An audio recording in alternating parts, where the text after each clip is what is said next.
We have reached the absolute peak of the competition, and as the fire continues, today we will witness who will rise above the rest.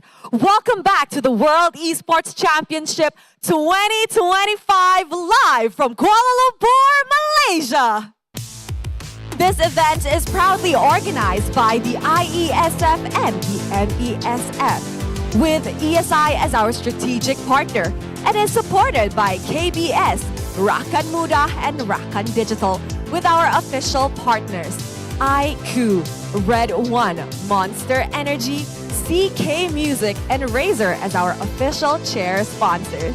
My name is Rose, and as the WEC Women MLBB division comes to an end, we will crown the true queens of the Mobile Legends of Bang Bang. Will Indonesia be able to clinch their back-to-back victory? Will Cambodia rise to the occasion? Or will the dark horse, Team Egypt, actually come out and rise to the top? There is only one way to find out, and that is to show it to our casters. So what better way to kickstart our day? Casters, throwing it over to you guys. Thank you very much, Rose. You look absolutely amazing, and that was a very good opening. As you guys can see, it's me and Husky LaFell and Husky for you guys, WEC 25, and we're starting off looking amazing, which again, just to promote, at the end of the day, it is going to be the end of the female division, right? Egypt, Cambodia, Indonesia. We'll see who takes that, but for now, we're starting the open division. Yeah, the group stage for the Open Division concluded yesterday, and they were clear dominators from Group A until Group D, and they all now will play in the quarterfinals. Just to give a quick recap to everyone out there, the format for playoffs for both divisions is slightly different. For the Open Division, it will be a single elimination, including a third place match. So that means that it is do or die for every single series from this point onwards. Yeah, for sure. We're going to be opening up with Team Malaysia going up against Mongolia, but we'll talk about that a little bit later on once we see the schedule. But again, this adds a little bit more fire in the open teams, in the male teams, because again, once you lose, that's it, right? And that's very scary, meaning like even the defending champions, Malaysia here, if they drop a game against Mongolia later on at 10 a.m., that's it, their run is over. Yeah, and that means that every single game counts. There's no room for error. And more importantly, alongside with the pride of a country, they are also fighting for the Covenant honeypot of $32.5 thousand US dollars as a champion, 19.5 thousand as the runner-up, and for the bronze medalist is 13.5. Yep, right now again, it's just 2 more days of WEC 2025. Here from Kuala Lumpur, Malaysia, and I gotta say it has been an amazing ride, but it's coming to a close very, very soon. So hopefully for all the fans, they stay tuned because, again, this is for everyone. There's no second chances anymore, even for the female team, because today we're gonna know who's third, second, and first. And so far, Indonesia has been dominating. We gotta see if Cambodia as well as Egypt, are they able to take their throne away? Yeah, even the queens of Indonesia, they can be more comfortable because they only have to play the grand finals, but we'll leave that for later on. Now let's talk about the open category bracket. Here are the quarterfinals matchup. We have Malaysia against Mongolia, Indonesia against Nepal, Cambodia against Kazakhstan, and Myanmar versus Turkiyye. And we'll close out all 4 quarterfinals today to prep for the semi-finals and grand finals tomorrow. It's going to be best of 3 all the way up until grand finals. That's where we change to become a best of 5. But this is the schedule for today. We're going to be looking at the open division first. Again, the playoffs has started in Malaysia against Mongolia first. Afterwards, we will see Myanmar going up against Turkey and Indonesia against Nepal. And the final game before we jump into the third place as well as the grand finals of the female division is going to be Cambodia going up against Kazakhstan. Yeah, the lower bracket finals, Yeah, lower they bracket call finals, it, right? In Egypt, they did finish third last year as well, so that's another exciting prospect to look forward to. I personally am looking forward to all the matches, and my highlight is actually going to be the second series coming up between Myanmar and Turkey, because Turkey, they did had quite a rough start to the group stage, but today is redemption time, which we will keep that for the second best of 3. Now, the business, Malaysia against Mongolia. We have faced off against each other a couple of times on the international stage, but the Mongolian roster this time is slightly different to what we're used to. Yeah, and if we're going to be looking at how they performed during the group stage, Malaysia went undefeated in Group A. And actually yesterday, the final game of Group D, it was between Mongolia as well as Egypt. This was the deciding game of who actually gets to play for today. It went all 3 games, but again, ultimately, it did go over to Mongolia. So they had to fight to play for today. And then they're going up against Malaysia, which so far has not been defeated. Yeah, so far, not just undefeated, unblemished in their record. It feels like they are untouchable so far. Like for all the challenges that have gone up against them, we did say that the team that has the best chance was Turkey, and even that felt like a big power gap in that series. But let's see if Mongolia has anything stored, because so far we've only seen sample sizes from competitors in the same group. Mongolia clearly coming in from a slightly different landscape, might be able to catch us off guard. Yeah, and the only thing that we can really say is that Malaysia hasn't shown too much, right, in terms of the heroes that they use. Because if Skimmy is open, fine, Storm is going to get it. Yusin open, Sakai's got us open.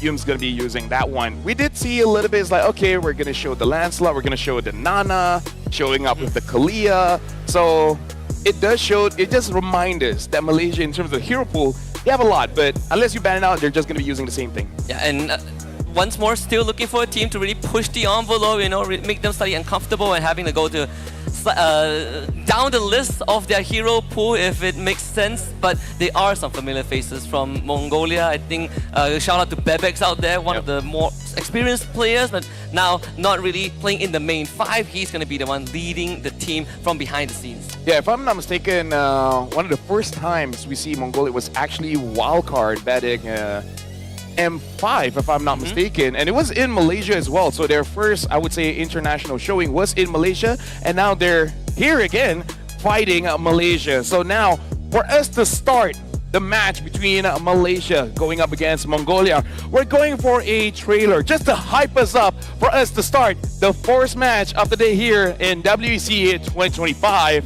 Malaysia going up against Mongolia.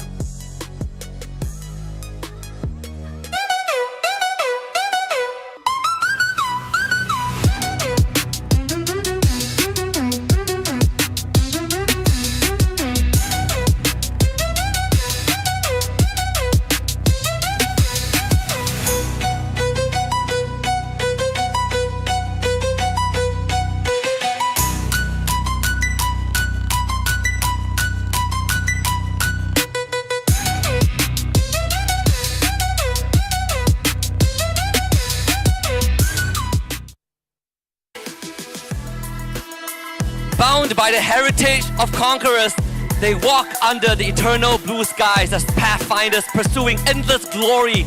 Can they take down the titans towering ahead of their journey? Saddle up and gallop forth, my horsemen of Mongolia!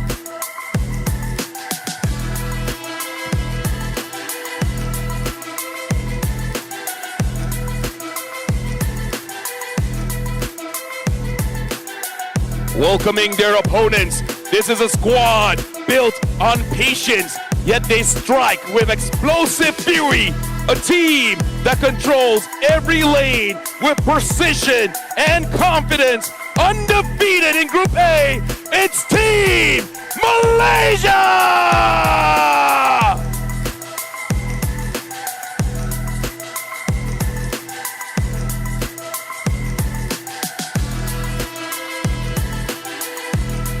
And now with both Team Malaysia as well as Mongolia on stage, we would like to invite them to go for a fist bump for us to officially start the first match of today, Malaysia against Mongolia. Journey of 1,000 miles begins with the first step, and these warriors have made it to top 8. For Team Malaysia, with an undefeated record from Group A, and Mongolia having to fight slightly harder in their own group to get to this stage, this will be sort of the final test to see if they have it in them to move on forward.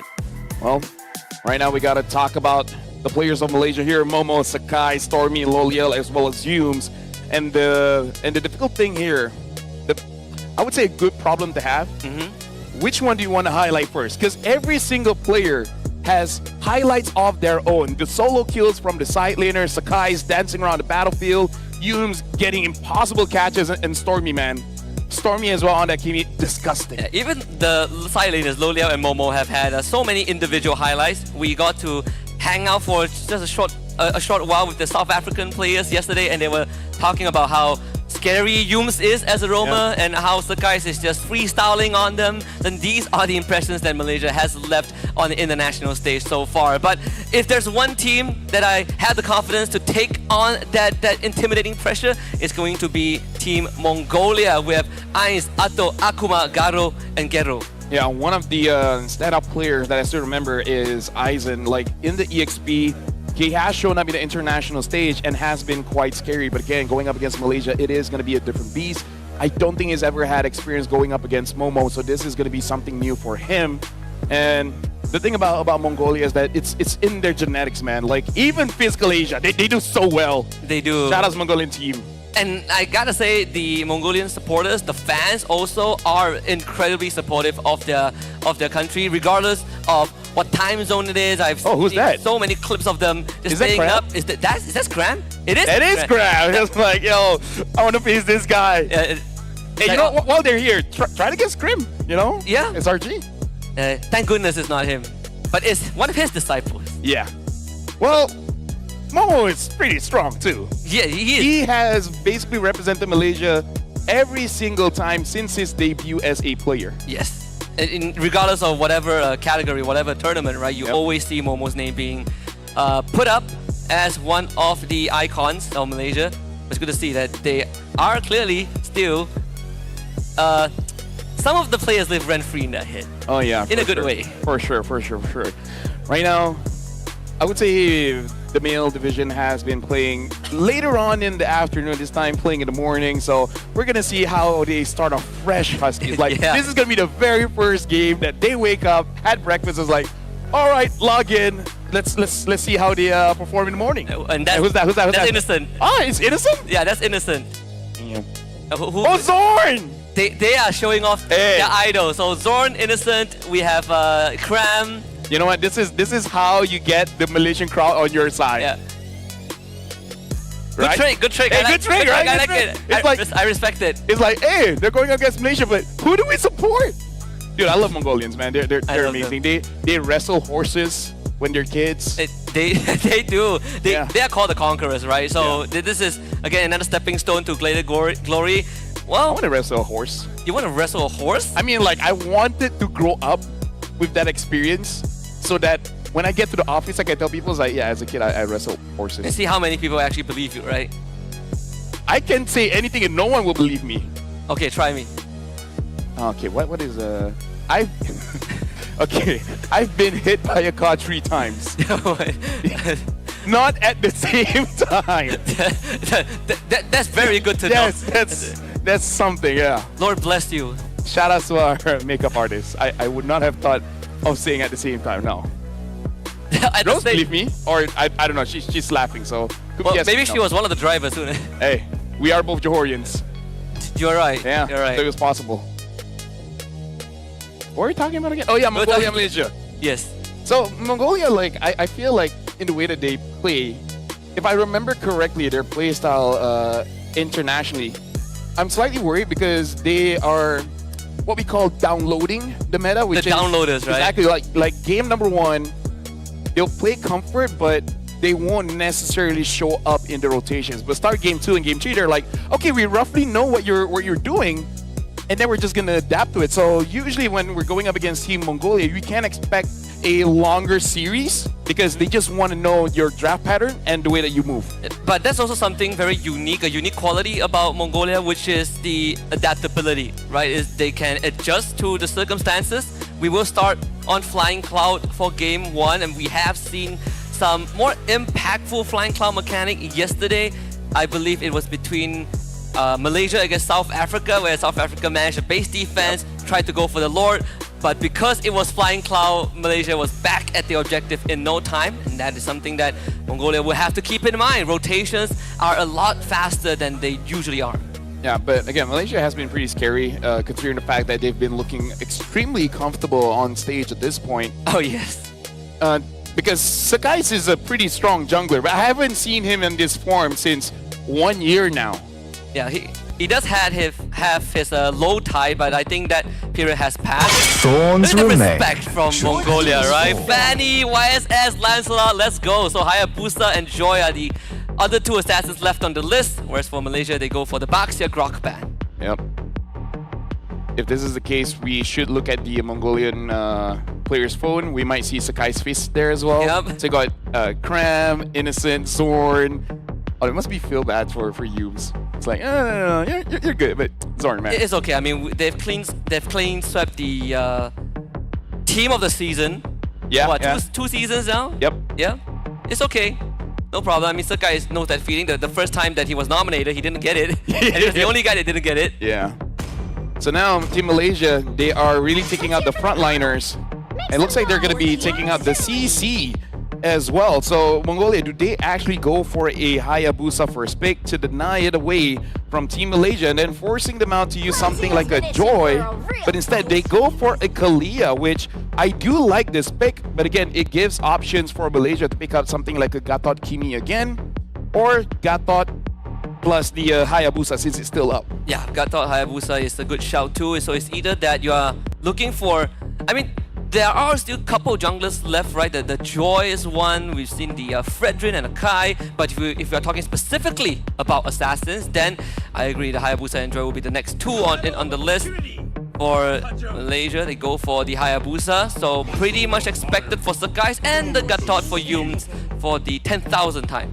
Yeah, pretty easy to call out the draft coming in from Malaysia here. And now going for a simple combo, picking up the Farsa as well. And looks like they're going to have a Cho, but in the world. Wow. having the Kalia as well as the Cho as well as the Farsa, you kind of understand that there's a game plan from Mongolia. And not only that, they instantly revealed their gold laner, right? Like they are not. Could be XP. It could be XP, but they're not really hiding their plan, and Yep. very direct. Where they show all their cards on the table. But sometimes it is not too bad of an approach, right? You are not complicating things. You are playing it very, very honest, and Mongolia is one of those countries that play very direct. Yeah, so for Team Malaysia, in terms of mid laners, there is quite a lot. Stormy has been known to wait for his hero a little bit so that he's able to counter.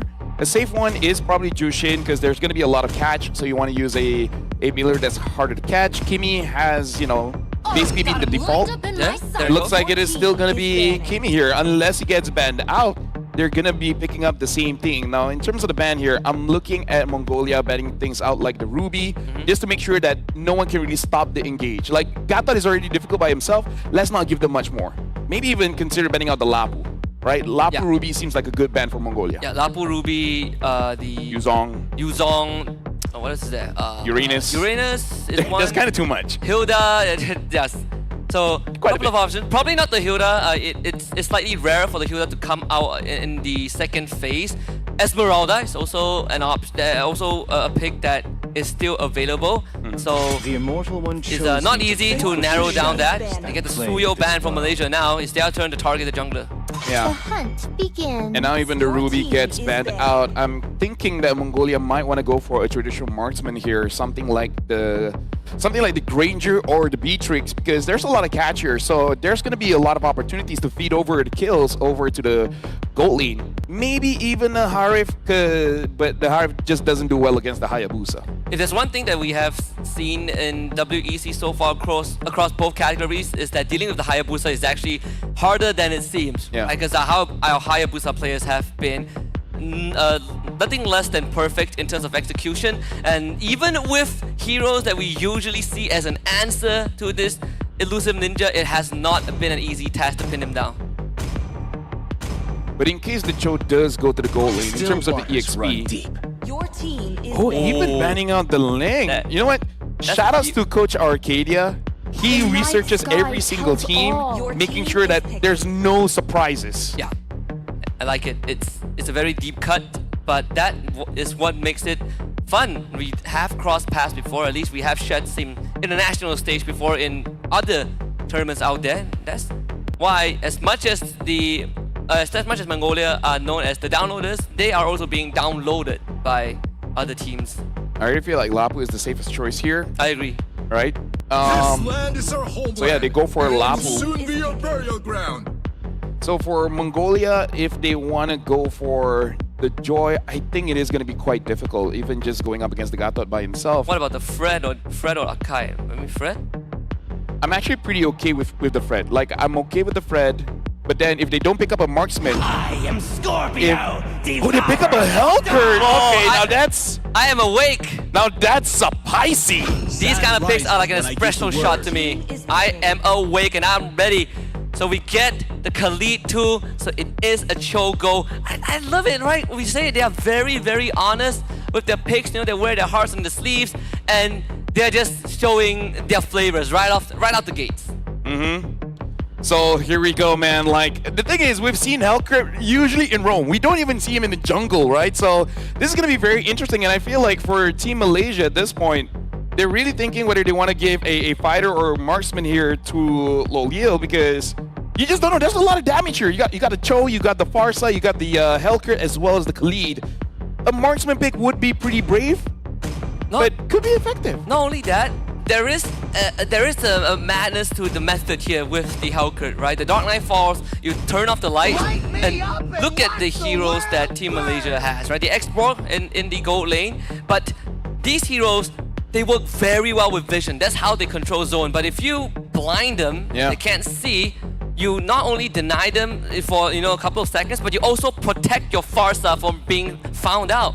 We can see that Malaysia bringing out the WEC special here, which is pick a lineup that has a lot of zone control. You got the Export, Lapu, as well as the Gatot, even the Kimi. But yeah, like you said, if you deny them of vision, like that's the best way you can surprise anyone, right? Yeah, I mean, even the best boxer out there, if they don't have sight, landing a punch becomes slightly harder.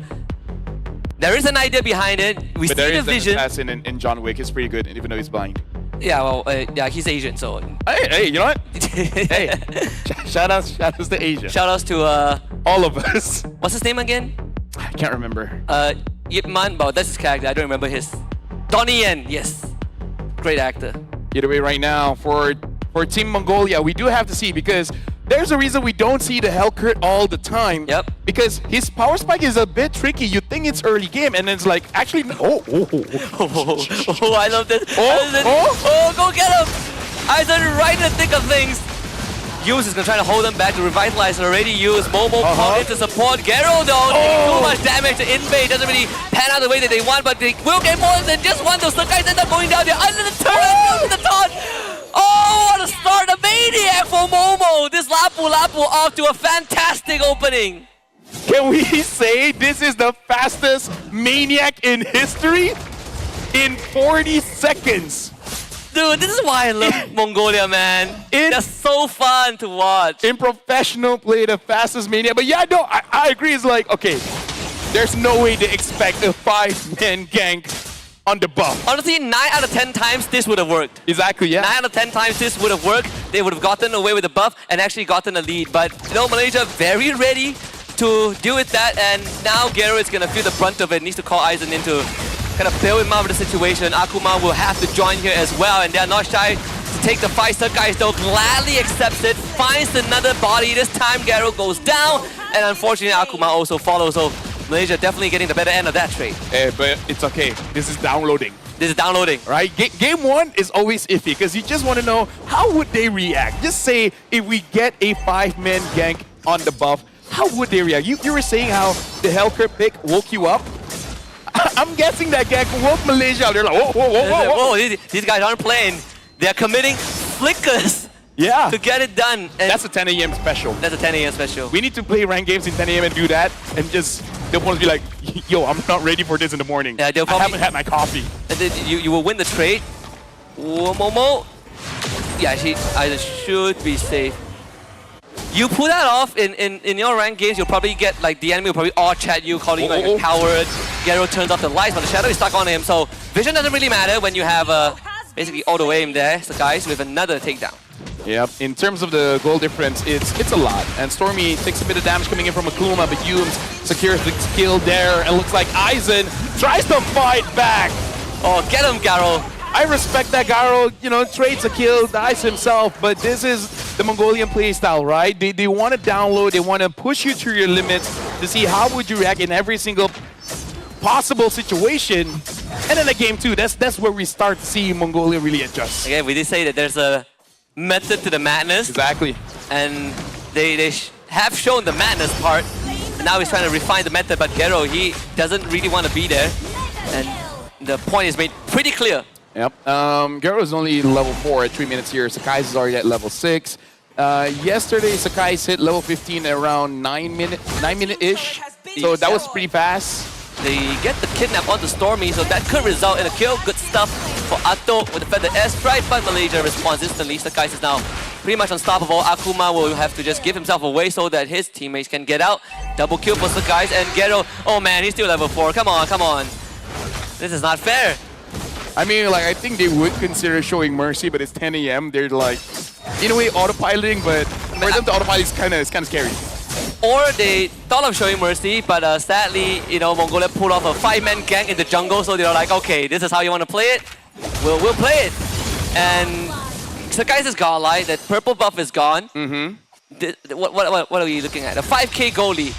So the fastest game so far in WEC is 8 minutes in and 24 seconds. It was during the group stages here. 4 minutes in, and Team Malaysia has about 5,000 goalies. Stormy just killed off Aizen, 16-4. Sakai's goes in, and good flicker to disengage the Ogi shadow kill. And look at this, the turrets still have that shielding. That's how early this game is. The good thing about this Malaysian draft is that they are not the best at sieging, right? So don't worry about record-breaking game time. Is Garo? Wow, that's actually quite a lot of damage. Hey, it's all damage. This is the WC meta. Hold on, get him, get him! Oh, nice try. Yeah, Leo still gets the kill there. Aizen is stuck.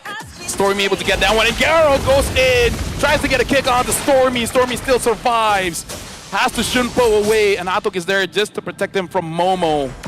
Yeah, WC, man, is all full of damage. Sakai jumps in with the quad shadow, and Akuma gets taken down. Legendary for Skies. And talking about not catching a break, even Mongolia, they just fighting. The flying clouds helps them back in, and Garo gets the Neski effect. Finally finds a shutdown on the Stormy. Yep. Look, mad respect, right? 1 and 7, you're continuing to put up a fight. No hose bar. Right? 21 kills, by the way, for Malaysia. This is what? 5 minutes, 20 seconds in. It's an average of 4 kills per minute. Let me just say what I woke up this morning. This was one of the I did not thought this was how we're opening up the game. Hey, Stormy got caught. You know, shout out to Mongolia.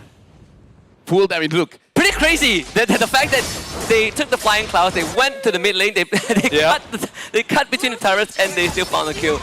Husky, it's great that we're working so that we don't have to play rank for a while. Yeah. Because we were talking about how WEC will have its own pocket meta, and the pocket meta is 5 damage. And honestly, I thought yesterday was bad enough when Boxy was solo, sort of solo the Lord, and now we get this 5-man gang. I want to try out this tech.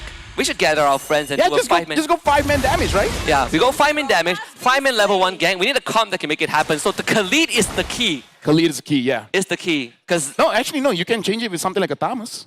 That too. But Khalid closes the gap easier, right? Because of the passive. And I assume that's the ingenuity behind it. See him, Gero? They don't see him. I don't know what the yaws that Mongolia finds a comeback because of one good Dark Knight falls. We haven't seen that yet, I think. Offline Clouds, Khalid, will he find an angle? I know he wants to go in. Oh, he's itching for like a good tsunami slam. Oh, Gero is not going home. Well, Gero's there. 1v1, Momo, level 10, level 7. You can do it. You can do it, buddy. He does have one item. It's not going to be enough. Look, that's 50% of it, of Momo's HP. And look at the difference, right? Gero is 1 and 8 before that.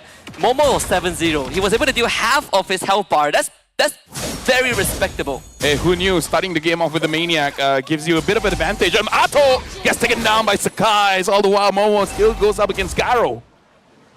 This is fun. This is fun to watch. Oh, it is. It is very fun to watch. I'm pretty sure that even on the losing end, it doesn't feel exactly bad. Flying Clouds again back right into the midst of things. And a free delivery for Sakai and Lo Liao. Well, if Malaysia is chasing after the fastest game time, they're on track, 7 minutes and 26 seconds here. They're already inside the base, dealing with the inhibitor. But look at that, Aizen gets onto Stormy, but AOG connects onto Atto. They really want to get a kill. And Aizen taking quite a lot of damage, finally gets taken down by Lo Liao. But Mongolia has done enough, Malaysia has to go back. You know what? Wow, so Well- I still got the outplay. If there's one member on the side of Malaysia that Mongolia really wants a piece of, it's definitely Stormy, because Stormy went down 5 times. They were throwing bodies at him. Top inhibitor goes down, mid inhibitor goes down. Let's see. Oh. Is this a record-breaking one? It could be Hold on. actually. If they just gun down the crystal right now before the minion wave gets cleared out, they could actually end the game. But the catapult will eventually get destroyed, and then the traction pulse, Akuma buying time. They get a lash shaker off onto Ato. Lo Liao is just going for some barbecue there. 15.9k, 16k goal advantage. Malaysia looking to try to close it up, but Isaac's not making it easy. It's the guys, he's doing his best. That's a double kill. Stormy goes down for the 6th time this game. A random AOG on his own minion wave. Malaysia would take game 1, 8 minutes and 32 seconds in.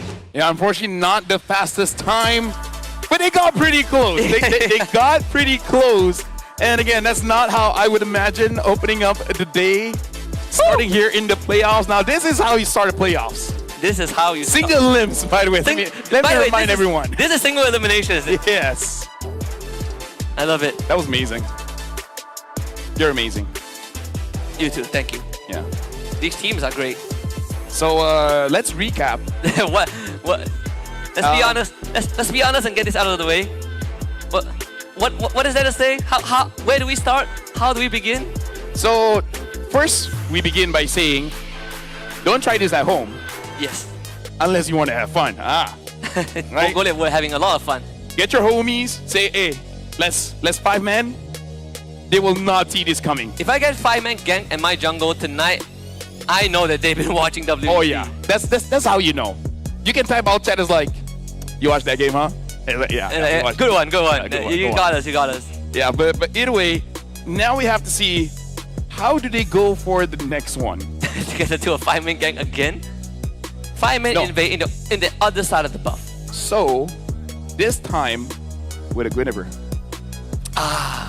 Jump in, and then hey, free target. Free target, yeah. Right? So I don't know, just an idea, but still, maybe moving on, they're like, okay, so we know how the EXP will rotate first, able to get kills, blah blah blah. So maybe you gotta shut down Momo. I don't know. This one, they clearly want to shut down Stormy. Yep. So maybe this time go for someone else. Which I can understand, because you know, Momo was 4-0 in 1 minute, so it's Kind of difficult. kind of hard to shut him Yeah, down yeah, yeah. when you give a Lapu a maniac at the start of the game. When Lapu can kill you with basic attacks, Yep. you kind of know you've fallen behind. And also it's the revitalize difference, right? Because, you know, Kalea doesn't take revitalize, Yeah. but Gatot does, so that also helps And they're Malaysia inside the opponent's jungle, take more damage. take more damage. Maybe not the first 2 minutes, Yeah, right? So that's why 5-man gangs, it looks cool, but there is a risk to it. That's why we haven't seen it in quite a while. The moment Moonton removes that nerf, Oh, it's coming back. it's over. It's over. Imagine if it's not a mechanic, that gang would have set Mongolia up for at least the first 3 minutes. Oh yeah, for sure. We're gonna be looking at the post-game stats soon enough. But like in terms of items, what do we want to talk I know about? this is a brawl match. Yeah. This is as brawly as it can get. Yeah, I feel like in that kind of situation, the safest thing is having someone skill in the jungle or the goal, right? So this is why we say the Helker is very tricky, is because the power spike is very subjective, which is very weird to say, because usually people are like, okay, 2 items, power spike. Yeah. Sky Piercer, power spike. But when it comes to the Helker, they're not super strong at level 4. You're not super strong when you necessarily have 1, 2, or even 3 items. It's always about at what point do you have these items, at what point the enemy has these items. It's very weird for Helker. Yeah, at level 4, you're more of, you just gain a utility Support. that helps your team, Yeah. right? You don't really have enough firepower to get your own kills. He did try though. He had a very rough game. It was like, what, he was like stuck at level 4 for a very long time. His jungle got invaded. Clearly, even at 10 a.m. Malaysia, they're pretty vengeful, you know? They brought the payback into the Mongolian jungle and took everything. Well, we're going to be looking at the post-match here. And I guess the best thing we can look at is the KDA, which is something that we don't usually look at. You know, 1, 12, and 2. It's a pretty legendary one with 4,000 gold in 8 minutes. Yeah, I mean, It's something that you don't usually see. 15-1-6 for Sakai's, you know, 9-0-12 for Momo. Or 620. 4-6-20. If he didn't die at all, that would be legendary. That would be legendary. Also, 8.5 minutes. Total of 43 kills. That's an average of what? 7 kills? Or close to 7 kills per minute. With 16,000 goal difference. 2 turtle slains, by the way. Two turtle Yes, 2 slains. turtle slains. the third turtle is even in. He shows up for work and he's like, oh, the game is over? Hey, you know what? We're having fun, right? Yeah, we're having fun. Dude, I love this job. I'm glad that the players We are having made the fun. right call to ask Pasha and Stafa to come later. Yes. Right? It's like, we're taking the morning shift. Yeah, you guys can take a break. Hey, you know, let's do it. We exchange- made the right call. In exchange, we get to have fun. We always get the good games, man. We always get a good game. Who's the MVP this game? I wonder. Whew. Sakai's, I'm guessing. Wait, Momo got a maniac, right? So the MVP is going over to Yum. No, Hey, 3-0-24. it's 3-24. 3-0-24. If not for his revitalized, they would have lost. They would have gotten taken out at the. Okay. Ulting his own minions. He owes his own minions. That's when you know. Makes a statement. Hey, AOG, my own team. Well, I just realized that he dealt 3.1k damage per minute. yeah. What? Hey, gauntlets, man. Gauntlet is like a demigod or something, you know? So we're gonna look at the highlights. Do we start with the game? Okay, Yes. yeah, dude, bro. I love this though. This idea is so cool. Hey, he did a lot of damage, right? I will say that Yoon's got a fantastic 4-man taunt. Yep. And I think Akuma sort of messed up the flicker tidal strike. Yep. He got caught in the taunt or something. So there were some minor errors in execution, but again, the idea was great. The idea was They great. got the guys. You know, they got the guys. That was the main target. Now, that's the very definition of go big or go home, right? The high rollers. If we win this one, we can take down Malaysia. Wait, we just lost. Well, GG But, next game. hey guys, good job. We try. At least Next we game, try. next game. But we can shout out how they keep on going for it. And I don't know about you, but I'm hearing laughs in the background. Like, people are having fun. This Yeah. is what MLBB is about. The Bebex is looking at the screen and he's like, dude, you guys are funny. You guys. You guys. We tried. They Yeah. really tried. You know what?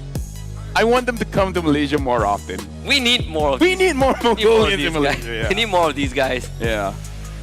Now I'm sad that we didn't get any of their broadcasted game on broadcast until now. Yeah. Because imagine how fun it was in their own grouping. I'm guessing their opponents didn't have that much fun, maybe? Because they're like, dude, why did they 5-man gank us? Now I'm thinking to myself, in the deciding series against Egypt, how much aggression did Egypt have to like tank? Like, how much shenanigans did Egypt have to like? Every single game they're just like, whoa, there's a new trick. Imagine if we just meet an Egyptian player outside and it was like, they got us. Like They got us good.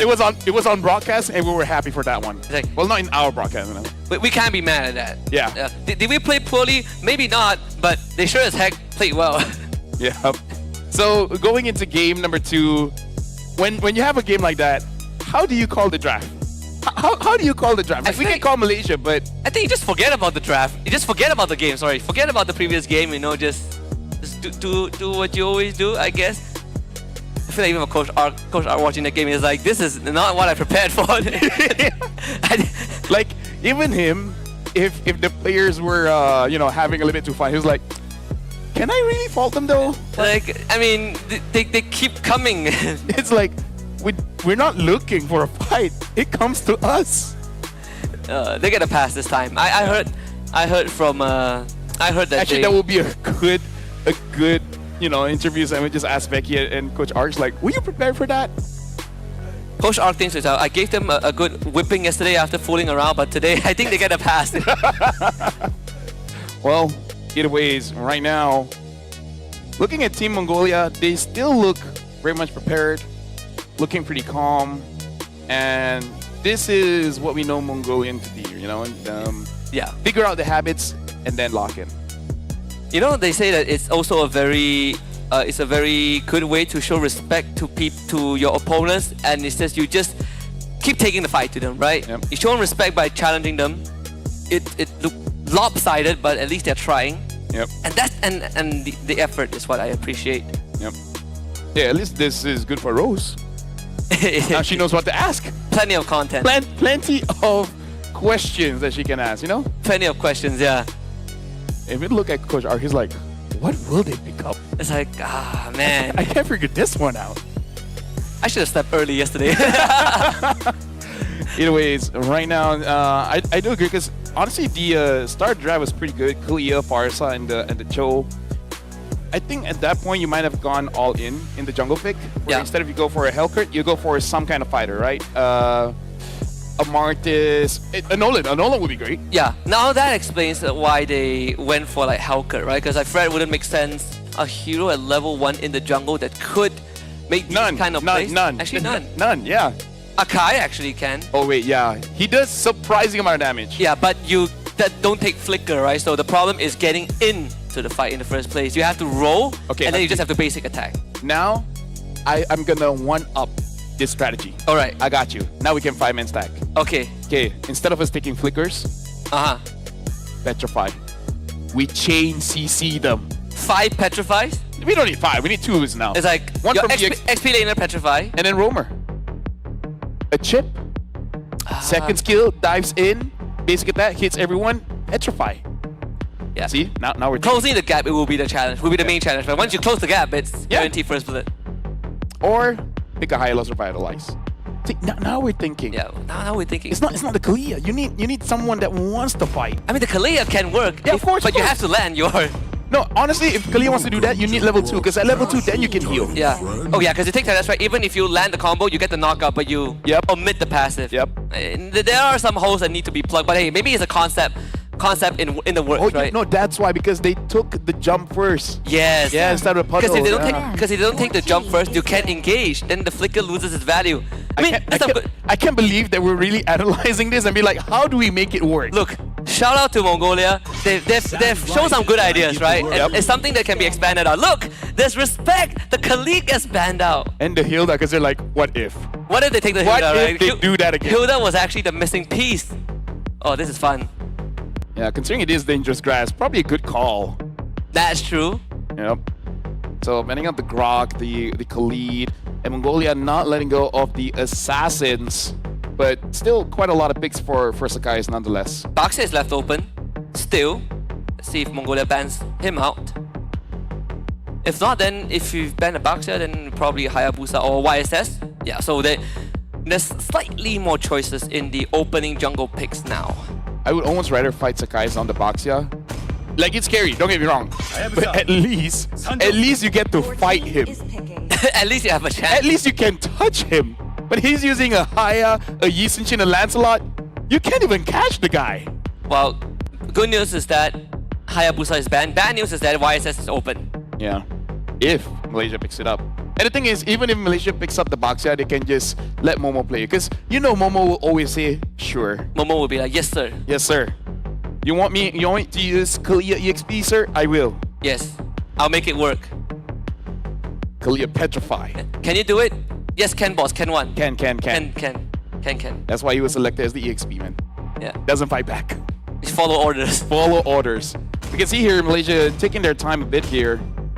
Because, yeah, there's a lot of good picks. So they go for the Gatot first. And I think Mongolia, it's in their best interest to take the Baxia. Take the Baxia, and then you Yes. fight YSS. Actually, you know what? I agree. Right? No, because Baxia can deal with the Gatot Gatot. too, yeah. And if they pick up the Kimi, Baxia can frontline. If you want to invade again. Yeah, see, now you're thinking Nah, like nah. they had revitalized. So if we have Baxia, Now I'm thinking like the Mongolians. see, that's how you do it. So Baxia Kalia. Maybe not Kalia. Kimi is not too bad also, right? Fighting early. Yep. We got one piece, right? I do think getting the Kimi would be kind of crack. If not Eve. Eve can also do well. Baxia Eve. Yeah. Depends on how early you want to go. Or Exorcist Lapu. of the dragon spirit here. Okay, Yuzong. That Still Petrify. We got See? that down. Petrify. And who knows, the Baxia might still go to Rome. That's true. Then you can take the Shield Unity at first. You can even take Revitalize or Petrify. Or Vengeance. Or Execute. Okay, maybe not Execute, but you know what I mean. Okay. There's another pick. There's another pick that for future references. The Bellaric. He likes to walk in front of people. Yep. We're giving solo queue people too much ideas. Yeah, we should stop. So The Yisun is still there, and I think it's still a pretty good pick for Team Malaysia. So they pick up the Lapu and the Yisun. So far the draft from Team Malaysia are basically all heroes of different countries, you know? Yes. Philippines, the Indonesia and Korea. Yeah. They need the Badang. We need the Badang and we need one more. Badang and... Do we have a fifth one? Yes. We have China. Which What? is like 1-1, Ling, Louis. Yeah, but they're not like icons of the Yeah. country, get what I mean? Okay, so they pick up a Harif here. So looking to scale up just a little bit. Hey, shout outs to Simon and Abang Lord showing up for the match this early in the morning. Simon, Morning, people. how long is the cane at home? How long is the cane at home? So for Mongolia here, probably gonna take out something like Esmeralda Lunox because they're pretty tanky. They banned the CC. Which again, you know, Shredder. I'm looking for a Lunox ban because, you know, Baxia and Harv kind of doesn't want to go up against that. Yeah, even Yuzong too, right? Hard to catch the Lunox, even with your full combo, and she easily disengages too. If you are Malaysia, you mid lane and roam. Roam, yeah. Yeah. Oh, I have a great idea for the I love great ideas. for the 5-man gang concept. We're still thinking. We're There's still one more. on This that. is my last one. This is my All last right, one. got it. Jawhead with the ejector level 1. Look at that! Look at that respect! Look at that respect, man! This is why shout outs to Coach Ark. We've seen plenty of coaches be like, nah, that's not a big deal. I mean, we beat it. Yeah, but then Coach Ark's like, you know what? Nah, He was a problem. nah. The Helker might have been 1 and 12, but he was a problem. Yep. They are certain advantages to having it. So Ruby banned out. So Lunox is left open. Yep. I wonder if Mongolia wants to take it for themselves Ooh, because it's Lunox not that bad for themselves, you know. No, not really. But then they lack range. All they need is a catch, and Kalia's still open. And Cho, That's true. if they can use the Cho. But range would be the problem, right? Like they will have very short range. It's only a problem with that mindset, Husky. I'm sorry. You know what? See, That's why. you gotta That's go why. back to being Mongolian. That's why they're the ones putting off the 5-man gang. Exactly. You need the right mindset. Well, the final ban here coming in from Malaysia. They're betting on the Franco. So they're like, okay. No, they're thinking like the Mongolians also like, okay, what other hero can go for that cheese? If they don't come to us, they might just drag us to them, and the hook is a very good way to do it. Imagine if Mongolia didn't think about it. They're like, wait, that was a good We're gonna use it next time. Yeah. Because even we didn't think about that. No. That's actually very clever. Someone's gonna edit like Yum's face superimposed on Franco next. Yep. And they're like, okay, you know what? We can't do it with Franco. Mincetar. Oh, There's always options, man. always option. This is why we love MLBB. Lined up in my sights. So they take the Kimi. We did talk about that. Yep. Slightly later than expected, but Hey, this is a very, how do you say this? I always want to fight kind of composition. You got to use on Basia and Kimi. You always want to fight. You take something like a high loss just the front line. You got to comp. and they actually can fight. Yeah. So for Team Malaysia here, I think the Eve is relatively good. You think they go Nana again? You know, Eve, Lunox, both I think is a pretty good shout. Oh, yeah. And when it comes to the gold, Esmeralda is still open. Yeah. If you Okay, take not great against Baxia, but no. yeah, if you take Lunox, well, thankfully they have Gatot, so they don't have to worry about the mid lane because Lunox generally gets pressured by the Kimi at level 1 alone. There are also They are gonna go. Yeah, Lunox. Oh, and Louis! We did say Yesterday, yeah. We did talk about the Loi for Stormy too yesterday. And you know, And for Dangerous Grass. China representing, you know. And Lunox is And Badang, we got all 5. We got all Good. 5 in the lobby. We're so good at this job. we got Malaysia, and Lunox is probably Lunox is probably Italian. Lunox is Italian? I don't know. We gotta check. I don't know. She definitely is. She has a yin yang thing going on though. Yeah. So she's not just a single ethnicity. She's mixed. She's mixed. She's Eurasian. Yes. Yeah, you know what? Lunox is Eurasian. Just pick which side of Europe and which side of Asia. Yeah. I don't know. My How do we approach this? this is too early for me. Well, They made me feel like I'm overthinking. no, this is Mongolia is always ready to fight. Yes. And you know, in MLBB, right? In MLBB, because look at the Badang, the Kimi, the Baxia. Baxia jumps onto someone, Badang locks them in, and then with his space gun, Kimi just shoots everyone. Traction pulse. You know what? Traction pulse first, then Badang goes in. Dude, the wombo combo Mongolia has. Okay, traction pulse, furious dive. Yes. Lock everyone in on the wall. Petrify. Petrify. Boom. Savage for Harris. Saman Force, dude. Wombo combos for Mongolia, and then for Malaysia, all of a sudden 5 people are behind you. Yeah. Just want to reiterate right there that both of us are Malaysian. But Yes. But you know, It is- we love a good MLBB. we have good MVB. Okay, no 5-man gank at level 1. Hey, maybe level 3. It's a more standard start now. Oh, they find Yums. Level 2. And if there's anything about Kimi is that it is pretty dangerous. Revitalize. Is it enough? Yums with the passive. Trying to get in range, but Anto was going to try and gun him down. Yums gets first blooded. And Mongolia off to a good start. See, this is how they adjust. It's okay, let's try 5 men. And then we roughly know how they space, because we got to talk about Akuma. Akuma was spacing Stormy away. And again, this is why we don't see a lot of melee-ish mid laners, because you can get zoned away by the roamer, right? Momo is winning that trade very hard down there.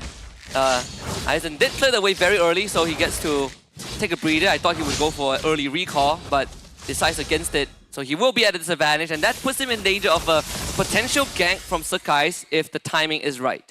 Yeah. I'm really looking at Akuma here, because Akuma can be, I would say, the deciding factor of how well Mongolia plays, because whenever Malaysia does want to go for an engage, he can just pop them out. Now Aizen knocks up Sakai's with the furious dive. Wow. Recall the bait, gets a kill onto Skies, and now Gyro's onto Momo. Yum try to help him out, and Gyro secures the kill, but Stormy is there, flickers forward, gets Gyro, and Akuma, very low HP, still able to get out. Mongolia starting with 3-1. What did we say? That there is a gang timing there, but Aizen played that super well. As I say that, he got caught. I didn't expect a revisitation still. I thought, guess I'm good go in the mid lane. The Furious Dive dodge on the turtle boat into a Petrify was sublime. They take out Sakai, so that gives Gero a bit of an advantage, but unfortunately he did end up going down thanks to Stormy, so they lose the turtle regardless. Malaysia will get the objective into a great bravest fighter to force Mongolia away, and Gero will have to take a back seat. So now Mongolia looking pretty good, but as we can see, Loliel 1v1ing Garo, almost getting that solo kill. Still has that flicker, but I think it's still a good idea not to overcommit, let the minions die by themselves, deny as much farm from Garo. It's gonna be a bit difficult if they're both in the fight, but still, I'm liking that what Mongolia is showing is that they know how to fight. It's just that they gotta lock in when it comes to objectives as well, right? Yeah. Because Turtle getting taken for free by Malaysia, that's not a good call. Even so, it's still even in terms of net worth. Aizen gladly taking Momo on. Forces out the bravest fighter as a response too. The Landshaker ends up connecting, but Aizen gladly will take that trade. Sharish did help him out to heal a little bit, and Akuma continues his exploration into the enemy jungle and sees that purple buff being taken.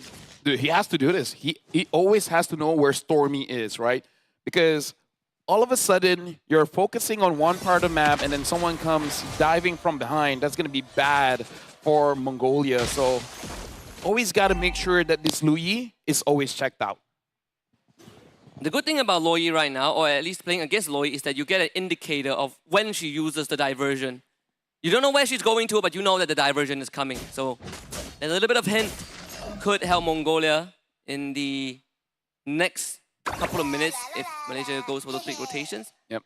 Aizen should really be disciplined here. Don't use his Black Dragon form because the turtle is going to spawn in 18 seconds. And Mongolia has a pretty good draft fighting around the turtle because pretty good AoE, control, as well as damage. And Garo is taking quite a lot of punishments from Loliel. Just with this 1v1, Loliel is, I would say, 1 minion ahead or 2 minions ahead of Garo.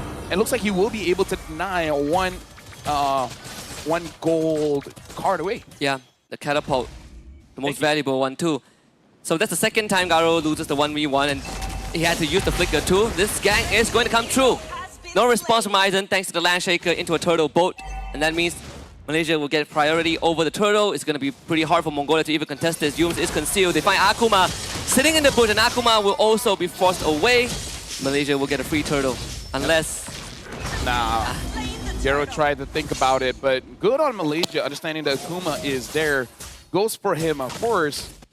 And now for Team Mongolia, they kind of lost the advantage that they had earlier on just because they haven't had good openings yet. Yep. Akuma hasn't been able to get a catch. Gero hasn't been able to get a catch as well. And Aizen has been targeted quite hard before the turtle starts. They want to make sure that this Yuzong is not part of the fight. So good on Malaysia at this point. They're making sure that they are locking the proper targets before going to make a play. The longer this game goes, the more imperative it is for people like Akuma to be able to find those moments. But so far, he hasn't been able to do that. Oh, look at top. Garo almost gets taken down by Lolia. Oh, diversion!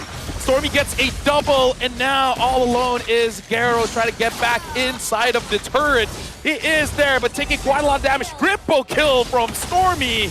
Clearly still has it on this Louis. Yeah, the Houdini of the mid lane shows up from the shadows, and Atok did try with the traction pulse, but the timing is too late. Now Malaysia will find a substantial lead in this game. 3,000, go lead 6 minutes in. Now putting the pressure on the mid, and once Doom shows up, this mid lane becomes harder to defend. Akuma will have to use his health bar as a resource to keep Malaysia away. But Momo is proxying the wave. I don't think there's anyone that can kill him. Gero will try, but Momo just dashes. Yeah. Team Malaysia still making sure that they are not making mistakes. And look at this, the diversion. Stormy's thinking about it, and he's going to use it to get Aizen again. Aizen gets taken down even without Stormy. But this is going to secure them a turret. And that means Mongolia will, if they walk up to defend, they might eat the yin-yang reaction. Ato flickers away in time. Garo drops Diamond Force. As Gero rolls in, Akuma wants to follow up. Flicker, doesn't really get the crowd control there. Quite unfortunate, and now the yin reaching into the AOG. Akuma ends up going down. And sadly, Gero will also follow suit. A valiant attempt from Mongolia, but Malaysia were prepared. Yeah, good kiting coming in, and all the while, Sakai is free farming, trying to make sure that he keeps on his average goal per game because he's just farming, and now Diversion making sure that they are able to pressure here in mid, extending the goal difference between him and Gero with 1,300 at this point. So really making sure that he's on top of it when it comes to the levels, because at 7 minutes he's already level 11, about to hit level 12. Yeah, about to get the endless battle too. So all 3 turtles for Malaysia. Let's see what the plan for Mongolia is. They are going to see Yuns, but it's not the target that they want to go on. They don't have the resource to take him down yet, and the AOG just came back up. As long as Stormy has the diversion, nowhere is safe. Dangerous grass of all places too. That means there's a lot more opportunities for ambushes. Akuma needs to be aware. This could be a flank angle. Yums on one end, Momo on the other. Stormy still waiting in the wings. 4-1 split. Now Malaysia is trying to get this turret. The minion is quite low. They're probably not going to get it, but look at Garo taking a lot of damage coming in from Stormy. Traction Pulse gets onto Stormy, but Team Malaysia, they have not taken a lot of damage. AOG comes in, gets dodged by Mongolia. Forces out the flicker from Garo too. And that's the thing of what Team Malaysia is pretty good at, right? They keep pushing the envelope, they keep pushing your buttons, testing your limits, getting more and more out of you until you eventually exhaust yourself of resources. They try to go for Stormy, but Momo is in the back line, cuts right through with Yums and Loliao in the back. Garo is gone without his flicker. Aizen gets hit by the turtle, both a double kill for Loliao in the back line. Stormy ends up being the trade. Aizen accepts his death with pride and honor. And Sakai's will eventually get the clean up there, so Malaysia won the fight. Hey, this is all strategy, okay? You gotta stagger the respawn time. So it makes it easier for you to push. Yes. Right? Yes. Like we do that in rank because we want to make sure that, you know, they don't come up at the same time. Man, look at the Lunok shred. Lolia does go down to the Sky Piercer of Vato. Let's see if he can get a second stack. Well, seems like that won't be the case. Yums will disengage with the AOG. Lord up in 20 seconds. Momo will be fine. And Akuma, not really sure you want to check that bush. Uh-oh. Another kill for Sakai. Or Stormy. Oh. Either way, Team Malaysia looking pretty strong here, 9 minutes in.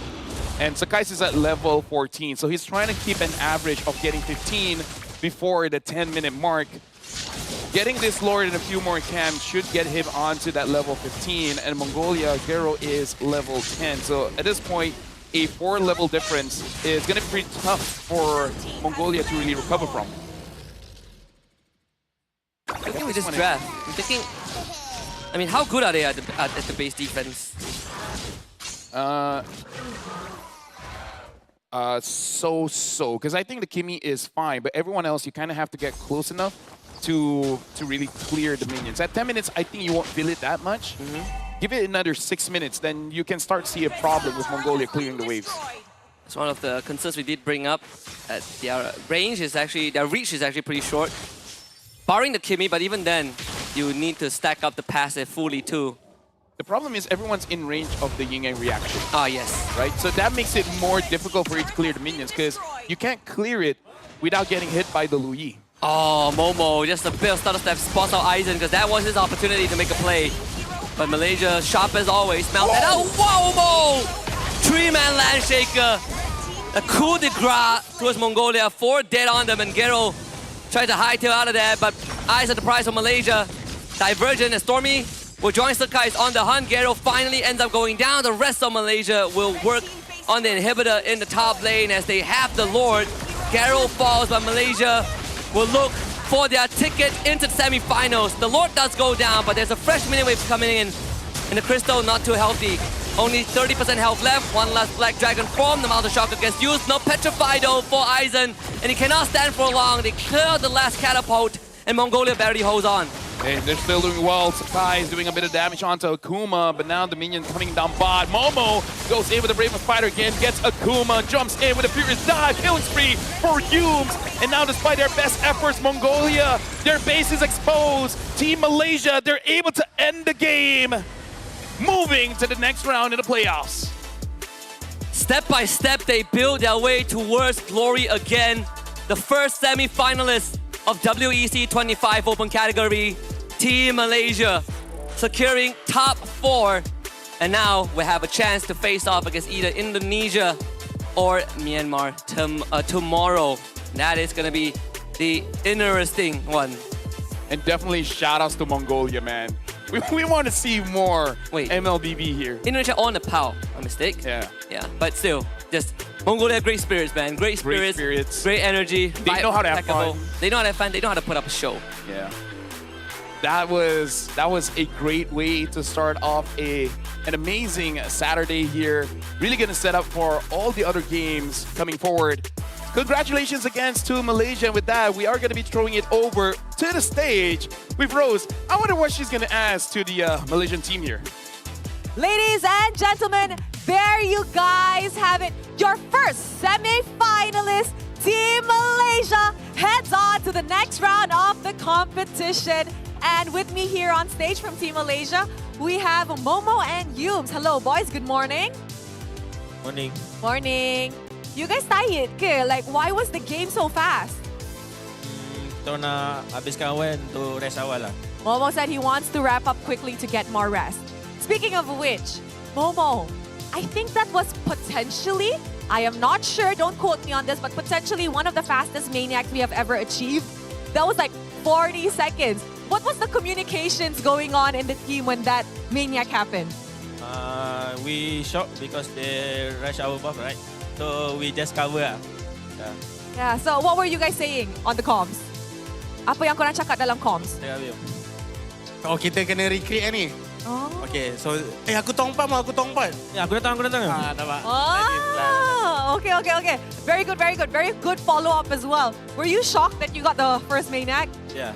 Yeah, because Ade, Sakai has been struggling to get maniacs lately, and Momo just came in at 40 seconds and got a maniac.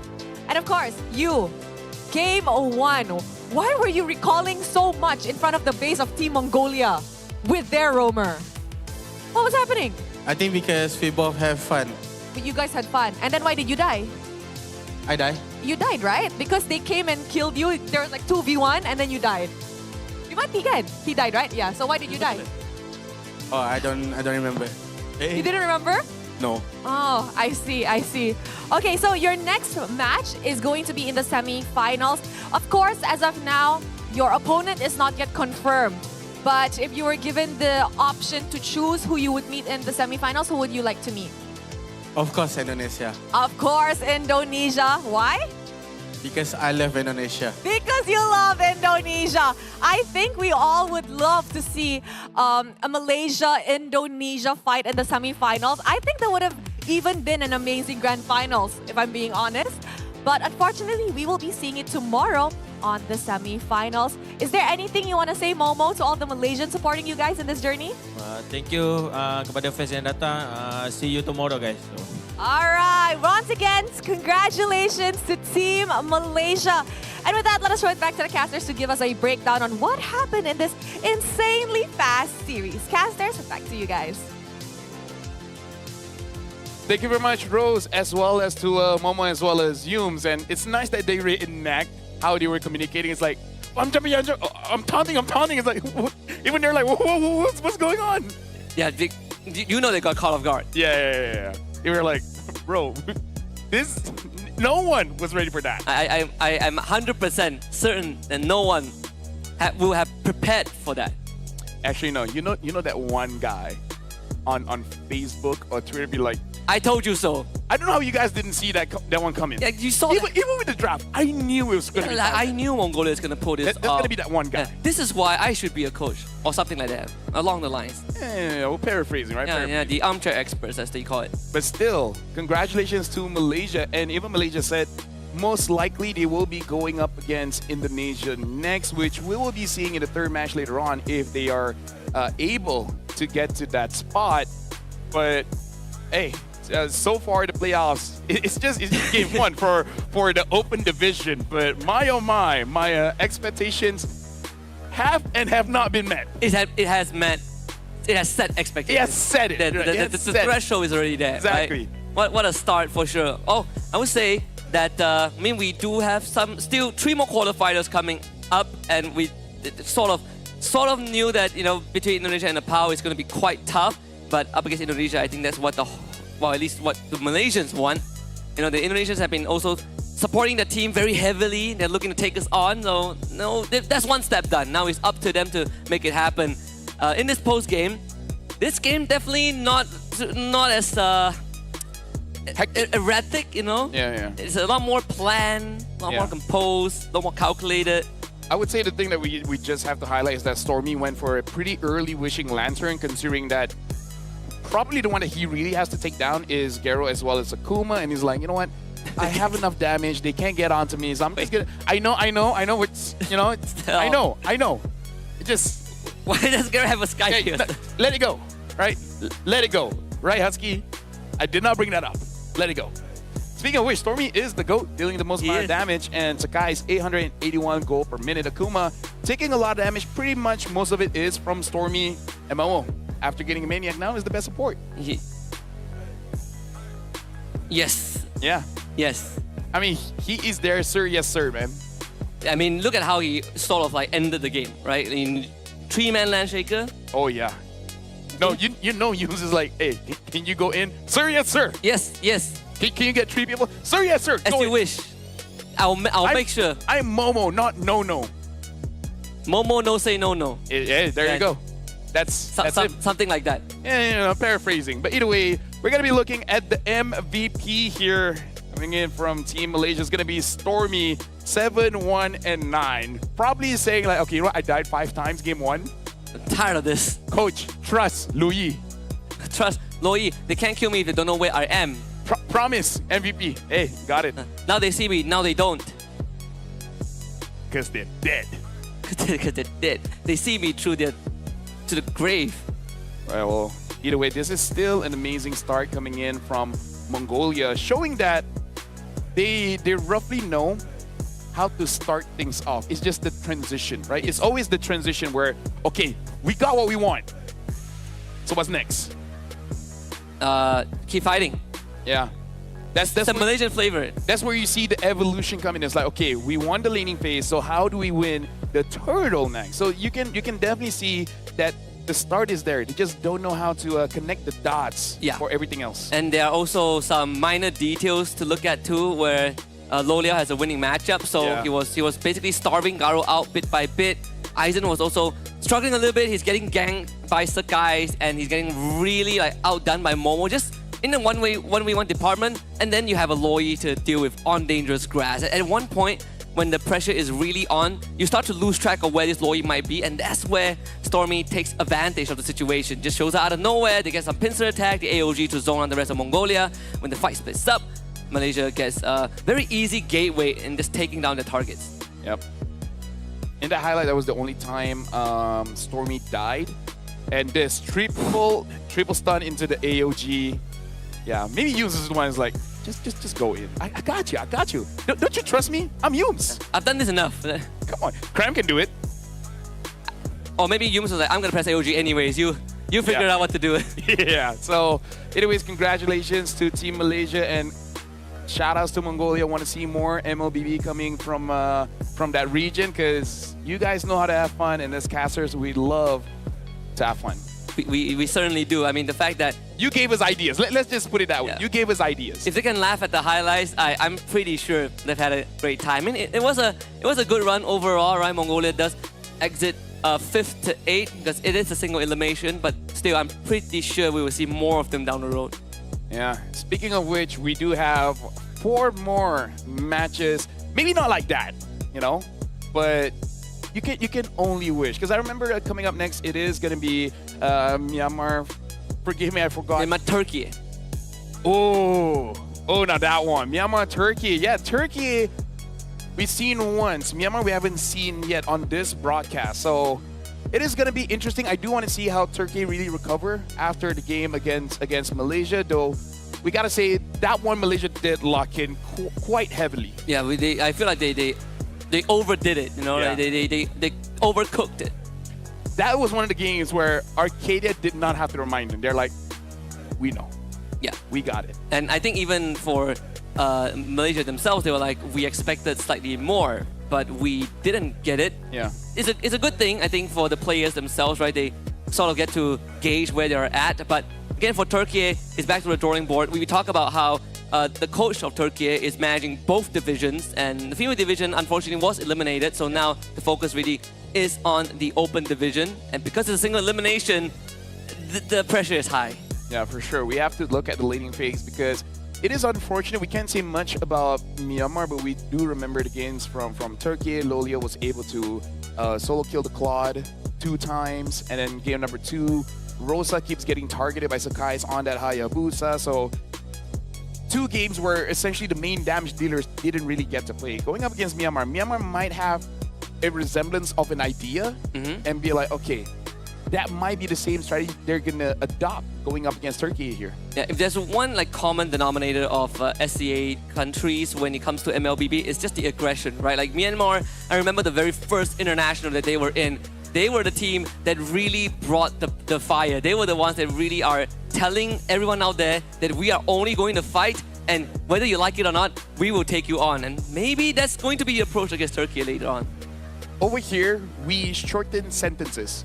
It's not should we fight, it's just we fight. Yes. Either ways, that is the first game of the day. Congratulations to Malaysia once again.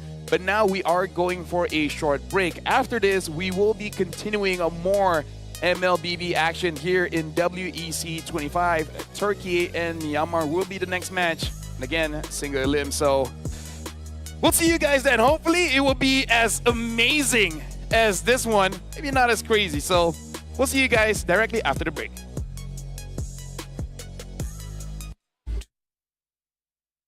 Gamers need true support. One that's in sync with your body at every angle. Takes your weight without pressure. Fully adjustable to cradle your spine and adapts as you shift in your seat. True ergonomic alignment to achieve your perfect gaming form.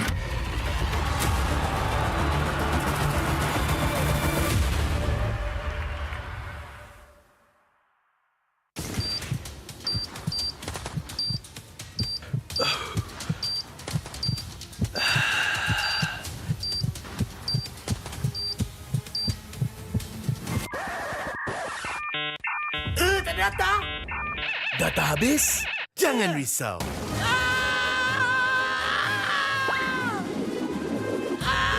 Tukar ke Red One Mobile untuk data pantas 5G Extra. Nak peran data telefon, Red One Mobile kan ada.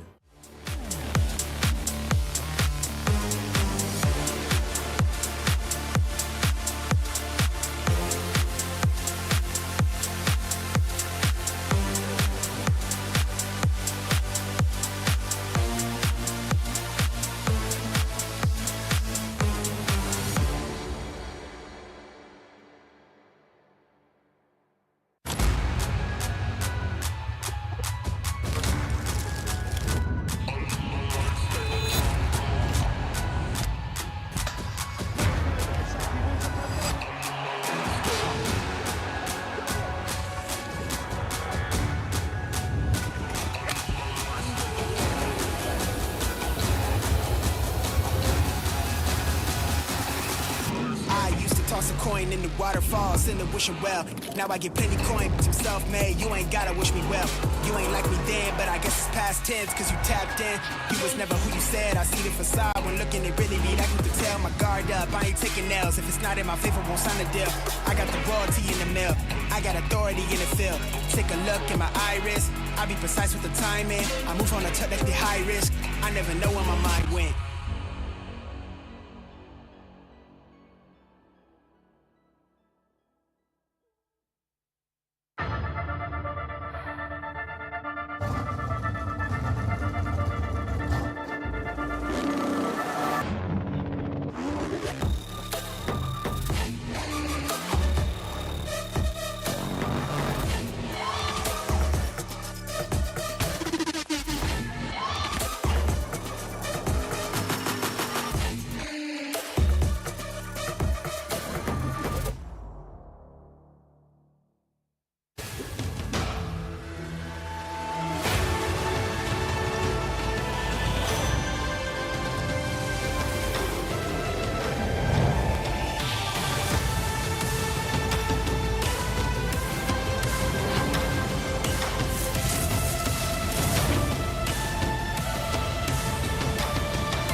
Every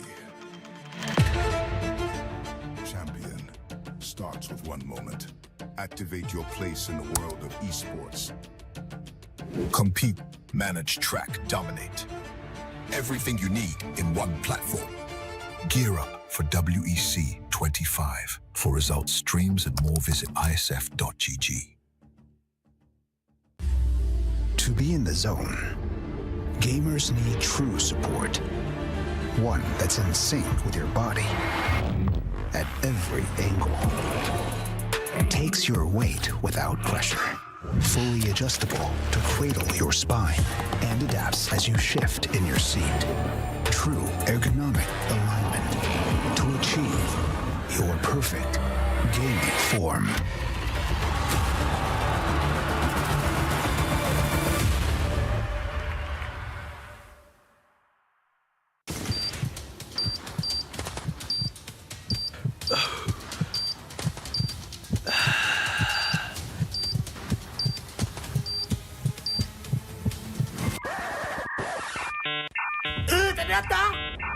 Data habis? Jangan risau.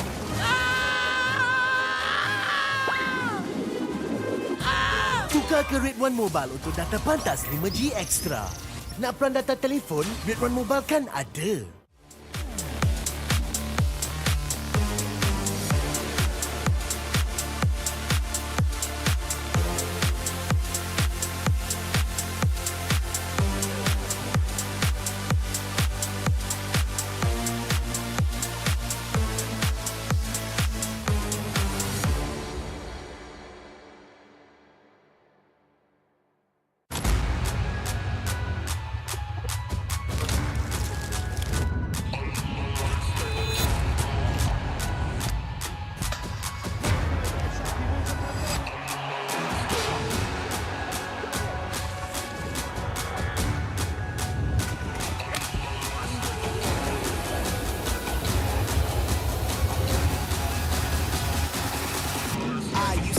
coin in the waterfall, send the wishing well. Now I get plenty coin, I'm self-made, you ain't gotta wish me well. You ain't like me then, but I guess it's past tense, cause you tapped in. You was never who you said, I see the facade when looking at really me, that you could tell. My guard up, I ain't taking nails, if it's not in my favor, won't sign a deal. I got the royalty in the mill, I got authority in the field. Take a look in my iris, I be precise with the timing. I move on a tip that's the high risk, I never know where my mind went.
Every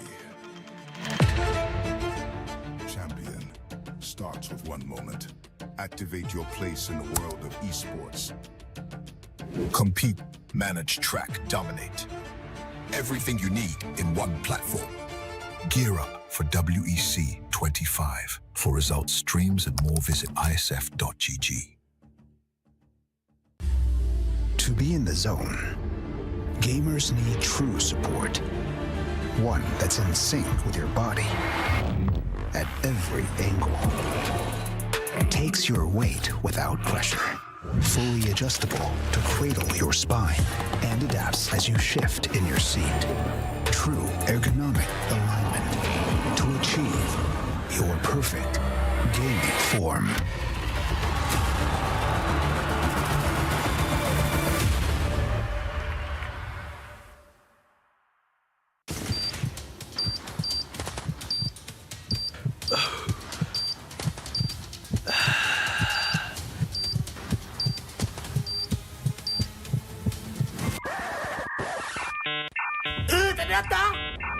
Data habis?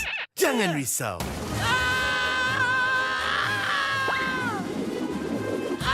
Tukar ke Red One Mobile untuk data pantas 5G Extra. Nak peran data telefon? Red One Mobile kan ada.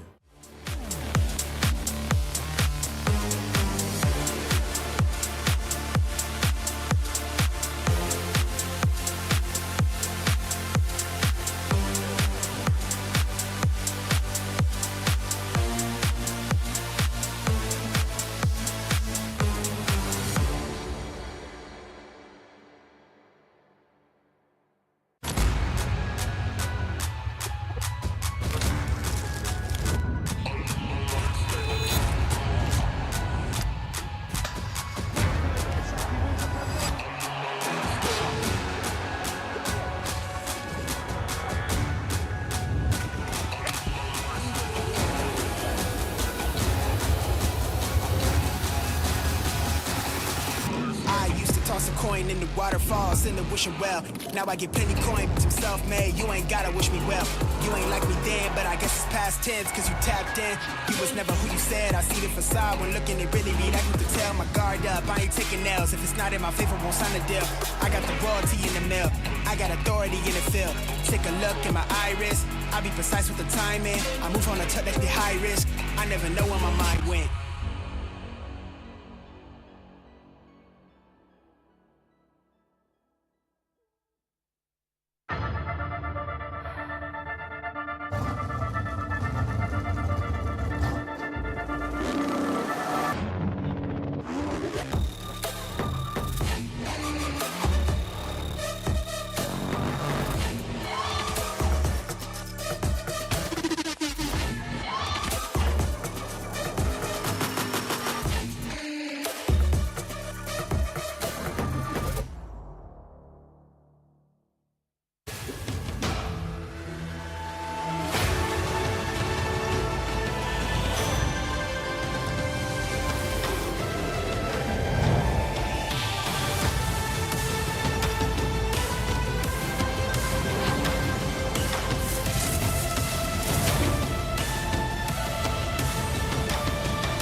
Every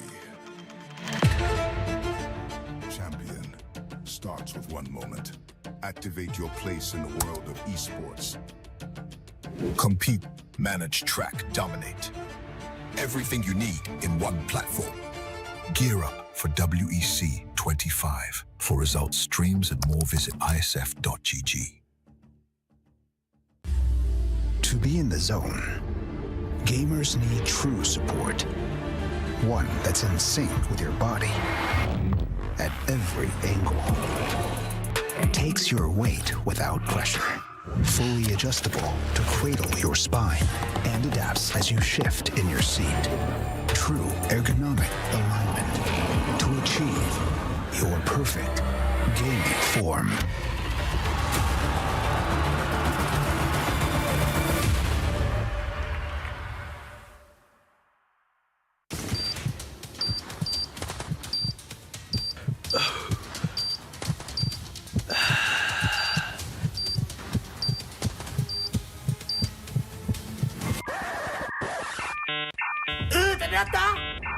Data habis? Jangan risau.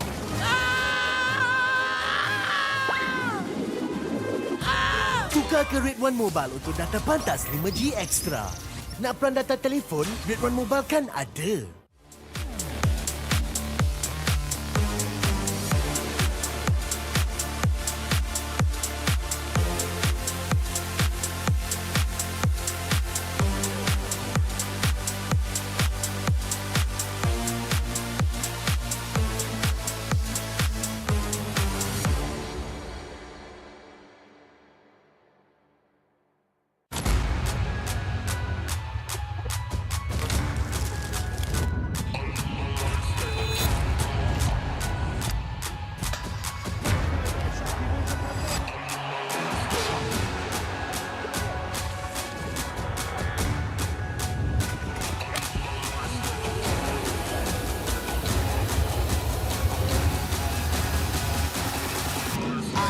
Toss a coin in the waterfalls, in the wishing well.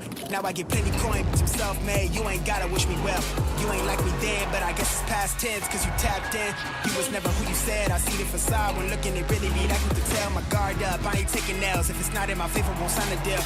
I got the royalty in the mail. I got authority in the field. Take a look in my iris. I be precise with the timing. I move on a tip that's the high risk. I never know where my mind went.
Every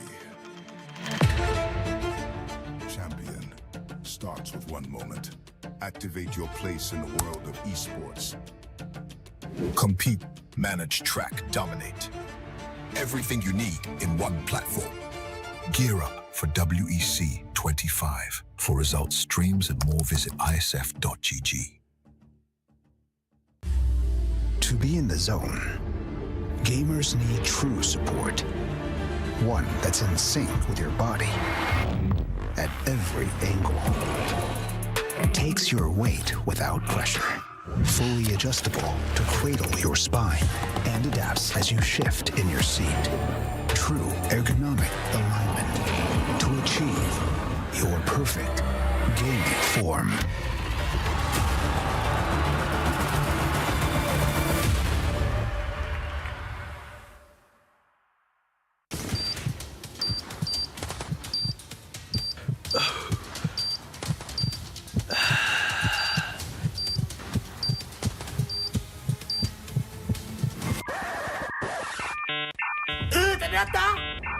Data habis? Jangan risau.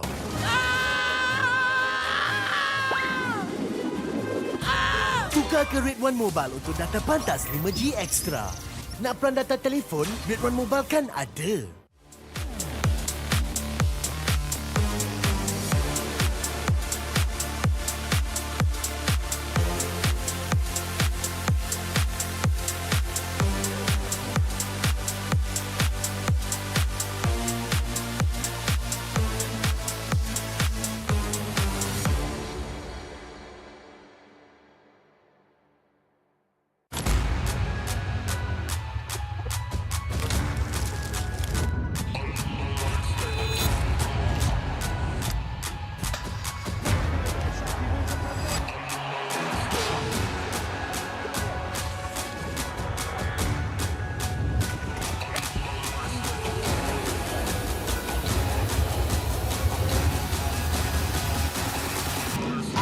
Toss a coin in the waterfalls in the wishing well. Now I get plenty coin, but I'm self-made. You ain't gotta wish me well. You ain't like me then, but I guess it's past tense, cause you tapped in. You was never who you said. I see the facade when looking, it really be that good to tell. My guard up, I ain't taking nails. If it's not in my favor, won't sign the deal. I got the royalty in the mail. I got authority in the field. Take a look in my iris. I be precise with the timing. I move on a tuck that's the high risk. I never know where my mind went.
Every champion starts with one moment. Activate your place in the world of esports. Compete, manage, track, dominate. Everything you need in one platform. Gear up for WEC25. For results, streams, and more, visit IESF.gg. To be in the zone, gamers need true support. One that's in sync with your body at every angle. Takes your weight without pressure. Fully adjustable to cradle your spine and adapts as you shift in your seat. True ergonomic alignment to achieve your perfect gaming form.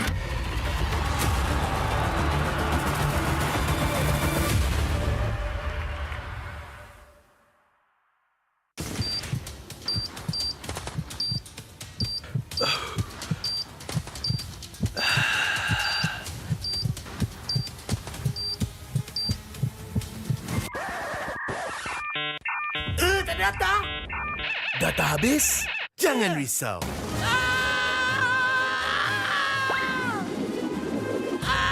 Tukar ke Rate 1 Mobile untuk data pantas 5G Extra. Nak peran data telefon, Rate 1 Mobile kan ada.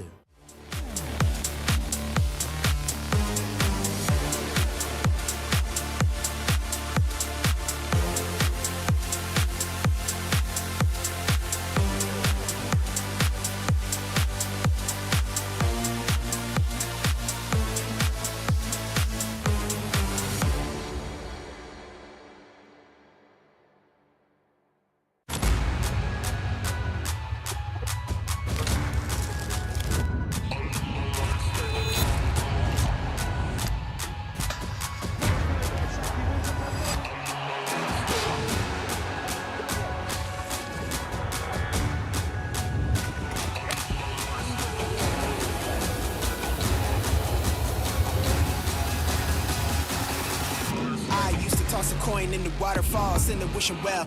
Now I get plenty coin, but I'm self-made. You ain't gotta wish me well. You ain't like me then, but I guess it's past tense, cause you tapped in. You was never who you said. I see the facade when looking, it really be like you could tell. My guard up, I ain't taking nails. If it's not in my favor, won't sign a deal. I got the royalty in the mill. I got authority in the field. Take a look in my iris. I be precise with the timing. I move on a tuck that's the high risk. I never know where my mind went.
Every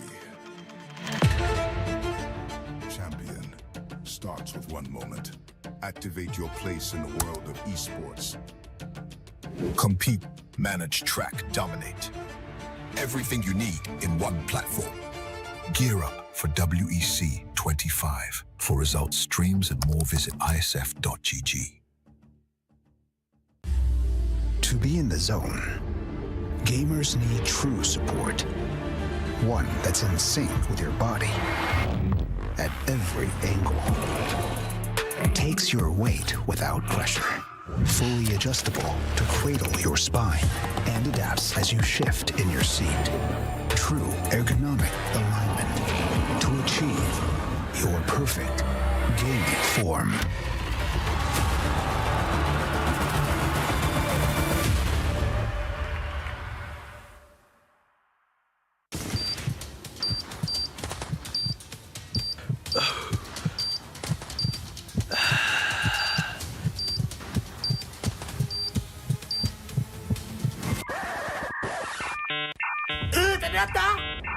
Data habis? Jangan risau.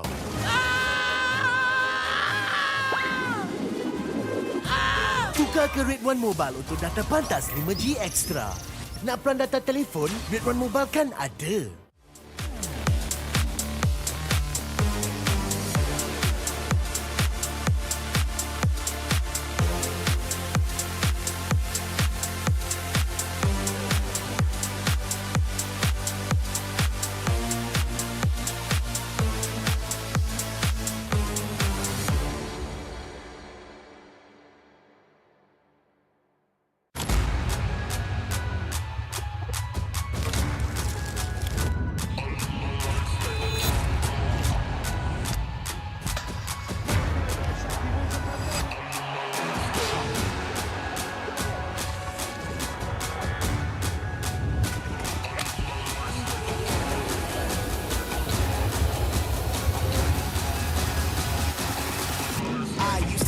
coin in the waterfalls, in the wishing well. Now I get plenty coin, I'm self-made, you ain't gotta wish me well. You ain't like me then, but I guess it's past tense, cause you tapped in. You was never who you said, I see the facade when looking, it really be like you could tell. My guard up, I ain't taking L's, if it's not in my favor, won't sign a deal. I got the royalty in the mill, I got authority in the field.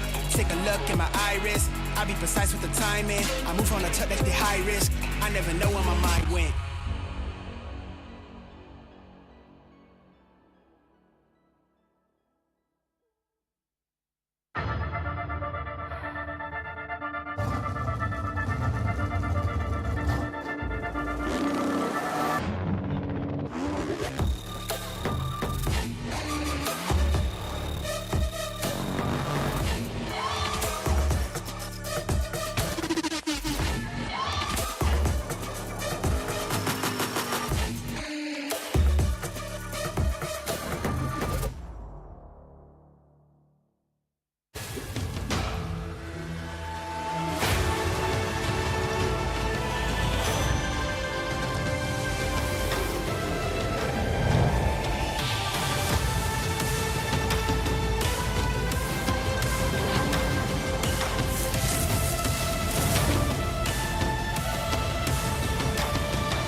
Every champion starts with one moment. Activate your place in the world of esports. Compete, manage, track, dominate. Everything you need in one platform. Gear up for WEC25. For results, streams, and more, visit ISF.gg. To be in the zone, gamers need true support. One that's in sync with your body at every angle. Takes your weight without pressure.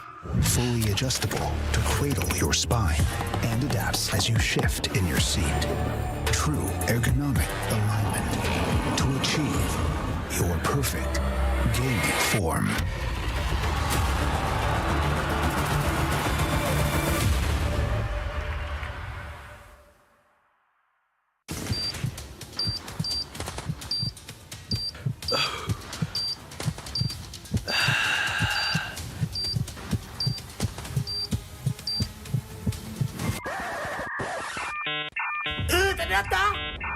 Data habis?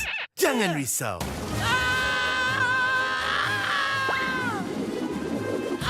Tukar ke Red One Mobile untuk data pantas 5G Extra.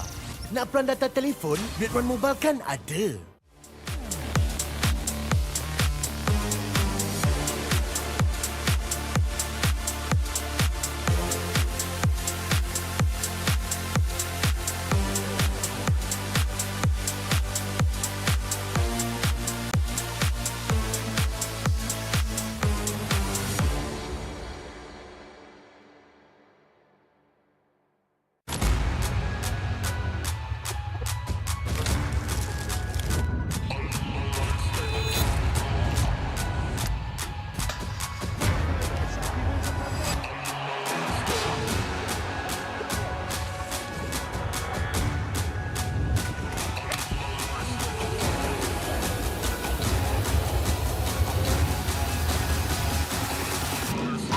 Toss a coin in the waterfalls, in the wishing well. Now I get plenty coin, I'm self-made, you ain't gotta wish me well. You ain't like me then, but I guess it's past tense, cause you tapped in. You was never who you said, I see the facade when looking, it really be like you could tell. My guard up, I ain't taking L's, if it's not in my favor, won't sign a deal. I got the royalty in the mill, I got authority in the field. Take a look in my iris, I be precise with the timing. I move on a tuck that's the high risk, I never know where my mind went.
Every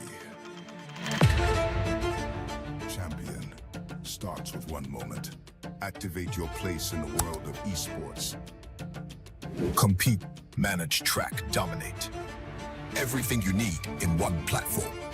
Gear up for WEC25. For results, streams, and more, visit IESF.gg. To be in the zone, gamers need true support. One that's in sync with your body at every angle. Takes your weight without pressure. Fully adjustable to cradle your spine and adapts as you shift in your seat. True ergonomic alignment to achieve your perfect gaming form.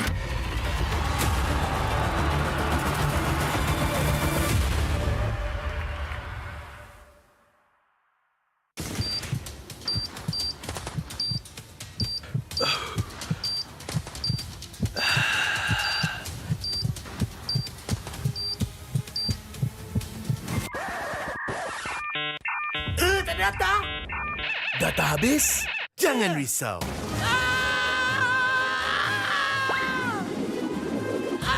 Tukar ke Red One Mobile untuk data pantas 5G Extra. Nak peran data telefon? Red One Mobile kan ada.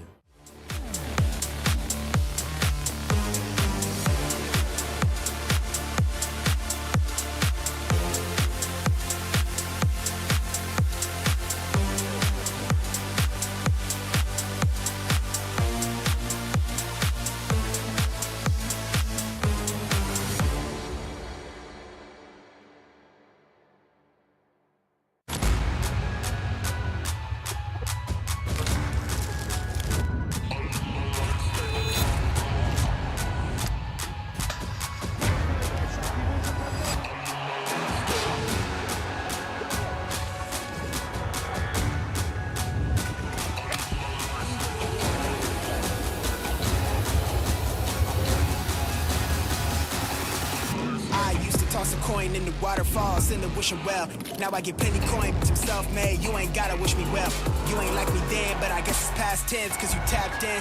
You was never who you said. I see the facade when looking at really me, that you could tell. My guard up, I ain't taking nails. If it's not in my favor, won't sign a deal.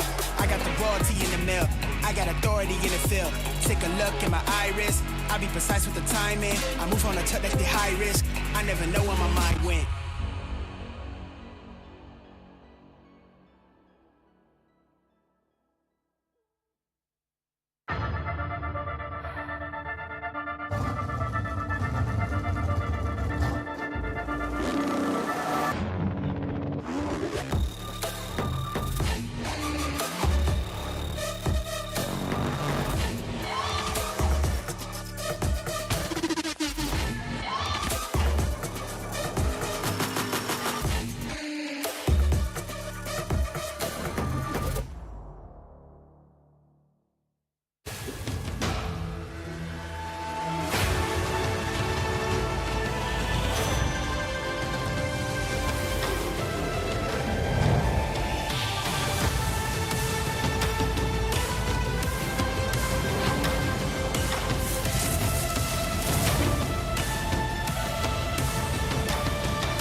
Every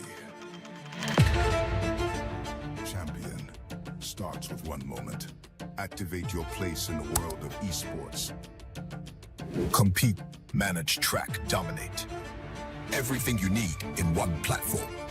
Gear up for WEC25. For results, streams, and more, visit IESF.gg. To be in the zone, gamers need true support. One that's in sync with your body at every angle. Takes your weight without pressure. Fully adjustable to cradle your spine and adapts as you shift in your seat. true ergonomic alignment to achieve your perfect gaming form.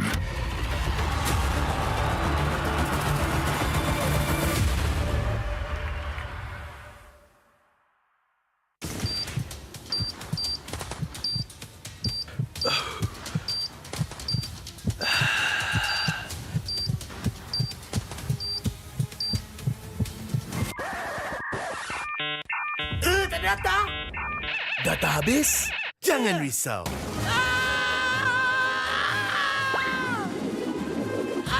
Tukar ke Red One Mobile untuk data pantas 5G Extra. Nak peran data telefon, Red One Mobile kan ada.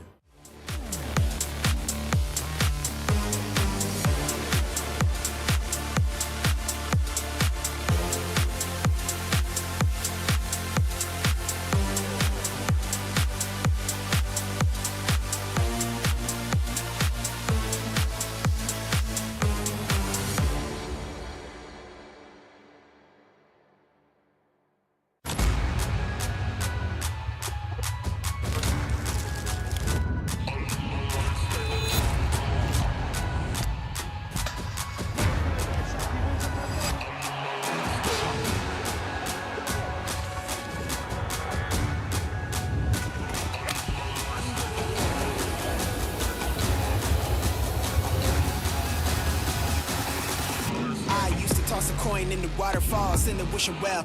Now I get plenty coin, I'm self-made. You ain't gotta wish me well. You ain't like me then, but I guess it's past tense, cause you tapped in.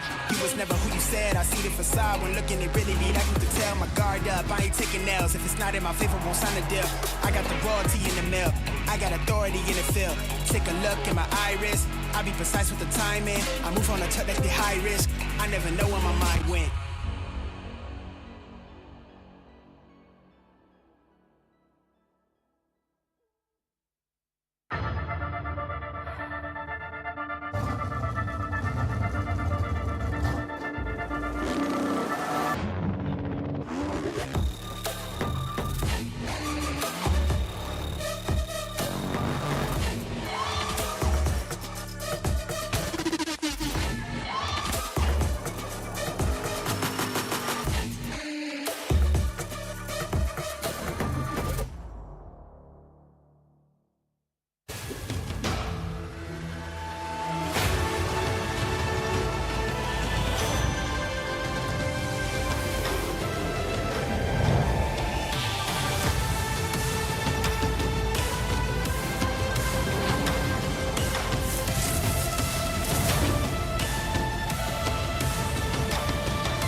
Every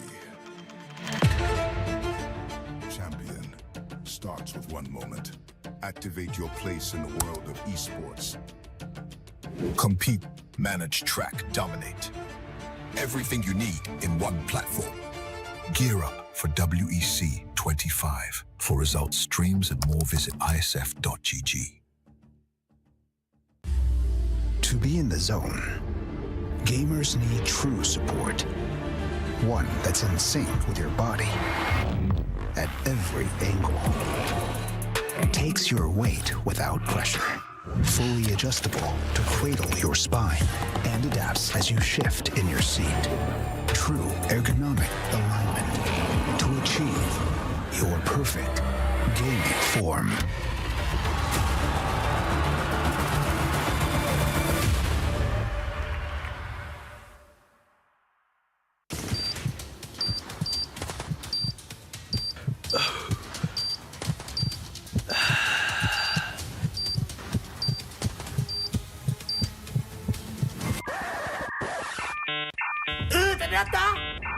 Data habis?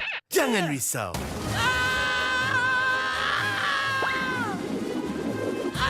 Tukar ke Red One Mobile untuk data pantas 5G Extra. Nak peran data telefon, Red One Mobile kan ada.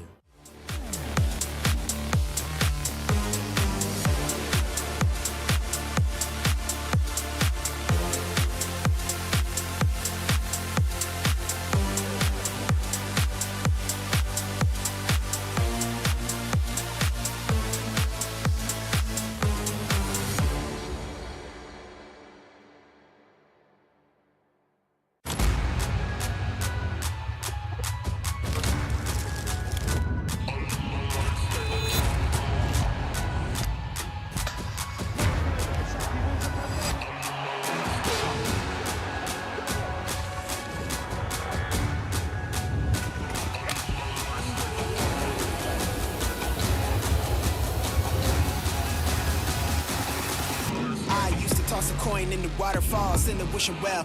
Now I get plenty coin, but I'm self-made. You ain't gotta wish me well. You ain't like me then, but I guess it's past tense, cause you tapped in. You was never who you said. I see the facade when looking, it really be like you could tell. My guard up, I ain't taking nails. If it's not in my favor, won't sign a deal. I got the royalty in the mill. I got authority in the field. Take a look in my iris. I be precise with the timing. I move on a touch that's the high risk. I never know where my mind went.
Every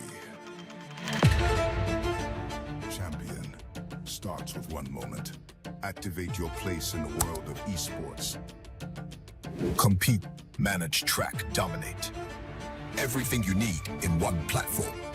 Gear up for WEC25. For results, streams, and more, visit IESF.gg. To be in the zone, gamers need true support. One that's in sync with your body at every angle. Takes your weight without pressure. Fully adjustable to cradle your spine and adapts as you shift in your seat. True ergonomic alignment to achieve your perfect gaming form.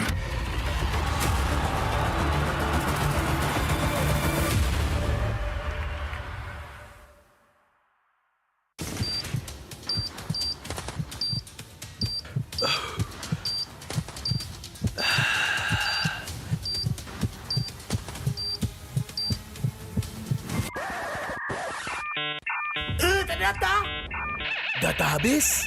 Jangan risau.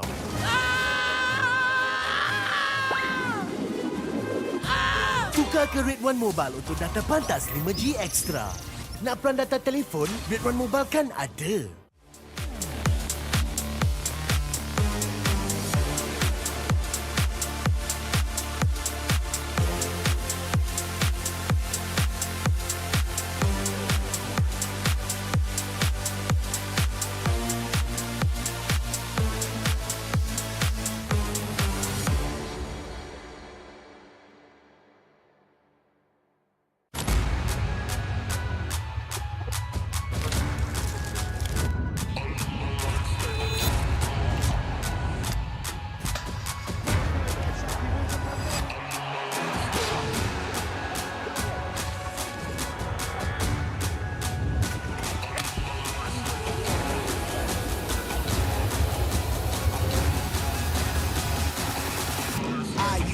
Coin in the waterfalls, in the wishing well. Now I get plenty coin, but I'm self-made. You ain't gotta wish me well. You ain't like me then, but I guess it's past tense, cause you tapped in. You was never who you said. I see the facade when looking, it really be like you could tell. My guard up, I ain't taking nails. If it's not in my favor, won't sign a deal. I got the royalty in the mill. I got authority in the field. Take a look in my iris. I be precise with the timing. I move on a touch that's the high risk. I never know where my mind went.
Champion starts with one moment. Activate your place in the world of esports. Compete, manage, track, dominate. Everything you need in one platform. Gear up for WEC25. For results, streams, and more, visit ISF.gg. To be in the zone, gamers need true support.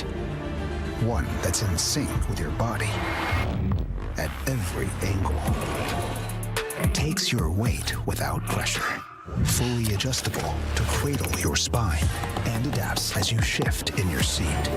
True ergonomic alignment to achieve your perfect gaming form.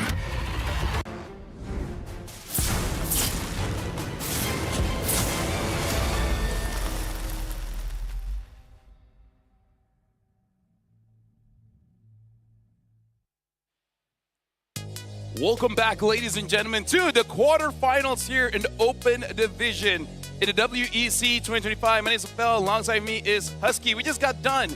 Malaysia going up against Mongolia. Malaysia will go through to the semifinals, and now we'll figure out whether the next one, will it be Turkey or will it be Myanmar? It's going to be a heartbreak day for 4 out of the 8 teams because it is a single elimination in the open category. So we've already eliminated Team Mongolia, unfortunately. Now it's between, like you said, Turkey and Myanmar, and it's two countries that we know all too well in terms of how they like to approach MLBB. And it's going to be a challenge, and it's my most look forward to series. I mean, like, again, this series happening here in Kuala Lumpur is amazing. Speaking of which, the World Esports Championship 2025 is happening here live in Kuala Lumpur, Malaysia. This global event is proudly organized by IESF and MESF, which is also with our strategic partner ESI, generously supported by KBS, Rakan Muda, Rakan Digital, and our official partners Red One, IQ, Solos Merge, Monster Energy, CK Music, and of course our official chair partner Razer. Having an amazing time here in WEC, and I gotta say, even the players themselves, man. Yeah, they've smiles all around. They've been very good sports. It's been super enjoyable being a part of this. Let's take a look at the quick refresher on the bracket. Again, like we mentioned just now, we got done with the first best of 3. Malaysia with a 2-0 victory over Mongolia, advancing to the semi-finals. Their potential opponents will be between Indonesia and Nepal, but that series will be coming after this. Right now, we have Myanmar up against Turkiyye, and then the final quarterfinal series for the open category today will be Cambodia against Kazakhstan, and then we will conclude the female category by the end of today. And I gotta say, looking at the scores for Myanmar and Turkey, a lot of 2-0s are in their history. But for now, we gotta look at today's schedule to recap what you said, Husky, where right now we are looking at Myanmar going up against Turkey. After this match, it is gonna be Indonesia going up against Nepal, and then closing the quarterfinals, Cambodia against Kazakhstan.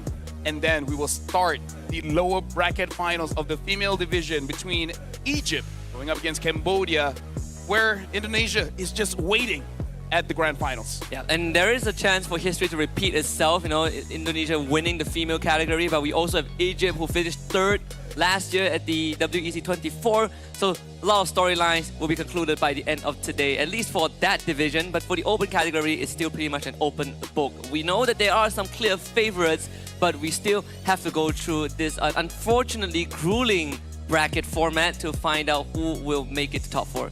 I mean, like, here's the thing. In Group A, it's a sweep all around, right? Turkey, they lost against Malaysia 2-0, but then they won against the other teams in Group A with a 2-0 victory, and Myanmar hasn't dropped a game. Same as Malaysia here. So Turkey might want to try and stop that. But we've seen Turkey perform not that great against Malaysia, but that was like 2 days ago? 2 days ago, yeah. Right? So 2 days ago. There's a lot of time in between in terms of practice as well as scrim, so we'll see how they adjust going up against Myanmar. Yeah, and I mean, even for the Turkey players, they have gotten some pretty quality practice in preparation for WEC, right? So we didn't get to see the translation, unfortunately, against Malaysia, but like you said, they have had some time to regain their confidence with the remaining group stage wins, and hopefully that translates into the quarterfinals. And with that, I'm pretty sure everyone is waiting for the start of this match. So we're gonna show you guys a trailer here between Turkey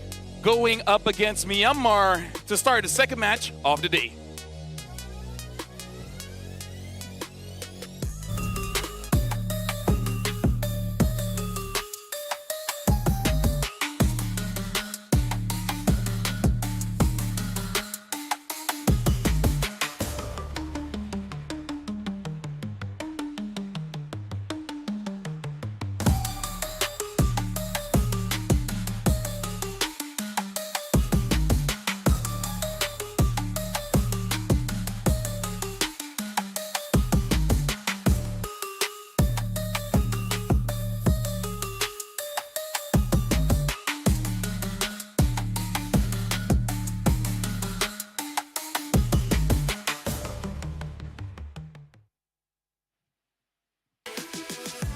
Entering the stage with confidence, a team forged by discipline, precision, and a legacy of mechanical excellence. A squad known across the world of MLBB, stand tall for the Crescent and Star Titans of Turkey!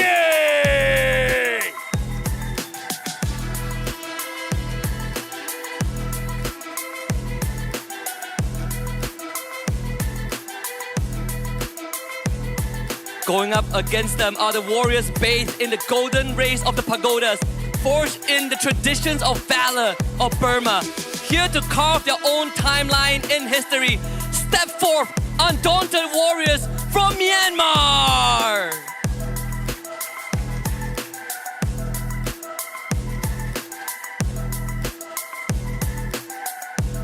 With both Team Myanmar and Turkey being on the stage, we would like to invite both teams to go for a fist bump for us to officially start the match.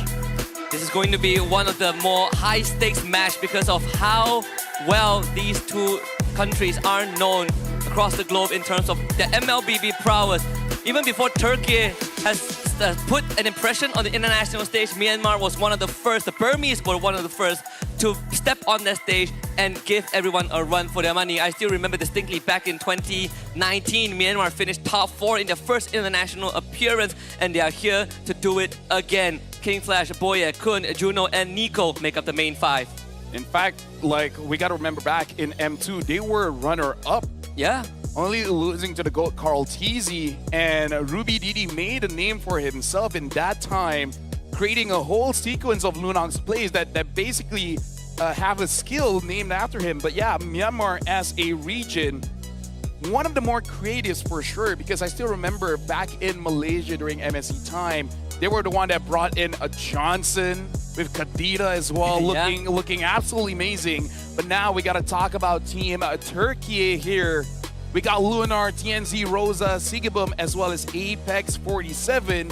In terms of the faces of Turkey, it's gotta be them. Yeah, they are the 5 main icons of the country, and not to mention they also sort of showed up on the international stage to fill in the void when Myanmar kind of faded out of the picture for quite a while. But now to see both of them back on the same stage and as competitors, it could have been more poetic. It's pretty sad that we have to wave goodbye to one of these teams after this best of 3, but it's a pretty bittersweet union for Myanmar, a region that really put themselves on the map in the earlier stages, and now watching Turkey do that a few years after their departure, and now coming back into this, it's going to be a challenge. Something that we do have to look out for is TNZ, especially on that Lancelot. Still remember, despite the team having a pretty difficult time, but TNZ, man, like as a jungler, really put a lot of impact going up against Malaysia in the group stage before.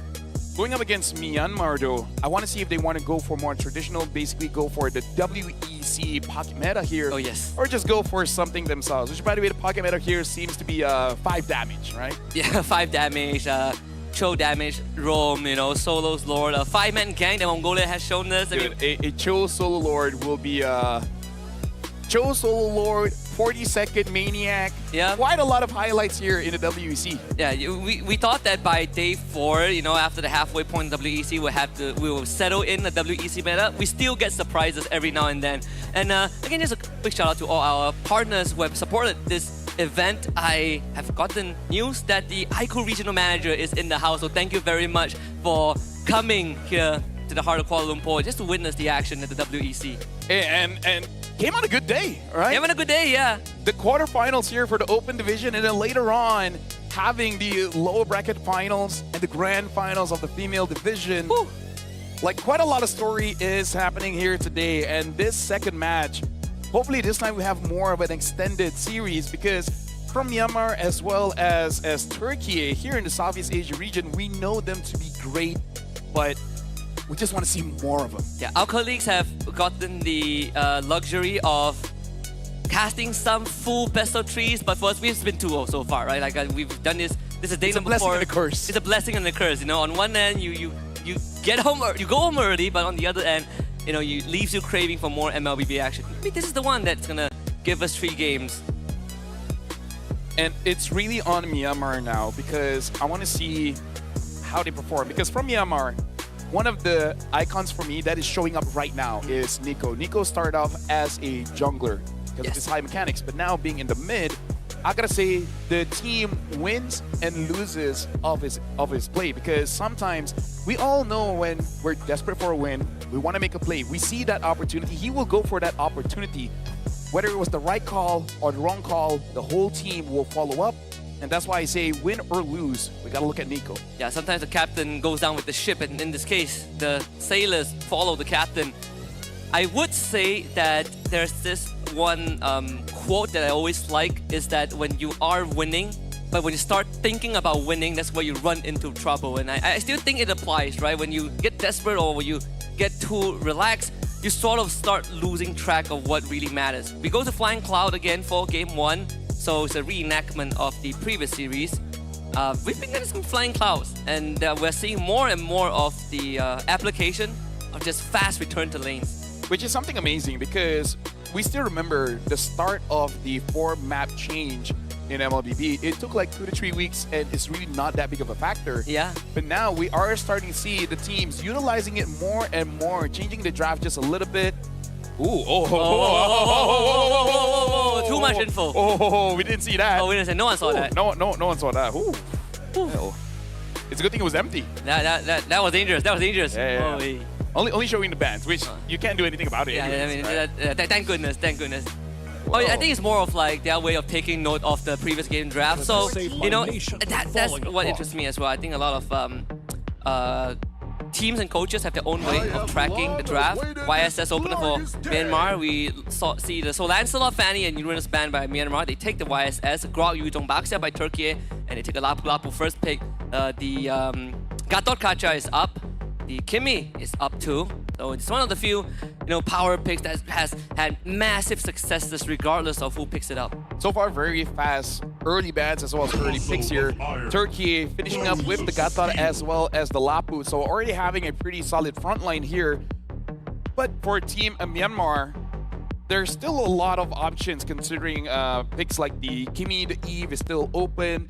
Again, it's going to be pretty dangerous going up against the Lapu as well as the Gatot, but you got to pick your poison at this point. Yeah. Among the planes, the Yip is a good answer. The CC as well. So Myanmar is also one of the few countries out there. You can draw some resemblance that they have with Mongolia or Cambodia, where they're very honest with the approach, but it's the honesty of the approach that allows them to play freely, right? The roles are very defined. They don't really hide too much they don't really kind of play that guessing game with you. They show you what they want to play and then they execute it. Right now, I feel like a good call here is for Turkey to ban out the roamers, because I kind of feel like the CC is such a curveball, can be thrown into gold or EXP, but what's definitely off the table here, you gotta get rid of the catchers, right? This is where you see the info that they have. So they ban out the Hilda. I wonder if they want to consider banning out something like a Kalia, banning something like the Cho, or be safe and ban out the Ruby. Though I gotta say, I feel like Turkey could probably use the Ruby quite well as well. Yeah, I was thinking of the Cho or Kalea too. If not, then there's like another pick, which is the Hylos, right? Which is not really a catcher, but it's like the instant stop. It's a door stop, right? You want to come in, he catches you, it's an instant stun. They do need some crowd control on the side of Myanmar. they don't have any for now, or at least any reliable one. Both the Mountain Shocker and RWM are very, very situational. So it's not the easiest crowd control to utilize. The Hylos does get banned out by Turkiyye. So reading into that. But also kind of shows that Turkey, they might not go for Shredders here because they're getting rid of the Hilda as well as the Hylos, kind of showing it's more bursty rather than DPSy, right? So very interesting to see how they're going to further develop their draft here for Myanmar. They definitely want to take out those scalers, banning out the Harif. I think the Lunox can also be considered too if you want to consider a tank. They don't have the last pick on blue side, so have to think ahead. You could also give the gold laner a good matchup, of which the CC is an option if you want to run double fighter since you already have the YSS. That also kind of puts a bit of pressure on Turkey. I think, you know, one of the players that we really want to see step up is Sigeboom because he didn't really have much of a chance to play against Team Malaysia, where I think his collective KD was 1-8 across 2 games. Selena gets banned out, so reading very deep into it. They want control of vision. Yeah, so I wonder if they want to hide Sigeboom's pick here because I feel like their mid lane pit won't be that punished. The Kimi is still there. Not a good matchup going up against the Eve. So it looks like they are going to go for Farsa, preparing just in case if Myanmar has more people standing in the back. And in a way, kind of forcing Myanmar to pick up heroes that dive a little bit further. Yeah, so it's sticking back to the comfort. I'm liking Cho for Myanmar if they have that in their arsenal. Yeah, I am liking Cho too. If not Cho, then you could go for... I mean, Kali is like the next option, Badang too, but Cho is clearly the best right now. Unless you have like a Pocket Franco. Yeah. Wait, Kalea is still up too, right? Yep, Kalea is still up. They're still there. I think Kalea you can... If they want a lot of control, pick up the Ruby. Ruby is also open, yeah. Yeah, you could run Ruby double fighters and then like plus a Roma that has engaged that could amplify the crowd control. They take the Esmeralda instead. And the Badang, okay. Slightly more unconventional approach, right? There's a lot more condition to get the Badang, especially if you want to flicker engage, you have to be pixel perfect. And I kind of feel like they're trying to use this Badang to potentially punish the Gatot. And now Turkey, they are going to pick up the Ruby for themselves. So looks like this time Sigeboom will be using a fighter. So in terms of the scaling here, I'm feeling more comfortable for Myanmar. Turkey, they're kind of on a tiki time bomb here. Farsa as well as the Hayabusa, they have pretty good early and mid. But then when it comes later on, the Farsa is strong as long as she's untouched. It also comes down to how good of a game Tianzi is going to get. We have talked about the Yeef effect. At one point, the Yeef is going to transition to become the main carry. She's going to be the one shredding tanks, taking objectives, clearing waves, starting siege, and has great crowd control. She's sort of like your all-in-one package for a mage. So that's the timer that I think Turkey will have to work against as well. But they are running a very standard draft. It's one of the most meta drafts you can have. There's honestly quite a lot of lockdown here coming in from Myanmar because CC coming in with a current call as well. And it will shred you come later on. I like the damage profile coming in from Team Myanmar, a lot of shred, and you have a bit of burst coming in from the Yisun Shin as well. So Team Turkey is more on the burst. So I'm really looking at Team Turkey to be the one to actually win the first 2 turtles because I feel like that's the main win condition for the draft. Yeah, if for Team Turkey, they also have very quick ways of fighting, right? The low cooldowns on their ultimate, very reliable skills, high damage profile.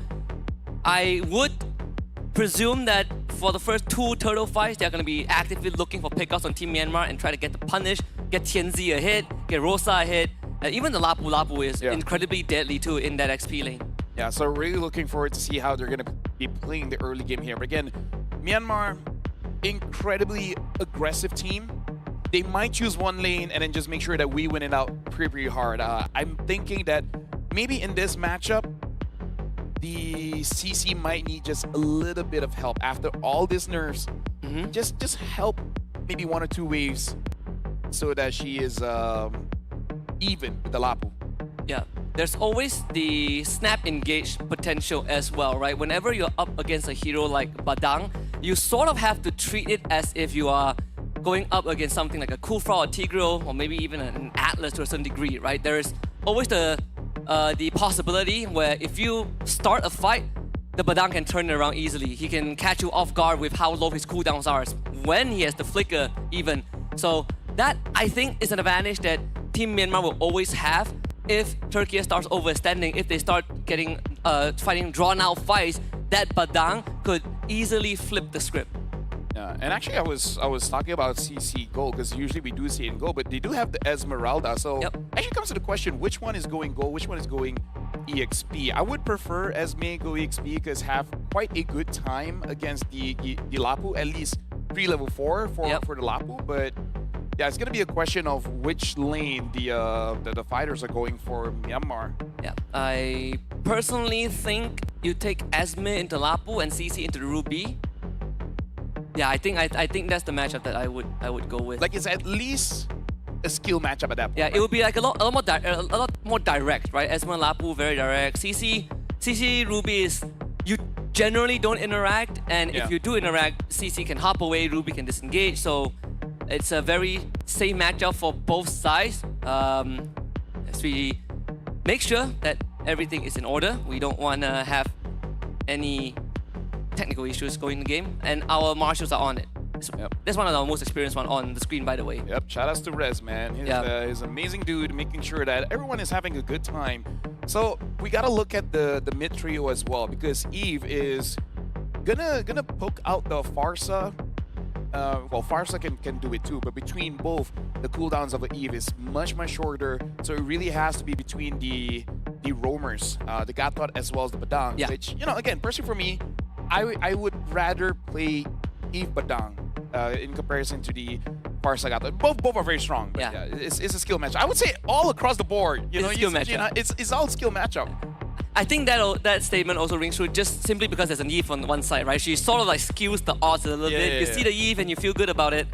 She has a high win rate for like only lost 2 games across all WEC games. Even in the games that she lost, she has impact. It's not her fault. It's not her fault. Like she's always a good hero. I love the changes. I think getting a shield with every pop of your ability is great. And honestly, low cooldowns. She's not that broken, you know? Yeah, low cooldown, high damage. Has self-pew. That's something that most mages don't have. You don't get to like pew for yourself. You don't get to, you know, void blast. You get a shield, get movement speed. Zone control. I think she has the strongest zone control in the game as a mage. I'm gonna say, only with the Eve, I can outplay a Lancelot. Oh, yes. Right? I mean, I guess Zushin as well, depending on how well your early and mid game was. So it's really between Zushin as well as Eve. And if you're really, really good, I guess Kagura Selena, you know? And also it's one of the heroes that can counter-engage, right? Not many mages can comfortably say that we start a fight now. We punish them, we counter-engage with a crowd control.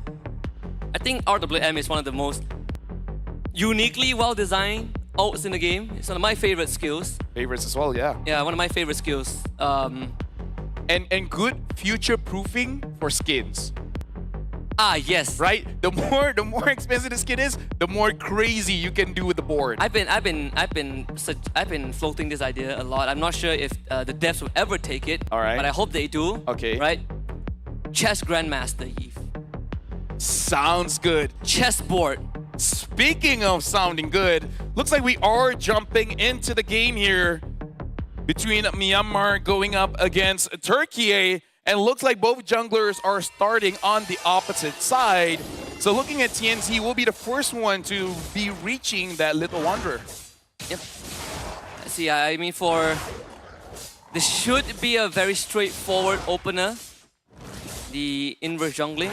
We gotta see where the Little Wanderer spawns. That is gonna give us a good idea of where these players are gonna head towards. So on the bottom end of the map, and Myanmar will call dips on it so they prevent any sort of an invade. With good coverage from Boye, and Kun also making sure that Luna doesn't get to leave the lane too early. They get the interaction at the Litho, and it will be Turkey that gets it. Yeah, looks like they were able to dodge the Unbreakable coming in from Apex 47. Nico just taking a bit of damage coming in from Rosa, but we can see here that, oh, look at that, able to catch Rosa. Still holding on to the flicker and able to get out of there. But look at this, TNZ jumps in. Shadow onto Nico, but not enough damage just yet. And this is why I say I would prefer the Eve as well as the Badang, because the kill threat is really there. Yeah, both mid laners forced to use their flicker just to get out of that predicament. Thankfully, TNZ didn't stick his shadow onto Nico, because I feel like that was the first blood angle. Still, Boye on this Badang is incredibly dangerous because you get to cancel the Unbreakable so easily, right? You have two abilities that can do that. Apex 47 doesn't revitalize, so that will be first blood for King Flash. Actually, now that I think back, I was casting their tournament, and this is one of Boye's signature here with the Badang. And honestly, Nico's just good on everything. But still, Myanmar opening up, really controlling that mid. It looks like Rosa really can't take a break. TNZ did receive some of that heat too. You can see the idea of what Myanmar wants to do. They're gonna try and hit 4 onto Nico first. And he does get it, so the RWM is available for Nico. The turtle now under control by Myanmar. Turkey attempt to steal, but it will be King Flash securing it with Retribution. Kun is gonna get jumped on by the bravest fighter, Raging Slash. He goes down, Apex 47 dashes away. Luna now next on the chopping block. 4 members of Myanmar on him, but Lunar will escape. Yep. So far, good engages coming in. Myanmar's well. Turkey here. Sigiboom is able to catch 2, but looks like the follow-up is not there just yet. TNZ jumps in. It looks like they don't have the damage. Ogi Shadow Kill executed, but not enough still. Good engage coming in from Sigiboom, but the follow is just not there yet. Yeah, Nico is doing a fantastic job. He hasn't had to use RWM the entire time from the turtle fight to that sequence in the mid lane, and he was peeling his teammates away. Those Void Blasts actually hurt even in the early levels. And that's why Turkey was hesitant about committing too much. And they also juggled the Ogi Shadow Kill very well, making sure that no casualties on their end. So Myanmar going even against Turkey. The only minor goalie that Turkey has is on that early kill from Lunar on to Kun. So that's the goal lane, I believe. The XP lane, excuse me, skewed a little bit. So right now, 3 minutes in terms of the goal difference and kill difference, it's really non-existent. Boye goes after Apex 47, taking quite a bit of damage, and even using the Revitalize and Feather Airstrike just to make sure that Apex 47 doesn't get taken down. Quite a lot of resources Myanmar was able to bait out of Turkey, and now Lunar, bravest fighter, looks like he's gonna try to fight back, and he's right, but King flashes there, gets the kill. Yeah, Kun has Vengeance too, so damage reduction just enough to keep him alive. Myanmar really limit testing Turkey right now. It comes down to who flinches first. They were trying to bait the AOG from Apex early on. They only got to Revitalize, but it's good enough because Apex will have to play a bit more scared without the extra healing.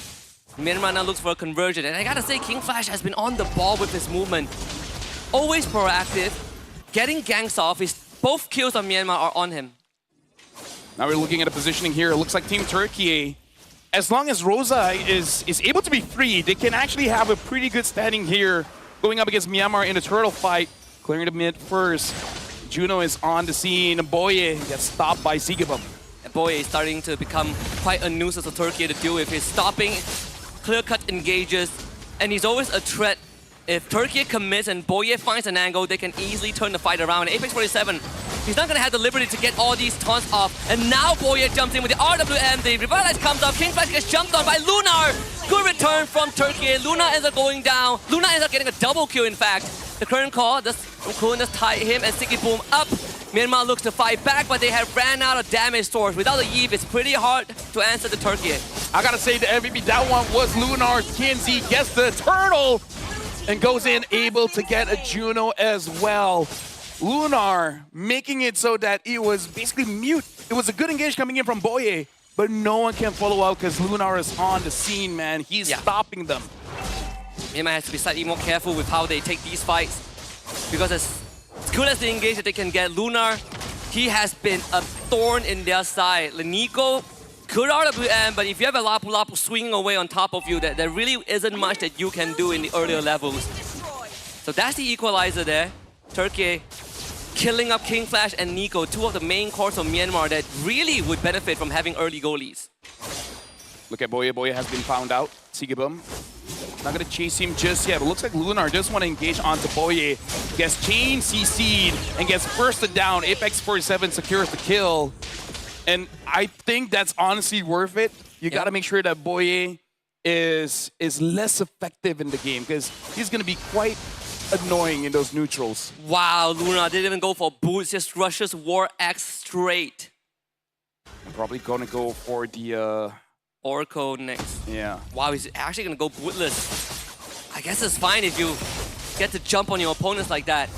Speaking of which, jumping towards Boye, Boye pushes him. Nico should be able to deal with that, but Lunar is all alone. AOG jumps in, helps him out, barely survives. Nico, a little bit of damage and could have got that. Yeah, just a little bit. If Nico was there slightly earlier, they will lose Boye again. Tianzi with the collection. Boye goes down the second time, 17 seconds before the turtle spawns, but it is Flying Cloud, so Boye can easily rejoin the fight if needed. At almost 7 minutes here, the front lines of Turkey as well as Myanmar got to be careful with their positioning because Lunar was caught all alone, Boye was caught all alone. So again, this shows that it's a very fast-paced team for both teams because at 6 minutes, they're already setting up ganks. And Juno is in the middle of everyone. Rosa has to flicker away, but look at it, a current call. Catches Sigibum. Kun all the way to the back, gets onto Rosa. Rosa survives, but Kun eventually secures it. Speaking of which, Tianzi gets the turtle. At this point, Lunar is all alone, unable to dash out. Tries to fight against 4 members of Myanmar, but King Flash gets the kill. Another good exchange, even though Turkey got the objective. It's not the best. They get the pull into AOG landing. The taunt follow-up. Crowd control was good, but Nico manages to get away. The shield also keeps him alive. Current call response from Kun to push the rest of Turkey away. Sigibum just got to see Halbert too.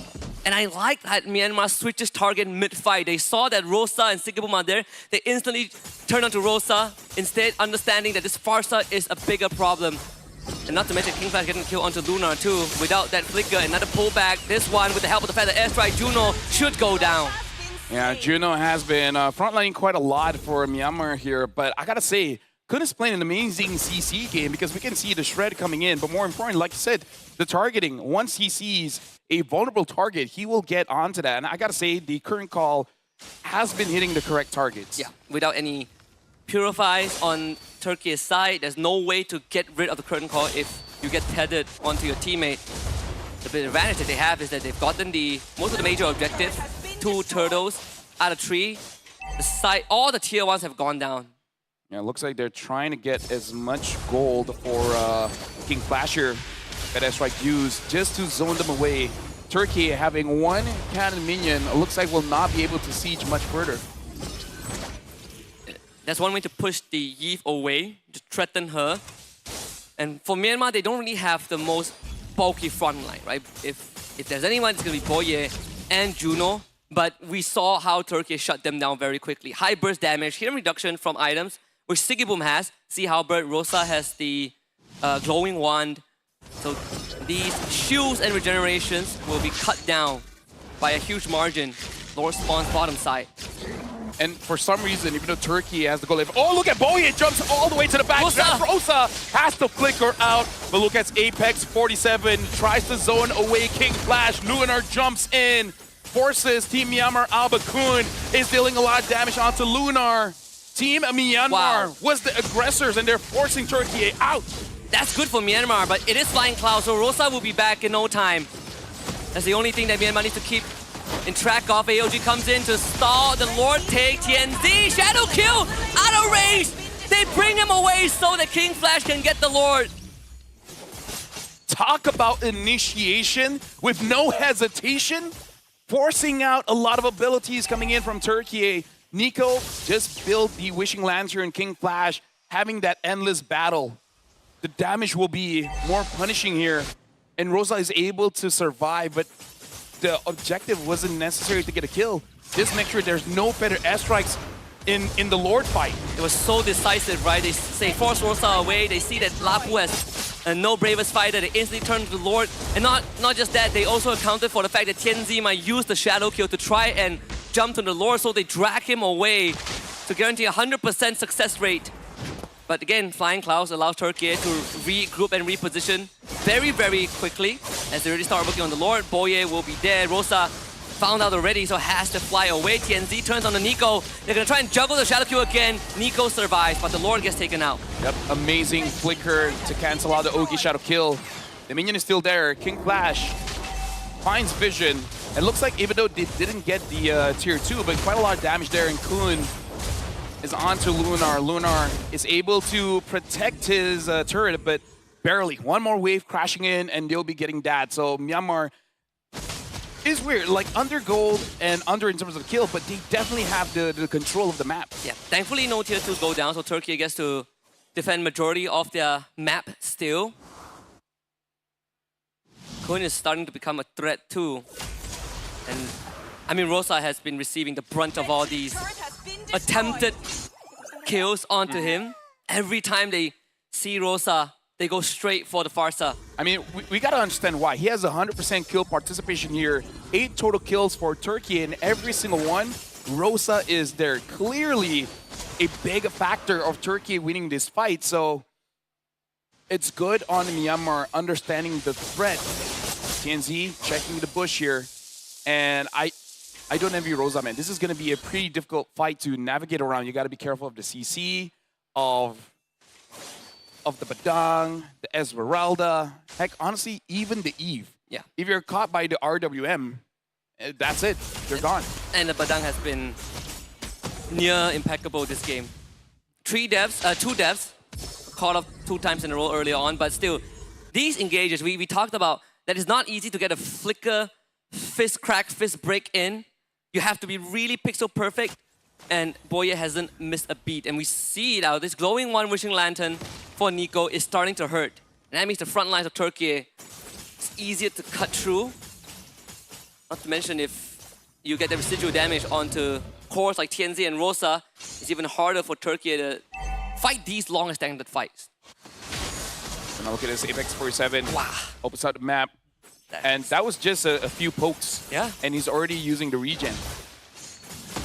He got burned out by the glowing one too. This is gonna be hard.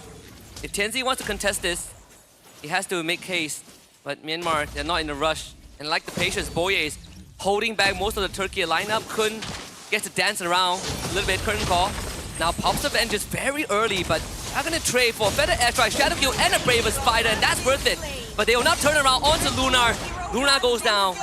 So both the XP laner fall. Yeah, at this point, I don't know which one is really worth it, but Sigibum trying to get away from Juno. Juno is all alone, getting attacked by TNZ as well. Sigibum taking quite a lot of damage. If Nico wasn't there, Juno would have 100% died. Thankfully, TNZ doesn't have the shadow kill too. Now it's up to Boye, the Lord knockout. Also both Boye and Sigibum flicker out for a trade of the AOG.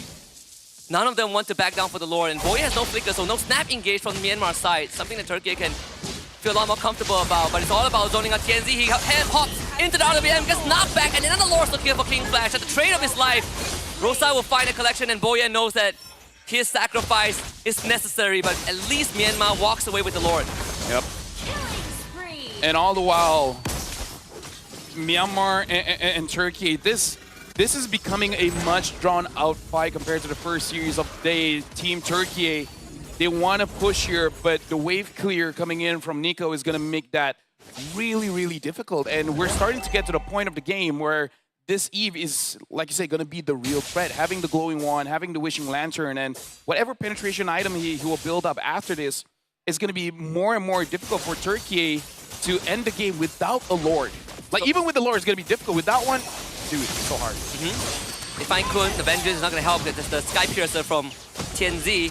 He is 4-0, so Rosa unfortunately will have to flicker early and cancel out the Feather Airstrike. Apex hitting Juno away. The bolt connects from King Flash. That's a lot of commitment. He has no tracers. He goes down, but Juno finds Rosa. RWM out, but it has to be cancelled very early as Turkey moves out of range. Luna now turns on to Juno. He's in a 1v4. No way out for that. TNZ is unstoppable. That was a big mistake coming in from Myanmar. Game-changing even. They got the Lord, but the fight was not coordinated. Juno was so far forward. King Flash tried to get the kill, which is a good call if he was able to do it. But once the Turtle Bolt hits onto 2, I think he thought he had the damage. Yep. Instant follow-up coming in. Apex 47 locking him in place. That was the biggest blunder that Team Myanmar did all game. Yep, that's the second Lord take that Myanmar has, and it hasn't really converted into much. Turkey at 3.2k goal lead, not to mention that TNZ has Sky Piercer, so it's even more imperative for Myanmar to really think about how these fights are going to pan out. 30 stacks for TNZ, so these shadow kills are suddenly deadlier than they usually are. But that also means for Team Myanmar, their win condition really is to take down TNZ, right? If he's able to get one more kill, 40 stacks on Hayabusa is honestly enough to get a wipeout. Like, you gotta be careful. Your lineup isn't super tanky, especially if Juno on this Esmeralda is not able to stack the shield. Even if they group up as 5, at least one person is gonna get taken down with 30 stacks of that Sky Piercer. Yeah. To stack the shields, you have to be able to use their abilities, and we just say that there are plenty of crowd control from Turkiyye, and it's very easy to shake them off because of how low the cooldowns are. And we gotta talk about the itemization here, because Kun as well as King Flash having the Winter Crown, it's good and bad. It's good that they can protect themselves. It's bad, however, if they use it while the team is clumped up, you're gonna give over one person the full damage there. It looks like TNZ, as well as Rosa, is already forcing out a lot from Juno. Look at the Lord here. Myanmar, what is there? Apex 47 jumps in. That's a very early AOG. Can they get Kun though? The Vengeance, doesn't matter if there's a Sky Piercer. Still worth it for Turkiyye. 4v5 is getting a bit dicey. Luna hops in with the bravest fighter. Can he get the control off? This time Rosa on the ball. Gets the objective for Turkiyye. Chases Nico away. Feather airstrike. Nico is going to try and fight back. Rosa flickers away. The RWM out of range. And TNZ here as the cleanup crew. Nico is not getting way out of this. Godlike for TNZ. 3 dead for Myanmar as Juno goes on the run. And Boye will have to hold the fort. Yeah, more stacks for the Sky Piercer. And now Juno. Oh! I never seen that interaction before, but Team Turkiyye, they are looking to try to end this one, but the minions are not there. They got to be careful. There's a chance Juno could turn things around. Boye jumps in. AOG trying to stop the engage. And looks like Lunar gets onto Boye. Juno all alone. TNZ gets a legendary. Even as an Esmeralda, you cannot tank the Hayabusa anymore. King Flash's back is him and Kun. They need to take care of this one wave, and then they'll buy enough time for Nico to come back, and that's the essential wave clear. So it's not the end yet for Myanmar, but Turkiyye have assumed total control. Again, the crowd control that they bring with this draft, very hard to deal with, and Nico's RWM is now more valuable than ever. That one RWM could decide whether Turkiyye takes this game 1 or whether they go on a bit longer, but they have to deal with the Lord first. And Turkiyye is not going to wait. They're going to go straight in, find the kills, and with the help of the Lord, work on the crystal. TNZ in the back, Nico is gone. Turkiyye takes game 1. Amazing game coming in from Turkiyye as well as Myanmar. Quite a few mistakes coming in from Myanmar, but more so Turkiyye able to bounce back despite the immense pressure Boye had with the Badang. Rosa was able to navigate all the dives, all the engages, and still deal that much damage, allowing TNZ to get all those kills, about what, 40-50 stacks of Sky Piercer by the end of the game. Yeah, and taking that Lord as well, that's the icing on the cake. I mean, for Myanmar, you can see some of the ideas there, right? They were really banking on just out-mechanicking Turkiyye. They were willing to flip that Lord because they gotten the first 2 Roars didn't really amount to anything, sadly. The first one, it was good defense from Turkiyye. The second one, they sort of make a big blunder and ended up not really utilizing the Lord advantage. But the third one, they had to roll the dice, and with Rosa taking the Lord and staggered death timers, it was close to impossible for Myanmar to recover. We gotta remind ourselves, this is single elimination in the quarterfinals. Whoever gets defeated is gonna go home. And unfortunately for Myanmar, I kind of feel like that was a solid performance, but Juno on the Esmeralda seems to be a little bit uncomfortable, where he dies just a little bit too fast for an Esmeralda. Yeah, again, to be durable in these fights as Esmeralda, you want to be able to use your abilities, but against Turkiyye, you get crowd control. There's a Sky Piercer, and there's plenty of burst damage from Turkiyye. It's very hard for Juno to press his buttons, and that's why he looked so fragile as an Esmeralda. And this is where we see the threat of a Hayabusa. It's very difficult to catch, where you're not really punished by the Sky Piercer, which is why we were thinking of the Cho. Someone needs to stop this Hayabusa. No one was able to do that. And King Flash had a difficult time going up against this Lapu, man. Lunar, from the early to the mid to the late, every single time the bravest fighter comes in, you can tell that Myanmar, they're just like, come on, man. Yeah, there were some moments where Myanmar, at least in the early game, that they tunnel vision a little bit on what they wanted to do, and they realized that Lunar is a threat, and they did adjust to, you know, play around this lapu-lapu, and they started to punish Luna more and more, right? They stop the engage, they make sure that no one goes down to the lapu-lapu, they're getting the flickers out of him. Unfortunately, there is the Hayabusa, and once those Sky Piercer stack starts racking up, it becomes infinitely harder for Myanmar to confidently go into these fights, because if Tianzi sneaks into the back line, someone is going to go down. Speaking of which, both mid laners are highlighted here. Rosa being the best support, and Nico, the GOAT, 76,000 damage dealt. Juno did take a lot of damage, but I kind of feel like he didn't sustain that long in the front line. We're going to be looking at the MVP for this one. And honestly, I feel like for Team Turkey, Sigibum was the one that got the MVP, controlling whoever gets into the fray against Turkey. A lot of protection. This is a team victory here for Turkey. Everyone performed their roles very, very well. Yeah, Sigibum gets to finally show off his chops as well on this Ruby 2015. He doesn't necessarily have to be the one getting the kills, but he is definitely a big nuisance. It's very hard for the members of Myanmar to navigate if he's standing in front along with Apex 47. We saw how tough it is for Juno to move. If Boya gets an engage off, they can easily displace him, and they are just able to fight in locations away from the influence of Nico, and that's why even with a Yve on Myanmar's side, you don't really see too much of an impact. I feel like it's tough for Myanmar, where they're playing quite chaotic, and as a Yve, you would prefer if everyone moves at the same area, right? It becomes more difficult for you to keep bouncing about, changing your targets here and there, here and there, here and there, because Team Turkey probably intended, but they're quite spread out. So you barely see any real world manipulation that catches multiple targets. In fact, how many times has Nico forced out to cancel the real world manipulation? I think one of the fights towards the very end as well, right? The RWM was instantly cancelled, and this, I believe, was the last fight, where Rosa got the Lord, and there really wasn't much that Nico could do. Like, even in the position that Nico was in, coming in from the middle lane and just not having any influence over the fight at all, though you can see the damage of that Yve. One more Void Blast would have been the death of Tianzi. Yeah, I just feel bad because he has to dodge a lot here.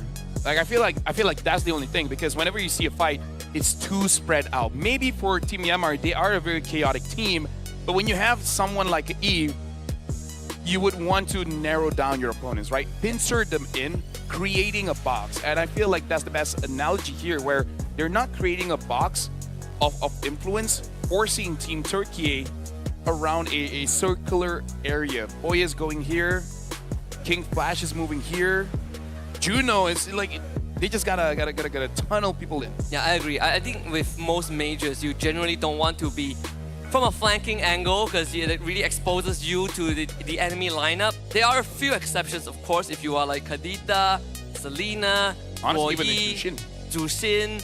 But even Jushin is not that advisable, right? Because people can jump you. So most majors want to play with the team, and that's why Nico's positioning, I think, towards the later stages of the game felt slightly unsynced with the team. Yeah, I feel like this is a pretty close game. It's just that some crucial mistakes, especially in team fighting at the end, when Myanmar got the Lord and then just basically died one at a time. Team Turkey really able to establish more influence onto the map. But this is good showing from Turkey. Yeah. Especially Rosa, because I feel like the last time we saw him on that Farsa, tough game. This time it's like, you know what? You guys are trying to do it again. Pretty cheeky. I see you, but not gonna happen. And when we won in the Yve, you know, that was quite fun as well. And escaping from ganks multiple times, right? Getting jumped by Boye and still getting out. I would say this is the Turkish delight that everyone has been talking about, right? They were the one that popularized it, and that's the reason why this lineup has been unchanged for so many years. So what does Myanmar have to change for this one? Because they got to extend the series. If not, Myanmar is the champion of their group, right? Yes. They've gone undefeated. This is the first defeat that they have suffered while gained defeat here in WEC. So Now we got to see, okay, after taking a loss, how do you recover from that one?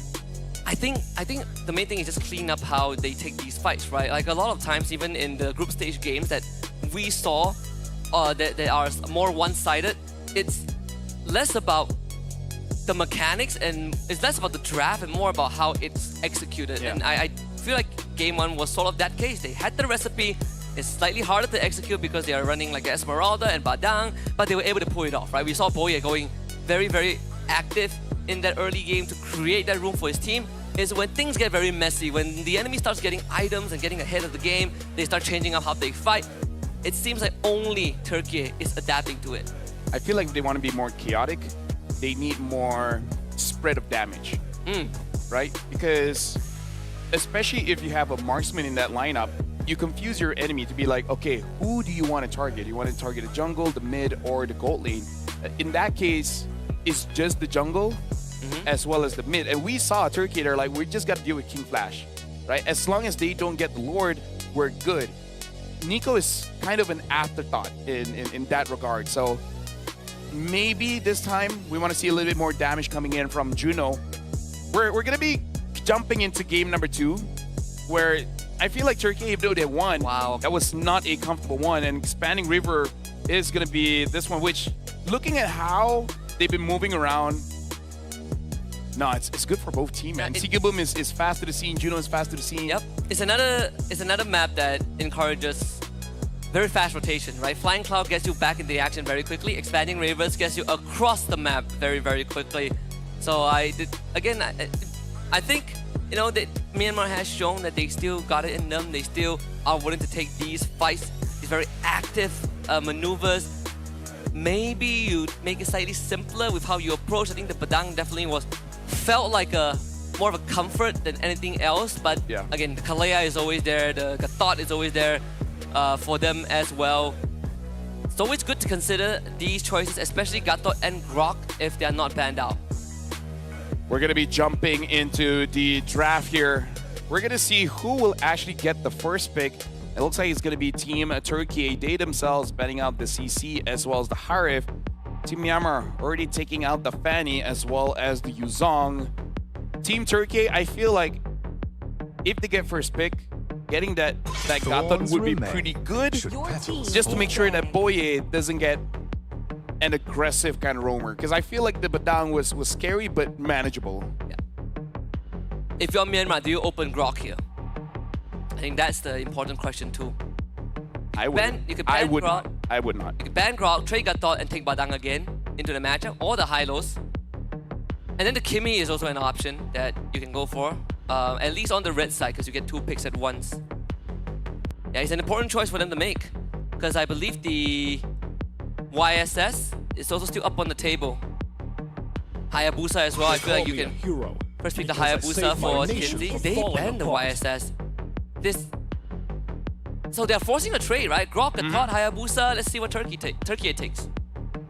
Personally, for me, I think Turkey should pick up the Grok, because I feel like it is a very good enabler and it kind of forces out your opponents, whether they like it or not, pick heroes with dashes, because that's a special crowd control that only Grok has with the Earth and Rampart, is that I can catch you by not using a stun. So yeah, Turkey does pick up the Grok.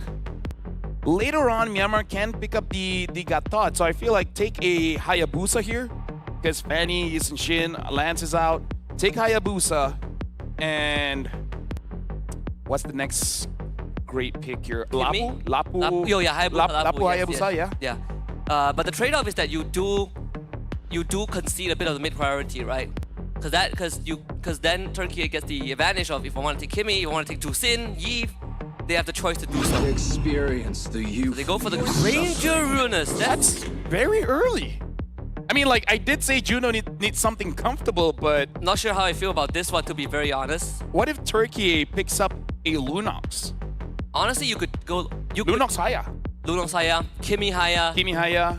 Just get a strong mid, right? You get a strong mid, you get a strong mid, and the problem now for Myanmar's sequence is that, let's say Turkey goes for like Kimi +1, right? Let's say Kimi Haya, anything that gives you a strong mid priority. Myanmar has no answer to it, because there's a second ban phase and Turkey can shut that down very quickly. So even Drusin doesn't feel good for Myanmar. It doesn't matter what Myanmar picks for mid. Effectively they lost control. The Yi Baxia.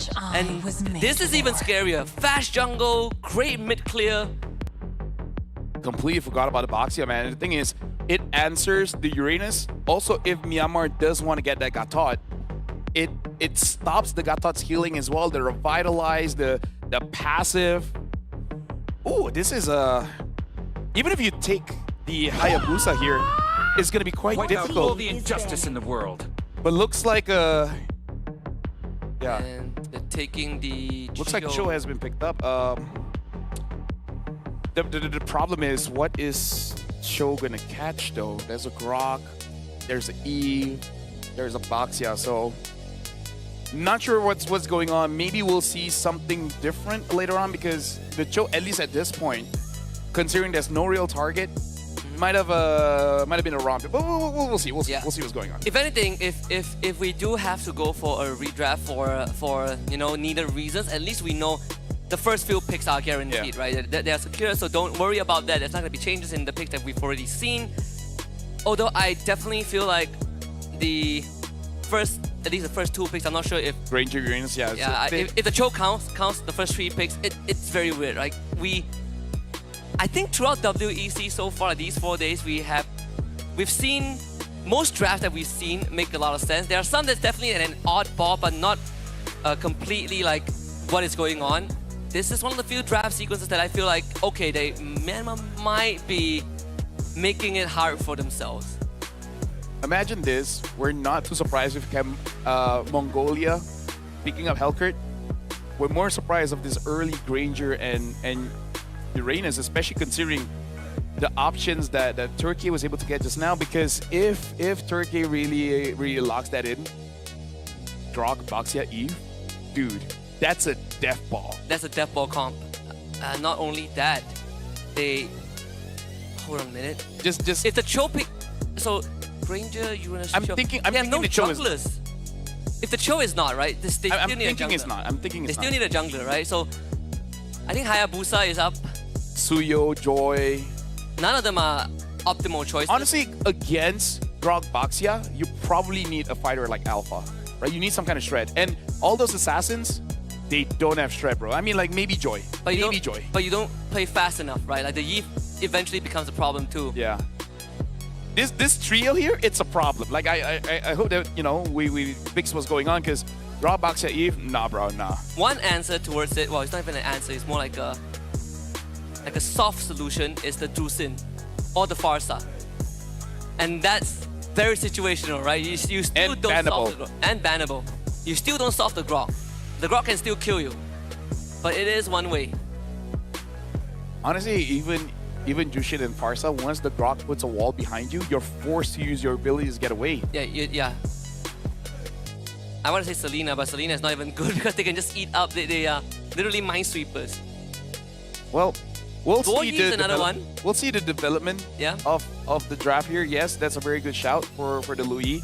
We'll see what picks register and what picks doesn't. Yep. Because I hope the people watching they understand how scary of an opener Team Turkey got. And this is the quarterfinals playoff, single elims, and Myanmar's already down 1 game.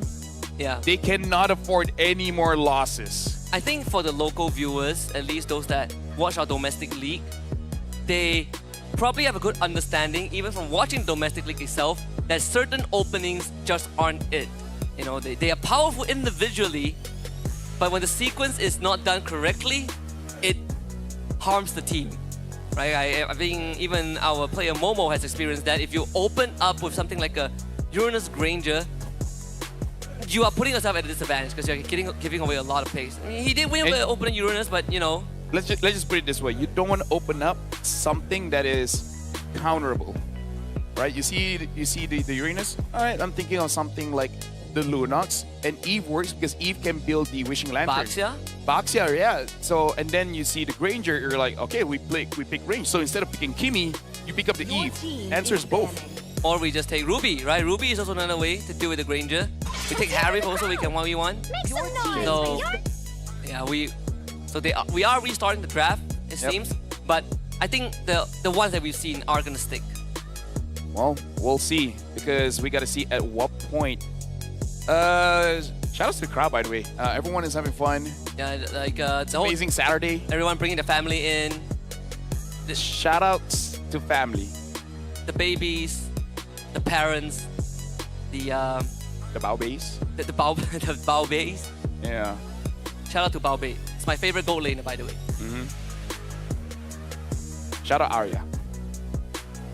One of the more famous female Malaysian players. Hey, get second place in the previous World Tournament. So as the draft is restarting, we will see the development. If this is the first three, Husky, I'm very, very worried of how Myanmar is gonna finish up the draft here. Like the jungle is gonna be a question mark. The mid is gonna be quite a question mark. Because usually these kind of drafts puts a lot of burden on the jungler, or the gold laner. Yes. But And you know the gold laner is gonna be Granger, so it's like there's no way to counterpick that anymore, right? Yeah. Okay, let's see. We're gonna bring the draft back up. So it does stick. Ooh, well. All right, this is quite a problem now. Maybe it is comfort. At this point, this show has to be damaged. Because if you catch anyone, like if you catch the Grog doesn't care, Boxia doesn't care, Eve can cancel it out. So going straight for the bans here, Myanmar is banning out the Lapu. And then Team Turkey banning out the Angela, just to make sure that, you know, maybe this is a cheese coming in from Myanmar that Turkey has seen before. Oh man, picking the Cho means it's a Cho roam too. So you are...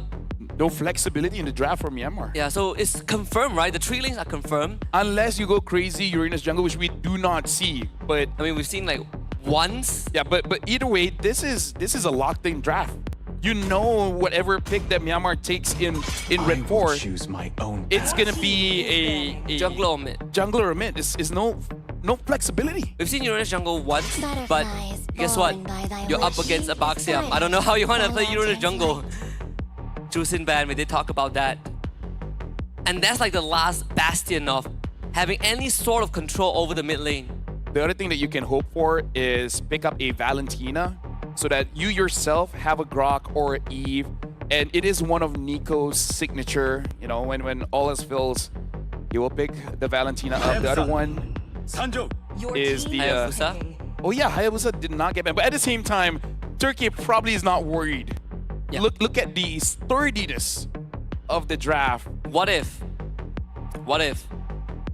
put this Baxia on Lunar, take a Fredrin here. It's a What? stretch, it's a stretch. No, it's not a stretch, because good luck getting killed here, Right? right? You take a Hilda, right? Like a Hilda XP. You take a Hilda XP. Ooh. Don't give ideas, man. Hold on a Like, minute, that sounds pretty good.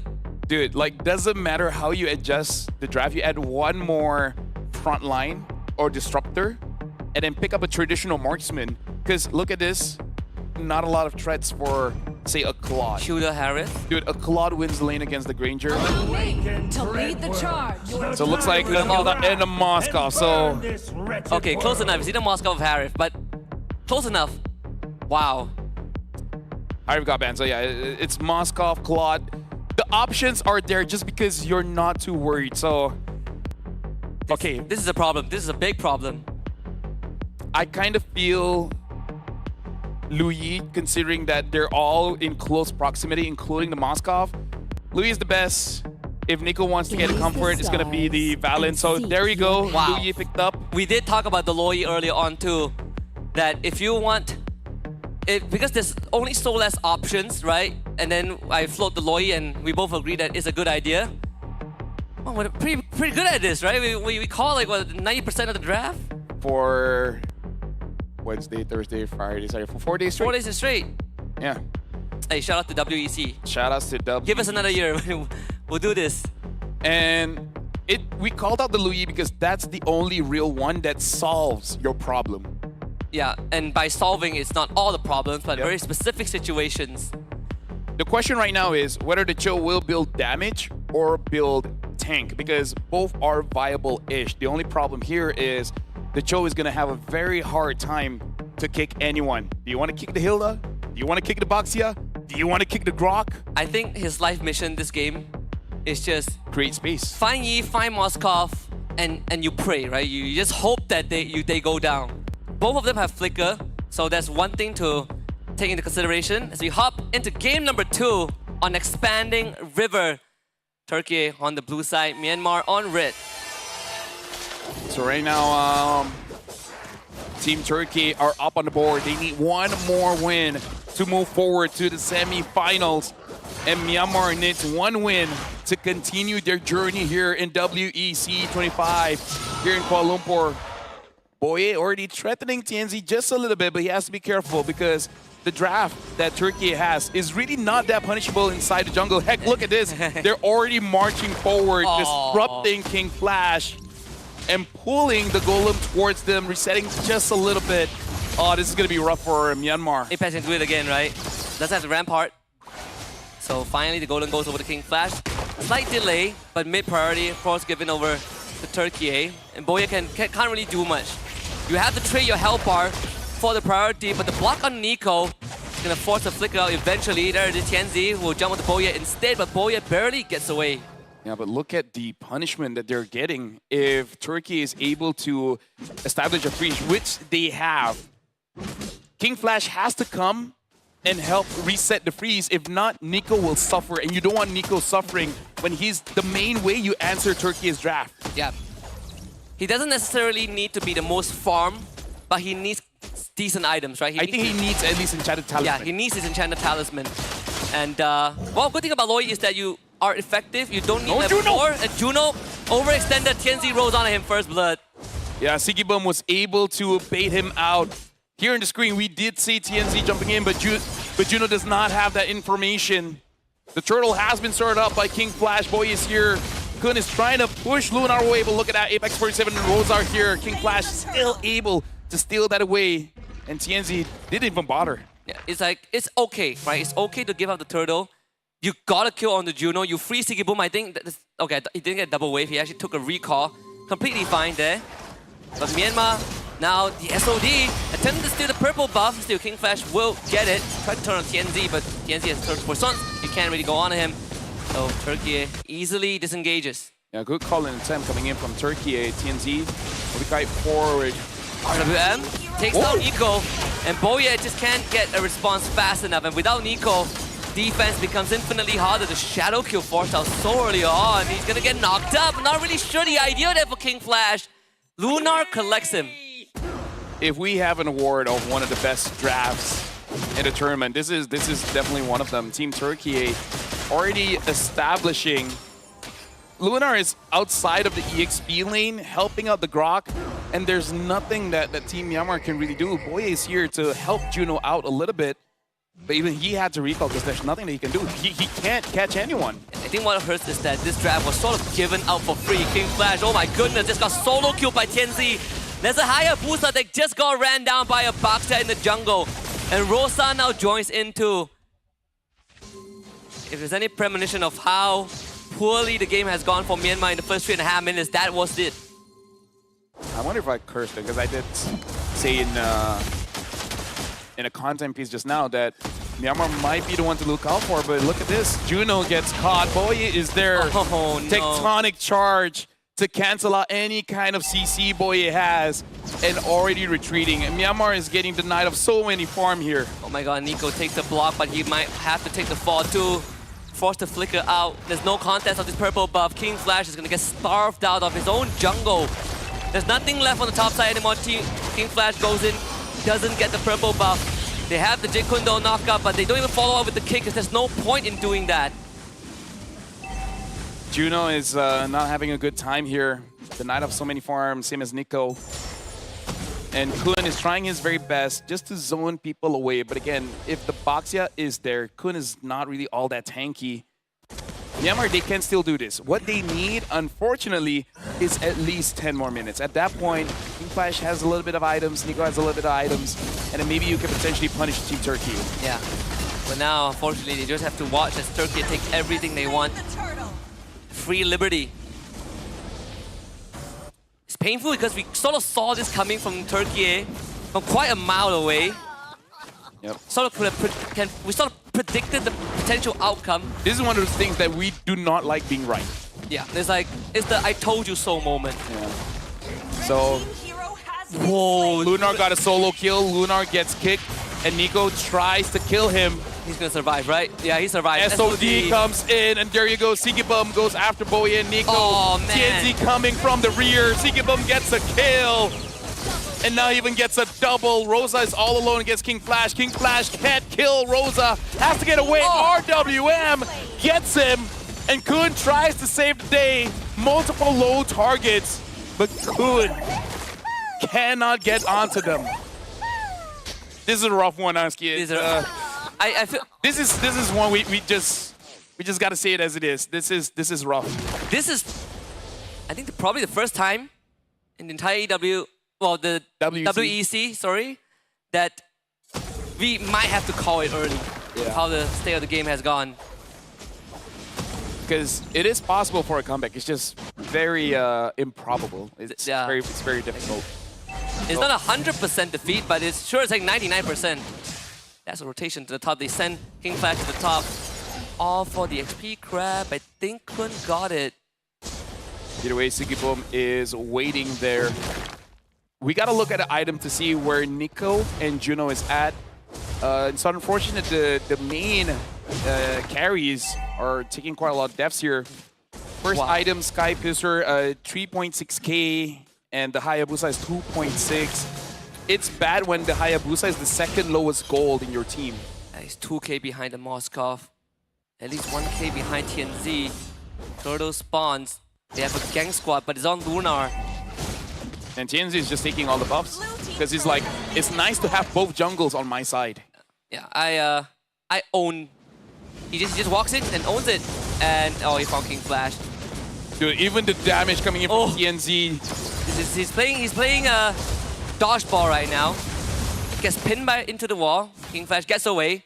That's as good as it gets. And able to clear the wave as well. So Divergent finds TNZ all alone. Do they have the damage? It looks like they do. Juno gets the kill, so that's 10 stacks on the Sky Piercer. So this is a good start for Myanmar trying to set a comeback. Yeah. That's the Loi effect. If you can get a couple more cheeky plays like that, some creative pickoffs, that could bring Myanmar back. Sikibum not threatened at all with the backup of his teammates around, but Myanmar will now turn on to the objective. Try to get King Flash back into the game. TNZ still pretty much out of this. Let's see if Turkey can delay the turtle take. Luna hops onto Nico, and Nico just has to take the fall. Shadowfield gets used. King Flash will get the objective. They get Apex 47 in return. Sikibum late to the mid lane will just take the wave. Juno falls back, and Luna just chops Boye in half. Yeah, 4-0-1 for Lunar. They don't have ways to deal with him just yet. Probably no anti-heals. All the while, King Flash understands he needs as much farm as possible. He needs to get at least the same level as TNZ so that when you're required to make that clutch play around the Lord, at least you have the levels to have the same damage for that retribution. Myanmar, they are crawling back because only down by 2,000. That's honestly very impressive considering the amount of pressure Team Turkey should have. It all started with Nico's divergent play. The pickoff onto TNZ allowed them to convert into kills and a turtle. So Kun is going to try and survive this. The rampart is not there, so Kun gets out. But they do lose the top tier 1. So Team Myanmar at this point, Diversion, just going to give King Flash the farm he really needs. I think Apex saw that. Yeah. So look at TNZ forcing out the flicker there. Team Turkey should get mid for free here. Nothing much that Myanmar can do. Their defense on paper is not bad with Nico, but Turkey can just put their body in front and make their presence known, and Myanmar will have to give a lot of respect to it. Even in terms of sieging, right? Turkey is just better with the draft that they have. Like Moskov alone is pretty nasty at the job. King Flash does have the Malefic Roar though, so a lot of penetration here that King Flash has, so there is a possibility of him actually killing the front line. Look at this, Nico. Look, I think he was spotted out. Looking at the items here, Hunter Strike as well as the Sky Piercer for the Granger. And unfortunately, Hayabusa only has 2 items. Hunter Strike as well. Oh, hold on. Sigibum gets kicked. Yep. Does Nico have the damage? The technology charge saves Sigibum. Good stuff from Apex. Then they had the diversion play to just escape. Yeah. Fancy there. Honestly, a good attempt. But if the Grog was not there, Sigibum might have been taken down. At least they got that flicker. So there's a chance later on in the Lord fight, maybe King Flash or Boye can make a play. So I think it is still worth it to get that battle spell. Oh yes. Diversion cooldown gets pretty low. Once, especially when the Enchanted Talisman is completed, I would assume that Nico should have it by now. He did go for glowing one first item. There it is. Enchanted Talisman done.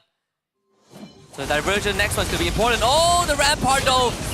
Nico got trapped and he's gone. Sigibum with a pickup and an instant turn onto the Lord. Rosa should be able to zone the rest of Myanmar out. There's 4 ultimates expended by Turkey though, but I feel like it's worth it because Luna just forced the flicker out of Juno. And they could focus on the objective unless King Flash can make it happen, but they're all standing on top of his shadow and making sure that it runs out before they continue taking the Lord. Good discipline from Turkey. Tectonic charge from Apex 47. The SOD connects with the Boye, and Kun is not getting out of this one. Mega kill for Sigibum. Amazing gauges coming in from Team Turkey, TNZ. Even making the Curse Helm just to reduce their armor, magic resist a little bit, as well as doing just a little bit more damage and wave clear. Team Turkey are in a very good position. The Lord is marching down mid, and it was very clutch that they caught Nico first because he's the main threat in terms of damage as well as crowd control. Once he's out of the picture, quite easy for Team Turkey to go for any kind of fights. Yeah. As much as Nico likes fighting in tight corridors, Apex 47 loves it even more because he gets to build and alter the terrain to his will. He should be able to defend the inhibitor at least. I would let the Lord crash just so the Holy Shield could do some of the work. But the Rampart stall out the wave a little bit. Doesn't protect the Catapult, unfortunately. It was a good attempt either way. The Holy Defense is going to go down right now. They jump with the King Flash, gets hit by the RW, and Nico also needs to run away. And Myanmar so far getting a good defense. Boye looking for a kick. That's the flicker. Good reflexes. Boye tried, but not good enough.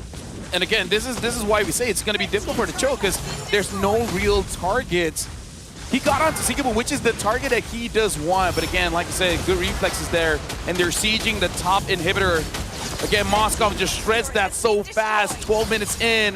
Team Turkey is inside the base, and now they're looking for mid. Kun taking a lot of damage. Rampart. Apex 47 flickers forward. And Nico trying his very best. Lunar gets killed onto Juno. Only 1 inhibitor left for Team Myanmar. Ogi Shadow kill. Not enough damage to take down Team Turkey. SOD not gonna get taken here. Almost 9,000 gold ahead.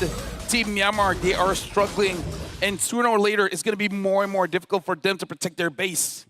Completely losing map control. Don't have the items to fight. King Flash just got his War Axe. 55 seconds until the next Lord. 2 inhibitors down and a 9k gold deficit. This game is pretty much good as done for Turkey. Unless Myanmar can pull off a miracle, it has to come from Nico. Some cheeky diversion plays. Boye sacrificing himself to get the crucial picks. But it's easier said than done. We've seen him attempt it a few times. Yep. But it didn't really bear the fruit that he wants. It's not even his fault. Like, Turkey is just fast on the trigger finger. The problem with comebacks is that do you have enough damage? Speaking of which, RWM being used, Juno, only 20% HP, Sigibum taking that for free. So now the base of Myanmar is exposed. Maybe they have an opportunity, but the discipline from Turkey again to back off. They don't want to get vacuumed in by the yin-yang reaction, the duality. Because there is Sky Piercer on the side of Myanmar, so you don't want that to be the reason that you fall behind, or at least lose some of that gold. See Halberd for Juno now up. All inhibitors down for Myanmar. If you're Turkey, you can do this dance forever and let the wave end the game. If only Nico has a bit more gold, getting a Wishing Lantern might help out a lot. Boye gets spotted out no. by Sigibum. Rosa and TNZ are preventing him from going away. And he's just making sure that he dies fast enough so that he can respond in time. But look at this. Team Turkey is extending that. Lunar. Sure he doesn't. And Juno gets caught. Oh my goodness. This is this is tough. Luna gave him the cleaver I think the idea was Nico send Boye to the flank and they hopefully get a catch. Maybe a proxy the wave, but 18 seconds for Boye, 23 for Juno. I'm not sure if they have that time.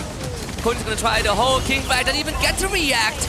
With the flicker initiation, Turkiyye looking for a semi-finals entry. And they get a 2-0 over Myanmar. Turkiyye are off to top 4. Congratulations to Team Turkey having a clean sweep here. And I gotta say, game number 1, it was amazing, but game number 2, a lot of question marks are there. I'm guessing this is one of those games that will get quite a lot of attention online. Yeah, a very rough one for Team Myanmar. Too many factors to take into consideration. Just from the draft sequence onwards, they've sort of dug a hole for themselves. And we saw the future. We knew what was going to happen, and it did happen. Myanmar, they still tried their best to play with the cross that they dealt themselves, but it proved to be too much. And Team Turkiyye now will have to face off against either Cambodia or Kazakhstan. Yep. They're going to be looking out for that match. And if they can go all the way, and if Malaysia goes all the way, they can have that revenge that they had since group stage. But after this, we will see Indonesia and Nepal first, and then eventually Cambodia as well as Kazakhstan. But either way, this game, Husky, a lot has to be discussed. But before all of that happens, we got to celebrate Team Turkiyye, which should be on stage alongside with Rose. And it's nice to see them coming back after quite a tough defeat against Malaysia before. Yeah, well-needed recharge, right? They lost to Malaysia, but they did win their following series, and now going in the top 4 is one step closer to glory. They're rebuilding bringing the pride of the Crescent Warriors to the stage, and the Turkish can now rest easy for the rest of the day. Yep, and with that, we're going to be throwing it over onto the stage with Rose, alongside with Turkey to celebrate their victory. Team Turkey advances to the quarterfinals. And with me over here, we have Rosa and Apex 47. You know what? I haven't gotten the chance to welcome you guys back to Malaysia. How is Malaysia? How is it like being back?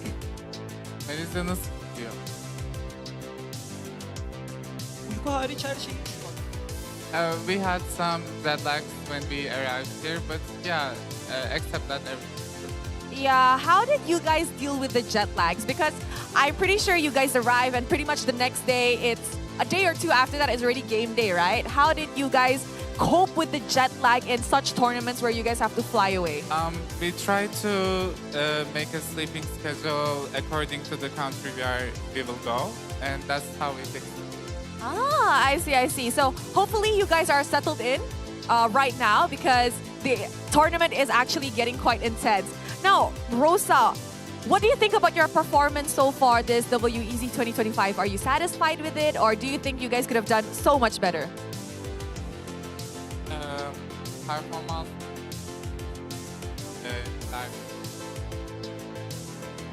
Yani şöyle söyleyeyim, şu önceki Malezya maçlarında falan açıkçası gerçekten iyi oynayamadık. Performans gösteremedik ama şu anlık bunu daha iyiye çekmeye çalışıyoruz, daha iyi oynamaya çalışıyoruz, takım oyunumuzu geliştirmeye çalışıyoruz ve final oynayacağımızı düşünüyorum çok rahat bir şekilde. He thinks that we didn't done a good job in our Malaysia match, but he thinks that we will reach the finals and we will try our best. Oh, wow. Grand finals is Rosa's goal this time around. I really love that. Now, speaking of that, for you guys to go through grand finals, you guys will have to go through your semi-finals match first, your quarterfinal match. But there, you guys will probably either meet Indonesia or Nepal. Maybe Apex 47, who do you want to meet in the quarterfinals? Could you repeat it again, please? Yes, before you guys go to grand finals, you guys will first go to the quarterfinals, where you guys will meet either Team Indonesia or Team Nepal. Who do you want to meet there?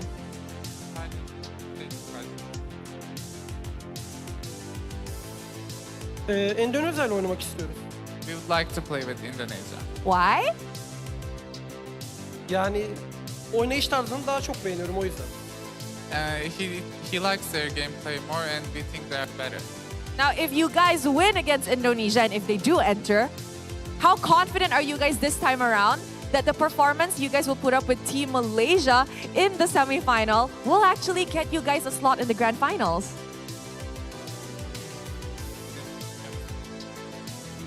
Kesinlikle düşünüyorum. Az bir zamanda küçük bir antrenman yapabildik ama bunun bize yeterli olabileceğini düşünüyorum. Finale çıkacağımızı düşünüp Malezya'ya yeneceğimizi düşünüyorum. He thinks that we'll reach finals because even though we had not much time to train, but he thinks that we can make it. All right, I love that. And I hope whatever problems that you guys had when you guys faced Malaysia earlier on into the WEC 2025 has been solved. And I do hope to see you guys on the stage again. Thank you very much to Team Turkiyye for chatting with me. And with that, let us throw it back to the Kazers to break down what happened in this intense series. Thank you very much, Rose. And yeah, Team Turkey had an amazing game. The Hilda having that Blade of Heptases as well, doing tremendous damage onto anyone. This Hilda is unstoppable. You know what? Everyone's unstoppable, man. Yeah. The sign of when the game is truly over is when you have a Hilda that solo kills your cores. That's how you know the game is done. Yeah, because we were saying like, oh, you know, Hilda doesn't contribute much in the later stages of the game, but if she can one-shot you, she can contribute quite a bit. Yeah, she stands in your jungle, in the bush. Whoever face checks gets like 3-shotted. Our fellow friend, I think Midnight is watching, he was calculating 1.8k damage from Lunar during the solo kill. And unfortunately, Nico here, he got the Wishing Lantern a little bit too late, but is it really his fault? Like, how are you gonna deal with a Grok, Eve, Baxia if they're running straight at you? Yeah, I mean, we also say that there was no like 100% good answer into the Grok. You have to use your abilities anyway, but at least Loyi is like, we can make some creative plays. Yeah. And they did once, and then they got a turtle after that. They got like a 1k plus goal swing, but it really didn't matter, right? It was just a minor speed bump in the Tianzi wheel. He still gets to do what he wants. Rosa was untouched. Siggy Boom just free farms the lane, all thanks to having this Grok around. Again, congratulations to Team Turkey making it to the semifinals, and this does mean that Myanmar has been eliminated. So Team Turkey will just be waiting for Cambodia or Kazakhstan. And listening to Apex 47, looks like he is thinking that Indonesia will be the one going to the grand finals.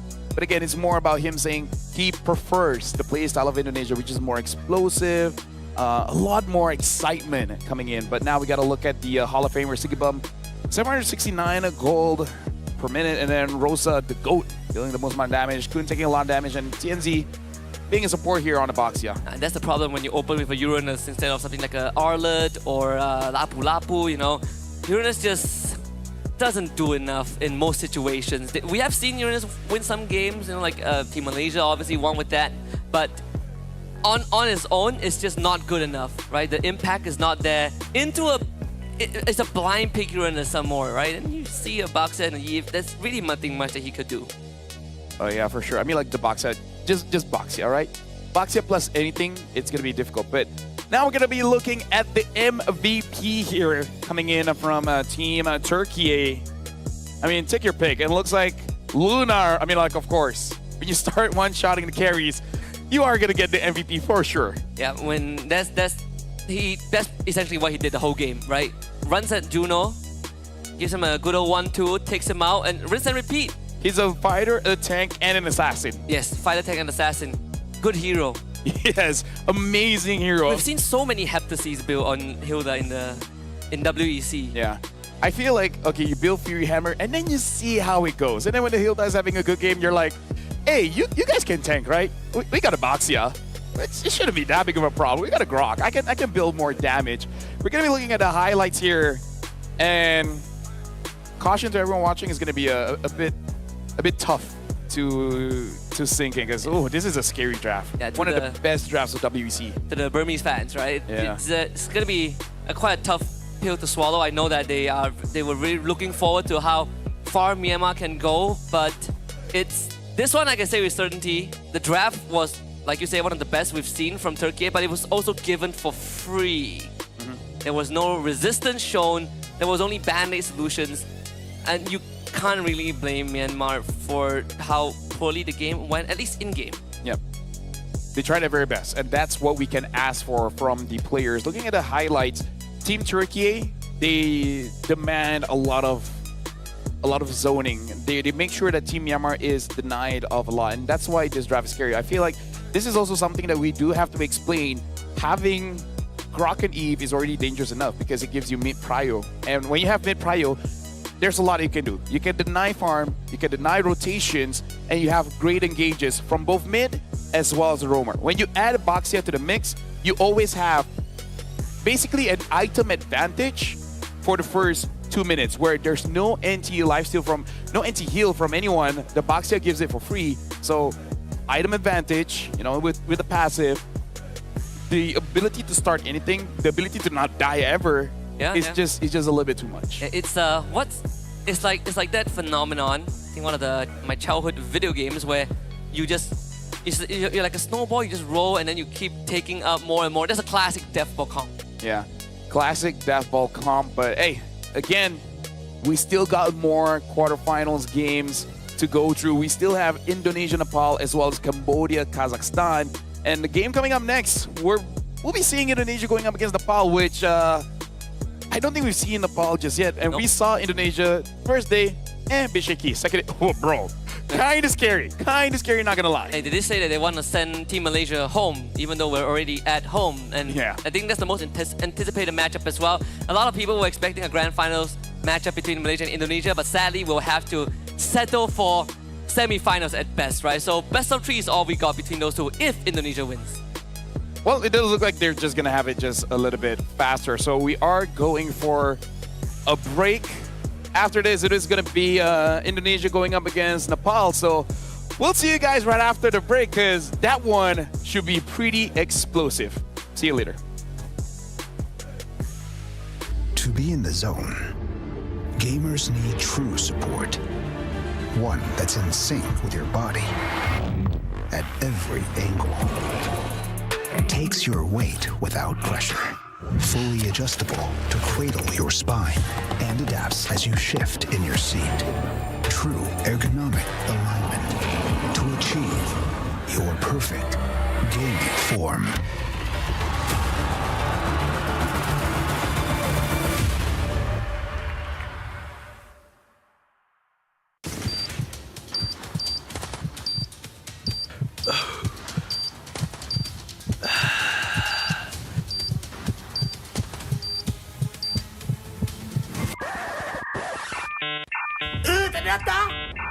Data habis? Jangan risau.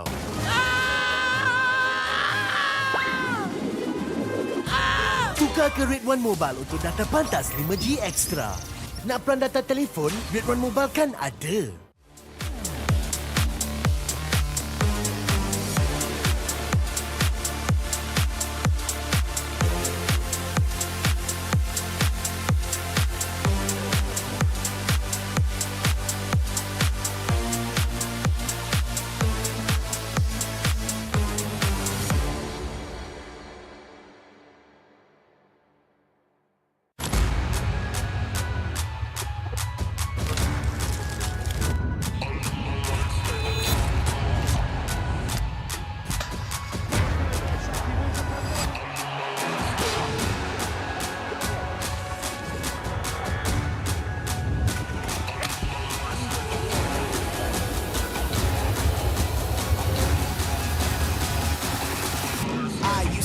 Coin in the waterfalls, in the wishing well.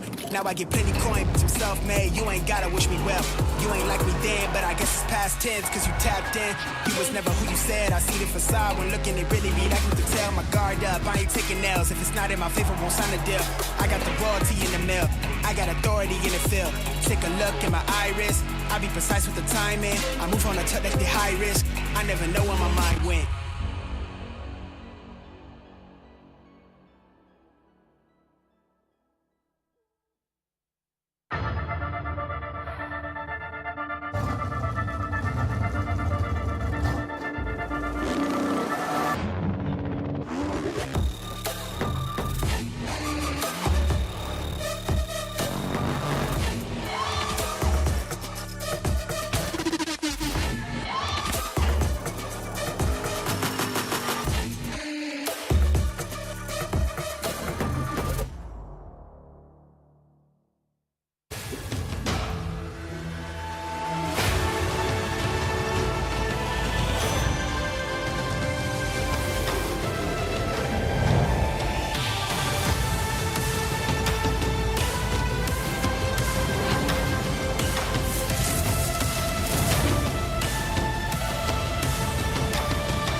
Every champion starts with one moment. Activate your place in the world of esports. Compete, manage, track, dominate. Everything you need in one platform. Gear up for WEC25. For results, streams, and more, visit IESF.gg. To be in the zone, gamers need true support. One that's in sync with your body at every angle. Takes your weight without pressure. Fully adjustable to cradle your spine and adapts as you shift in your seat. True ergonomic alignment to achieve your perfect gaming form.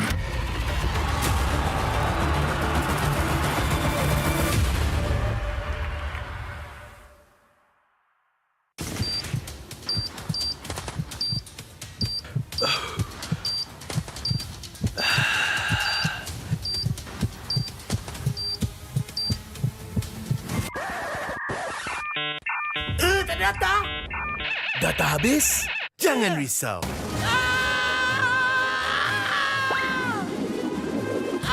Tukar ke Red One Mobile untuk data pantas 5G Extra. Nak peran data telefon? Red One Mobile kan ada.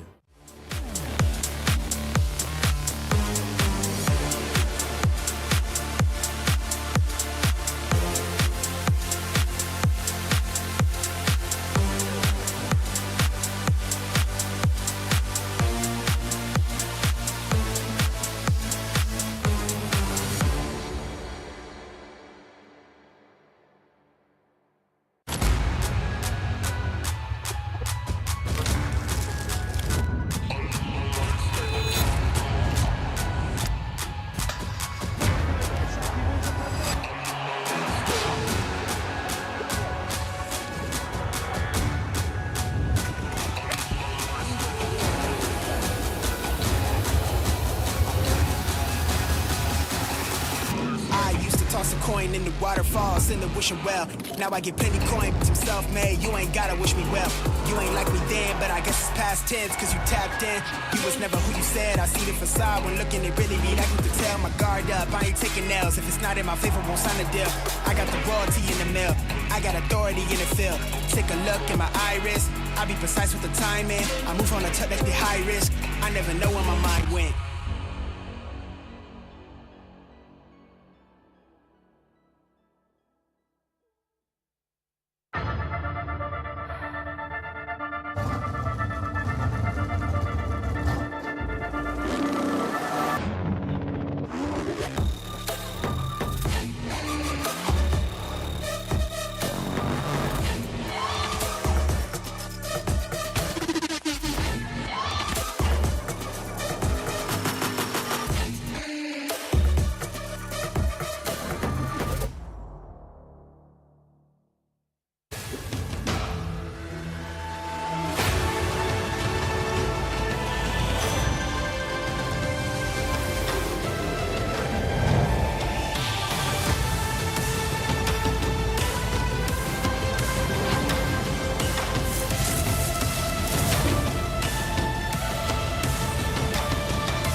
Every champion starts with one moment. Activate your place in the world of esports. Compete, manage, track, dominate. Everything you need in one platform. Gear up for WEC25. For results, streams, and more, visit IESF.gg. To be in the zone, gamers need true support. One that's in sync with your body at every angle. Takes your weight without pressure. Fully adjustable to cradle your spine and adapts as you shift in your seat. true ergonomic alignment to achieve your perfect gaming form.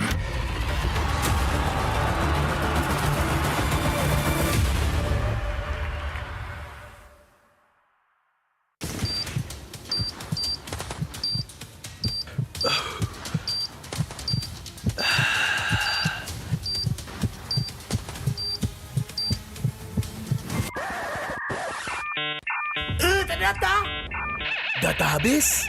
Jangan risau.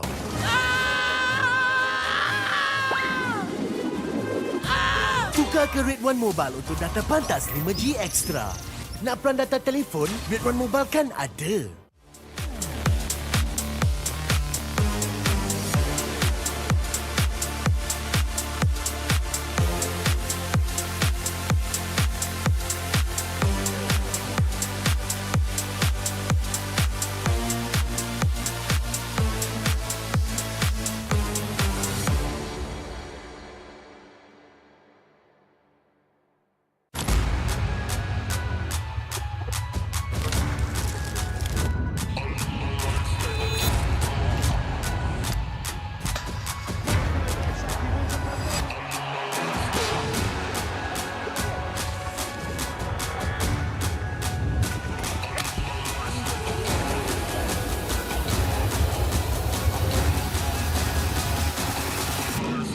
Toss a coin in the waterfalls, in the wishing well.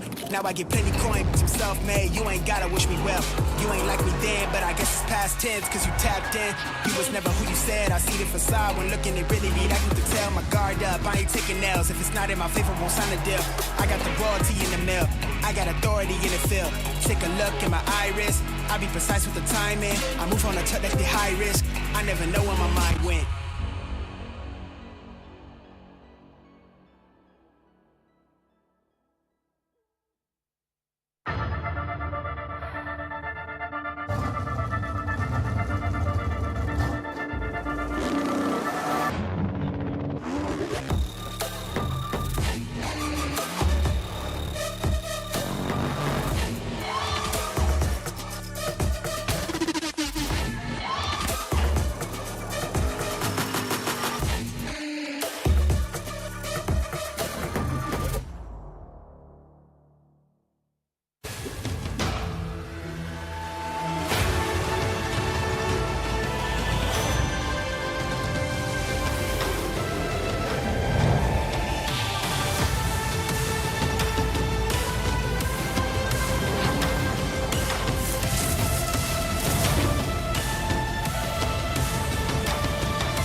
Every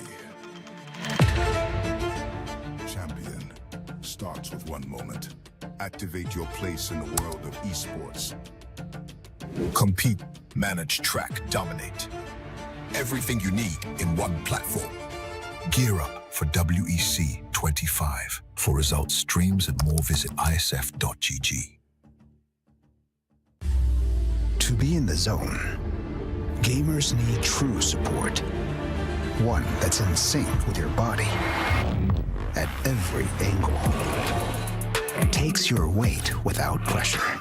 Fully adjustable to cradle your spine and adapts as you shift in your seat. True ergonomic alignment to achieve your perfect gaming form.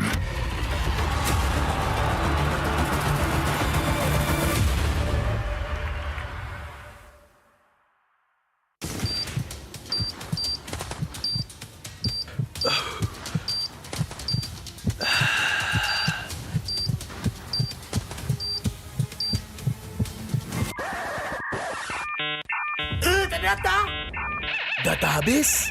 Jangan risau.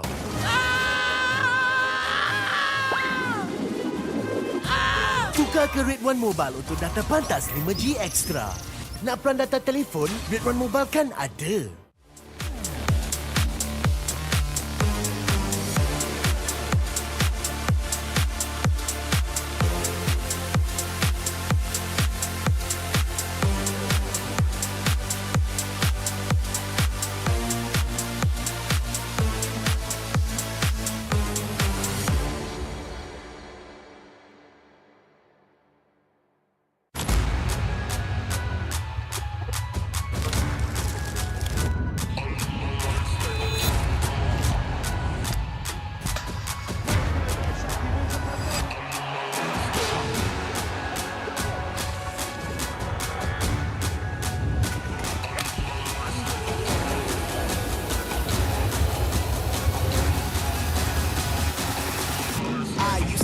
coin in the waterfall, send the wishing well. Now I get plenty coin, but I'm self-made. You ain't gotta wish me well. You ain't like me then, but I guess it's past tense, cause you tapped in.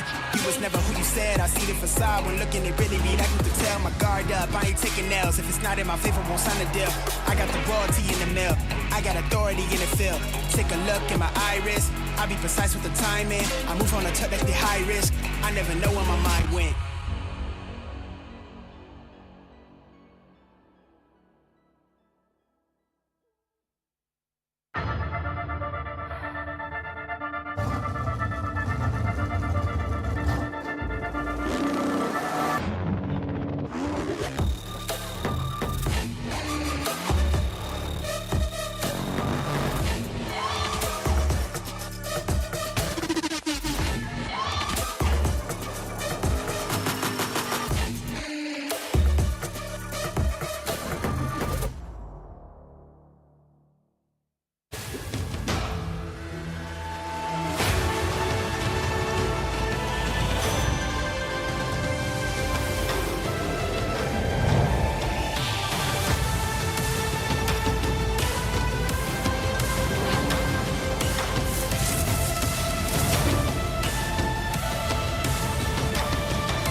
Every champion starts with one moment. Activate your place in the world of esports. Compete, manage, track, dominate. Everything you need in one platform. Gear up for WEC25. For results, streams, and more, visit IESF.gg.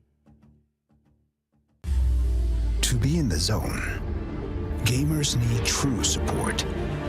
One that's in sync with your body at every angle. Takes your weight without pressure. Fully adjustable to cradle your spine and adapts as you shift in your seat. True ergonomic alignment to achieve your perfect gaming form.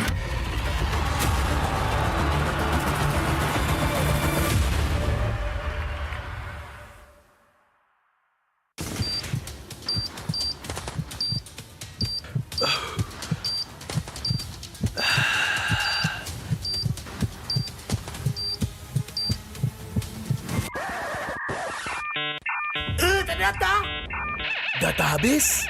Jangan risau.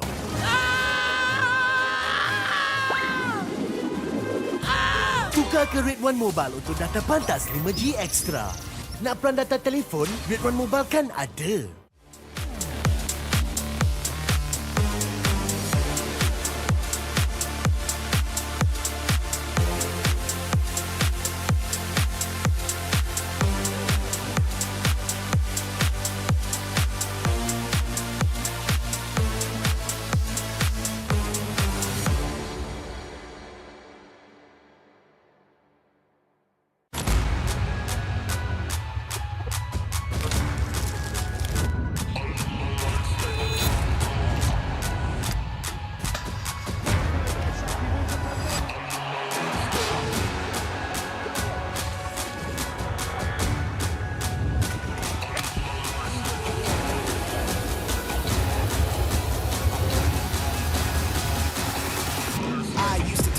In the waterfall, send the wishing well.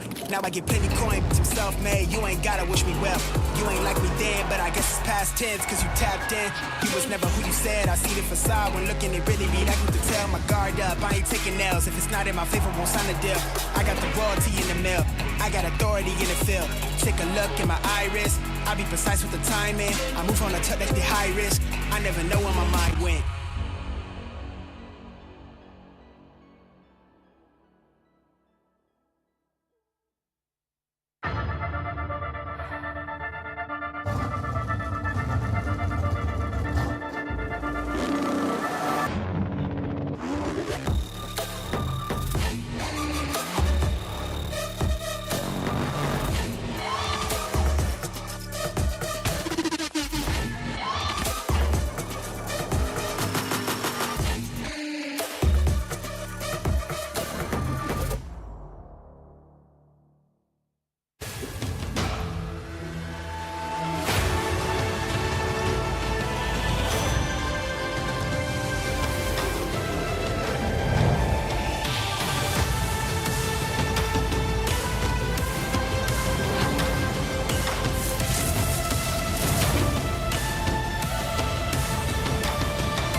Every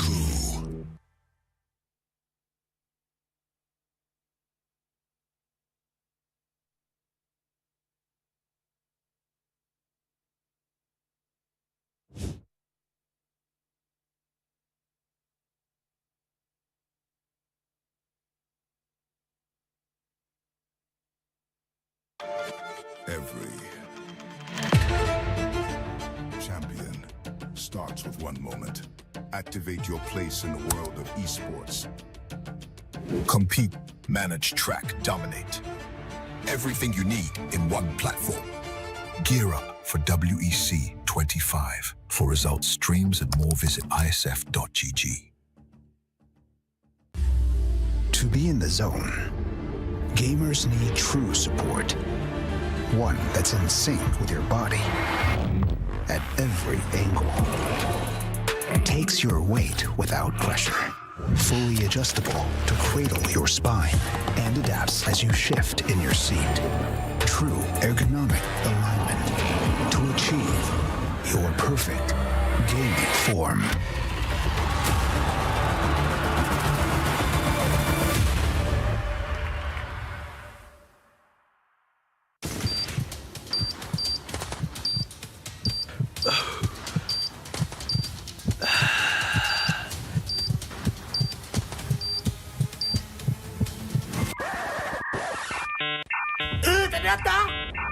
Data habis?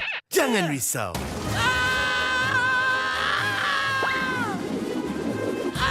Tukar ke Red One Mobile untuk data pantas 5G Extra.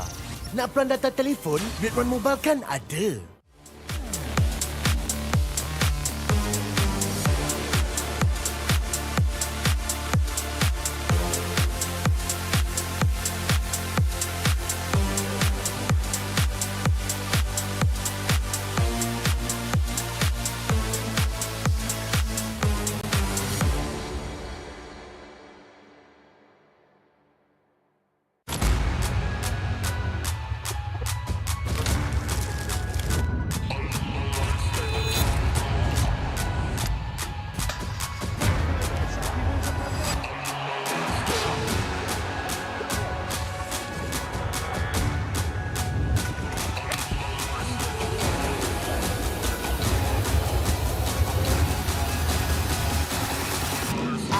Toss a coin in the waterfalls, in the wishing well.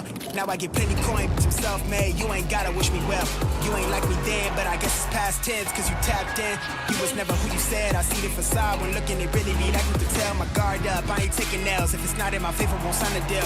I got the royalty in the mill, I got authority in the field. Take a look in my iris, I be precise with the timing. I move on a tuck like the high risk. I never know where my mind went.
Every champion starts with one moment. Activate your place in the world of esports. Compete, manage, track, dominate. Everything you need in one platform. Gear up for WEC 25. For results, streams, and more, visit IESF.gg. To be in the zone, gamers need true support. One that's in sync with your body at every angle. Takes your weight without pressure. Fully adjustable to cradle your spine and adapts as you shift in your seat. True ergonomic alignment to achieve your perfect gaming form.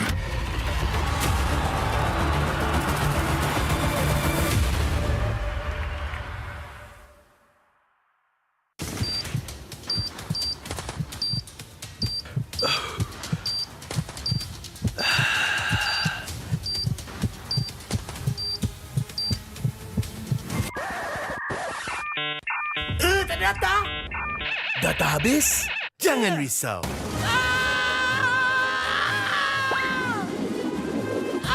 Tukar ke Red One Mobile untuk data pantas 5G Extra. Nak peran data telefon? Red One Mobile kan ada.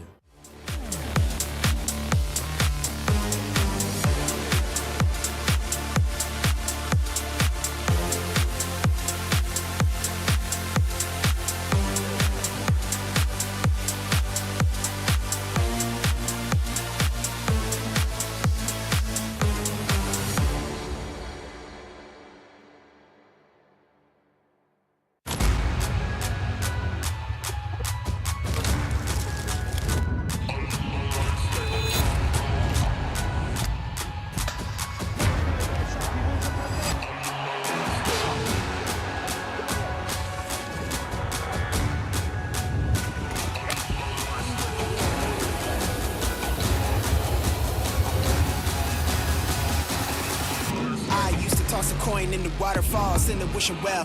Now I get plenty coin, but I'm self-made. You ain't gotta wish me well. You ain't like me then, but I guess it's past tense, cause you tapped in. You was never who you said. I see the facade when looking at really me, like you could tell. My guard up, I ain't taking nails. If it's not in my favor, won't sign a deal. I got the royalty in the mill. I got authority in the field. Take a look in my iris. I be precise with the timing. I move on a touch that's the high risk. I never know where my mind went.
Every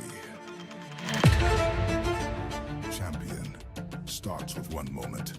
Activate your place in the world of esports. Compete, manage, track, dominate. Everything you need in one platform. Gear up for WEC 25. For results, streams, and more, visit IESF.gg. To be in the zone, gamers need true support. One that's in sync with your body at every angle. Takes your weight without pressure. Fully adjustable to cradle your spine and adapts as you shift in your seat. True ergonomic alignment to achieve your perfect gaming form.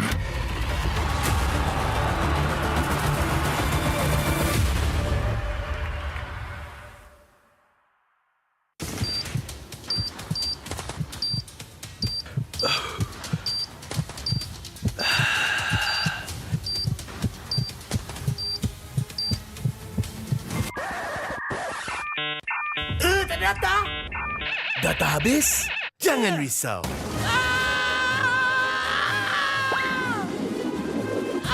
Tukar ke Red One Mobile untuk data pantas 5G Extra.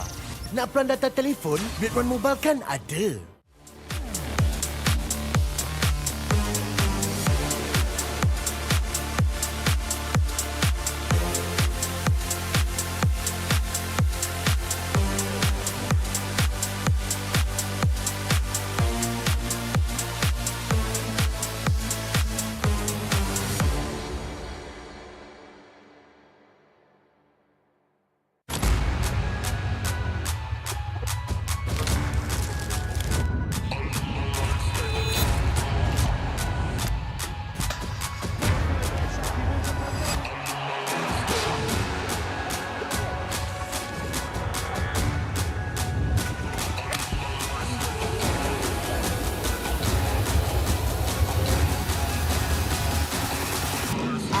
Toss a coin in the waterfalls in the wishing well. Now I get plenty coin, but I'm self-made. You ain't gotta wish me well. You ain't like me then, but I guess it's past tense, cause you tapped in. You was never who you said. I see the facade when looking, it really be like me to tell. My guard up, I ain't taking nails. If it's not in my favor, won't sign a deal. I got the royalty in the mill. I got authority in the field. Take a look in my iris. I be precise with the timing. I move on a tuck that's be high risk. I never know where my mind went.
Every champion starts with one moment. Activate your place in the world of esports. Compete, manage, track, dominate. Everything you need in one platform. Gear up for WEC25. For results, streams, and more, visit IESF.gg. To be in the zone, gamers need true support. One that's in sync with your body at every angle. Takes your weight without pressure. Fully adjustable to cradle your spine and adapts as you shift in your seat. True ergonomic alignment to achieve your perfect gaming form.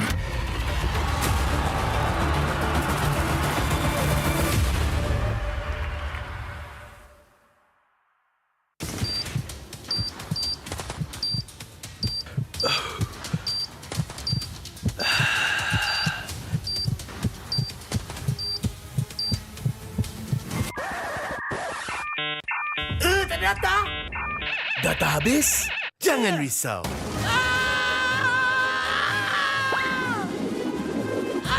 Tukar ke Red One Mobile untuk data pantas 5G Extra. Nak peran data telefon, Red One Mobile kan ada.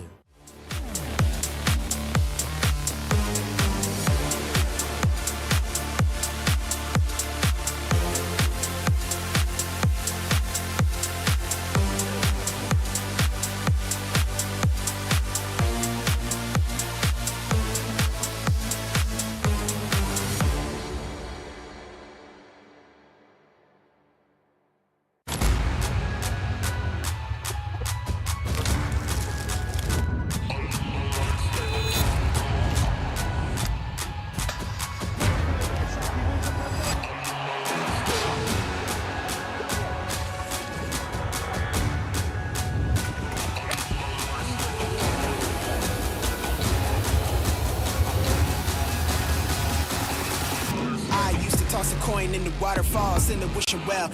Now I get plenty coin, I'm self-made, you ain't gotta wish me well.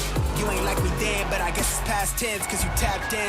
You was never who you said, I see the facade when looking, it really be that you can tell. My guard up, I ain't taking nails, if it's not in my favor, won't sign a deal. I got the royalty in the mail, I got authority in the field. Take a look in my iris, I be precise with the timing. I move on a touch that's the high risk, I never know where my mind went.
Every champion starts with one moment. Activate your place in the world of esports. Compete, manage, track, dominate. Everything you need in one platform.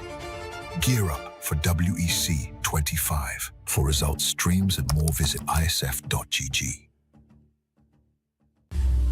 To be in the zone, gamers need true support. One that's in sync with your body at every angle. Takes your weight without pressure. Fully adjustable to cradle your spine and adapts as you shift in your seat. True ergonomic alignment to achieve your perfect gaming form.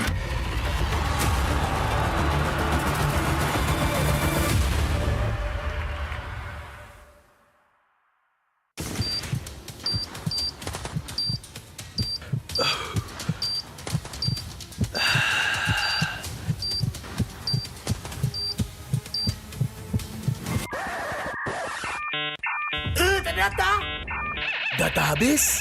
Jangan risau.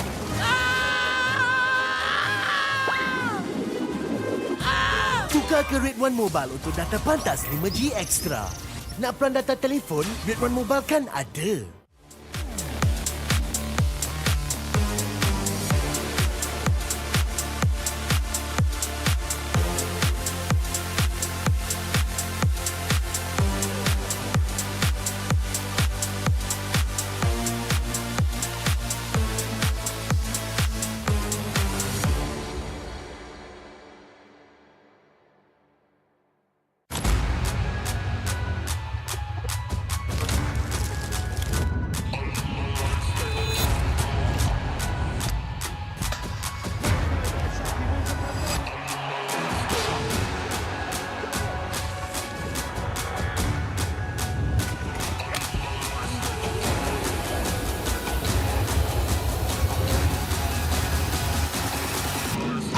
Toss a coin in the waterfalls, in the wishing well. Now I get plenty coin, I'm self-made, you ain't gotta wish me well. You ain't like me then, but I guess it's past tense, cause you tapped in. You was never who you said, I see the facade when looking, it really be that you can tell. My guard up, I ain't taking nails, if it's not in my favor, won't sign a deal. I got the royalty in the mail, I got authority in the field. Take a look in my iris, I be precise with the timing. I move on a touch that's the high risk, I never know where my mind went.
starts with one moment. Activate your place in the world of esports. Compete, manage, track, dominate. Everything you need in one platform. Gear up for WEC25. For results, streams, and more, visit IESF.gg. To be in the zone, gamers need true support. One that's in sync with your body at every angle. Takes your weight without pressure. Fully adjustable to cradle your spine and adapts as you shift in your seat. True ergonomic alignment to achieve your perfect gaming form.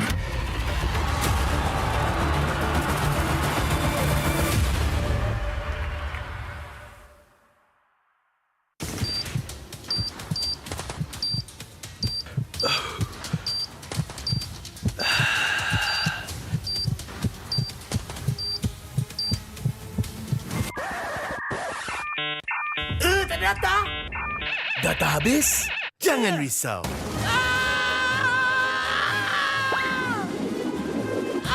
Tukar ke Red One Mobile untuk data pantas 5G Extra. Nak peran data telefon? Red One Mobile kan ada.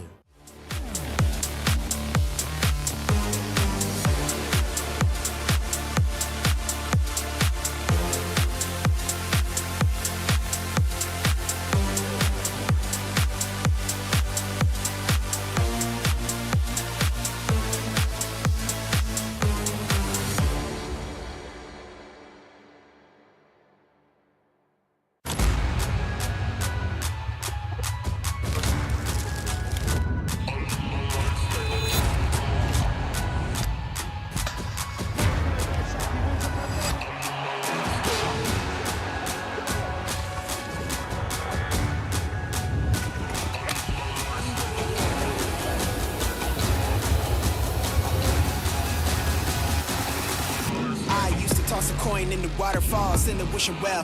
Now I get plenty coin, some self-made. You ain't gotta wish me well. You ain't like me then, but I guess it's past tense, cause you tapped in. You was never who you said. I see the facade when looking, it really be like you could tell. My guard up, I ain't taking nails. If it's not in my favor, won't sign a deal. I got the royalty in the mail. I got authority in the field. Take a look in my iris. I be precise with the timing. I move on a tuck like the high risk. I never know where my mind went.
Every champion starts with one moment. Activate your place in the world of esports.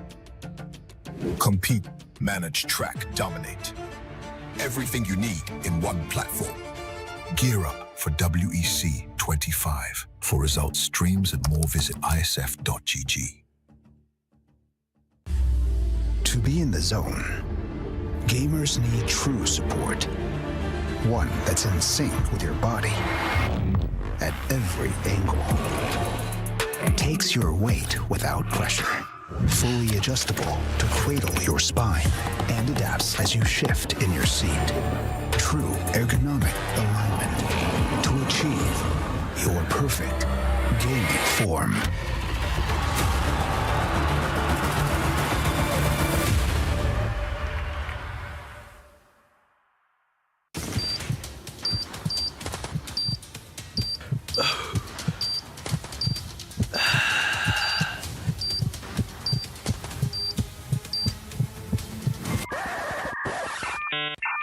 Ternyata data habis?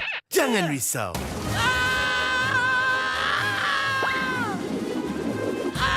Tukar ke Red One Mobile untuk data pantas 5G Extra. Nak peran data telefon, Red One Mobile kan ada.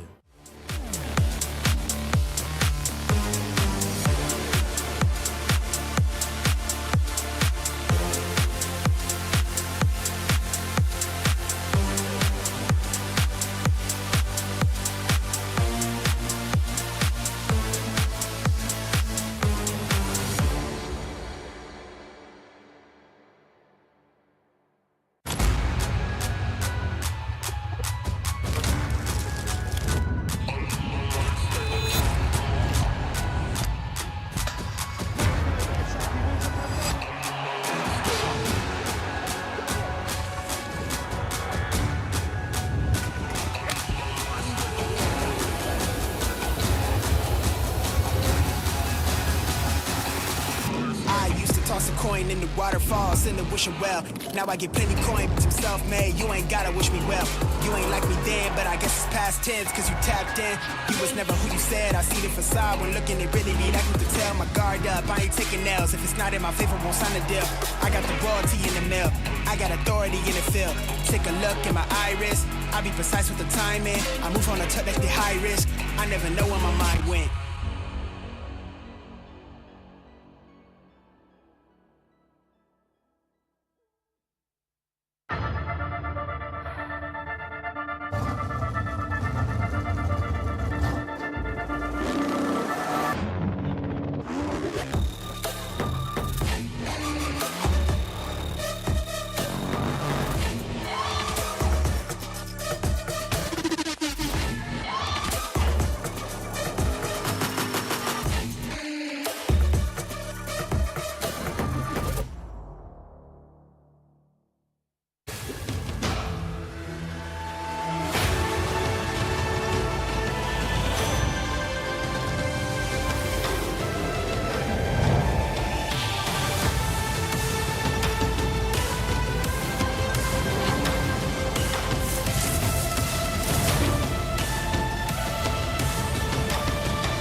Every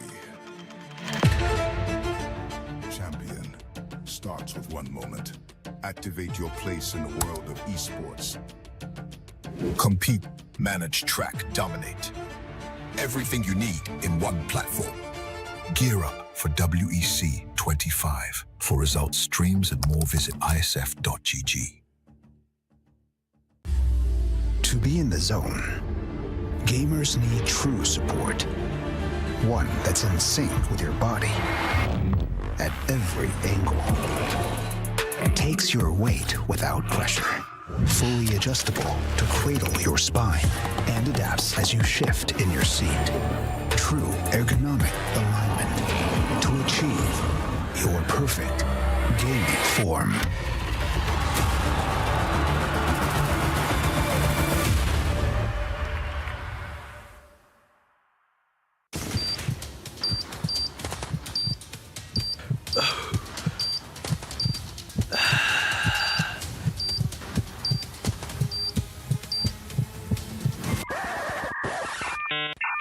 Ternyata data habis? Jangan risau.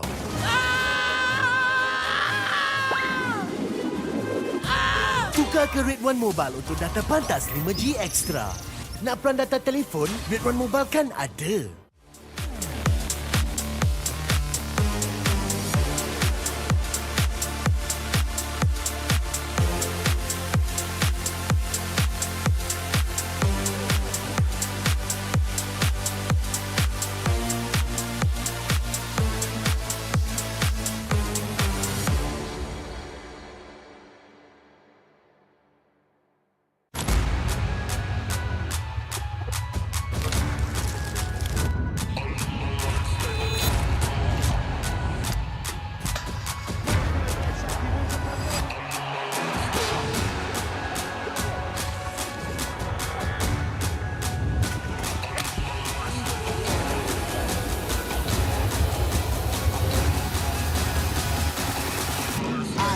toss a coin in the waterfall, send a wishing well. Now I get plenty coin, I'm self-made, you ain't gotta wish me well. You ain't like me then, but I guess it's past tense, cause you tapped in.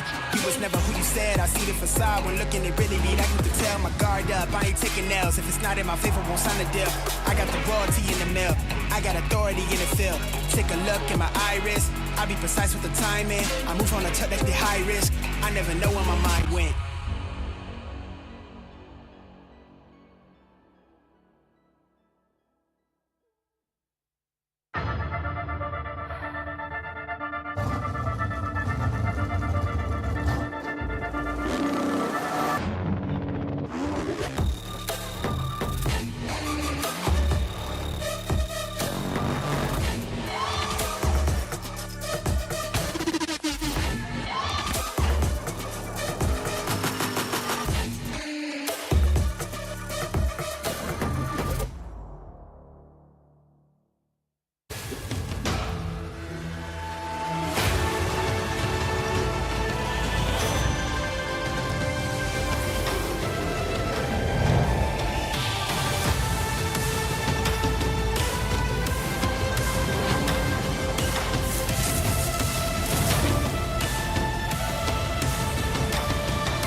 Every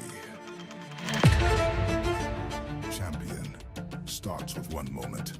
Activate your place in the world of esports. Compete, manage, track, dominate. Everything you need in one platform. Gear up for WEC25. For results, streams, and more, visit IESF.gg. To be in the zone, gamers need true support.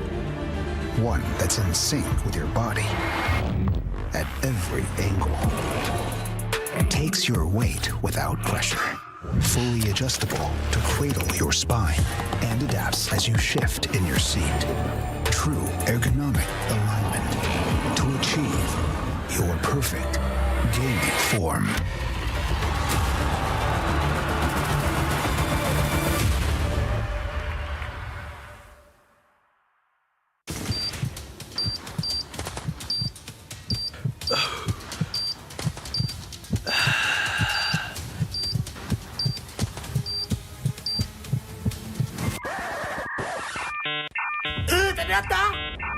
Data habis?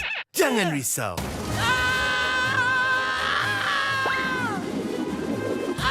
Tukar ke Red One Mobile untuk data pantas 5G Extra.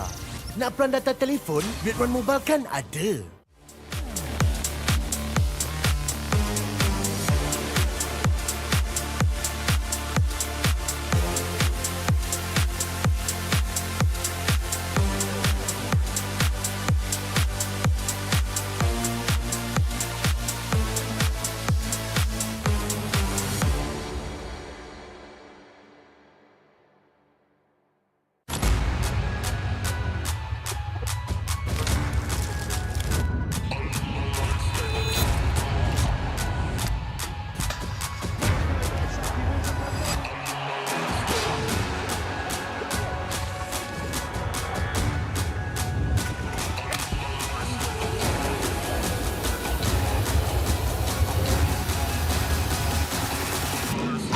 Toss a coin in the waterfall, send a wishing well. Now I get plenty coin, I'm self-made, you ain't gotta wish me well. You ain't like me then, but I guess it's past tense, cause you tapped in. You was never who you said, I see the facade when looking at really me, that you can tell my guard up. I ain't taking L's, if it's not in my favor, won't sign a deal. I got the royalty in the mail, I got authority in the field. Take a look in my iris, I be precise with the timing. I move on a touch like the high risk, I never know where my mind went.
Haiku.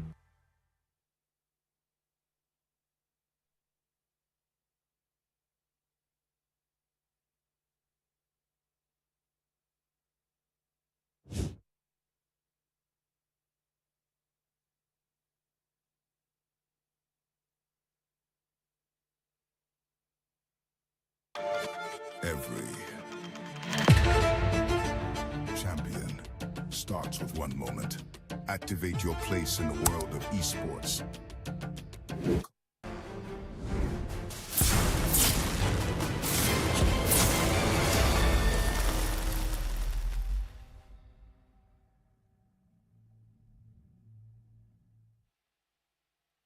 Welcome back, ladies and gentlemen, to the quarterfinals here in WEC25 for the Open Division. We've just got done with 2 matches. We have 2 more. Next up, it is going to be Indonesia going up against Nepal to see who will be going up against Malaysia. Welcome, my name is Pel. Alongside with me is Husky. Indonesia has shown flawless performance throughout their own group in Group C, and up till this point undefeated, just like how Team Malaysia kind of went through their own bracket. And Indonesia has shown ruthlessness and aggression in their game, and I'm looking forward to see what Nepal has in store.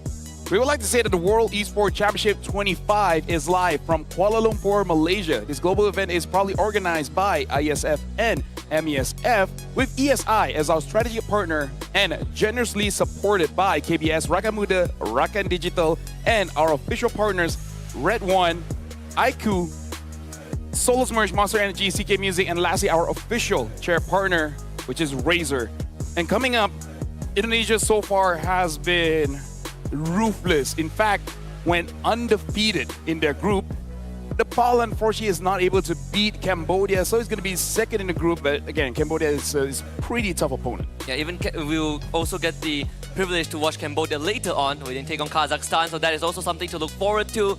Just for those who are not aware of the format for playoffs, at least for this, the Open category, it is a single elimination, so every single series in the quarterfinals is an elimination series. Loser goes home. We won't have a lower bracket run, but we will have a 3rd placement match that's going to be happening tomorrow before the grand finals itself. We've already waved goodbye to Mongolia and also Myanmar. Now we will have to wave goodbye to a 3rd team. Well, we're just going to visualize all of that by looking at the bracket to really recap what happened, because again, the matches started in 10 a.m. in the morning here in Malaysia. Speaking of which, Malaysia did defeat Mongolia, so they are eliminated from WEC. Malaysia is just waiting between Indonesia as well as Nepal to see who they're going up in the semifinals. And on the other side of the board, we just saw Team Turkiyye dominating against Myanmar. And now, Turkiyye as well is going to be looking at the matchup after this, Cambodia against Kazakhstan, to figure out who their opponents are going to be. Yeah, as we narrow down the playing field, the probability, the permutations of what matchups could happen in the semi and grand finals will become clearer and clearer as we progress through the quarter-finals. But for now, for Nepal, it's a tall task ahead of them. Just like Everest, they will have to somehow reach the summit to overcome Indonesia. Yeah, it's definitely going to be pretty tough, and this is the schedule for today. We're at Indonesia going up against Nepal. After this will be the final quarterfinal match for today. And then later on, we will be going to the women division to have Egypt going up against Cambodia, and whoever wins that one will have one more match in the grand finals against Indonesia. So they will be guaranteed a trophy lift by the end of this evening, at least for the women division of WEC25 MLBB. For the men division, that will conclude tomorrow. So plenty of things to look forward to. We're just at the halfway point of today's action. 6 series in total, 1 best of 5 waiting at the very end. It's going to be very exciting. Most of the games and the matches that we've witnessed have been very rewarding in their own ways. Although we saw Myanmar sort of drop the ball earlier on, and now gotta reset everything, right? Indonesia against Nepal is another interesting one. Yeah, the thing is, Indonesia is explosive, and it's very difficult to go up against because you always hear about it. You've seen it before. Indonesia has been on the international stage since forever. So it's like, you know it's coming. It's just that, how do you stop it? Yeah, you never really know how hard a storm hits until you are in the eye of the storm. And in this case, just like the country itself speaks, it's the spice, right? You don't know how spicy it is, how hot it is until it hits your taste bud. And Nepal are about to get a taste of it. Well, now we are about to start the match between Nepal going up against Indonesia. So let's hype ourselves up by checking out the trailer as we're inviting both teams onto the stage of WEC 2025.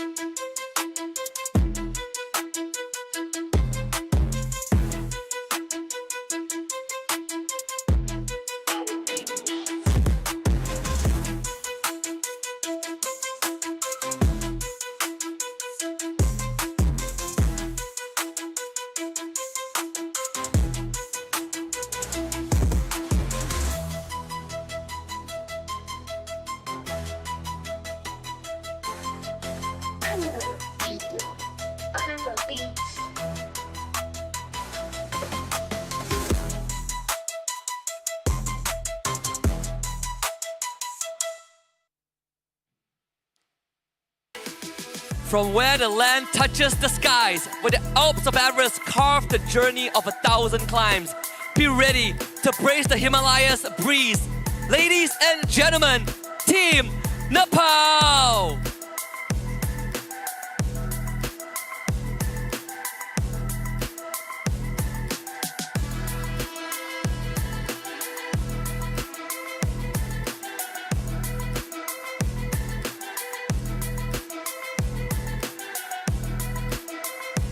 And here comes their opponent, a powerhouse known across MLBB history, masters of aggressive rotations and dives. They are undefeated in Group C with the spirit of the Garuda. This is Team Indonesia!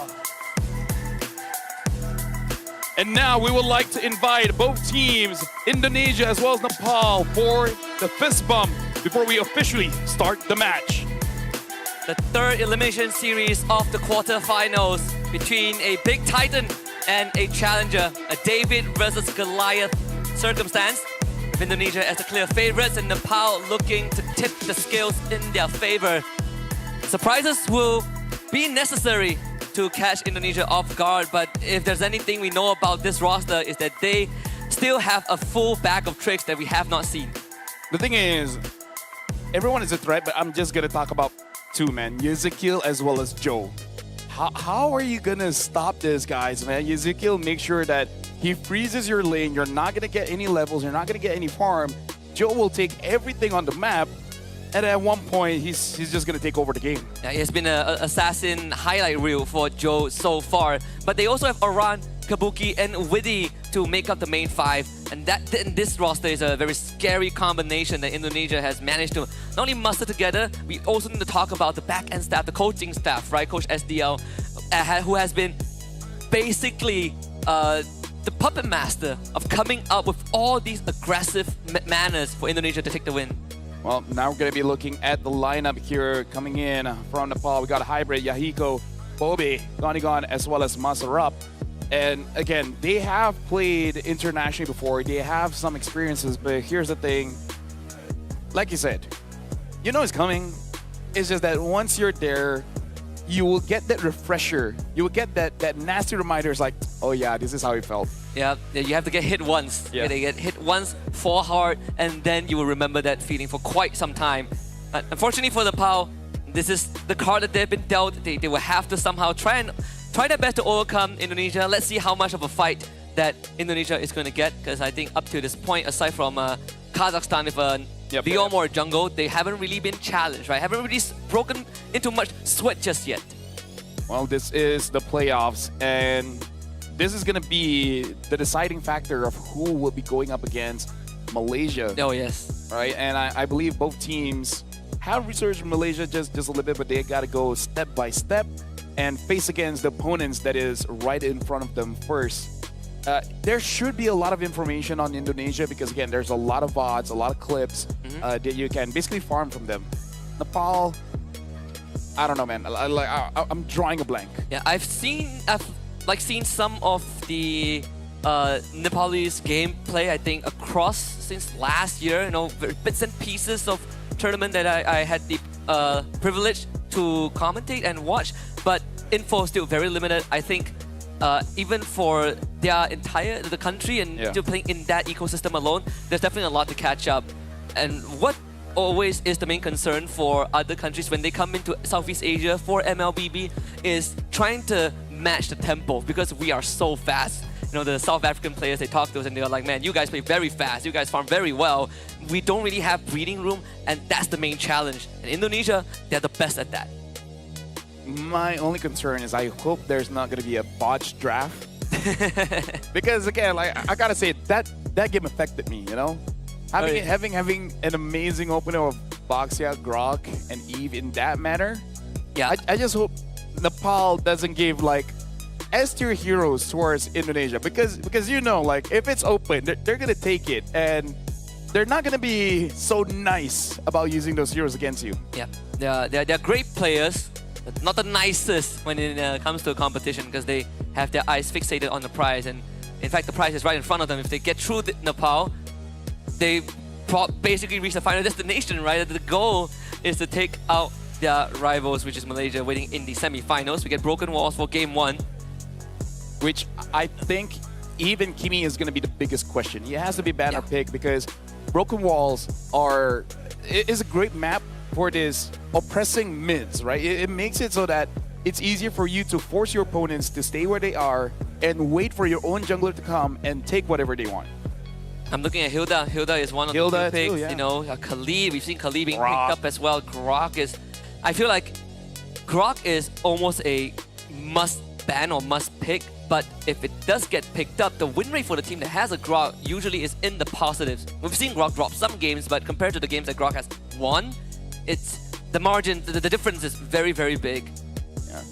You can say that the skills definitely tip in your favor. So Kabuki as well has been performing that well. It's just that once Joe gets like what, 2 or 3 kills by say 4 minutes, all of a sudden you see a Sky Piercer, and then after that he's just like, guys, can you guys just clear the waves? Can you guys just go and push? I'm just gonna try to see if I can get more KDA here. And even Kabuki went Sky Piercer on his Beatrix. Yeah. Right? Like you reach a point where everyone is buying Sky Piercer. You know, Kabuki was supposedly able to get his first Maniac in WEC, but they were competing amongst themselves, so your Hesku steals that away. It's a fun game amongst the players. That reminds me of the Lunox, Fanny. The Lunox, Fanny, Beatrix. Kalia, yeah. So in the draft, we see a Kalia first pick. That's already a sign of trouble to come. Yeah, unless you take away the Fanny. Oh, but then you're going to get countered by the Kalia. Okay, Kalia first pick is very dangerous for Indonesia. For anyone fighting against Indonesia. What's the response? I mean, Gatot Kacha is a decent response, I guess. If it's open. If it's open, yeah. I think if a trade gets forced, Gatot is one. Then if not, then the Hylos. But Hylos into Kalea is pretty iffy if he gets grabbed. I want to go on a limp and be like, because hey. here's the thing. Going back in history, Indonesia going up against Romania, they banned Eve, Gatot, and Grok, and then their first pick Kalia into the other nasty picks, either the Kimi, either the Eve, Lunox, and then you see like picks like the Fanny. So if you see a Gatot ban, a Grok ban, you have to consider Kalia as the first pick. Yeah, I think you could go for... I think Hylos is also like a decent response. If not, then maybe we look at the Cho or Franco. Franco, yeah. Yeah. I think like that's like some of the few responses. There's no like a foolproof way. If the Kalea grabs you, you are most like you are gonna get displaced unless you are Cho or Yi Shin. You have the good iframes. Actually, here's the thing. I think a safe ban is actually like for Nepal. Ban out Lunox, because if they go for a Kalia, at that point you just have kind of like the draft that Turkey had just now, which is everyone's getting very tanky. So whoever Kalia picks up isn't gonna instantly die. And even though the Eve, the Kimi is gonna be a problem, Lunox Fanny just makes it so that no matter what you pick, everything is bad. That's true.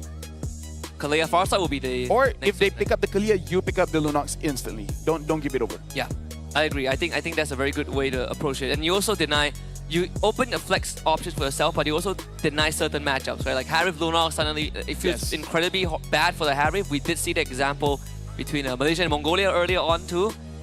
There's going to be some deliberations to be made, I think, for Nepal. Let's bring out the draft picks for Game 1 for these two teams. And we're halfway through the draft. So far, for Nepal's side, we get the Yves, Esmeralda, Yuzong, Hayabusa. And for Indonesia, it's a Gatot, Yishun and Uranus opening. So in terms of the bans here, Indonesia banned out the CC, the Fanny, the Grok, and then eventually banning out the Hylos and Hilda. Nepal banning out the Baxia, the Lancelot, the Kalia, which we did talk about. So they're like, we're not going to give it over. And then the Farsa as well as the Ruby. So finishing up, Indonesia will be taking that Lunox and the Selena. So this is going to be a Lunox Gold, which is able to fight against the majority of Nepal's lineup, especially for the Esmeralda. And the very final pick here coming in from Nepal, they still need a roamer, preferably someone that can catch, because Selena as well as Yushin Shin, someone's got to punish them. What else is open? I think Cho is like one of your better choices now. Because the problem is like Esmeralda into Lunox. Lunox is not going to care about Esmeralda. It really does not matter. Your mid is a Selena Yves, so you have to be very careful where the arrows are coming from. The Yuzong into Uranus, pretty much a dead lane. It's like a wet noodle fight there. I think Cho is like your best bet if you are if you take Minotaur, you know, inspiration from Renegade, you could go for Jawhead. The Badang is also a decent shot. We did see how Boye from Myanmar used it earlier on to really disrupt this Gato Kacha, but it's not a be or end all, right? Because into the Lunox, you still get melted. I would say the Badang is actually an amazing pick. The only problem is, as we saw just now, kind of an all-in kind of hero. So they got to be decisive. Once Badang gets a catch, we need an instant engage coming in from the Esmeralda, coming in from the Yuzong. But the thing is, this is like fighting fire with fire. We do have a saying here, are you sure you want to play Brawl against the Brawl server? So it looks like they are trying to fight fire with fire. We'll see how it works out against Indonesia. And I like it when teams don't back down from a fight. Many teams have attempted, but few have succeeded. Some have gotten close actually, but none have truly, you know, taken down Indonesia yet. So that's why they came into this with clean record, 0 game losses throughout the entire group stage, and they're looking to extend that. In fact, so far, at least in the quarterfinals, only Turkey has dropped games, and that was against Team Malaysia. Let's see, game 1 between these two teams, how that's going to pan out. I'm liking what Indonesia has. Yep. You just got to be careful of that Gata as well as Selena mid here. We got to see Bobe trying his very best to really chunk out both Weedy as well as Ezekiel, because if Weedy catches you, you're kind of dead, because the follow-up coming in from the Selena as well as Yushin Shin is going to be too much for Nepal. Yeah, I gotta say that Boye really set the tone, you know, for this Badang pick. See Masar can live up to the expectations, though. The Shadow is very dangerous. Yahiko didn't connect onto Widdy, but they did get the Lethal Wanderer at the cost of a camp that was stolen earlier on by Joe. Kabuki, a favorable trade against Gone. So this Esmeralda has essentially lost control of the lane. Yeah, so over here we can see that Ezekiel is handling the wave quite well, 1v2. So he's actually having quite a wonderful time here in mid, back in the EXP, Iran, and Hybrid. So far it doesn't look like Nepal is trading aggressively against Indonesia, gets stunned up, gonna take a bit of damage, fighting back against Ezekiel, and there goes first blood. Even the Petrify didn't help Hybrid out, sadly. The reset burst from Yeheskel, from the Garrote itself, it's incredibly painful. Like at level 2, it hurts more than you expect. Woody's gonna try to hold the fort for now with the Revitalize. It's good enough. The arrow doesn't connect onto anyone, but Masara will be able to dash away as well. Indonesia, again, settle for tempo as Turtle spawns bottom. Yeah, I want to see how Nepal is able to do something here in the Turtle, because so far, at least in mid and EXP, it doesn't look like they're trying to go for trade. So they're avoiding the fight, but at the same time, you're not preventing it. You're just trying your best not to get hit. Yahiko was able to hit 4, but it doesn't really matter. Lost the turtle. Yahiko under pressure. Joe now moves into the jungle, has his retributions too. Even throws the turtle boy at Yahiko in case he wants to try, because Masara is already gone. The Art of M. It's only just a minor inconvenience for Indonesia. Joe walks away with the enemy purple buff. Yeah, quite a lot has happened, but at the same time, not a lot has happened. It feels like it's playing out in slow-mo. Yeah, exactly. So it feels a bit weird here, where Indonesia, they go in, they find some trades, Nepal escapes those trades, and then Indonesia gets whatever they want for free. We'll see here if Nepal is able to fight back them getting inside the jungle. And looks like no. Yeah, it's gonna be tough. It's starting out pretty tough here, yeah. I was looking at Joe and wondering if they would continue to invade because he did get his retribution back off cooldown, but they will play the safer route. Yahiko will get his orange, but Joe goes back to his own jungle, gets his own purple, and he has a full rotation waiting for him. It almost looks like both teams are having their fingers on the trigger and see who's gonna jump first, because Nepal, they're like, we want to wait for Indonesia to fully commit. And then Indonesia's like, no. And the advantage that Indonesia has is that they can always lead in with an abyssal arrow, right? It doesn't necessarily have to be witty starting the fight. Yeah. Yahescu can come in with a abyssal arrow from long range. If that connects, the follow-up is almost instant. And there's no purifier, by the way, on the power side. So any arrow that connects is going to 100% result in a follow-up. And honestly, the draft coming in from Indonesia, they don't need a lot of cooldowns to really do anything. They're always ready for a fight. Masara would just have to eat it in the face. Oh, they still lost the purple, but Yahiko just cannot outdo Joe. As Joe takes out Bobe, they are fighting in between the tier 1 and tier 2. Joe instantly goes down right after that in Indonesia. Overextends just a little bit, but it's a double kill for Iran. And 3 bodies drop from Nepal. Definitely majority of everything goes over to Indonesia. It's unfortunate that Joe did die there. And now Hybrid is staying around mid. Maybe thinking of protecting the mid for a while, but now going back to the EXP. Yeah, it does feel like watching a game in slow motion, doesn't it? Yeah, and the scary thing... It's a surreal feeling. And the scary thing is, it feels like it's moving at a normal pace. Then you look at everything that's working behind the scenes like clockwork, you realize that Indonesia are actually pretty far ahead. Another arrow, this one doesn't connect on the Hybrid. He's desperately trying to clear out the way, but here comes the turtle bolt. Hybrid hops away with the furious dive, and Joe still holding onto the turtle bolt and only lets loose when there's a chance to run on a killing spree. Yep. So now Indonesia has 6 kills on the board, Nepal grabbing 1, and that's only on to Joe. About 3,000 gold lead here in 5 minutes. Haven't seen a lot of what Nepal is you know, working towards, because as of right now, it does look like they're farming, but what's the end goal? Like, when do they start to get something here? Well, sadly, I think that... I blame Boye. You blame Boye? Because Boye is Badang set expectations. That's true, but at the same time, if you are running like double fighters, the window is a bit blurred, right? The timing is a bit blurred. You sort of don't know when you should start, but if you're falling behind, suddenly it feels like there's never really truly a window. Especially against Alina, Yi Shin, so much vision given, and then you have this pesky Uranus running around. Well, Ganigan knows that Witty is there. What? And even a conceal, now they want to go on to Kabuki. Brilliances away, Masarap unable to really get onto anyone. Aran is in the back. It looks like a stun was hit onto Masarap. Kabuki secures the kill. Yahiko is running away but gets caught and eventually got killed by Witty. Yeah, the ghost of Jakarta, Yahescu just landing arrows after arrows from off screen. And Pao getting caught off guard, Masarap. He was trying to retreat, gets hit by an arrow. And Yahiko on the run also gets clipped by one. And these snipes from Yahescu has been nothing short of deadly. Well, looks like Nepal, they're gonna turtle up.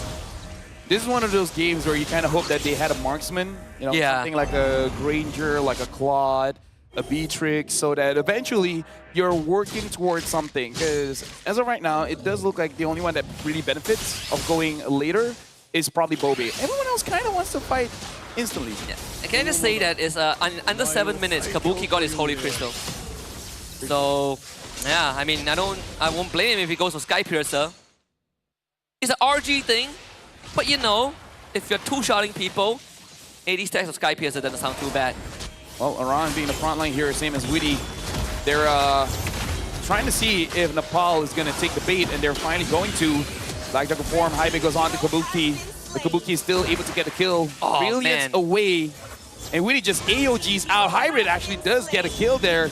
And Ezekiel just waiting. Flicker doesn't get it. Ezekiel almost gets taken down. Ganigan is going for the chase. Flickers forward, tries to get a kill onto Ezekiel. Wow. Able to escape. And Witty is there trying to make sure that the Ghost of Jakarta is protected. And now the rest of the members are here. Triple kill for Joe. That's gotta be frustrating. UHSQ should not have been allowed to get away with it, but he is UHSQ. Nothing that Nepal could have done more. That was the best case scenario. They clip UHSQ with everything they have. He fails his flicker garrote, but the trap reset, the abyssal mark reset, allow him to get away just far enough. Gon even expanded his flicker to jump on him, and it was still not enough. And we're seeing a bit of the problem there with a double fighter lineup, especially with the Esmeralda goal lane. You just don't really have enough resources to get these kills. You don't have burst. You want to stay in the fight very long, but for someone like a Selena who is dexterous, she can easily weave in and out of the situation. And my man Kabuki with the Sky Piercer, I'm glad that he's listening. Hey, Yahiko has the Sky Piercer too, man. He just bought it. Well, one of them is getting stacked. Well, here's the thing. The problem is Nepal already missed their power spike. Yep. So, you know, in terms of comeback ability, they have a lot of bodies to throw. If somehow Yahiko gets a triple kill, instantly getting 30 stacks on Sky Piercer, then this Hayabusa will look a little bit scary. But before that happens, I don't know. I don't think Nepal will have enough damage for an upcoming fight. And Kabuki just completed his boots too. It's a tough boots. So 9 minutes and 15 seconds in, top tier 2 goes down, Lord coming from bottom. Widdy standing in front, misses taunt, doesn't matter, they can crowd control him. Widdy needs to go down, but Yahiko took 3 shots from Joe, and he's almost dead. Widdy disengages with the AOG. Yep, now they're gonna get the mid tier 2. It's 9 minutes in, and the Lord is gonna march down bottom, gonna get that holy defense. And now Indonesia is able to get all the holy defenses here. This, again, working around like clockwork, wild oil machine. Hey, wow, West. Well. Actually, I watched Masar took another arrow. There it is. Again, Yahiko just does not do enough damage. And that was on Kabuki, by the way. I don't think he has blood wings. It's all about damage here. Indonesia with about 10,000 gold lead here. Marching in mid. Finds Ganigan forcing out that flicker. And then looks like I caught there.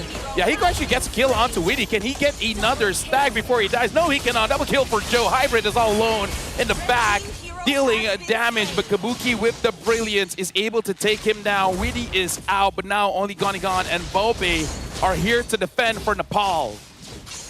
This should be able to defend this, right? Masar is back in 5 seconds. They just need to clear that away. The arrow connects.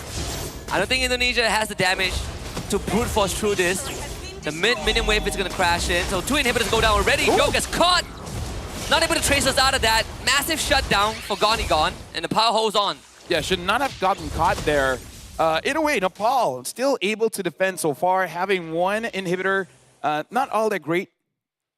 Wow, almost a 5,000 gold lead between junglers. 10,000 gold for Joe, 5,000 for Yahiko. I think that's quite a gap. Yeah, I think the main challenge now is who is going to take down Aran. That's the main question. Though I say Bobe is starting to hurt. Yeah. Having a Wishing Lantern is a good first step. Yes. Now you go Divine Glaive. Yep. I'm not even sure if you want to go Blood Wings. I mean, it's defensive, but... Yeah, kill the first. Yeah, I would go Divine Glaive. I mean, you gotta all in a little bit. POD for Joe, so watch out for the 3 shots. Yep, gonna get a lot of damage. And unfortunately, Yahiko, after getting a kill, he did die, so only has about 5 stacks of Sky Piercer, so really not gonna be utilizing the item quite well here. So the Lord is gonna get taken for free by Indonesia. And Nepal is gonna wait in their base to see how Indonesia is gonna try to dive this time. Yeah, they're forced to wait in their base. Well, your best shot is to defend against the push, the Black Dragon form. They have good ultimates to defend. They have good ultimates to punish, but the main difference maker could just be that they are just too far behind economically. I think that's definitely the biggest difference maker. They could get the perfect counter engage and just might not have enough damage to take out Indonesian members. Well, Nepal, in terms of wave clear, they have okay. Yeah. Monster Up 0-5-1 hasn't had any real good catches. The Lord is marching in. Widdy did not hit the Unbreakable onto anyone. And Aran dives. Ganigan taking just a little bit of damage. The Lord is marching in. Indonesia is focusing on the inhibitor. And now looking at the base. The Lord is still hitting it. And now everyone's trying to back off, trying to deal a little bit of damage. Jaiku gets taken down, and Team Indonesia wins the first game. Just brute force their way through. There was a wave coming in from the bottom lane, and everything set in stone from the first 2 minutes. Indonesia, once more, ruthless with their approach, completely shutting down whatever game plan that Nepal had.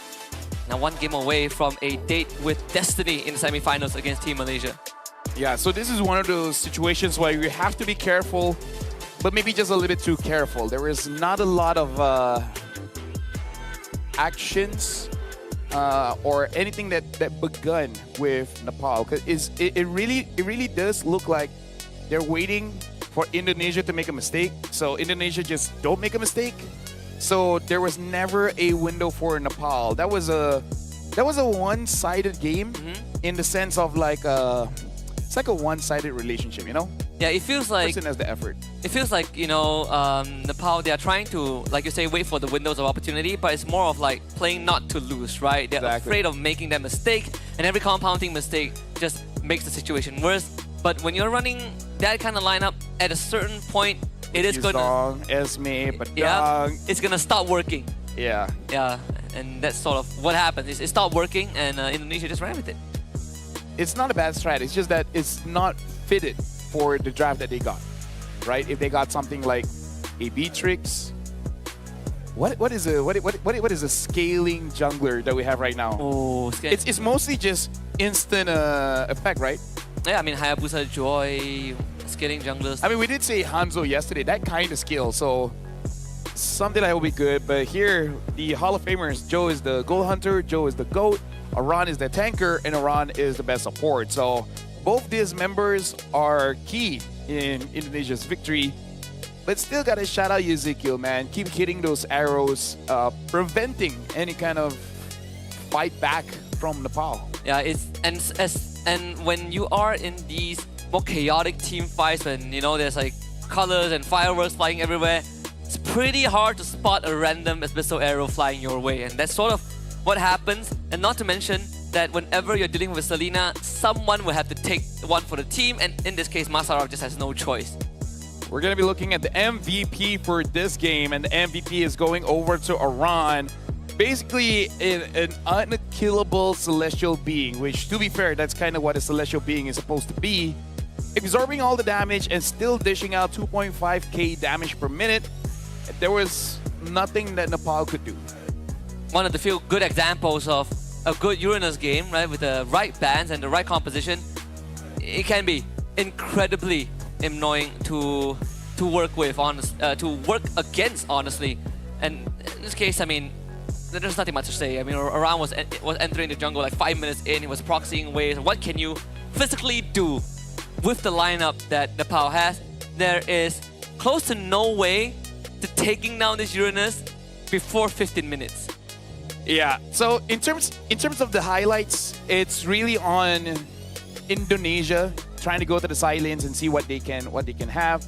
Nepal, I feel like the idea is there. Just change the draft, change the lineup, have more wave clear, something a bit more purified because you're dealing against a Selena, and then you know, maybe they can do something against Indonesia later on. Because as of right now, this is just a lot of inactivity coming in from Nepal. So just want a slight adjustment so that whenever they are doing something, we want to see an end goal, right?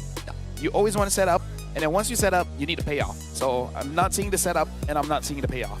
Yeah, it almost feels like, I think at a certain point there was a proactiveness or attempted proactiveness from Nepal. This was one of them, but EYGPT just too good with the footwork. But a lot of the times, you can see that for Nepal, they were responsive to what Indonesia was trying to bring to the table, and you just have to take the beating, right?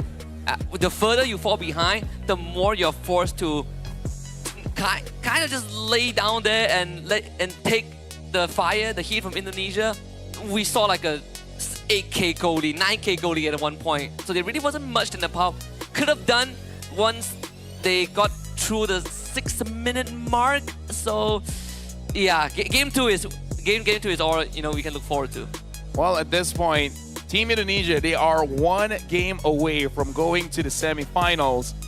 And the thing is, Malaysia might be watching this game, but I don't think they got a lot of information because this is something they've shown before. It's like they can use these heroes, they can move forward, they know how to get pickoffs. So Indonesia, in a way, is not showing too much for Malaysia to really study them. Yeah, I think the major takeaways would be just how the early movements are, right? But at the same time, it's also Indonesia sort of taking advantage of Nepal and just too many windows given, right? You sort of opened the front door and Indonesia just walked in, even though there was no invitation. Sort of what Malaysia did to most of their competitors so far. So we're seeing some of the mirrorings, the parallels between these two countries. But for Nepal, it's only gonna get harder, right? You got a taste of the storm. You got a taste of how spicy it is, you know, the flavors of Indonesia. Now is how do you contain it, right? How do you power through the afterburn? I think it's mostly on the roamer, right? Because most damage dealers, they want some kind of setup. Maybe he wasn't really comfortable on the Badang, right? Maybe if they can get a gut thought, right? If they can get first pick and then first pick the gut thought, maybe that's more of a comfort. So you can use that to start a fight because someone has to start something. Like, I don't know what to say based on that game. Yeah, I'm running out of things to say because not much happened. It's pretty one-sided. Yeah. Yeah, even what was the choices again for the Roman we had? Aside from Badang, we were talking about Cho, right? Yes, so it's Cho. either or. I mean, Kaja was there. I think the Kalia, yes. They themselves banned it out. Yeah. They themselves banned out the Kalia. Yeah, I think either way, there were plenty of Romans banned out. Hylos was banned. Yep. The Hilda was banned. So Hilda was banned, yeah. Maybe pick up the Roamer early. Yeah, I think if Nepal takes a blue side, I mean, most likely Grog is going to get banned out. But if like Gatot is open, you could consider the Gatot Kaja first pick. Honestly, like the Hilda actually would have been an okay choice, but because it was banned out, Hylos was banned out, there was just really no other option unless you go crazy like the Chip. I'm even thinking of a Minotaur. Like if you're really waiting for your opponents to come in, might as well use something like a Minotaur so that you can use the Minion Fury once everyone just clumps up together, and then hope your team has enough damage at that point. We did see a Minotaur ban. I think was it yesterday? No, it was a Minotaur. No, we were talking about Minotaur because it was used but not on broadcast. Yeah. It was banned once too. I think it was against us. Was it Malaysia against South Africa? I remember there was like a Minotaur ban. It was like a very deep cut. So that what or okay, hear me out. There's always a fallback strat, right? When all else fails, an Angela strat. So it's Angela plus hyper carry. I read Estes. Estes? Yeah. Because Estes skills a bit better. Because that's true. Because if Nepal takes Angela's power spike is the start of the game until 10 minutes.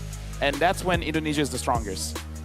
Right? And then whenever you go in and then your carry, whoever it is, dies, the Angela is there, so you're giving over another death. And the way that they've been playing is really kiting.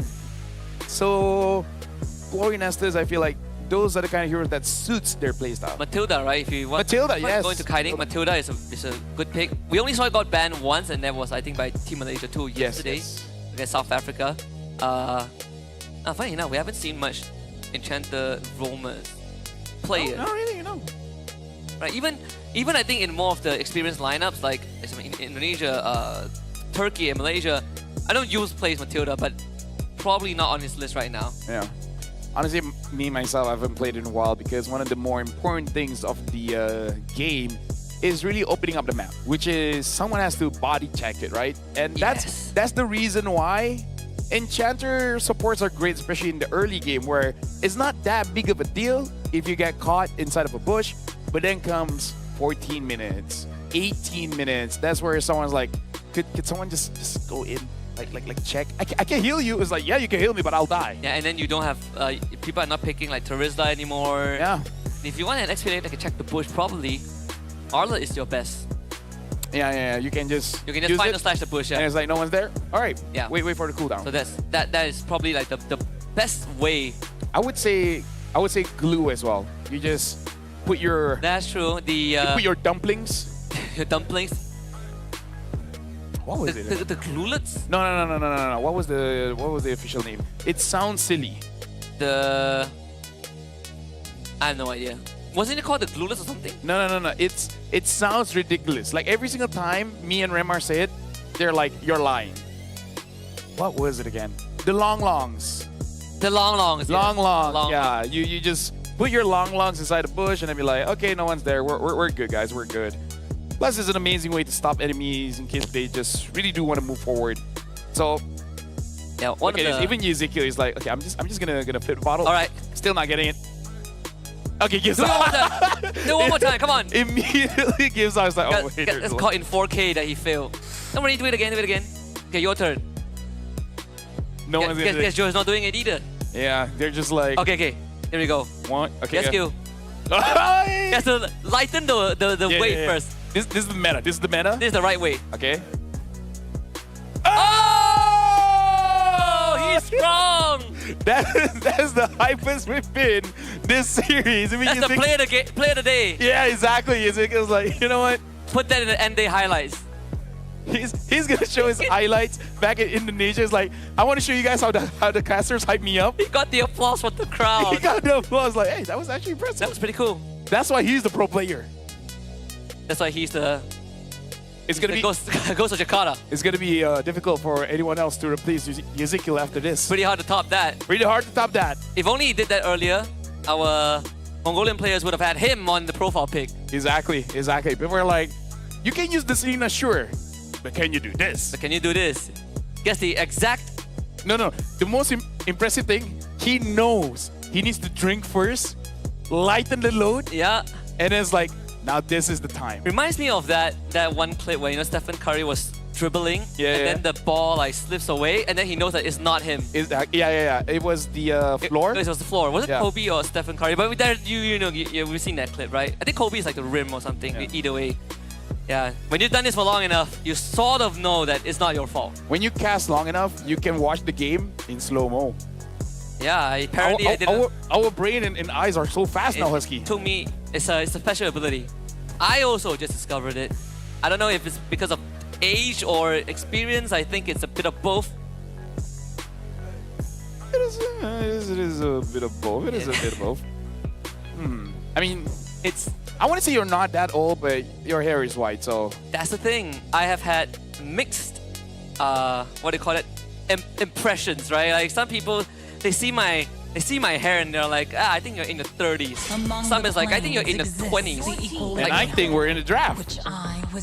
I think it's a mock draft. No, we're in the draft. So Nepal is going to be first pick here. The Gatot hasn't been banned yet. Neither is the Grok, so... And neither is going to get banned here. So Indonesia is going to get either or. Get what you're comfortable with. Take Grok. Well, the most direct pick would be take Grok. Yes. That's what we would agree on. Yes. Gatot is also not bad.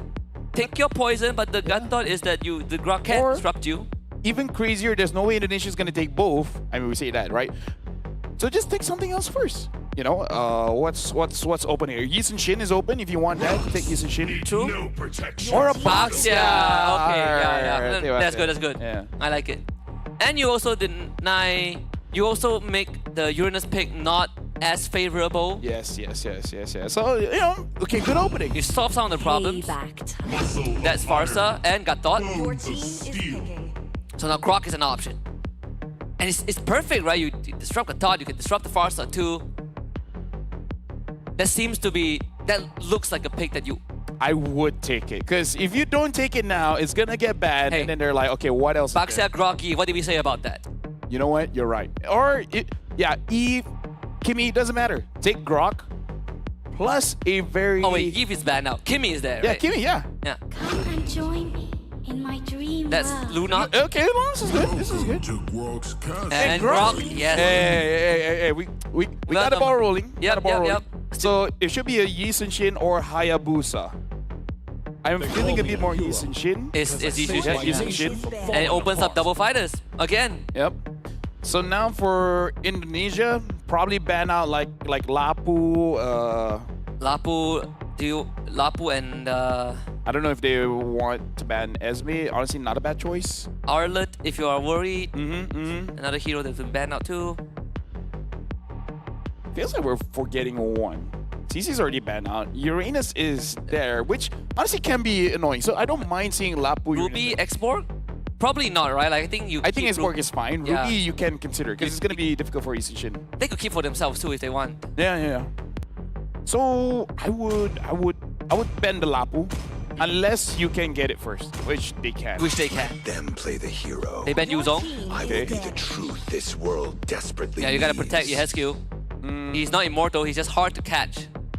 So Nepal, they already have the Luna, so they shouldn't really ban out this tanky hero. So maybe ban out like a Harif or a Granger just to make sure that, well, you know, they have the Lunox. Yeah. So maybe just ban the Granger. You could target Kabuki or Aran. Take out the Ruby. Yep. They did say the Ruby is a very important pick for Indonesia. Yeah. More so for Indonesia, I think, right? Yeah. They are pivoting towards double fighters. Although, I mean, Kabuki has played the Claude for a late game. Personally, if I was Indonesia, I would like ban Lapu and pick up something like a glue. Because any frontline Lunox is gonna have a good time, but at least with the glue, if you can get on top of Boxia, you can always pull him around and then letting your team deal, you know, free damage. Not the easiest to take down either, even with Lunox's damage. And you can check the push with the Gatot, right? It's very very sticky. So they ban the Lapu and protecting your Hesku and Joe. Nepal, I would consider with their draft right now, ban out the export. Light me up and watch the run on the money. So in terms of the picks here, To a young heart, everything is fun. they still go for the Urena, so not really worried about this Lunox. Respectable. I can. But in the XP lane, there really isn't much direct answer to Uranus anymore, except for Esmeralda. And yeah, Esmeralda is like probably your best, but it's not the best. I guess you could work with the Esmeralda. They take the Arlet as well, so you ignore the 1v1 matchup and look at the bigger picture. I'm liking this from Nepal. It's a pretty, I would say, straightforward draft. Has pretty clear win conditions, and if they want to kite, they can, because they can punish once Indonesia overextends, Earthen Rampart, separate the fight, and then go in with the tech charge. And then there's a lot of follow-up with the Arlet, as well as the damage coming in from the Granger, as well as the Lunox. A pretty straightforward draft to play for Indonesia. Finishing up, do you want to go for something like a Claude just to win out the lane, going up against Granger?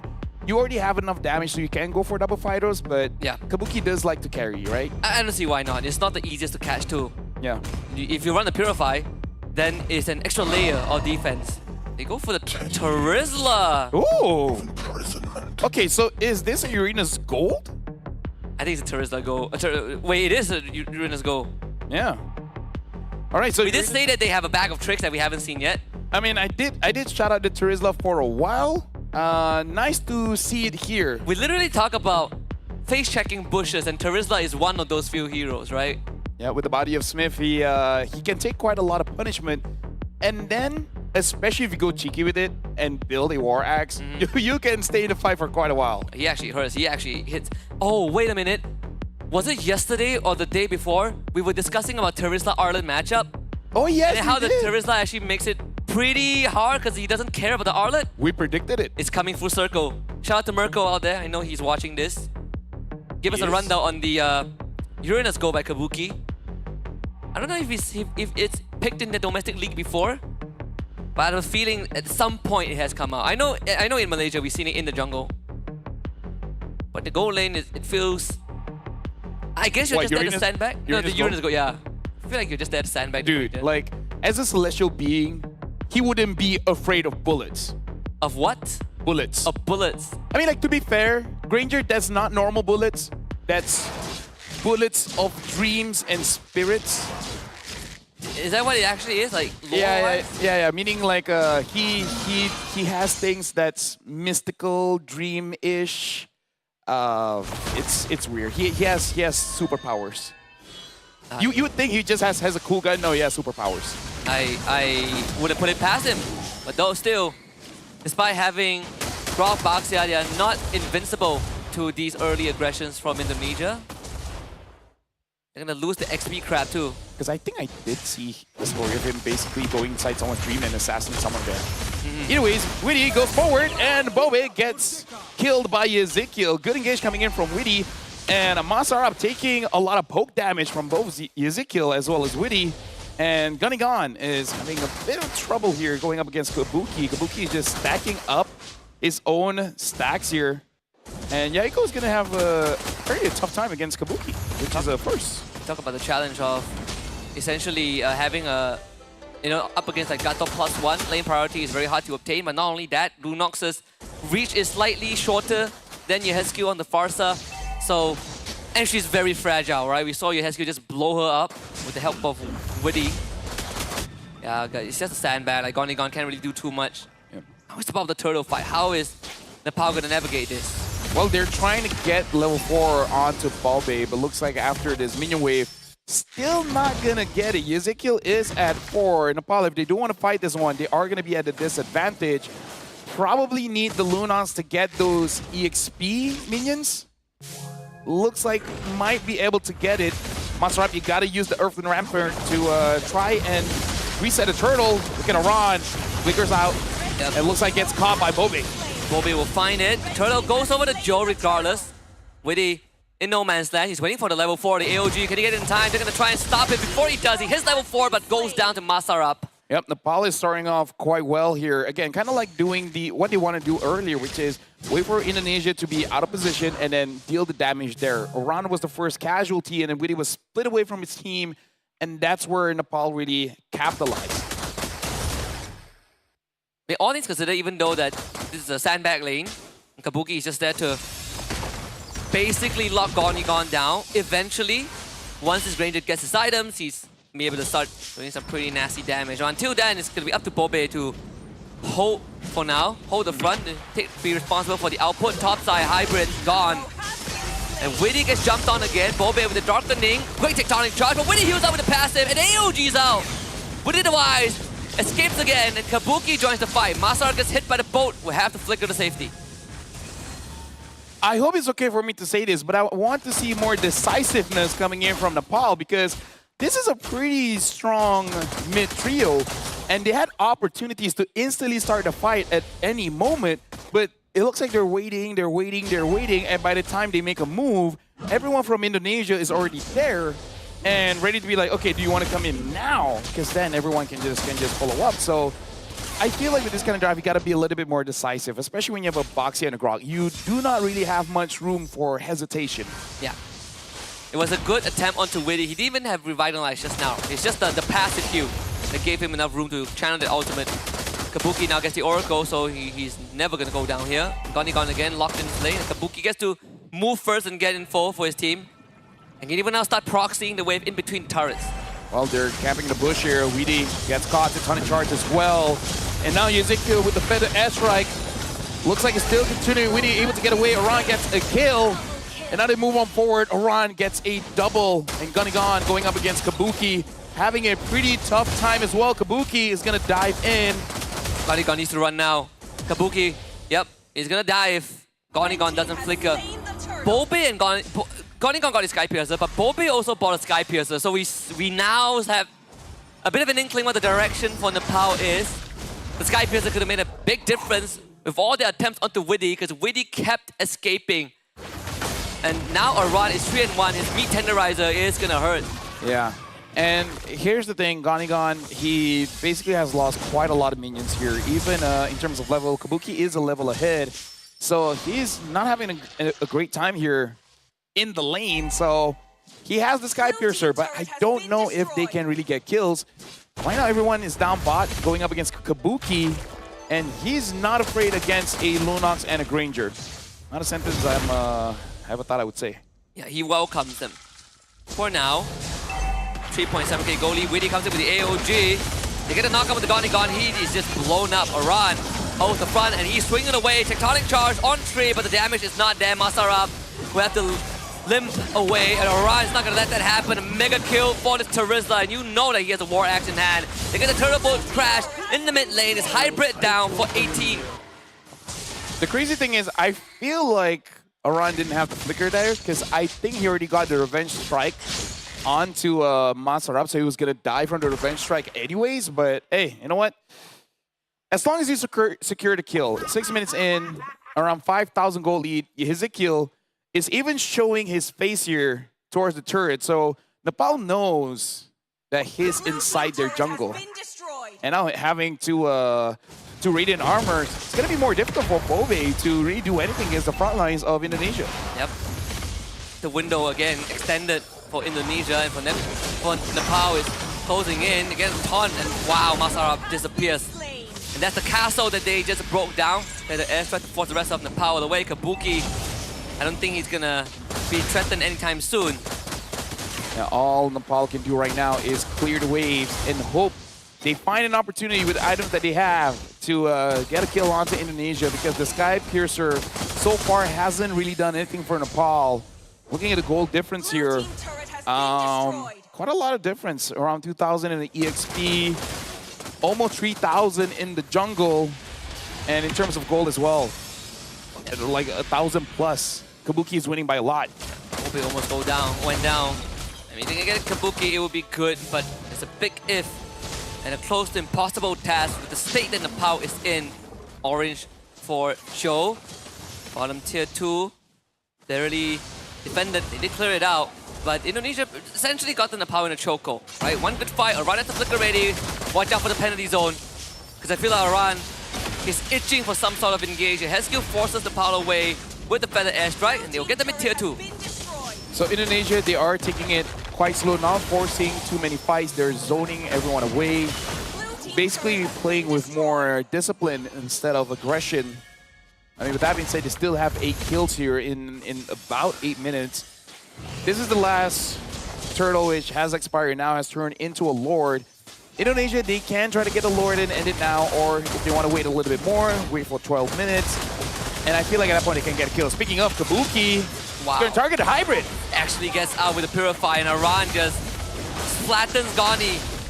Nothing much can be done by Nepal. Hybrid will try, but he'll be turned into a statistic by Yeheskil as Joe solos the Lord. 8.5 minutes in, Indonesia are 10k ahead. Imagine if Indonesia is like, hey, Widdy, do you want to try solo? I mean, he's like, I got concentrated energy, I'm ready. Yeah, Box can do it. Box can do it, why not me? Yeah.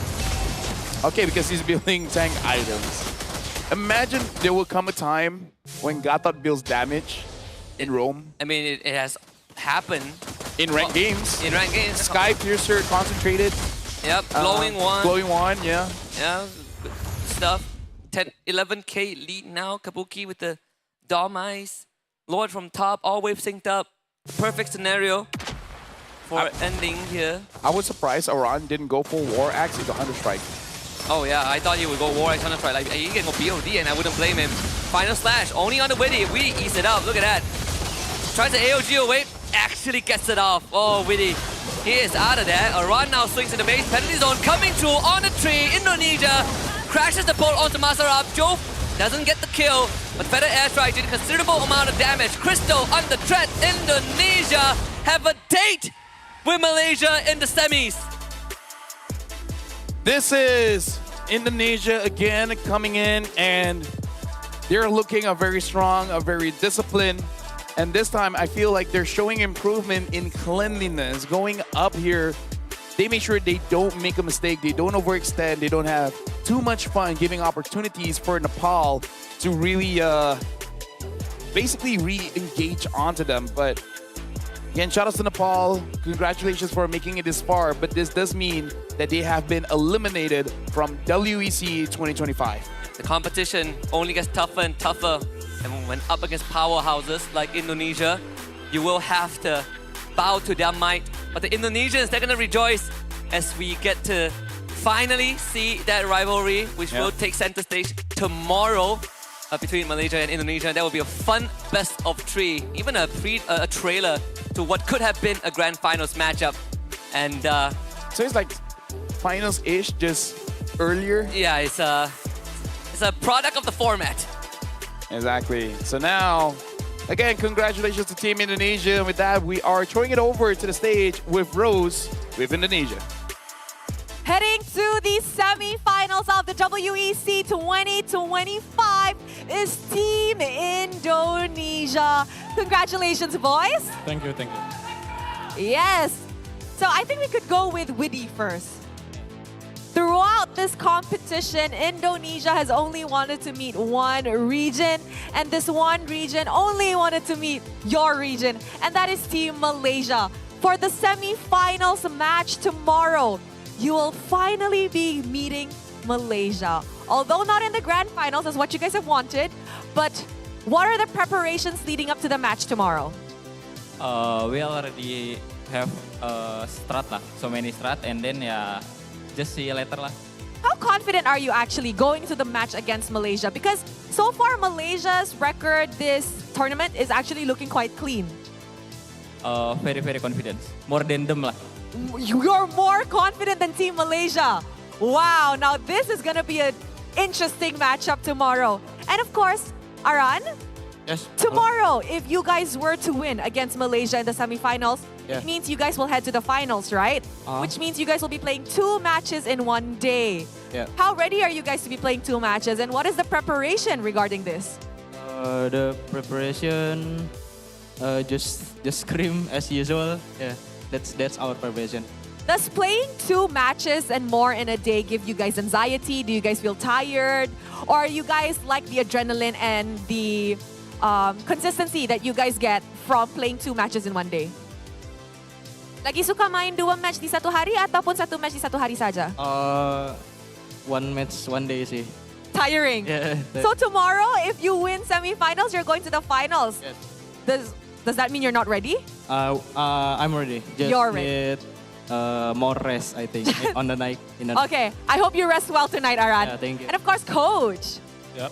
This WEC, we have witnessed so many rising regions. And as a coach, what are your opinions on the rising regions, especially since you guys have just fought another rising region, which is Iran? I think it's good, like this kind of tournaments for the worlds, right? So we can see other regions also already rising, and they are also can catch up to the meta. Yeah, I think it's good. Do you think that in the recent years, they will actually be more stronger and be considered as one of the contenders? Do you think that in the next coming tournaments or in the next few years, they will be considered as contenders? Yes. Yeah. So far, throughout this WEC 2025, which country really surprised you with their performance? I think Kazakhstan. Yeah. Oh, really? Yeah. Why? They give us a hard game. Yeah. Ah, this is very interesting. And if I am not mistaken, Kazakhstan will be playing the match after this. Thank you very much, Coach, Woody, and Aran. I will see you guys tomorrow for the semi-finals. And that is it for this match. With that, let us throw it back to the casters to actually break down what happened in this match. Thank you very much, Rose. And again, congratulations to Team Indonesia. And already showing quite a few heroes here, like Aran, showing that he can use the Turizla. With the War Axe is a little bit too much for anyone to really handle, which I think is showing a bit that Momo hasn't used the Artist so far. But just in case if he's thinking about it, Coach R would be like, careful, we got to pick you a bit late because there's a threat of the Turizla. Yeah, not only that, this is it's quite mad for Bobe to go Sky Piercer into Divine Glaive. It's desperation, right? You see desperation there. You got magic penetration, but not enough magic damage. So a lot of factors to be considered. But sadly, it's another case of Indonesia just basically outclassing Nepal. It really wasn't much to be said.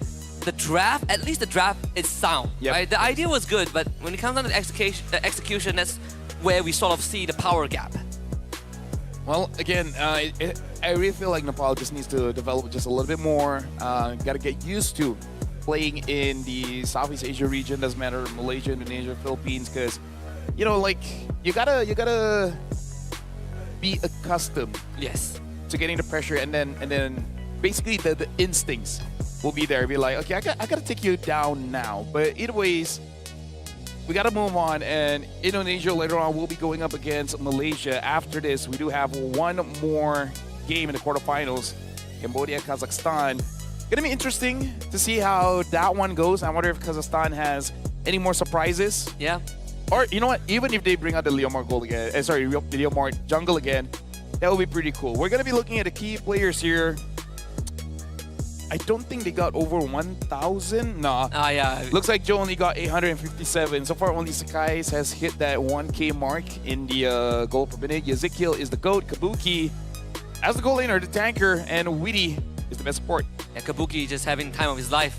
Unkillable, just impregnable as a Uranus. That's the thing about this He went hero. to the Granger and he's like, this is how I always gets hit by the Uranus. Now you feel what I feel. Not only that, there's a Baxiao in Nepal's draft too, and the Lunox, right? So again, it can work, but only if the game plan is right, only if it's executed correctly. That's why sometimes when we see certain teams pick the Uranus, we feel a bit iffy about it. But in Indonesia, they did give credit to Kazakhstan as well. You know, like Coach saying that Lucas did say that Kazakhstan gave them a hard game with, you know, some... the Leomore jungle was definitely one of the factors. They also gave us one of the longer games, like 20+ minutes in the group stage. And it's going to be a confidence boost for Kazakhstan. Hopefully, they are listening into this, going into the series later on against Cambodia. Yep, and the MVP is going over to Iran. And again, just showing up with the Terizla, doing quite a lot, taking a lot of damage. And Terizla doing 3,000 damage in roughly 10 minutes. That is still pretty good, pretty strong. 5 kills and 4 assists. Not much to say there. It's great. It's a Terizla thing, you know? Yeah, it's a Terizla thing. What does it say? If he wins the lane and he gets the War Axe, you will suffer for the next 5 minutes minimum. You can't kill him. Your healing reduction. The thing is, you buy healing reduction and it feels like it does not matter. Because he does so much damage. If you buy healing reduction, he gets Oracle, and it basically just cancels it out. And the thing about a Terizla is that when he has a War Axe, it's not even just the healing. You always think, oh, he's a tanky guy. But it's like, he's a tanky guy, but he's not a tank. He's a fighter. He can do damage. And have you seen the weapon he's holding? It's huge. Which part of that gives you the impression that he does not hurt? That's... I have a joke on this, but I don't think I can say it here. I'll say it later in the talent room, but talking about a War Axe, man, Terizla is carrying like how many War Axes there? At 4 minutes and about 30, he gets the War Axe after getting that double kill, and then after that, basically unkillable. Also, another thing about Terizla that sometimes most players who are not used to facing Terizla overlook is the fact that for someone as huge as Terizla, he moves pretty fast. If he gets the revenge strike, yes. Yeah. It feels like he's gliding through the battlefield. In MLBB, all the large characters move fast. Have you seen Grog, Franco, Terizla when you hit it, Baxia. Like for me, the scariest thing isn't when a Terizla flickers penalty zone me. It's scary when he lets the revenge strike and he's just mid-air with the hammer swing. It would be worse if you're just like, you know what? I know this guy doesn't like me moving fast. I'm gonna go sprint. Sprint Terizla. It's always scary. Like he has like a 1 second air time. Yeah. And you know it's coming, and it slams, and then you die. You go gray screen. Well, here in the WEC, giving a lot of ideas for. But honestly, Terizla in ranked games, I'm very okay with it. I'm okay. I mean, I still meet a lot of players that play the Terizla, and essentially you're just there, and you hope that the enemy XP laner doesn't know the matchup. You dominate the lane, you get a War Axe, and you end the game. No, honestly, like with a Terizla, it's not like an Alucard, right? Alucard, either you're a 10 or a 0. Terizla, if you're a 5, it's fine. You're minimum of 5. Right? You can't go below that. Like, how do you mess up a Terizla? Okay, you just don't hit your penalty zone. But, wait, now that I think about it. I mean, you could miss the penalty zone and still kill someone with your damage. Well, with that is the first 3 series in the quarterfinals. We do have one more in Cambodia going up against Kazakhstan, but that's it for me and Husky. After this, it is going to be Pasha Bunny alongside with Stafa, and they're going to be covering for the female division in the lower bracket finals as well as the grand final. So, Husky, I'll be seeing you for tomorrow for more open division matches. But for now, we're going for a break. After this, Pasha Bunny and Stafa will handle the rest. To be in the zone, gamers need true support. One that's in sync with your body at every angle. Takes your weight without pressure. Fully adjustable to cradle your spine and adapts as you shift in your seat. True ergonomic alignment to achieve your perfect gaming form.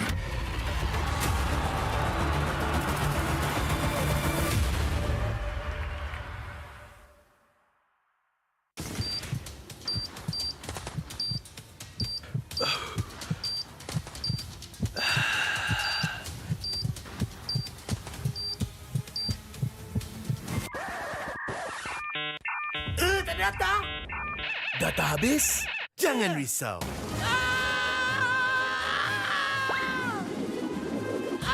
Tukar ke Red One Mobile untuk data pantas 5G Extra. Nak peran data telefon, Red One Mobile kan ada.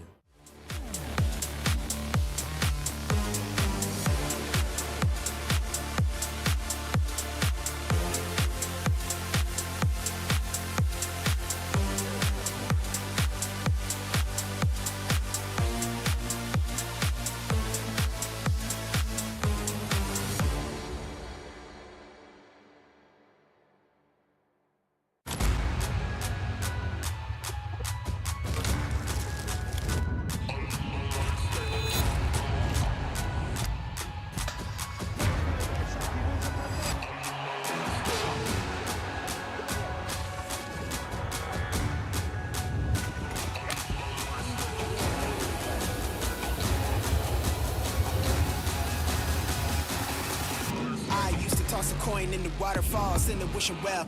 Now I get plenty coin, but I'm self-made. You ain't gotta wish me well. You ain't like me then, but I guess it's past tense, cause you tapped in. You was never who you said. I see the facade when looking, it really be like to tell. My guard up, I ain't taking nails. If it's not in my favor, won't sign a deal. I got the royalty in the mail. I got authority in the field. Take a look in my iris. I be precise with the timing. I move on a tuck that's be high risk. I never know where my mind went.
Every champion starts with one moment. Activate your place in the world of esports. Compete, manage, track, dominate. Everything you need in one platform. Gear up for WEC25. For results, streams, and more, visit IESF.gg. To be in the zone, gamers need true support. One that's in sync with your body at every angle. Takes your weight without pressure. Fully adjustable to cradle your spine and adapts as you shift in your seat. True ergonomic alignment to achieve your perfect gaming form.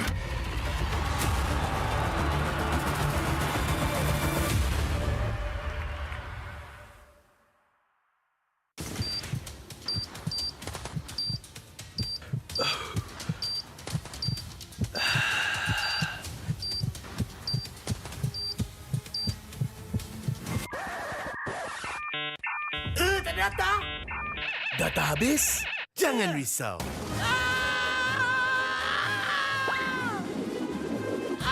Tukar ke Red One Mobile untuk data pantas 5G Extra. Nak peran data telefon, Red One Mobile kan ada.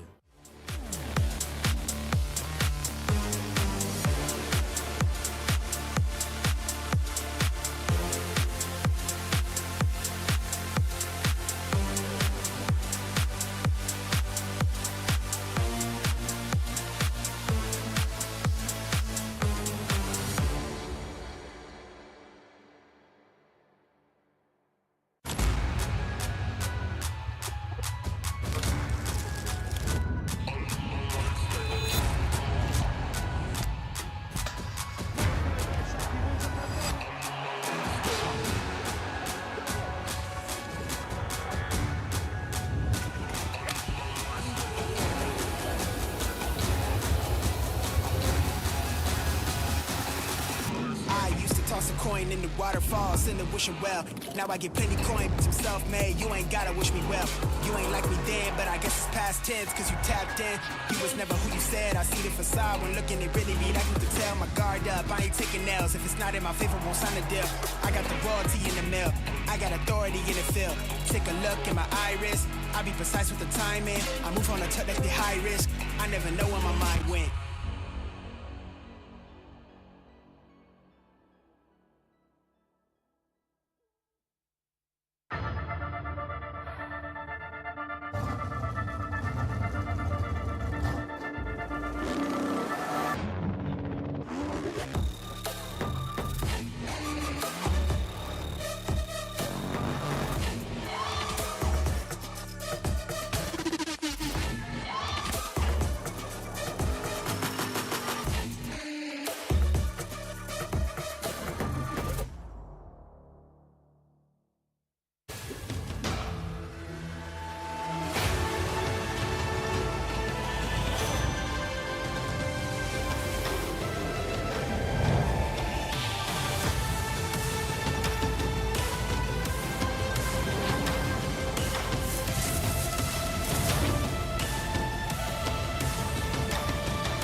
Every champion starts with one moment. Activate your place in the world of esports. Compete, manage, track, dominate. Everything you need in one platform. Gear up for WEC25. For results, streams, and more, visit IESF.gg. To be in the zone, gamers need true support. One that's in sync with your body at every angle. Takes your weight without pressure. Fully adjustable to cradle your spine and adapts as you shift in your seat. True ergonomic alignment to achieve your perfect gaming form.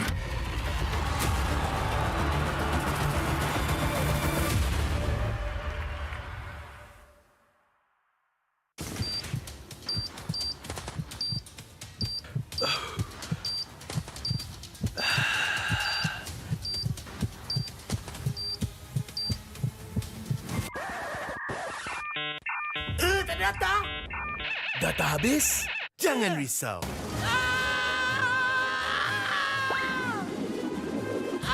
Tukar ke Red One Mobile untuk data pantas 5G Extra. Nak peran data telefon? Red One Mobile kan ada.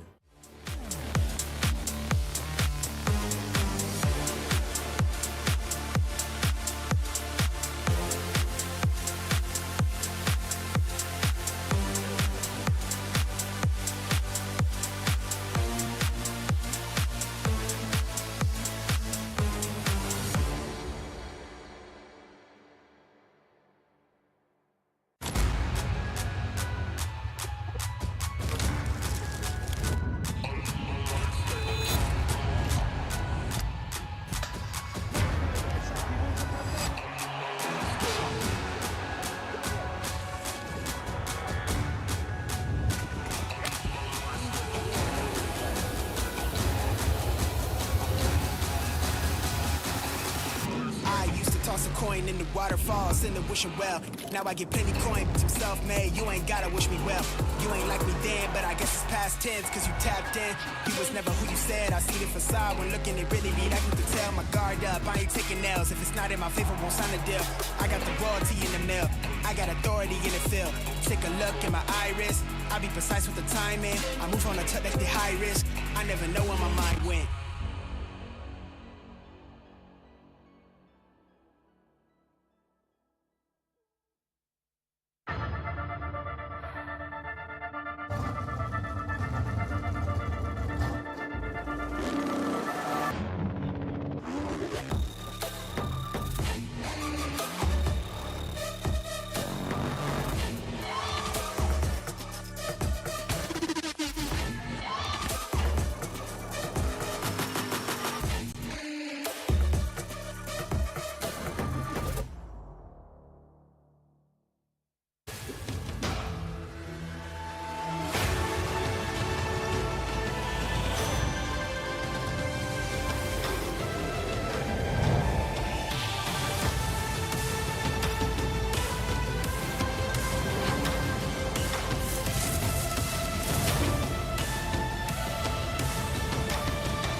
Every champion starts with one moment. Activate your place in the world of esports. Compete, manage, track, dominate. Everything you need in one platform. Gear up for WEC25. For results, streams, and more, visit IESF.gg. To be in the zone, gamers need true support. One that's in sync with your body at every angle. Takes your weight without pressure. Fully adjustable to cradle your spine and adapts as you shift in your seat. True ergonomic alignment to achieve your perfect gaming form.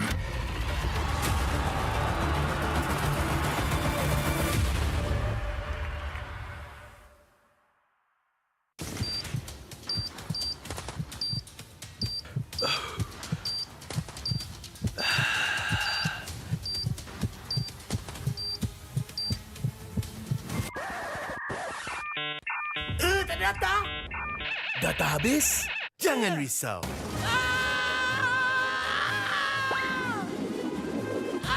Tukar ke Rate 1 Mobile untuk data pantas 5G Extra. Nak peran data telefon? Rate 1 Mobile kan ada.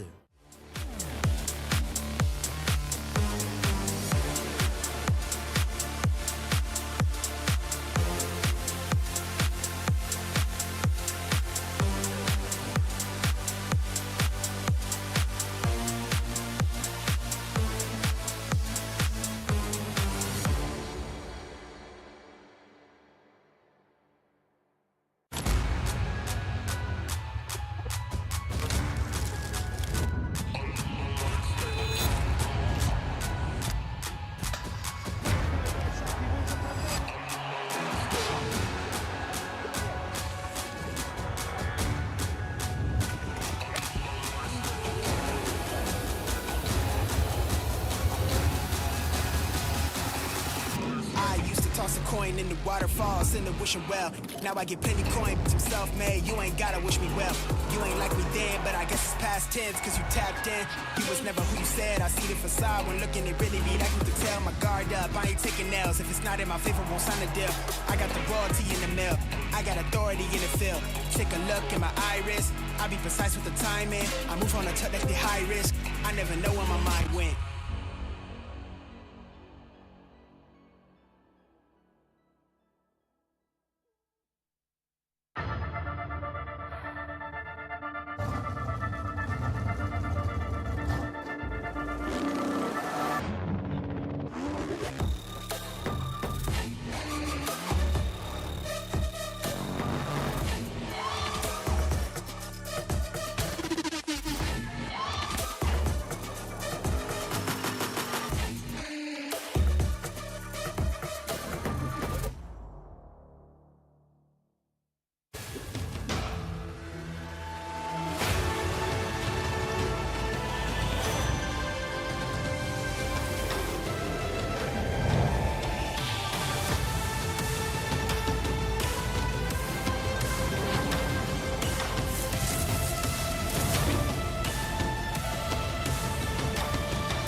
Every champion starts with one moment. Activate your place in the world of esports. Compete, manage, track, dominate. Everything you need in one platform. Gear up for WEC25. For results, streams, and more, visit IESF.gg. To be in the zone, gamers need true support. One that's in sync with your body at every angle. Takes your weight without pressure. Fully adjustable to cradle your spine and adapts as you shift in your seat. true ergonomic alignment to achieve your perfect gaming form.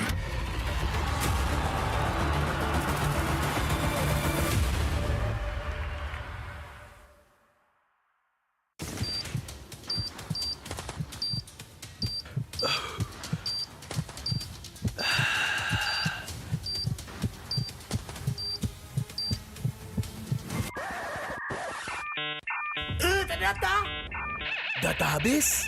Jangan risau.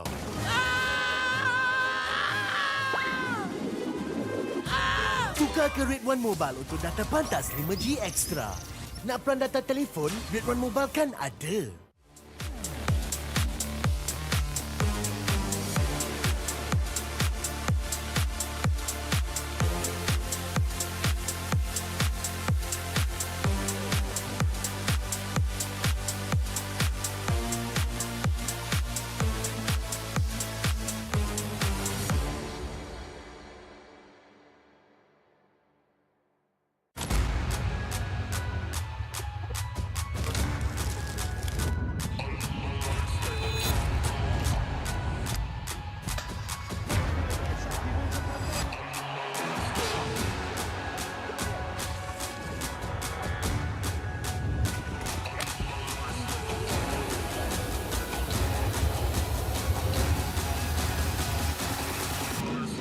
Toss a coin in the waterfalls, in the wishing well.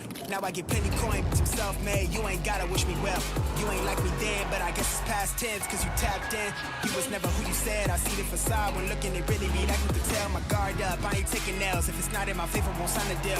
I got the royalty in the mail. I got authority in the field. Take a look in my iris. I be precise with the timing. I move on a touch like the high risk. I never know where my mind went.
Every champion starts with one moment. Activate your place in the world of esports. Compete, manage, track, dominate. Everything you need in one platform. Gear up for WEC25. For results, streams, and more, visit IESF.gg. To be in the zone, gamers need true support. One that's in sync with your body at every angle. Takes your weight without pressure. Fully adjustable to cradle your spine and adapts as you shift in your seat. True ergonomic alignment to achieve your perfect gaming form.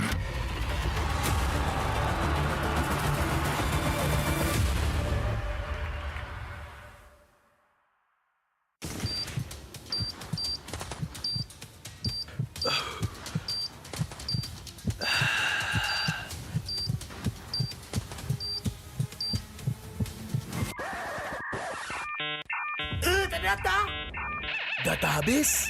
Jangan risau.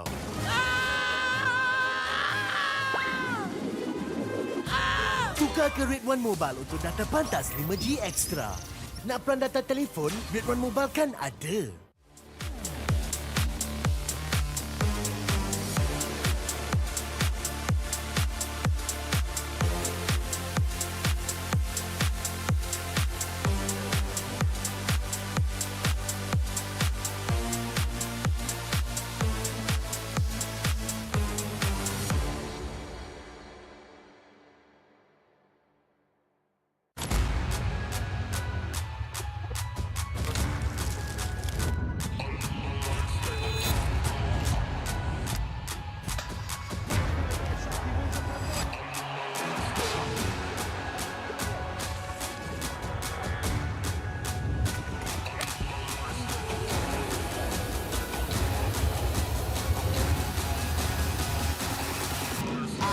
toss a coin in the waterfall, send a wishing well.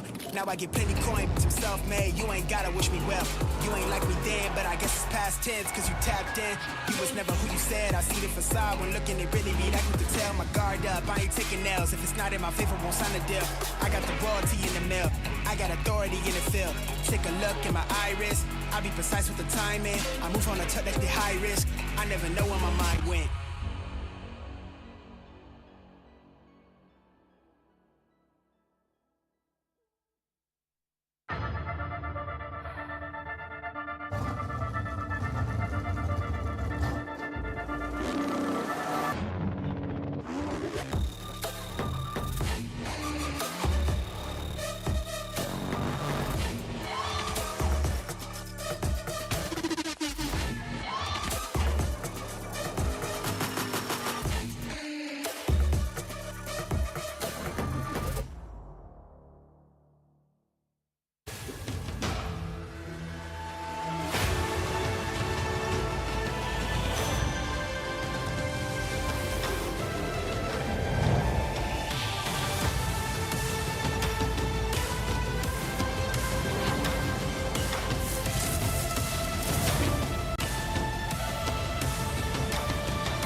Every champion starts with one moment. Activate your place in the world of esports. Compete, manage, track, dominate. Everything you need in one platform.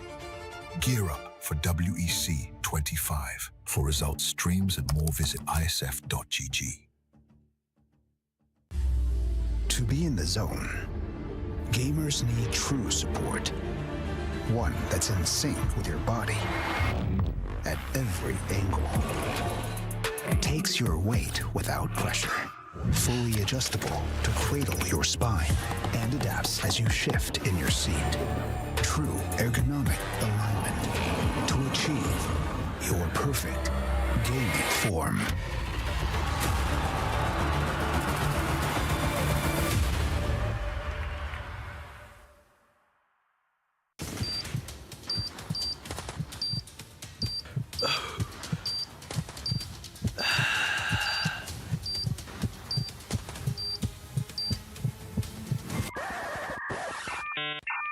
Ternyata data habis? Jangan risau.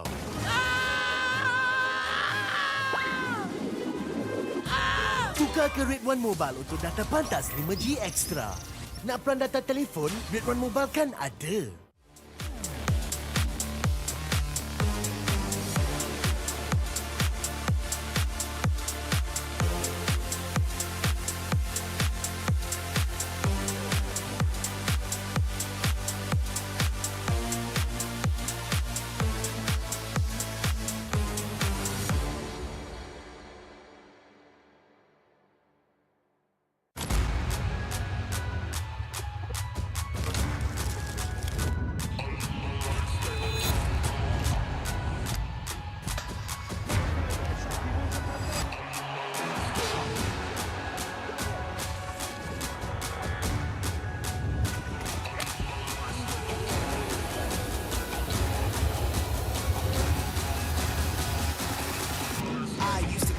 In the waterfall, send a wishing well. Now I get plenty coin, I'm self-made, you ain't gotta wish me well. You ain't like me then, but I guess it's past tense, cause you tapped in. You was never who you said, I see the facade when looking it really be like you could tell. My guard up, I ain't taking nails, if it's not in my favor, won't sign a deal. I got the royalty in the mail, I got authority in the field. Take a look in my iris, I be precise with the timing. I move on a touch like the high risk, I never know where my mind went.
Every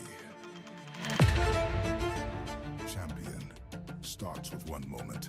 Activate your place in the world of esports. Compete, manage, track, dominate. Everything you need in one platform. Gear up for WEC25. For results, streams, and more, visit IESF.gg. To be in the zone, gamers need true support. One that's in sync with your body at every angle. Takes your weight without pressure. Fully adjustable to cradle your spine and adapts as you shift in your seat. True ergonomic alignment to achieve your perfect gaming form.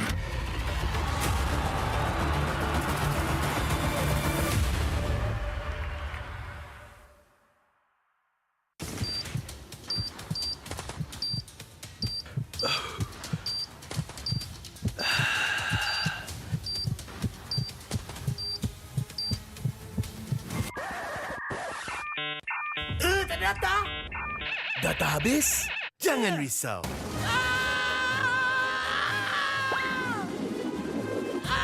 Tukar ke Red One Mobile untuk data pantas 5G Extra.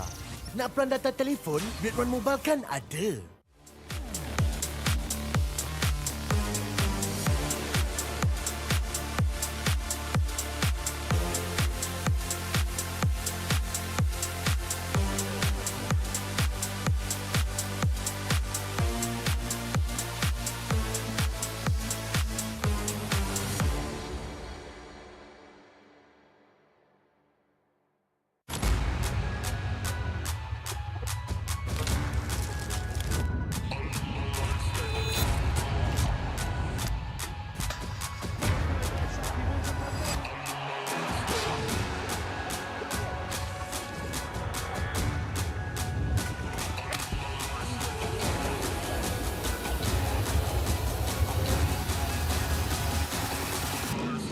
Toss a coin in the waterfalls in the wishing well. Now I get plenty coin, but I'm self-made. You ain't gotta wish me well. You ain't like me then, but I guess it's past tense, cause you tapped in. You was never who you said. I see the facade when looking, it really be like you could tell. My guard up, I ain't taking nails. If it's not in my favor, won't sign a deal. I got the royalty in the mill. I got authority in the field. Take a look in my iris. I be precise with the timing. I move on a touch that's the high risk. I never know where my mind went.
Every champion starts with one moment. Activate your place in the world of esports. Compete, manage, track, dominate. Everything you need in one platform. Gear up for WEC25. For results, streams, and more, visit IESF.gg. To be in the zone, gamers need true support. One that's in sync with your body at every angle. Takes your weight without pressure. Fully adjustable to cradle your spine and adapts as you shift in your seat. True true ergonomic alignment to achieve your perfect gaming form.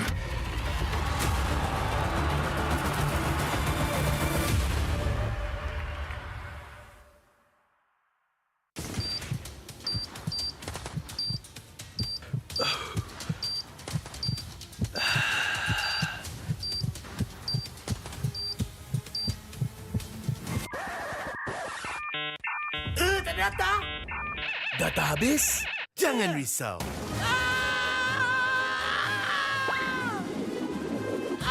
Tukar ke Red One Mobile untuk data pantas 5G Extra. Nak peran data telefon, Red One Mobile kan ada.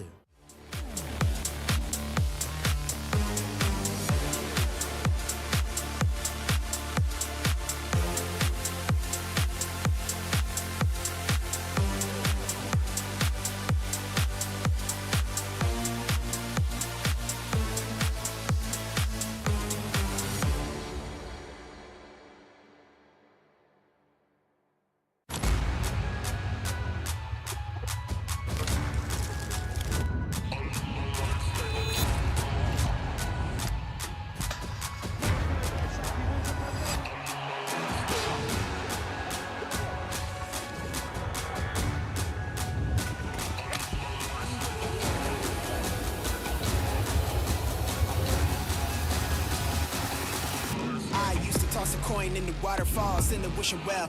Now I get plenty coin, but I'm self-made. You ain't gotta wish me well. You ain't like me then, but I guess it's past tense, cause you tapped in. You was never who you said. I see the facade when looking, it really be like you could tell. My guard up, I ain't taking nails. If it's not in my favor, won't sign a deal. I got the royalty in the mail. I got authority in the field. Take a look in my iris. I be precise with the timing. I move on a tuck that's the high risk. I never know where my mind went.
Every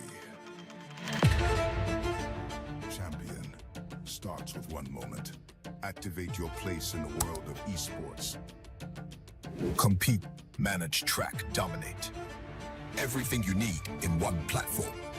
Gear up for WEC25. For results, streams, and more, visit IESF.gg. To be in the zone, gamers need true support. One that's in sync with your body at every angle. Takes your weight without pressure. Fully adjustable to cradle your spine and adapts as you shift in your seat. True ergonomic alignment to achieve your perfect gaming form.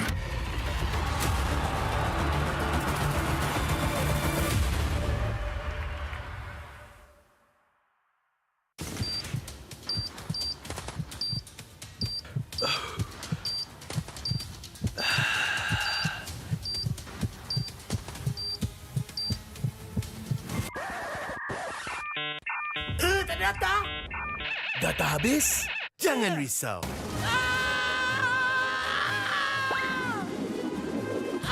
Tukar ke Red One Mobile untuk data pantas 5G Extra. Nak peran data telefon, Red One Mobile kan ada.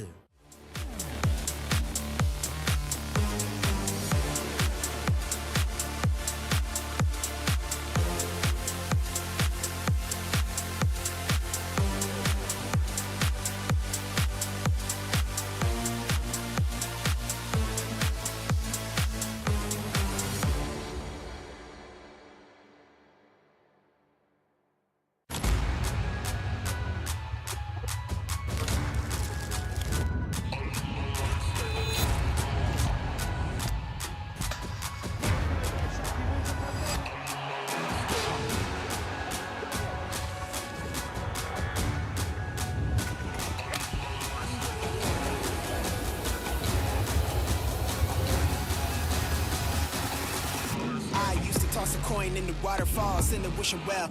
Now I get plenty coin, some self-made, you ain't gotta wish me well. You ain't like me then, but I guess it's past tense, cause you tapped in.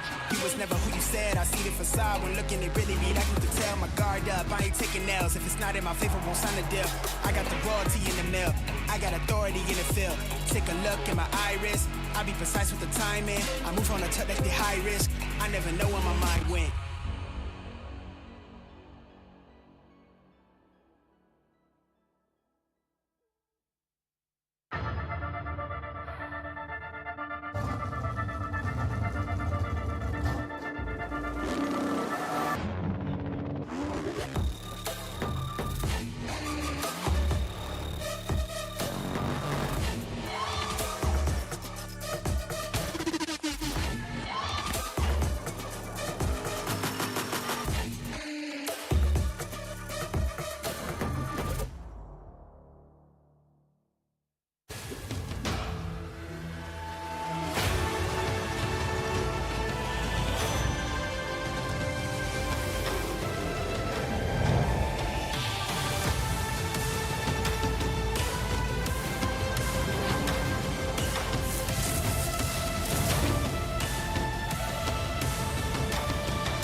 Every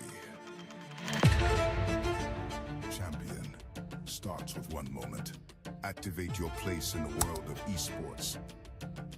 Compete, manage, track, dominate. Everything you need in one platform. Gear up for WEC25. For results, streams, and more, visit IESF.gg. To be in the zone, gamers need true support. One that's in sync with your body at every angle. Takes your weight without pressure.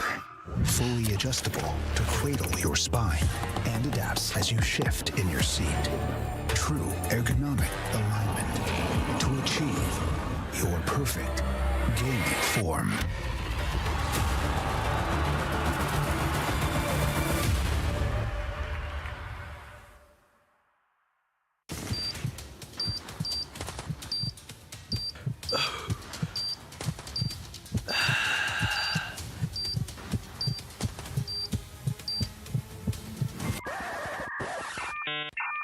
Ternyata data habis?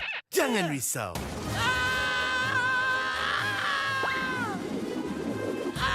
Tukar ke Red One Mobile untuk data pantas 5G Extra.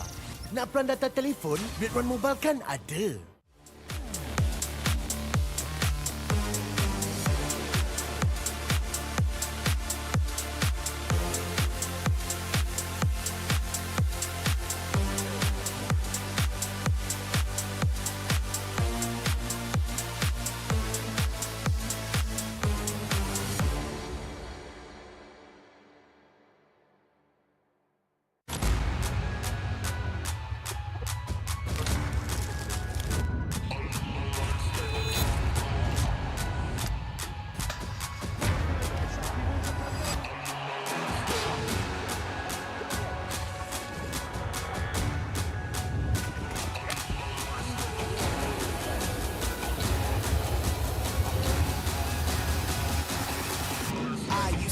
Coin in the waterfall, send a wishing well. Now I get plenty coin, some self-made, you ain't gotta wish me well. You ain't like me then, but I guess it's past tense, cause you tapped in.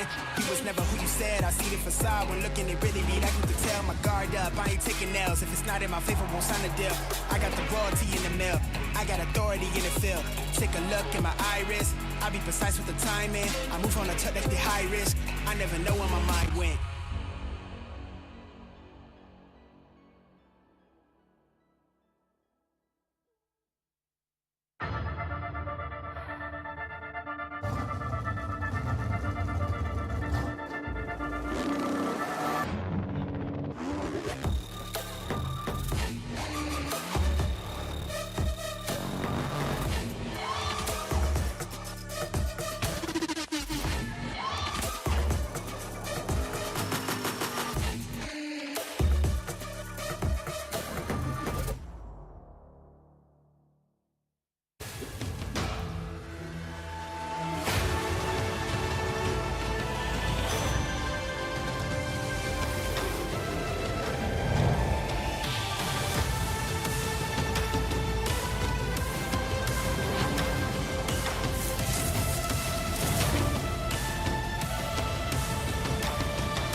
starts with one moment.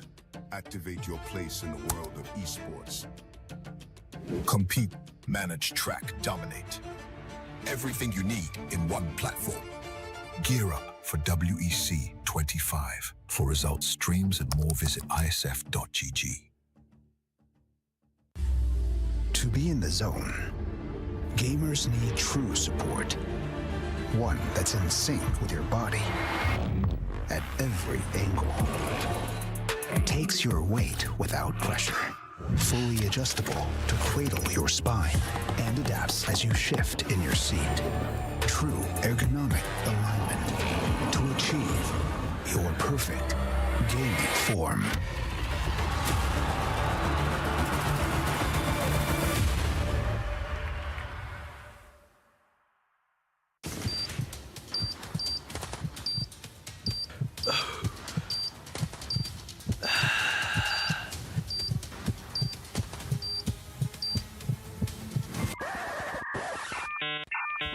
Data?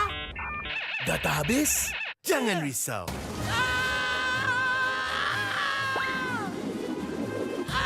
Tukar ke Red One Mobile untuk data pantas 5G Extra. Nak peran data telefon? Red One Mobile kan ada.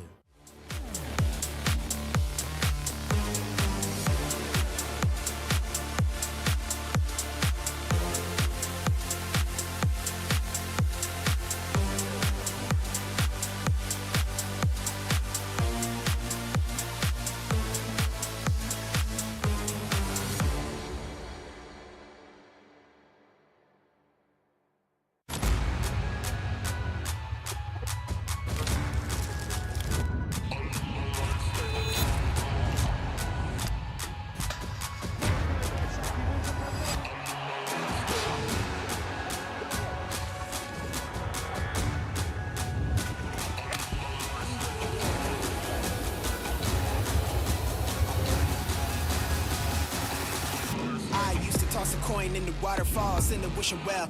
Now I get plenty coin, but I'm self-made. You ain't gotta wish me well. You ain't like me then, but I guess it's past tense, cause you tapped in. You was never who you said. I see the facade when looking, it really be like you could tell. My guard up, I ain't taking nails. If it's not in my favor, won't sign a deal. I got the royalty in the mail. I got authority in the field. Take a look in my iris.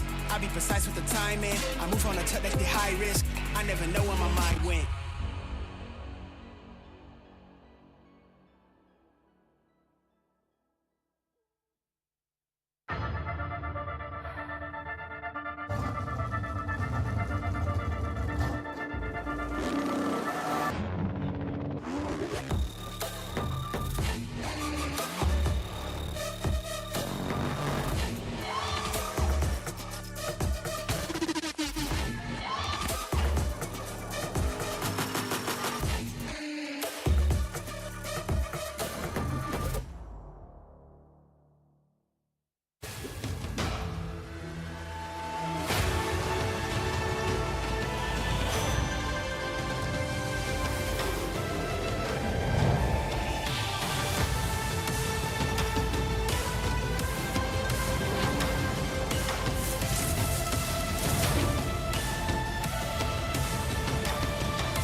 Every champion starts with one moment. Activate your place in the world of esports. Compete, manage, track, dominate. Everything you need in one platform. Gear up for WEC25. For results, streams, and more, visit IESF.gg. To be in the zone, gamers need true support. One that's in sync with your body at every angle. Takes your weight without pressure. Fully adjustable to cradle your spine and adapts as you shift in your seat. True ergonomic alignment to achieve your perfect gaining form.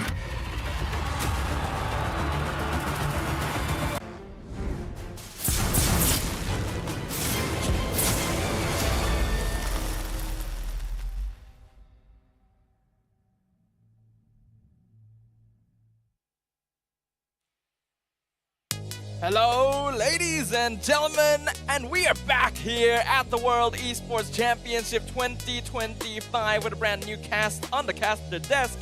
It's gonna be me, Steph, alongside Fasha for the second half of day 4 of the competition, which of course is a global event proudly organized by IESF and MESF with ESI as our strategic partner, and also generously supported by KBS, Rakan Muda, and Rakan Digital. And not to forget the backbones of our official partners as well. We got Red One, EQ right here, our telephone partners right here, as well as our IQ, my bad, IQ, okay?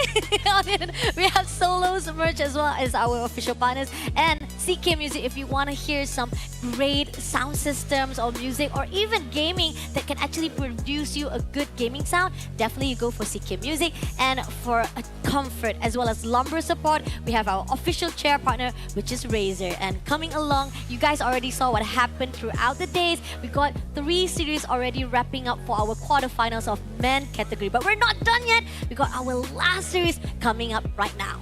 We've got one last quarterfinals here in the open category before we move on into the women's. This is of course going to be the final day of the women's tournament actually, so that's going to be super duper exciting, but I'm sure that everyone is eager to see who will be the final semi-finalist in the open category currently. And for those of you who are joining us right now, just a little bit of a catch-up of what has happened so far. Team Malaysia were able to take down Team Mongolia to move on. Team Indonesia defeated Team Nepal. And then Team Turkiyye were able to take down Team Myanmar, which means that only the match between Team Cambodia and Team Kazakhstan will decide our final semi-finalist. Definitely looking forward to it, because after we wrapped up all of our MLBB men category, we're going to actually focus on even more the highlight of the day itself, whereby we are going to see the teams from Egypt versus Cambodia to actually fight off for the last slot of our grand final MLBB Women category. Who will beat off our first slot of grand finalists, which is Indonesia, at the 8:30 p.m. But so far, we have to actually focus for our men category, because we gotta finish off our quarterfinals. Like Stafa talked about, we need our semifinals to get ready for their MLBB men category. 3 slots already filled in, only 1 remaining in the open category for the top 4, who will be able to get 1 step closer to the podium, 1 step closer to the grand finals. We're going to be finding out right here, and then later on we will see the conclusion of the women's bracket as well. So it's going to be a very, very exciting day 4 here at the World Esports Championship. Hopefully you guys have been enjoying the matches that we have witnessed so far here in the first half of day 4, but we've got even more coming up. Yes, definitely looking forward to it, because the fact is right now we've talked about how yesterday or even last night it was a little bit upset, especially from the host country itself, for Malaysia to be dropped down and unable to qualify to move forward to make sure that they have that grand final slot. But it gives an opportunity to see the deja vu of all of our top 3 players from 2024. Indeed, so many interesting things have happened, so many unexpected surprises, but also returns, the old legacies that we have witnessed right here. And we've only got a couple days of competition left. So once again, a reminder to anyone who might be watching at home, you guys should try and come on over here to the heart of KL if you guys want to witness the action in person. Especially tomorrow, grand final is going to be super duper interesting. But of course, let's focus on the match that's going to be coming up right now, right? We are going to be seeing Team Cambodia go up against Team Kazakhstan. Who comes out on top? I mean, pretty much we talked about, or even we heard about the interview, right? Indonesia putting a little bit of respect, saying that Cambodia have a run for their money, especially the fact that they have a lot of improvement here for 2025. I think a lot of people are expecting Team Cambodia to be the favorites, but Team Indonesia themselves also said that Team Kazakhstan gave them a bit of trouble in the group stages. In fact, they're the team that actually gave them the most trouble, it seems like, with some interesting pocket picks overall. They could be a surprise dark horse, which is an interesting status, considering that Team Cambodia has always had that title for themselves. But before this match starts off, we got a bit of a video trailer for our final quarterfinals here in the men's category. So, feast your eyes on this.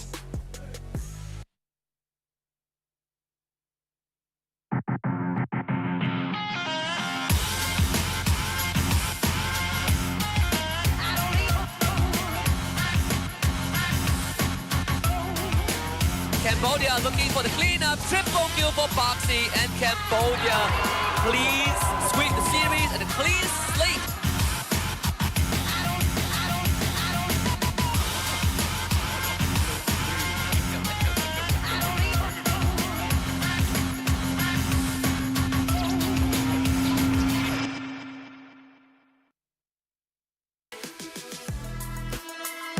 Walking in like the waves, they are unstoppable, and like the storm, their strategies are unpredictable. But the question becomes, is their rise to the top truly inevitable? Ladies and gentlemen, our first team up on stage, it is Team Cambodia!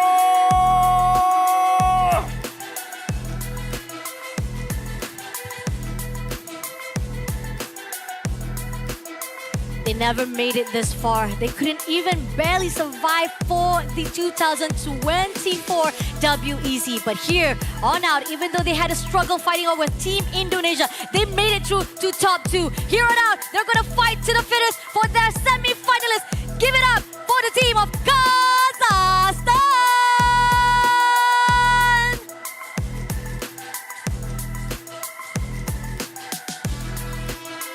We now invite both teams to fist bump up on stage, an indication of the dueling that will be occurring once we enter into the realm of the Land of Dawn. A single position remains within the ranks of the top 4 here in the open category of the World Esports Championship. And only one of these 2 squads will be able to claim it for their own.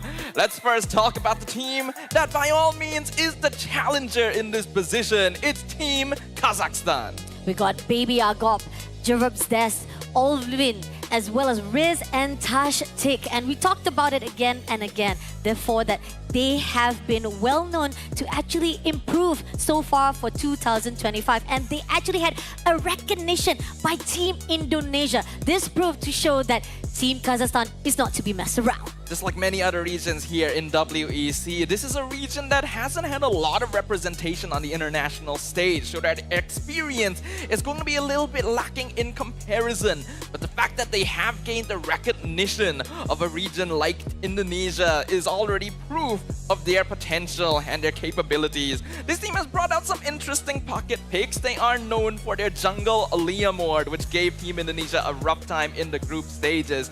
But will it be enough to tackle the consistency of Team Cambodia? We got Wadu, Detective, OP, Zing, as well as Boxy for Team Cambodia. And we've known how well they are in the global level. Standard-wise, definitely they are not to be messed around. But here's the thing, with the recognition that's been given by Kazakhstan, can they actually trample Kazakhstan to make sure that that experience can show even more further? Team Cambodia is an aggressive team, and while they've never been able to break into the top ranks in the international level, they've always persisted as a force that should be reckoned with and feared regardless of their opponent. They also will have similarly strong pocket picks, with Boxy even on the roam damage show that we witnessed previously could be something that shows up once again, and I'd be very excited to see what actually results from the clash between these 2 squads.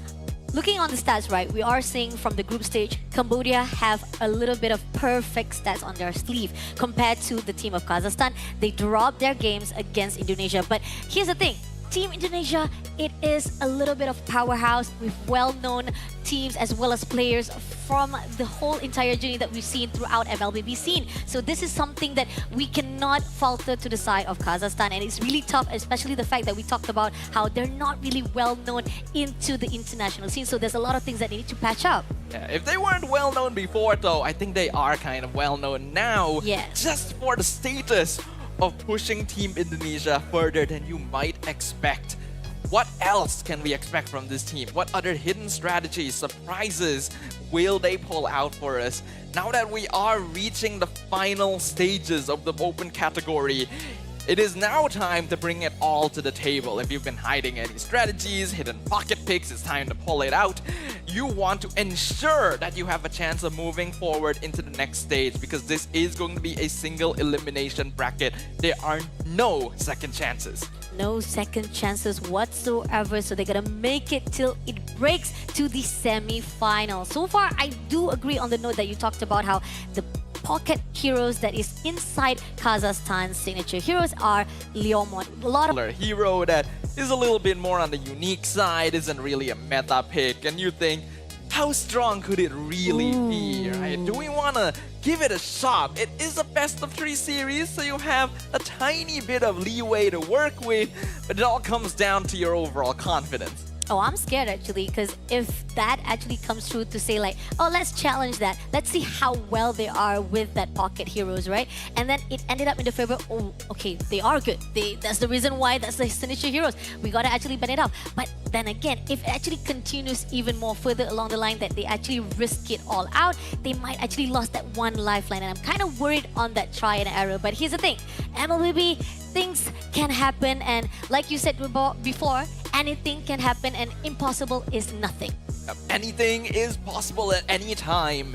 And the fact that some of these teams have been able to prove themselves on a stage like this is already proof of that for anyone watching at home. Now, for anyone who is watching online as well, make sure you guys share in the comments which of these 2 teams you're supporting. Who do you think has better chances of making it forward? Is it going to be Team Cambodia, who so far has already proven themselves time and time again on multiple international stage? Or will it be Team Kazakhstan, who were able to pull out more effort from Team Indonesia than many would have expected, and has the potential to become a dark horse by taking down their opponents today?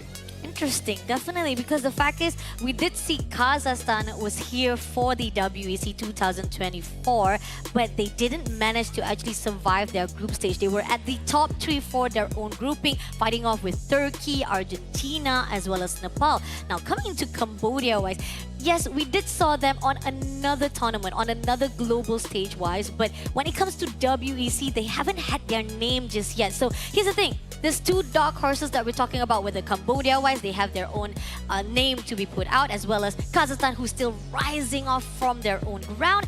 It feels like both of them are hunger, right? Definitely the of competition. They've overcome all the different obstacles in their path to make it this far, and none of them want their journeys to end here either. There's still so much more work to be done, and the first step to that is going to be to take that very first game.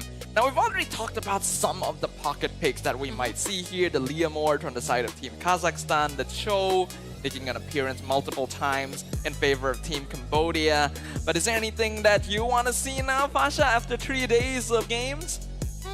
I do see that there's a pattern of how we talked about how Alice is actually quite preferable or actually prioritized as well, and this is something that is also seen from the women category, because the past 3 days that we've been casting, we pretty much cover up all the ladies, right? So this is our first time able to actually cover for the men category, and looking from the side of the men category, it seems that Alice pretty much is able to pass through rather than on the side of the women's. It's interesting to see the differences in the way that the men and the women here will be able to approach MLBB, even though it is the same game overall.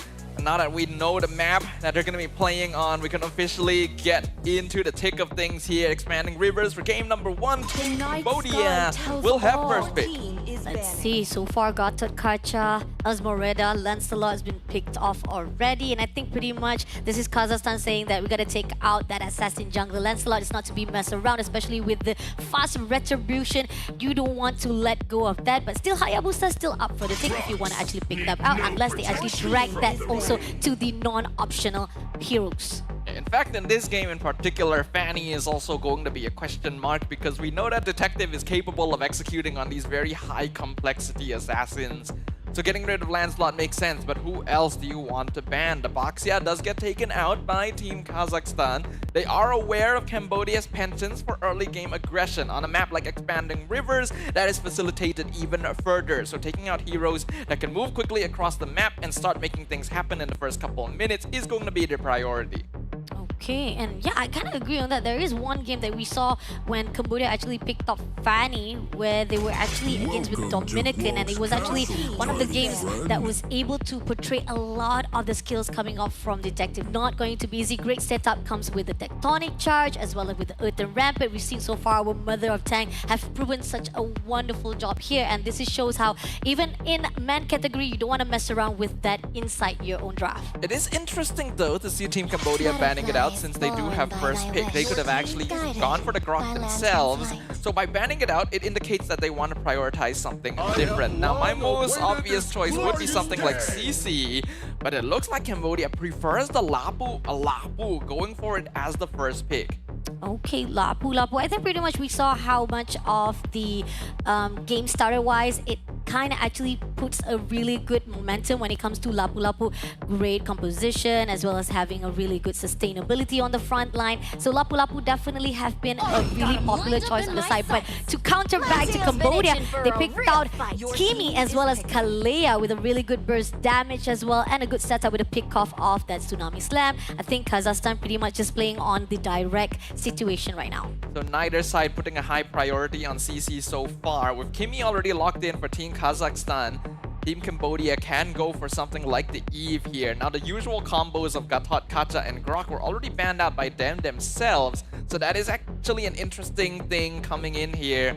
It means that they're leaning into slightly different roam options. We already know they're known for heroes like Cho, and it looks like they are actually gonna lock that in.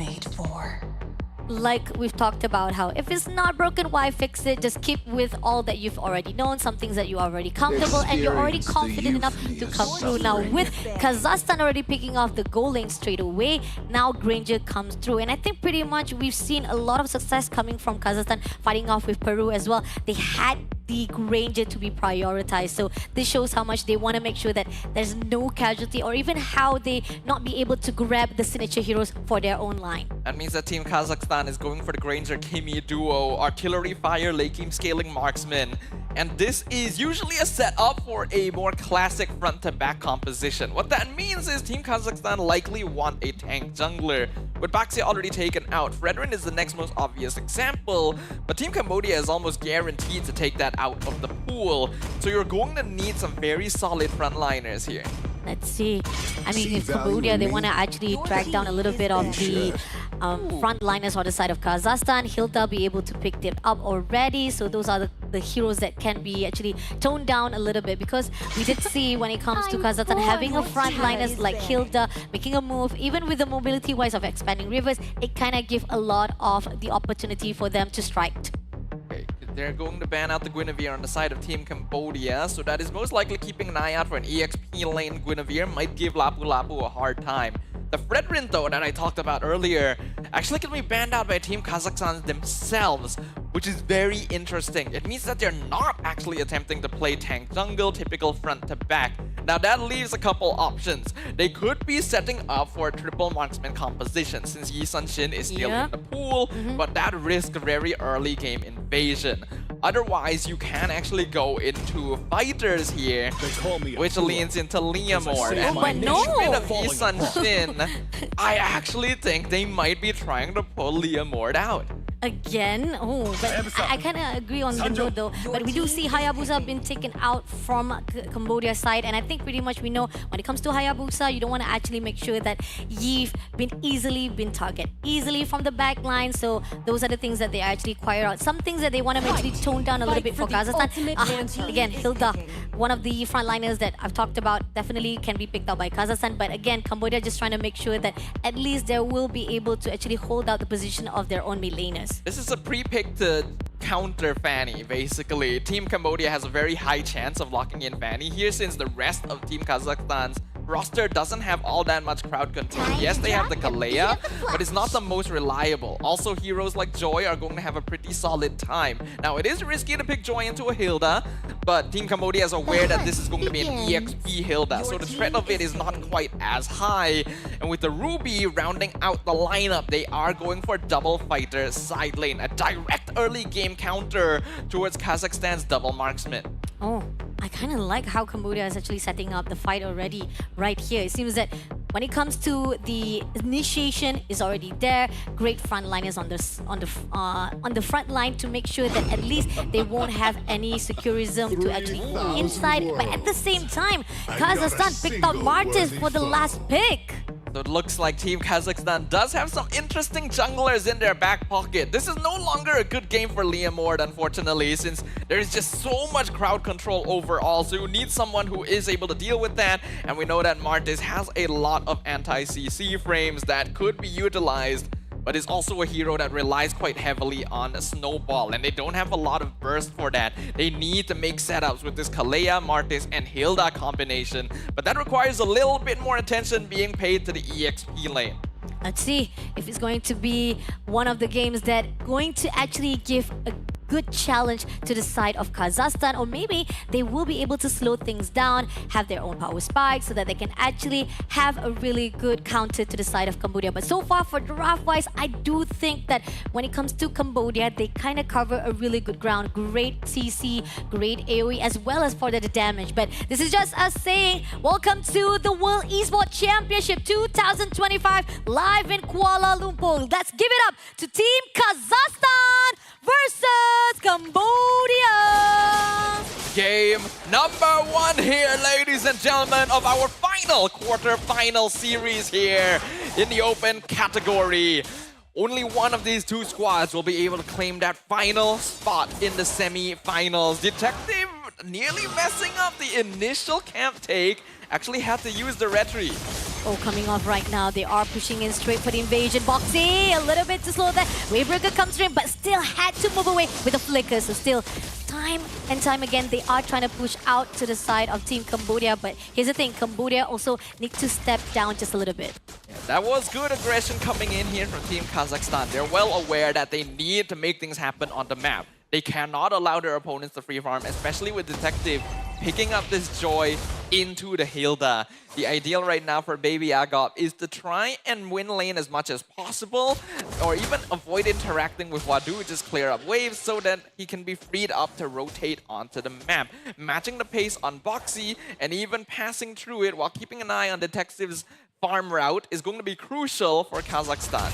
Let's see, so far when it comes to the early aggressions, we do feel like when it comes to Team Kazakhstan, they don't have much worry on the mid lane, because again, we talked about how when it comes to Kimi, we'll be able to actually clear the wave as easily as possible, but let's see how much of the pressure they want to actually pull in. Right now, moving on for the bottom lane as Des somehow will be able to actually just hold out the positioning, because all the invasion that was done by Foxy is denied countless times. Movements right now are still pretty standard. Oh, comes in for the dive, completely getting the first blood right there by Des, but RWM, not gonna do anything though. But this is going to be a turtle for in the hands of Team Cambodia. Would allow it, but no, it seems that they will be going for a fight. Gaz Wadu by Des immediately, but at the same time, Electrifying Beast has been pushed. Right now, Detective takes down Des for the retreat, but at the same time, pushing on, he will be also traded up by Baby Agop. That is definitely still going to be a W though for Team Kazakhstan. Beautiful rotations right there, making use of of the Martis' level 4 spike to instantly rotate mid, pick off the Cho, and then they have the numbers advantage, even able to get an extra decimate in onto Wadu means that the Martis is already in a good state. And despite having their jungler picked off, Tashtik was still able to land the last hit on the turtle. So Team Kazakhstan coming out on top in general there is excellent, considering that they are trying to play double marksman. As long as they keep themselves in a good position gold-wise the next couple of minutes, this game will look very good for them. Again, damage-wise definitely will be in the hands of Kazakhstan, and that's what they have right now for their own opportunity. Upper hand so far for Team Kazakhstan, great respawn-wise, especially the fact that, again, from time and time again, no matter how much Boxy or even Wadu will try to actually do a little bit of engagement, they will deny it immediately. And even Des right now, getting invasive, a little bit sealing the buff for their side. Somehow the team of Kazakhstan, they are not gonna actually allow any of the invasion. But coming through right now, Tsunami Slap comes in for the break. Two players will be able to be surviving it out, but at the same time, Agop takes down OP immediately. Electrify Base comes through. Will he be able to take down Yum? Detective unfortunately was sacrificed to the side of Des. An uncharacteristic mistake coming in there from Detective. OP, there was really no way of him getting out of that. There is no Purify on this Eve, so you get grabbed, you are basically dead. But Detective deciding to jump back in with Electrifying Beats 1v4 is way too much to ask for. Joy does require that at least second, third item power spike to actually do sufficient DPS. Now Team Kazakhstan is reaping the rewards. A near 2,000 gold lead at the 4th minute. Again, all the aggression, the early aggression that was done by Team Kazakhstan is kind of actually pushing a lot. Come through just a little bit to Baby Agop, but it's not going to do anything as this is going to be the set turtle for second. And coming up right now, pushing on RWM has already been put up by OP, but it's not going to be enough. But Zing with the last hit by Riz, shuts down immediately by Kazakhstan. And now it's going to be open for them to go all out for the next turtle. Looks like Team Kazakhstan is already making quite a splash here. And everyone who may have had doubts about Team Indonesia regarding them are redoubting themselves. Des got the turtle, but at the same time, Wadu takes down Tashtik, but it's not going to be enough though. Wolverine just going all out with a burst damage, but is it going to be enough? Des, unfortunately, will be shut down by OP for the retreat. All right, that's a bit of a bite back right there from Team Cambodia. Team Kazakhstan tried a little bit too hard to position for the turtle and blitz it down without first ensuring their positions were more secure. That allowed Team Cambodia to take advantage of the chaos and start picking them off one by one. The goal lead still in their favor though. Oh, just drags out Zing immediately, giving Riz another kill, and this is not good.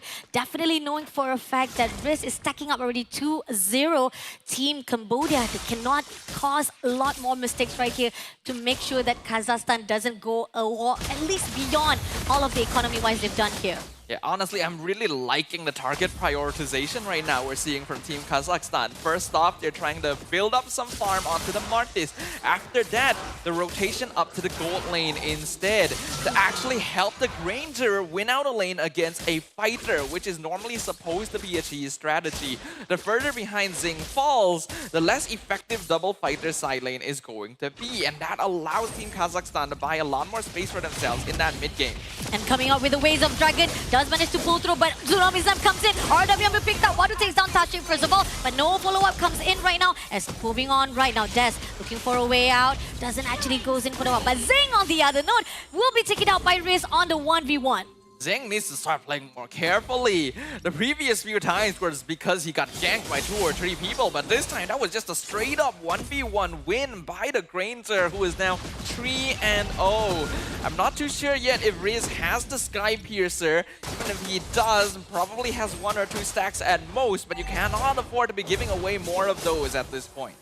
Let's see. Team Kazakhstan, so far a lot of response, a lot of the answers have already been given to Cambodia, and somehow Cambodia, they're messing up just a little bit, despite they were the one who's trying to go in for the setup, but this is going to be the third lot. Goes into the mid right now, pushing on with the Wave Breaker, shows with the Tsunami Slam Tashtik, great composition with the RDM pushed out, but Wadu will be shut down immediately with Ozing comes through, but it seems like Team Cambodia goes back again. They are not going to push in even more further, but there's so much damage already. Comes through with the Iron Bandit, does drag a little bit of the players from Kazakhstan, but they don't make it alive. And in the moment right now, they are going to pull away. Is it going to be a little bit of backfire come through? No, they're going in for the Electrify. Detective will be able to take down Riz.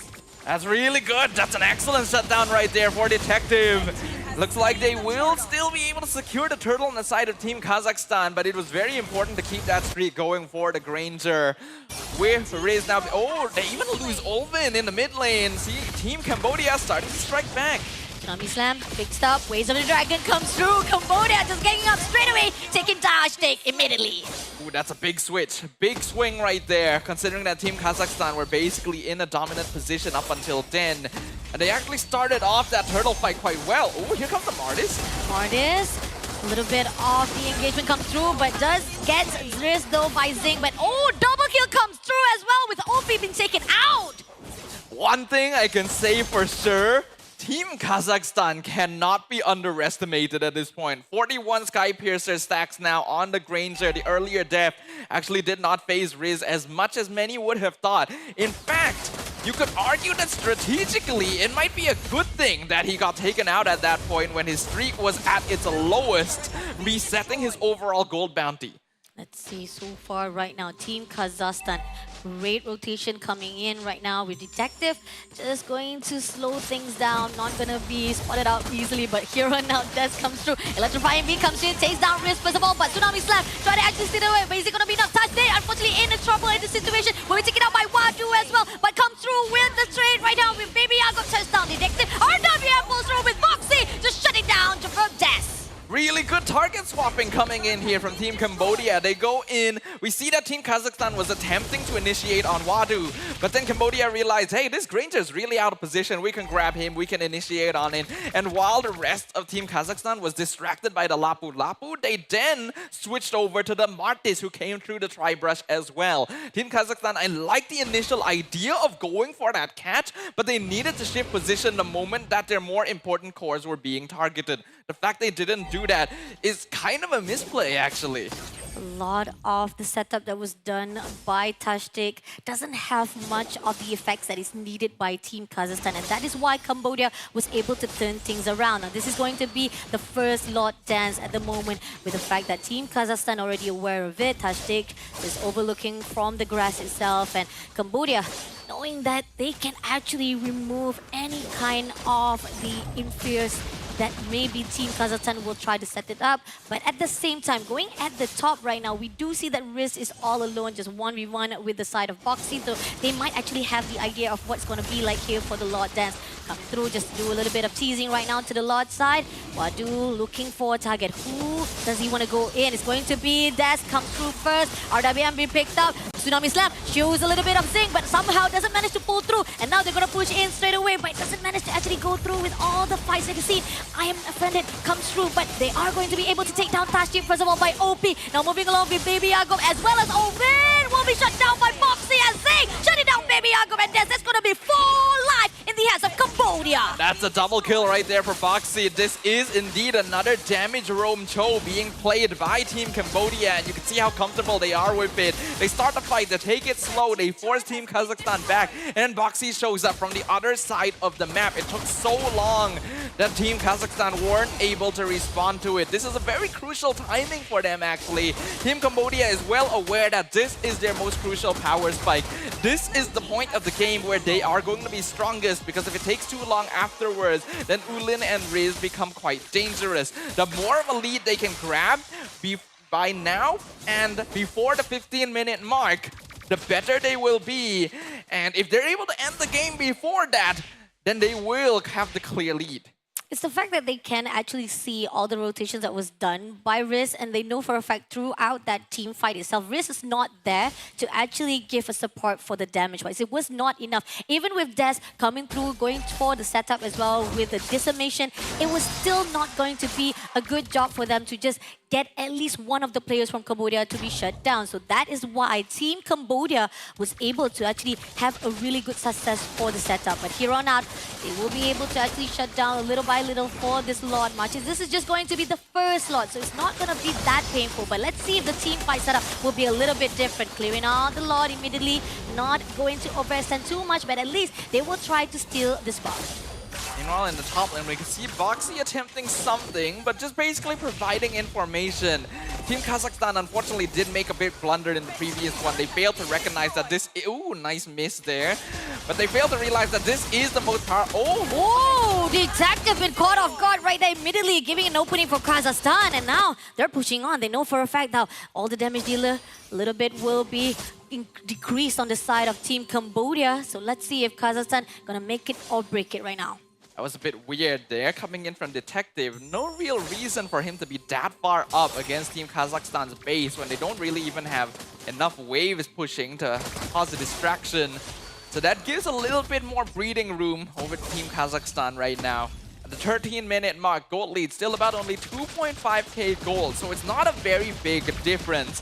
And we know that Team Kazakhstan is going to be pretty strong the later the game goes with double scaling marksmen.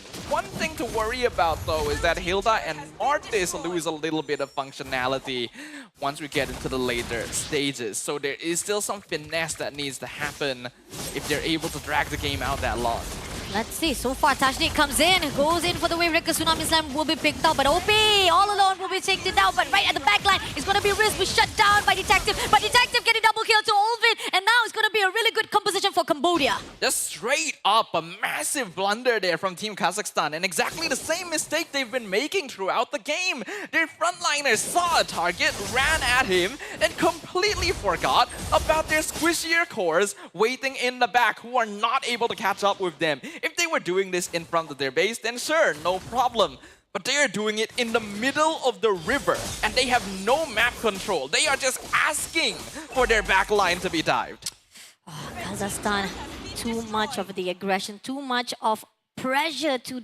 it's a little bit of reeks of desperation coming up from Kazakhstan itself to a point that they want to do a setup too early on that they're not really aware of the situation. But this is going to be the second Lord stance. Cambodia taking a lot of steps right here to tone down a little bit of the Kazakhstan aggression earlier on, and somehow they're feeling more confident. Yeah, we can see that Team Cambodia is now hitting their spike. They're aware that at this point of the game, it's very easy for them to team fight. They have good sustain, good damage overall. All of their cooldowns are available, and Team Kazakhstan keeps making the mistake.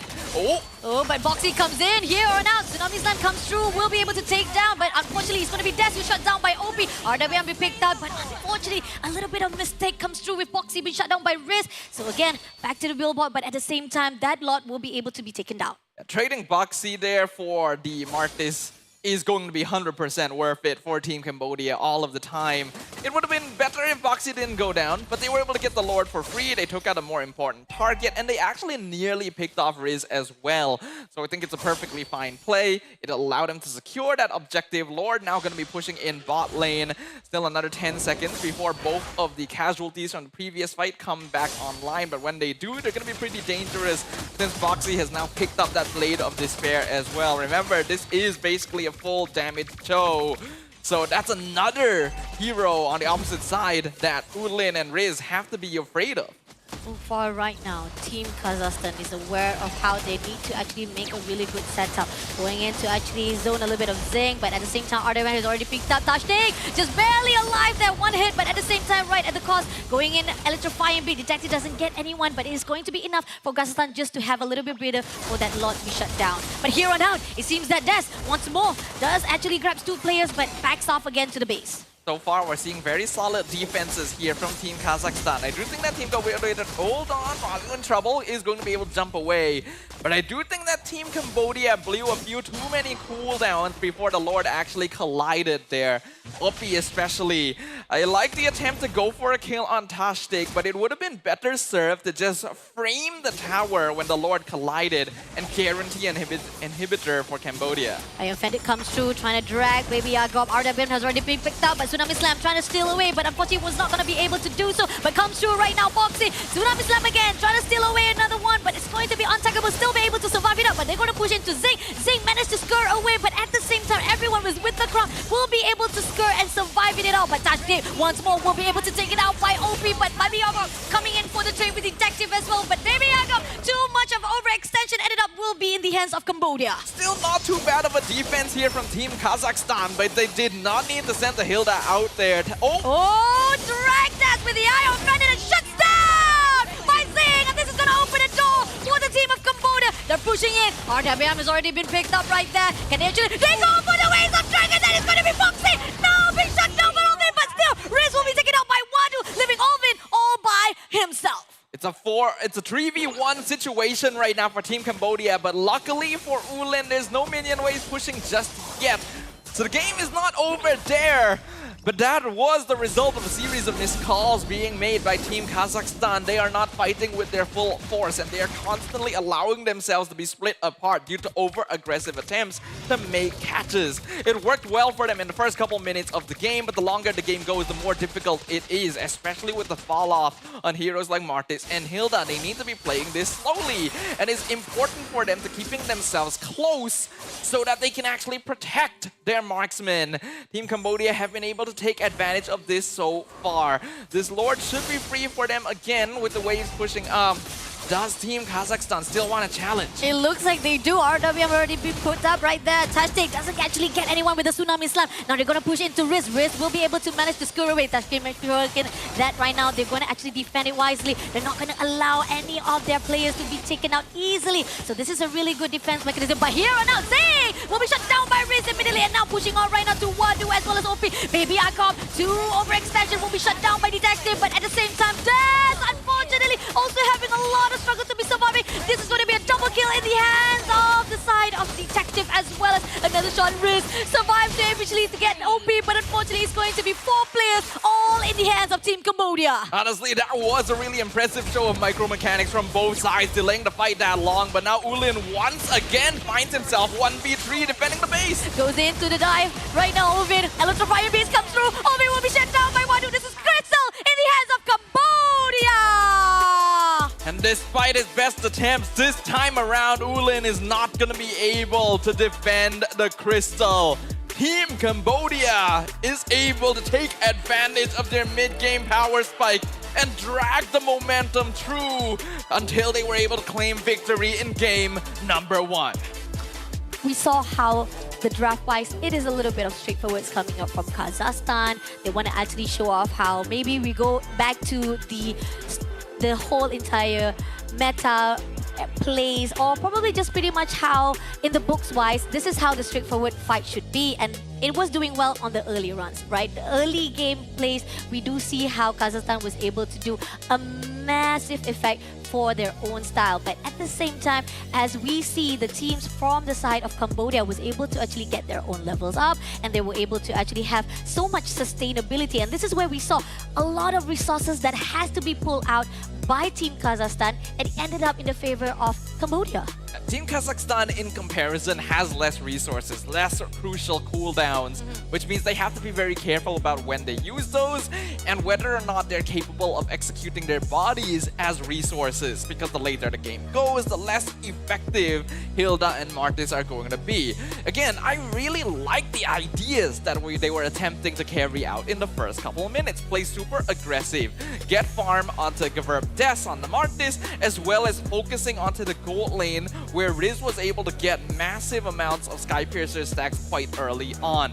But the more the game went on, the more I realized that Team Kazakhstan was still attempting to do the same thing over and over again when circumstances have changed. Ulin and Riz were left vulnerable way too many times, and even despite that, Riz was still trying to play his entire heart out.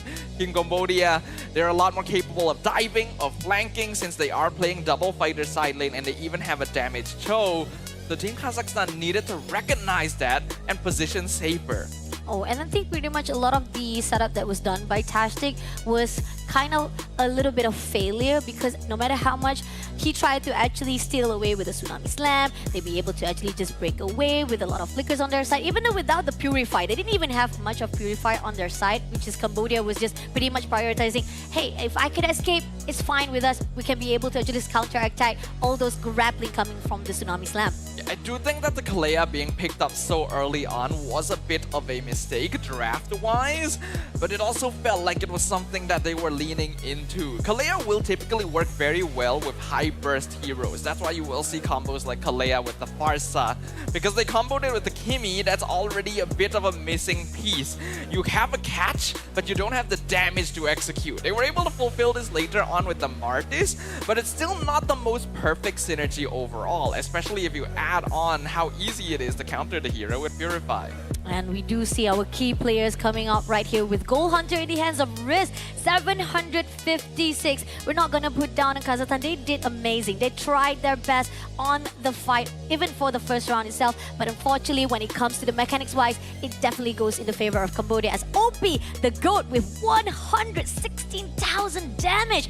Baby Agop tried his best. He goes in for the front line. He goes for the dash. He goes in to actually stun someone, but it was not enough to put a lot of follow-ups for the rest of Team Kazakhstan with 220,000 damage taken. And the best support definitely with Wadu as the Lapu Lapu with 15 total assists. Wadu was doing an excellent job in the EXP lane by keeping Baby Agop in lane. This Hilda needed to be more active on the map, and while he was successful with doing that initially, afterwards Wadu upped the ante, upped the pressure in the lane, not allowing the Hilda to roam as freely or having to sacrifice farm in order to do so, which the latter did end up happening. I also think that Eve as a hero is way too high value in the meta right now, and you should not allow it through the ban list unless you intend to counter, and which Team Kazakhstan did not do. Wadu, for all of his efforts as well as his ability to dive and set up fights throughout the mid game, is going to emerge as our MVP for game number 1 though. KDA with 6,215, 682 GPM, and a damage per minute, 3,737. He is the one who made a lot of difference here for the game itself. No matter how much setup that was done by Team Kazakhstan, he will deny it immediately, giving so much pressure. No matter how much they try to chase up after Cambodia, this Wadu, someone that will never allow their players to be shut down. And now you see why they were comfortable with going first pick Lapu Lapu. This hero is just so solid in general. But if we revisit the highlights, the first couple interactions for Team Kazakhstan were very clean. Good catches in the mid lane, setting up decimate kills, as well as allowing for Riz to get farm initially. But mid-game is where you start seeing blunders happen.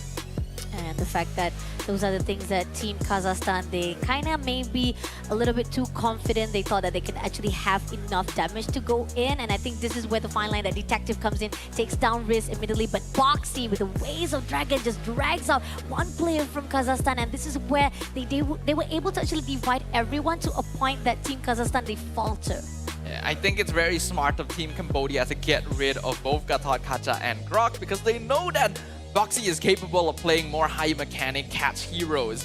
Team Kazakhstan might have felt compelled to go into the Kalea because she is one of the best roamers left in the meta, but compared to the other two, there are easier and more direct ways of countering. During the base push, Team Cambodia did end up making some mistakes that resulted in the game being dragged longer than necessary, but because Team Kazakhstan kept attempting to fight, regardless of the circumstances, even if they were down in numbers, that gave the space needed for Cambodia to eventually muscle their way in. Here's a hot take, because I think pretty much we saw and we kind of cover up the woman category, right? And we do actually see some of the fights already from the man category. I haven't seen Tigreal for quite some time. Any notes of that? Tigreal. Tigreal, oh. Tigreal's just not good right now. Really? Straight up. And I say this with a heavy heart as a Tigreal player. Yeah, I know, because he is just not good right now. You talked about it on MWI. You love Tigreal. Great setup initiation with the implosion as well. But so far, we haven't seen it for a while, right? Yeah, these big AoE catchers are just not in a good state. Tigreal is not so good. Even like Minotaur and Atlas have not been good for a long time. And those other two have a slightly higher viability because they offer additional utility beyond the big ultimate. There's just too much mobility in the game right now. It's too easy to go for purifies. And if you miss the big catch, then your hero is just a big lump of meat in the front line, basically. It's not what you're looking for these days, especially compared to the consistency that a hero like Grok will be able to offer you in exchange. So it's a sad case, but that's just how the cookie crumbles. Oh yeah, true, definitely. But this gives a lot of highlights for other heroes as well, because we keep on seeing from even earlier on, or even last few months ago, or last earlier of the 2025, Tigreal has been one of the popular heroes, always even coming off at MEL as well. It is one of the best tank heroes to actually do a lot of initiation as well as setup. But here on out, I do think, yes, when it comes to the popularity now, definitely Grok is on the front line. Grok, Gatot, Kacha Kacha. are just like your safe options. We'll sometimes see Hylos if you want to create space, Kalea specifically for catch, and then things like Hilda if you want to go aggressive. But the pool is not in the widest state currently. That's why we end up seeing a lot of the same heroes in multiple different roles. And I'm kind of hoping that we do get an update eventually that switches things up. Yeah, definitely. And if you had a choice, right, rather than Kalea actually been picked up by Team Kazakhstan, what are the heroes that actually can be picked up there? Is it possible to actually take just Franco there, just out of the odds, you know? Nah, not so good. Nah, Franco is more of a niche counter pick. You want to pick him later in the draft if preferable. They should have actually... I think it would have been safer to start with Eve rather than Kimmy. But if they wanted to go Kimmy, then it shouldn't have been paired with the Kalea, actually. You could have gone into your EXP laners first instead. Maybe steal the Ruby in advance, lock in something like the Yisun Shin. But a lot of the bans were dictated specifically to counter those situations. Game 2 looks like it's going to be happening on Expanding River once again. Will history repeat itself, or will we see a new path being forged? Oh, definitely right now, Team Kazakhstan will learn again from all of the mistakes they've done here. And we don't want actually an easy win for Team Cambodia, right? So then we talked about how Kazakhstan have already learned a lot of improvement throughout the years as well. And they did give a good fight itself with Team Indonesia. Now coming along for the banning, we do see Gatot Kaca Hilda been taken out. Again, this could be a respect ban as well from the side of Team Cambodia, as how Kazakhstan was able to actually pull it with that hero. But on the other note, maybe there's a possibility they are looking for Hayabusa to be picked out as well. Yeah, Hilda is just a generally good ban for Team Cambodia because we know Detective prefers playing assassins above all else. By taking that out, it's a lot safer to go into Hayabusa, safer to go into Joy, safer to go into Fanny, in fact. So Team Kazakhstan will now have to be a little bit more cautious about that. They also take out the Esmeralda. So that means Cambodia wants Grok first this time around. Let's see if that's going to be the case. Right now, we do see that Team Kazakhstan taking out Lancelot as well as Boxia. So it's still pretty much solitary picks or bans that has been going on throughout our MLBB scene. So this is just prioritized on all the meta heroes to be taken out first of all. But it seems that Jushin as well being taken out. I think this is already the second ban because even the first draft as well, they banned out Jushin. This should probably be a Grok or Eve first pick. I don't think it's safe to go Lapu anymore, and they will indeed take Grok. I once again think that Kazakhstan should consider grabbing the Eve for themselves. It's just a very powerful hero in general. But they no longer have the Gatot Kacha to pair it up with. And I think Kalea has a bit of a lacking synergy with it. So if you could actually go Eve Lapu Lapu if you want to play it completely safe. That's actually a really good choice coming out for Team Kazakhstan right here. Or are they actually in a very comfort zone with Yves? So far, I feel like pretty much all their hero pools come in within Kimi, Lunox. We've seen so far they fight with Peru as well, having 2 Lunox in their own draft as well. But I do think that they did fight off with Romania, and that's when we see like Eve was actually been prioritized from Kazakhstan. But nope, it seems that Kimi will be again picked out by Kazakhstan. I think this is a mistake. This is gonna be Eve from Cambodia now. Eve Grok has already had a very high success rate in the tournament in general. And they'll actually lock in the Granger as well. Riz played a very mean Granger earlier, so it looks like Cambodia just wants to contest that away. But now creates a question. If Cambodia does go for the Eve, they might be a little bit more limited in terms of assassins, but it's just such a good combo that they'll go for it anyway. I think pretty much we did see how Cambodia-wise, they don't really have much to worry about because somehow... Oh, but Kazakhstan picks up Hayabusa instead. Hayabusa's alright, but it's already not quite as good. Eve is actually a surprisingly difficult mid laner for Hayabusa to pick off compared to something like a Farsa, say. He could target Granger, but I don't think Team Cambodia will make the same mistakes as before. In fact, they could still lean into good CC, though the Ruby Gold is already off the table. So that might be something that Cambodia themselves want to ban. the fact that they ticked out Fredrin from the ban-wise as well, showing how they want to actually just tone down a little bit of tank junglers, even though not to say that Cambodia is going to go that direction, but probably they're just going to be in a safe call right now. They could though, it was a possibility because Yeah. Fredrin pairs well with heroes like Granger since he just stands in front. Actually works well with Eve as well since you want to lock people into RWM. So they will get rid of that. CC can be banned out. So once again, I think that Team Cambodia will probably ban Ruby last. As for Team Kazakhstan, I feel like they should get rid of Fanny or Joy here. But you can't really get rid of either unless they intend to grab something with solid crowd control in the second phase. It's already going to be difficult for them. But they ban off Akai instead, so that leaves Joy as well as Fanny open for Cambodia to be picked up. Really wondering about this. Getting rid of the tank junglers. I guess it's just something that Team Kazakhstan doesn't want to deal with, but I feel like you're less well equipped for handling assassins than tanks right now, to be honest. Kimi and Kalea are a little better at handling tanks than assassins, so getting rid of the tanks, I'm not too sure if it's the right choice. Cambodia do ban out the Lapu Lapu, so they're just taking out a lot of solid side laners. This does mean that Kazakhstan can still go into the Ruby, and I personally think it might be best.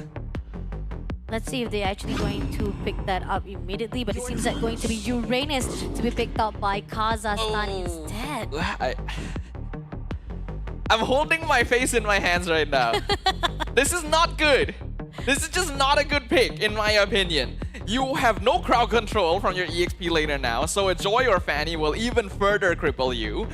And Uranus is not very good against Eve. Eve loves dealing with tanks. Yes, I bet Uranus can still handle it somewhat, but this is more of a safe choice than anything, and this late into the draft, I don't like it. Interesting from Kazakhstan. A lot of the bans-wise is just very, very questionable, but here Cambodia picks up Yi Sun-shin for themselves, and again, this is definitely securing a lot of damage in the hands of Cambodia, and they have Alice as well for their front line, and this is going to cause a lot of AoEs, a lot of crowd controls already in the hands of Cambodia. We're going to see the same setup we saw from earlier on. Gold lane is the last pick now for Team Kazakhstan. There's really not a lot of good options left in the pool. They might actually have to consider going gold lane Lunox here. Harif is okay, and they go for that, but there's a lot of ways that it can be countered. I'm just gonna straight out say it. Team Cambodia has won this draft. Drafting-wise, Cambodia has a lot of things they covered out. Nothing much can be said for the side of Kazakhstan, though. There's a lot of risky choices they've made here so far, and again, we saw how it was when it comes to the first draft. They couldn't do a lot of the setup. When it comes to team fight wise, this is going to be the same case here for the second round as well. So I'm wondering, what is it that Kazakhstan is thinking right now? I think they're just trying to go back to comfort, which can work, but you still ideally want to have some tools here. Team Kazakhstan has no crowd control except for Kalea, and you can only grab one target. You have Purify on the Granger already, so that's no longer on the table. Everything gets countered by Eve. Yi Sun-shin melts through the Uranus. Alice actually counters him in lane as well, so baby Aga's not gonna have a good time, and that means no space. Well, we hope for the best for Team Kazakhstan, even with this interesting draft. Welcome again to the World Esports Championship 2025. You are here with Team Kazakhstan as well as Cambodia. Can they make it to the semi-finals? Give it up to them. Team Cambodia currently one victory away from making it through to the semi-finals, claiming that final slot. Will they be able to do so, or will Team Kazakhstan defy the odds and surprises here with a draft that I already don't consider to be the most ideal? And even now, they're going in all out straight away with the Ultra Rapid. Oh, a little bit of extension right there with Touching. Had to move away with the Flicker. Very close call there. That was very close. Being able to survive there is going to be good. We can see up top, Wadu. Like I mentioned, Alice counters Uranus in lane. Very comfortable. Oh! Where the last shoot from Detective shuts down immediately, Riz. And that is very bad as well. That's basically the only lane where Team Kazakhstan has some kind of priority, which is why Detective went to gank it first. But here on out, a little bit of extension coming in from Wadu will be able to be punished. Though Boxy doing his best with a mighty swing, but Daz, oh, barely alive there. Goes into the flicker, but goes back again with the shadow. Will be able to survive it out. Somehow, Boxy going in all out to fight with Agop. Rapid trying to actually survive it out with the Transition as well. I think that is going to be just a down for baby Agop. Yeah, that is 100% a dead croc, but Boxy doesn't mind that all too much. He will definitely respawn before next turtle comes up, and he's already done his job of being a nuisance, basically. I will give props over to Gaverb Des on the Hayabusa. His composure there was kind of insane. Ooh, Mountain Shocker comes in. Shadow kills not even enough to actually take down Detective. Now goes in for the Ultra Rapid. Goes in for the Mighty Swing as well. Ooh, save Abel, but Opie comes in with the RWM. Shuts down Des immediately. And now Ovin trying to actually pull through with the basic access, but baby Agop trying to actually do a little bit of trade, but I don't think that's going to be a good decision coming from Team Kazakhstan. Yeah, definitely not. I think they do just need to back this up and give this away. If they're confident, though, they could try and buy enough time for Haya. Oh, baby Agop. Again, extension over extension just gives all these bodies to the side of Team Cambodia. Team Cambodia is definitely going to take everything here. Their health is also low, but there's no way for Team Kazakhstan to enter the fight anymore with Wadu just standing in front. And this is why I was concerned about the Uranus pick. There's still so many counters left in the pool when they locked it in, and there is not enough crowd control. This hero provides basically zero util. Here's the thing.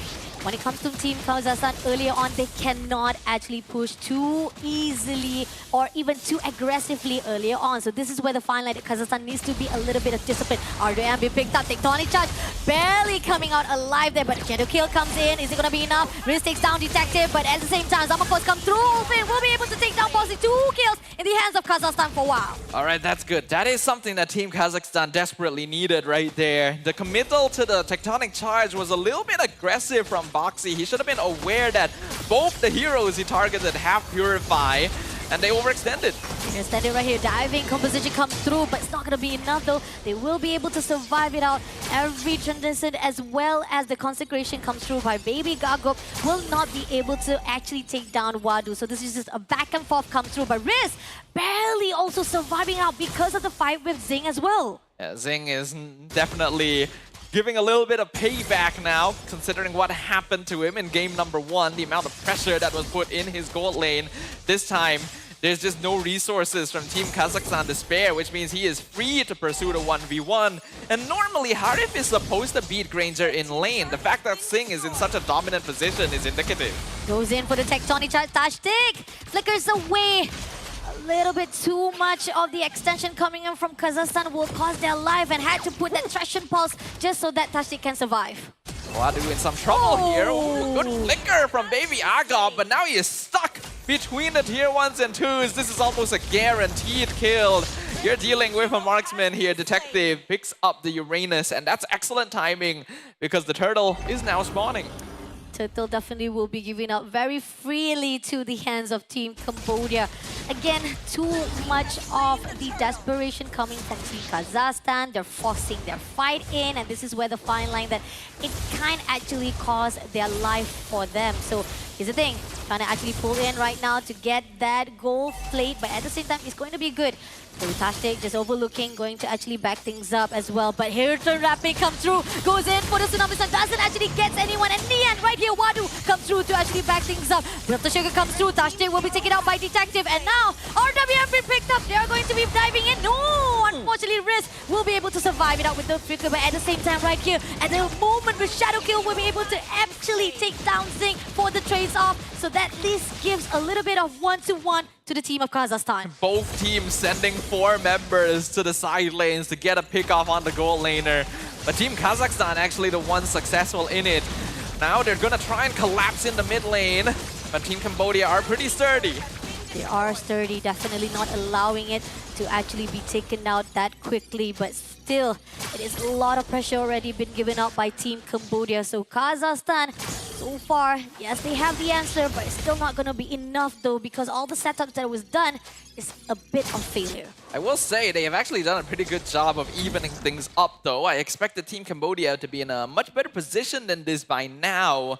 They have made some mistakes from playing a bit too overtly aggressive. They still hold on to a 1k gold lead, but that's not all that much in the grand scheme of things. And the scaling from Team Kazakhstan can still carry them as long as they don't fall too far behind. And see, so far right now, they are trying to set things up at the mid lane as well as with 70 seconds coming up with the turtle as well. Pushing on with just the basic attack at the rampant who's out right there. Not going to actually do anything as Open will be able to survive it out. But seems like they actually spot out Tashtik through the grass. So they had to pull away before it actually comes into an ugly situation. Very solid positionings there from Team Kazakhstan, having different people layered around the bushes in the river to make sure that they're able to retreat. And Team Cambodia now a bit slow to the turtle. RWM been picked up. Yes, Turtle will be able to give it up by Kazakhstan as well. Shadow kill comes through. Is it going to be enough though? Tectonic comes in, but with OP able to take down Des as well. This is going to be a good trade. Double kill to the side of OP with Olvin. Now pushing it with a killing spree in the hands of Detective. 4 players in the hands of Cambodia. And now they are more vicious coming in for the turret. MVP of that fight once again going to be Wadu for sure. Cambodia were a bit slow to the turtle because they all rotated down to the bot lane, and it was quite smart of Team Kazakhstan to use that to try and blitz the objective. But then they stayed together, got caught in the RWM, and then Wadu flickered into the back with the Throne of Ruin to even catch the backliners, setting them up for Team Cambodia to go for a full rundown. The fact that they lost no members there means that the trade for the turtle is 100% worth it, and they're going to be able to translate that to even more structural control. All the turrets are going to be even more further on. Ultra Rapid, Mighty Swing, as well as RWM. Oven cannot get out of that trap that was set up very perfectly by Cambodia. Now, Baby Agop goes in for the dash, but somehow it's not going to be enough though. Can they actually pull through? Somehow Team Cambodia also doesn't want to actually overextend, but somehow they do give a lot of damage already to the side of Team Kazakhstan. Team Kazakhstan is going to need to rely on macro play now, basically. They have no way of actually winning a direct team fight against Team Cambodia. They need to rely on pickoffs, actually. That's the issue of going for a Kalea roam. They're very dependent on those. Baby Agop so far doing an excellent job, actually, of just delaying time, soaking damage to keep the inhibitor alive, and Des is able to trade a tower up top for it, but now he might be in a bit of a sticky spot. Why? Oh, okay. Never mind. Shadow kill comes in right now, but it's not going to be enough though. Detective will be able to take down Des. I'm not sure why he actually tried to recall there. He really had no other choice. Mount Shocker came out, he was seen, he knew, okay, I'm not getting out of here unless I win this 1v1, and Detective's just too far ahead at this point. That is a 2-level lead on the Yi Sun Shin. Lord just came up as well. The fact that right now every single grass has already been opened up by Wadu, denying any kind of ambush or sneaks comes in from Team Kazakhstan. This is going to be a free lot, will be in the hands of Team Cambodia. Boxy looking for a way to just burst down even more to Baby Agop. Baby Agop has been struggling so far, trying to be the best frontliner, but yet again, not to say that he hasn't done a good job, but he does survive long enough to actually maintain. But Shadow Kills comes in, it's just going to be a bit of damage. RWM has already been picked up. Even the Tectonic Charge comes through now, drags it up immediately with Baby Agop had to move away with the flicker to survive it out. Multiple resources being spent right there. I'm kind of surprised Team Cambodia went for that, and it might have been better to save the cooldowns until the Lord came up. But maybe they were also trying to force ultimates out of their opponents so that they could get an easier base push in. Blade of Heptasy is now completed on Boxy. This guy just likes going damage items on tanks because that is fun. Lord pushing in mid lane. Let's see, goes in again for the Yogi Shadow, but at the same time, what comes through? Is it going to be enough though? They don't have enough of the information that can actually set things up. Somehow, they will be trying to go in. OP takes down Open first of all, goes in for the Zaman Force, and also make sure to get in with the Tsunami Slam, but it's not going to be enough. They goes in for the Shadow Kill, but not enough damage there. Unfortunately, we'll have to actually survive it out, but maybe Agop will be taken out by OP. Tashdid also be still away by Detective, and now living off only 2 players of Team Kazakhstan. This is the definition of a death ball composition. There's so much bulk. What can Kazakhstan do? Takes down immediately Reese, and now Des will be immediately shut down by OP, giving 2 wins. That is also our last grand finalist coming in right here, which is semi-finals in the hands of Team Cambodia. Team Cambodia will claim the final spot in the guaranteed top 4 of the open category of WEC 2025. They'll be moving on to the semifinals to face off against Team Turkiyye. And it was a very impressive performance indeed. Unfortunately, that does mean it's the end of the road for Team Kazakhstan. They tried, but then when it comes to draft-wise, we talked about it, not a lot of things they can actually counter off to the drafting that was done by Team Cambodia. But here on out, this is actually a good history been made by Team Cambodia as they never actually able to survive it out here to the semi-final. So congratulations being able to be at the top 4 into the MLBB men category. So let's take a look of what they have to say after their win here with Rose at the stage. Give it up to them. Officially finalizing our top 4 this WEC 2024. Team Cambodia gets the last semi-final slot officially. Boys, congratulations. Right now on stage, I have Wadu, OP, and of course Detective as my translator. How are you guys right now? Wadu, OP, how are you? I think I'm good. You're good? I'm happy. You're happy. Definitely, that is definitely a match worth celebrating. Now let's talk about this match first. Because in game 1, I feel like us as the audience, the viewers, Team Kazakhstan actually surprised us. What about you guys? Were you guys surprised that they were actually very good? Giờ tới dân mà nóនៅmatch ហ្នឹងគឺវាអាចគិតថាយើងរៀងតឹងជាងគេនៅហ្គេមហ្នឹងហ្គេមទី1ហ្នឹងលេងទាំងអស់ហ្គេមទី1ហ្នឹងតឹងជាងគេហ្គេមទី1តឹងជាងគេ OP basically said out of the game we have played so far, it's the hardest game. Oh, wow. Now, since you say that Team Kazakhstan gave you guys the hardest time throughout your journey here in the WEC, do you think they would be a contender region in the upcoming years of MLBB?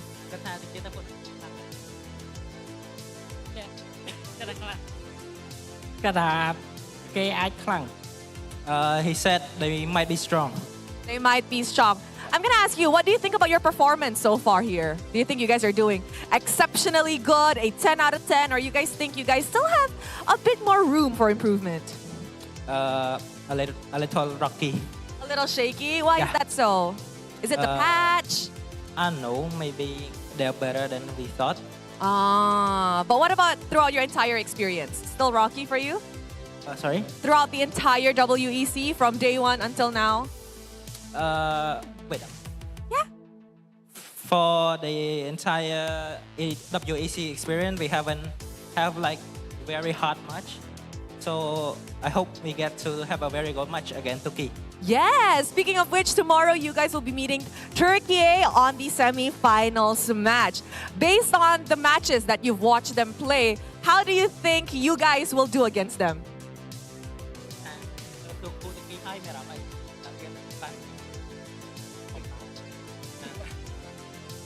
It's simple. Simple? Yeah. Normal. Yeah. So, do you guys think it'll be a 2-0 or a 2-1 tomorrow? We won't get a 2-0. 2-0! Wow! You guys are that confident? You guys are going to the grand finals? Of course, if we're not confident, we're not coming. Wow! You know what, Detective? I love interviewing you so much. Once again, boys, congratulations on a very, very well-deserved victory. I am super excited for the semi-finals tomorrow, but before we go there, let us throw it back to our casters to actually give us a rundown on what happened in this incredible series.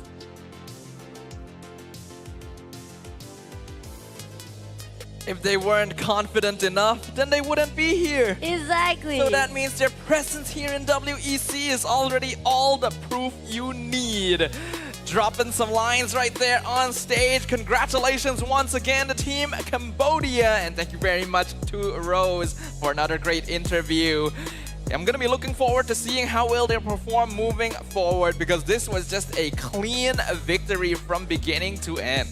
We have a great fight that we spotted out right here from the quarterfinals. Imagine all of our 4 series of quarterfinals added up with 2-0 from each and every top 4 teams, right? We got Malaysia, Indonesia, Turkey, and now Cambodia joining all of them. But let's take a look back a little bit from the second round that they already able to actually win it off within 10 minutes 42 seconds. I mean, talking about the draft wise, we already know it's going to be a little bit sided to the team of Cambodia, especially with the fact that Kazakhstan making a little bit of interesting choices for their heroes.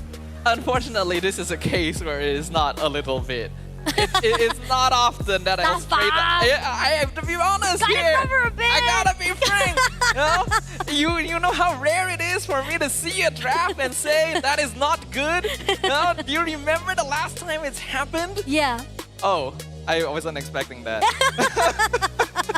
But yes, it was not a good draft there, unfortunately. They really needed to contest some of these higher value heroes away, giving up the Eve when the Grok was already shown in exchange for Kalea Kimi, which we already said was not the best combo overall, means that you give up so much space over to Team Cambodia. Detective got free farm on the map. OP didn't die, by the way. I think the Eve was like 9-0 until the very end. Again, very high value hero. Picking up the Uranus allows Baby Agop to soak damage, and he did do a very good job of that, I have to admit. But then you get countered in lane by Wadu on this Alice, who provides more utility and is just annoying throughout the game. Oh, he is definitely annoying, but the MVP that is more annoying from Team Cambodia, who made a lot of the fights and the kills itself, is going to be Detective in the hands of Yi Sunshin with KDA 618.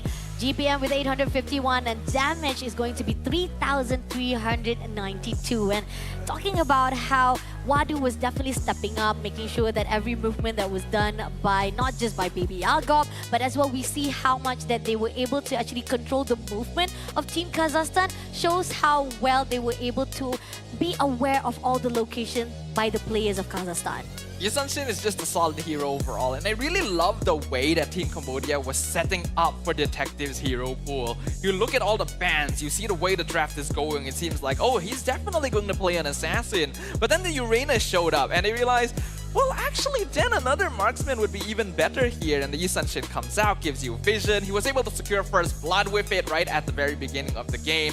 And he was kind of playing with death a lot of time as well, staying in fights even when his health is low, because he has that confidence that he will be able to execute. And the fact that I feel like most of the bans wise that we saw from the side of Kazakhstan as well, they thought that it was going to be a tank jungler, which is not really necessary. And this is where the fine line that you gotta read the game first of all. You gotta actually read the room of how it's going to be like for your own opponent. If you think that they're going that way, maybe that's not the right decision making, because why did they even ban Akai in the first place? It feels a little bit weird for sure. It's like the information that they had was old, in fact, because that felt like kind of a previous meta thing. Yes, you see a Granger, you think, oh, they'll probably want to set up with a tank jungler, but looking at the rest of the composition, that's not really necessary for Team Cambodia. Not to mention, you know that Detective prefers assassins and more DPSs in the first place.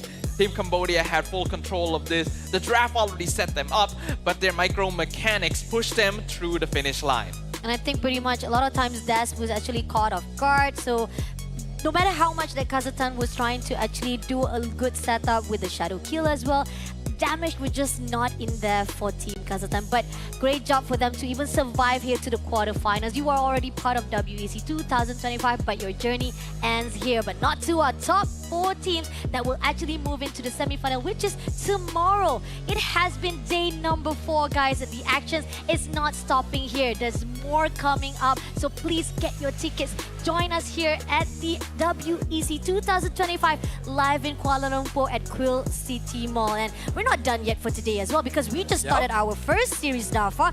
Right now, we are going to focus to the MLBB Women category. Yeah, we got our top 4 for the open category, but they'll be continuing their journey tomorrow during the final day of WEC. What's going to happen next here, though, at the end of day 4 is the conclusion of the women's category. We are going to witness the lower bracket finals, and then we're going to end the day with the grand finals, where the current defending champion, Team Indonesia, is waiting to see who their opponent is going to be. Yeah, this is deja vu definitely coming in from all the top threes, Indonesia, Egypt, as well as Cambodia. So let's see who will meet Indonesia at that front line for the grand finals. Please do not go anywhere. Stay tuned here for the World Esports Championship. I'm Fasha Bunny as well as Stafa. We are waiting to see who is our top two who will move into the grand final. To be in the zone, gamers need true support. One that's in sync with your body at every angle. Takes your weight without pressure. Fully adjustable to cradle your spine and adapts as you shift in your seat. True ergonomic alignment to achieve your perfect gaming form.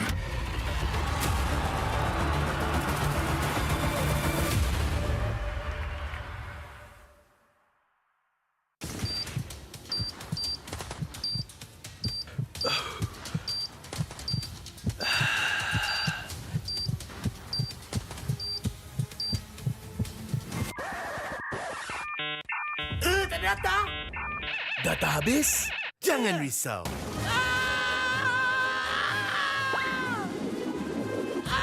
Tukar ke Red One Mobile untuk data pantas 5G Extra. Nak peran data telefon? Red One Mobile kan ada.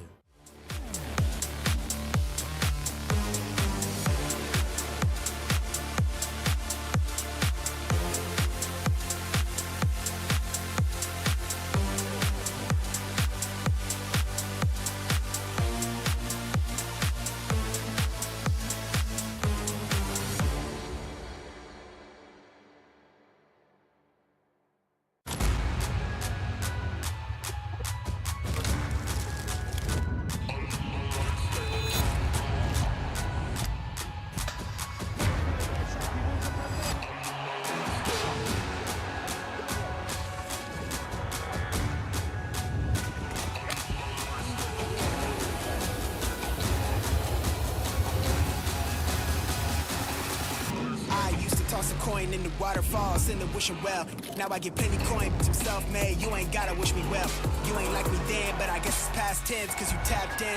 You was never who you said. I see the facade when looking, it really be like you could tell. My guard up, I ain't taking L's. If it's not in my favor, won't sign a deal. I got the royalty in the mail. I got authority in the field. Take a look in my iris. I be precise with the timing. I move on a touch like the high risk. I never know where my mind went.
Every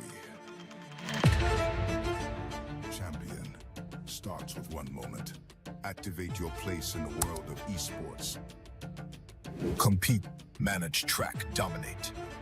Everything you need in one platform. Gear up for WEC25. For results, streams, and more, visit IESF.gg. To be in the zone, gamers need true support.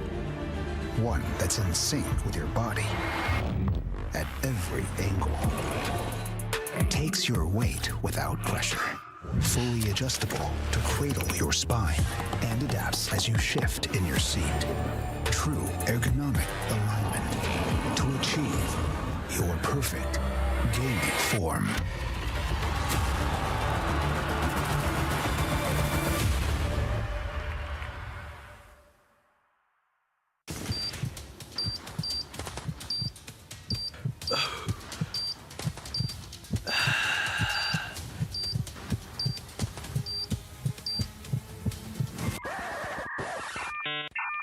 Tak ada data? Data habis? Jangan risau.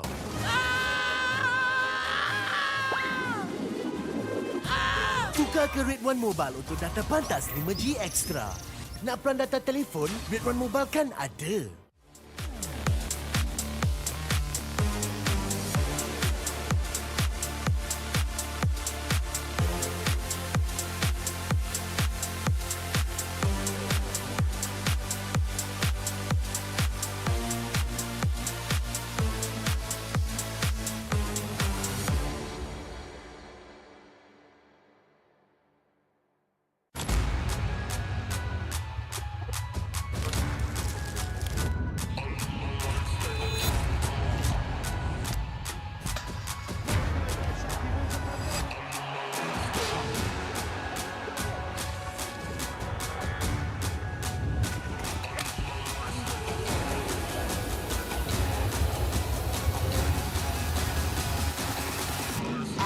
Toss a coin in the waterfall, send a wishing well.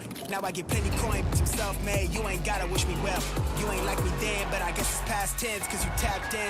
You was never who you said. I see the facade when looking, it really be like you could tell. My guard up, I ain't taking L's. If it's not in my favor, won't sign a deal. I got the royalty in the mail. I got authority in the field. Take a look in my iris. I be precise with the timing. I move on a touch that's the high risk. I never know where my mind went.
Every champion starts with one moment. Activate your place in the world of esports. Compete, manage, track, dominate. Everything you need in one platform. Gear up for WEC25. For results, streams, and more, visit ISF.gg. To be in the zone, gamers need true support. One that's in sync with your body at every angle. Takes your weight without pressure. Fully adjustable to cradle your spine and adapts as you shift in your seat. True ergonomic alignment to achieve your perfect gaming form.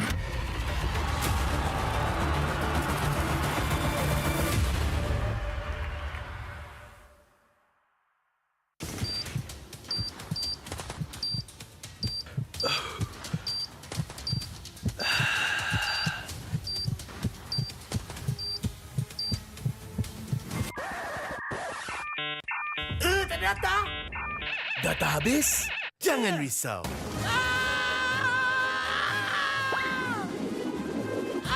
Tukar ke Red One Mobile untuk data pantas 5G Extra. Nak peran data telefon, Red One Mobile kan ada.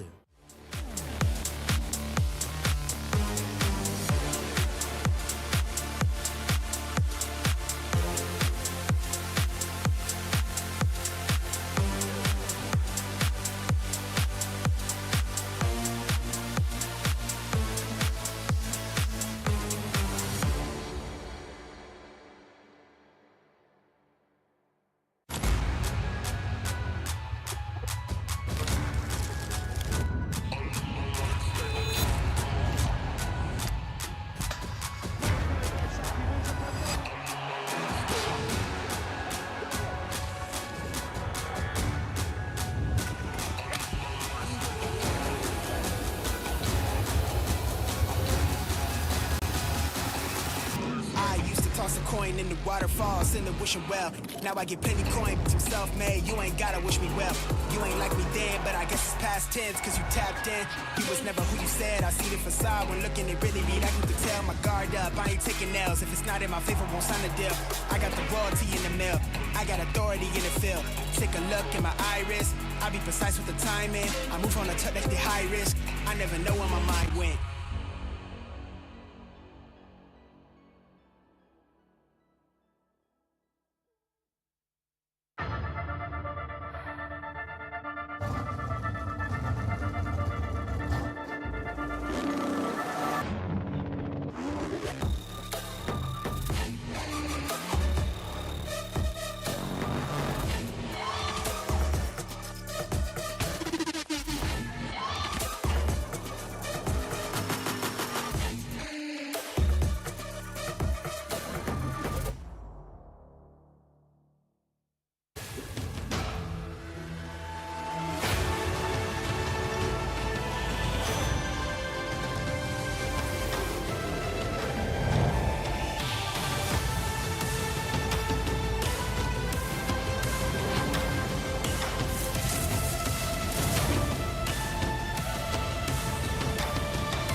Every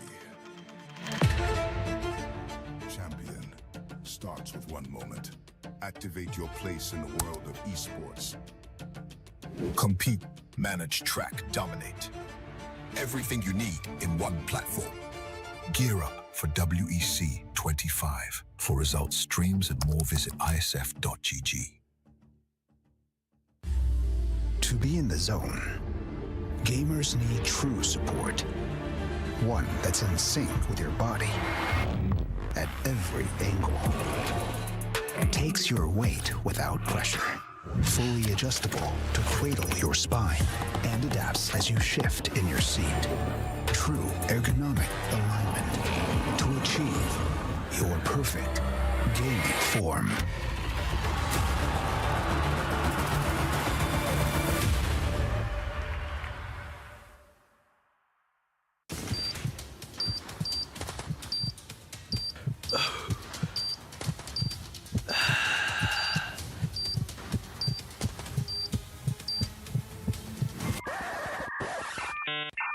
Ternyata data habis?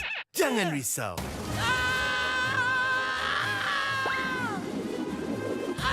Tukar ke Red One Mobile untuk data pantas 5G Extra.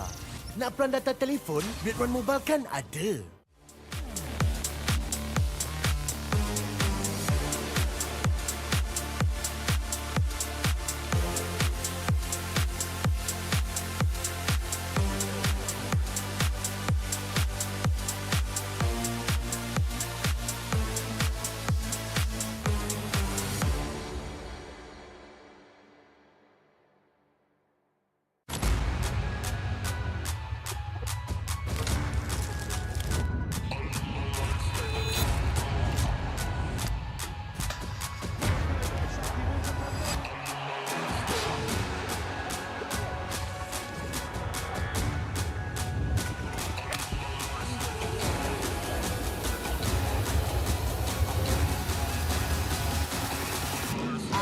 toss a coin in the waterfall, send a wishing well.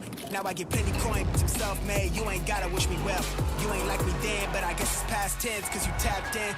You was never who you said. I see the facade when looking, it really need acting to tell. My guard up, I ain't taking nails. If it's not in my favor, won't sign the deal. I got the royalty in the mill. I got authority in the field. Take a look in my iris. I be precise with the timing. I move on a touch that's the high risk. I never know where my mind went.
Every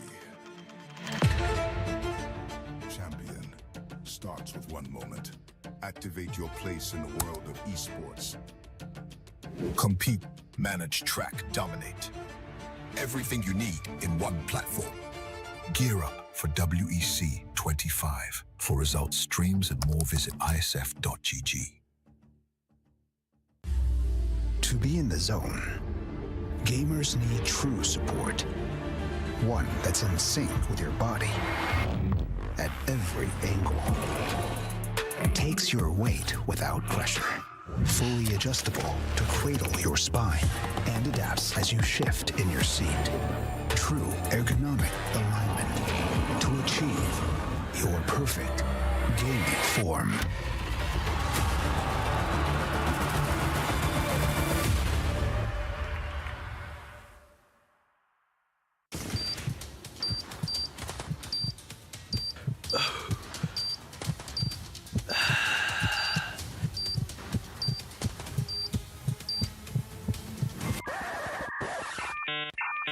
Ternyata data habis?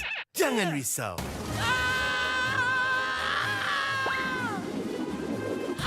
Tukar ke Red One Mobile untuk data pantas 5G Extra. Nak peran data telefon? Red One Mobile kan ada.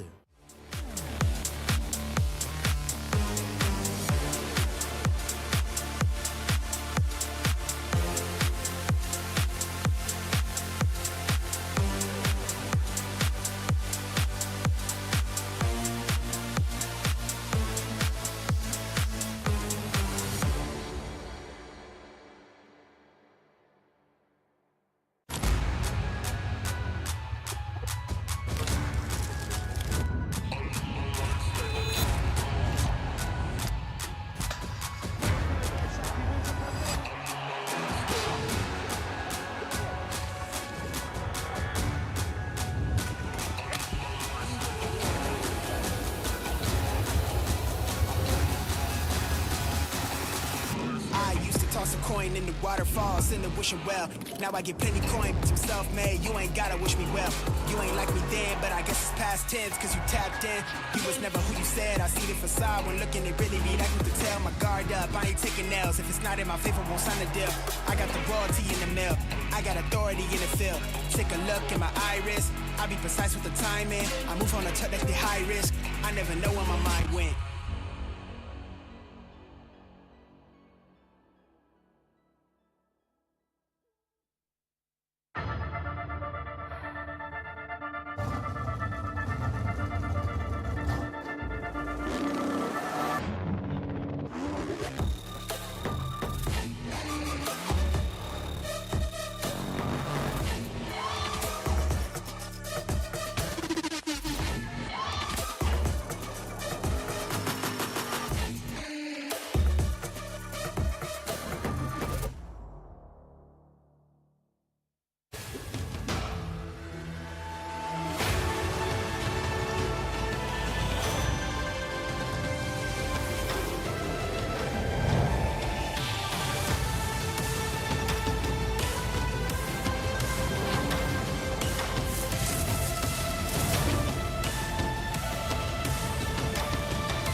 ICU.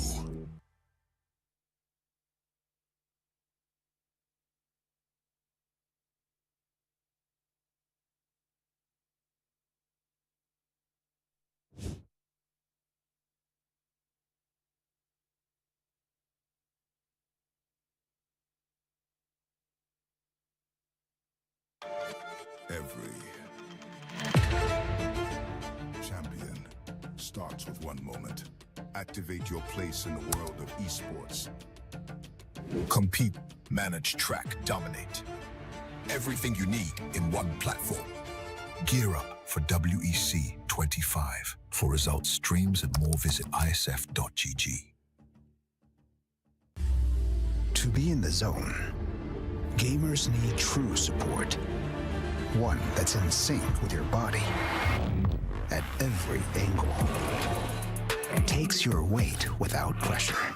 Fully adjustable to cradle your spine and adapts as you shift in your seat.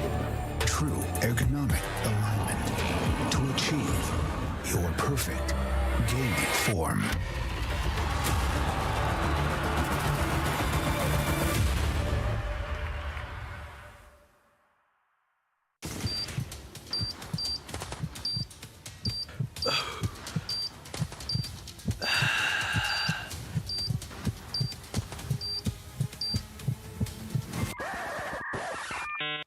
Ternyata data habis? Jangan risau.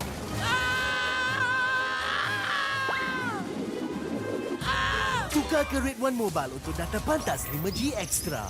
Nak peran data telefon? Red One Mobile kan ada.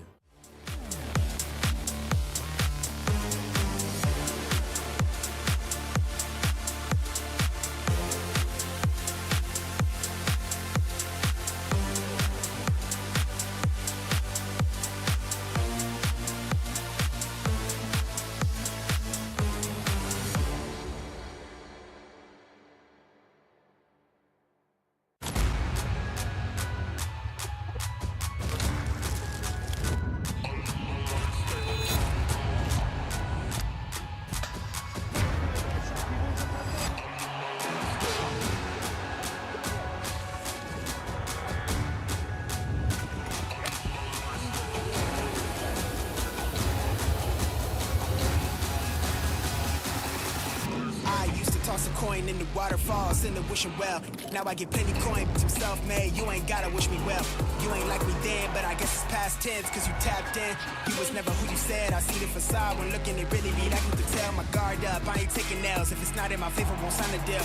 I got the royalty in the mill. I got authority in the field. Take a look in my iris. I be precise with the timing. I move on a touch that's the high risk. I never know where my mind went.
Every champion starts with one moment. Activate your place in the world of esports. Compete, manage, track, dominate. Everything you need in one platform. Gear up for WEC25. WEC25. For results, streams, and more, visit IESF.gg. To be in the zone, gamers need true support. One that's in sync with your body at every angle. Takes your weight without pressure. Fully adjustable to cradle your spine and adapts as you shift in your seat. True ergonomic alignment to achieve your perfect gaming form.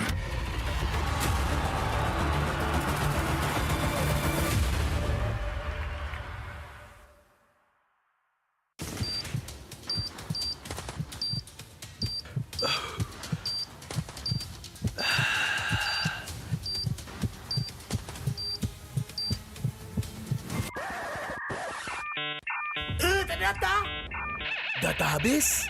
Jangan risau.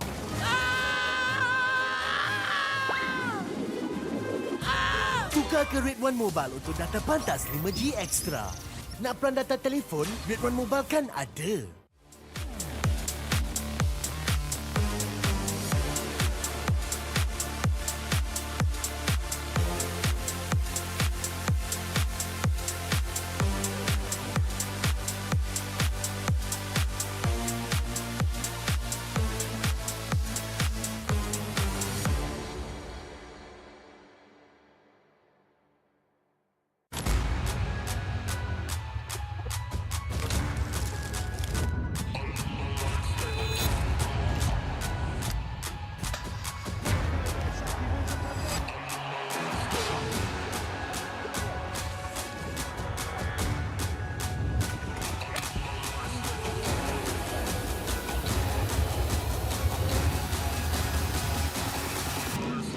Toss a coin in the waterfalls, in the wishing well. Now I get plenty coin, I'm self-made, you ain't gotta wish me well. You ain't like me then, but I guess it's past tense, cause you tapped in. You was never who you said, I see the facade when looking, it really be like you could tell. My guard up, I ain't taking nails, if it's not in my favor, won't sign a deal. I got the royalty in the mail, I got authority in the field. Take a look in my iris, I be precise with the timing. I move on a tuck that's the high risk, I never know where my mind went.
Every champion starts with one moment. Activate your place in the world of esports. Compete, manage, track, dominate. Everything you need in one platform.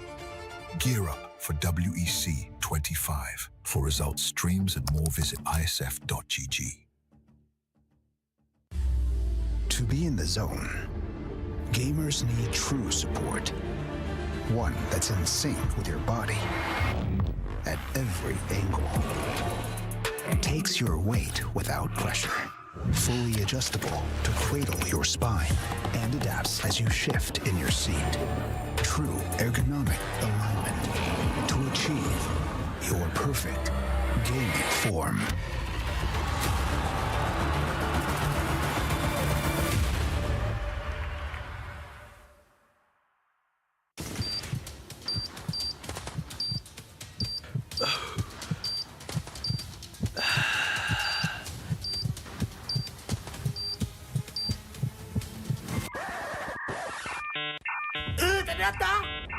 Data habis? Jangan risau.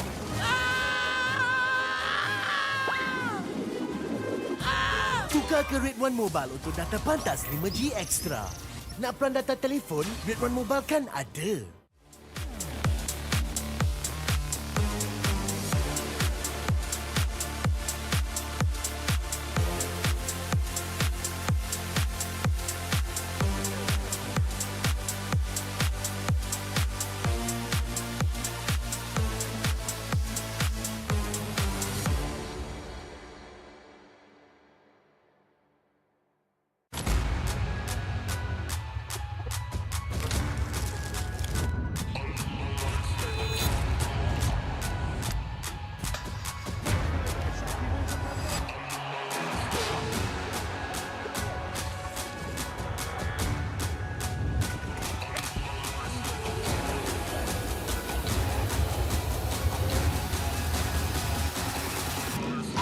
Toss a coin in the waterfalls, in the wishing well. Now I get plenty coin, but I'm self-made. You ain't gotta wish me well. You ain't like me then, but I guess it's past tense, cause you tapped in. You was never who you said. I see the facade when looking, it really be like you can tell. My guard up, I ain't taking nails. If it's not in my favor, won't sign a deal. I got the royalty in the mail. I got authority in the field. Take a look in my iris. I be precise with the timing. I move on a touch that's the high risk. I never know where my mind went.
Every champion starts with one moment. Activate your place in the world of esports. Compete, manage, track, dominate. Everything you need in one platform. Gear up for WEC25. For results, streams, and more, visit ISF.gg. To be in the zone, gamers need true support. One that's in sync with your body at every angle. Takes your weight without pressure. Fully adjustable to cradle your spine and adapts as you shift in your seat. True ergonomic alignment to achieve your perfect gaming form.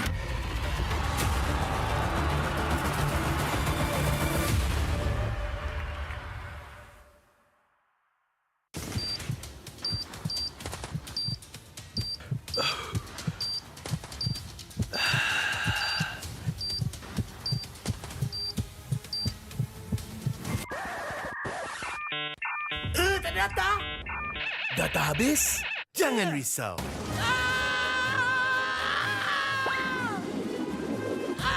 Tukar ke Red One Mobile untuk data pantas 5G Extra.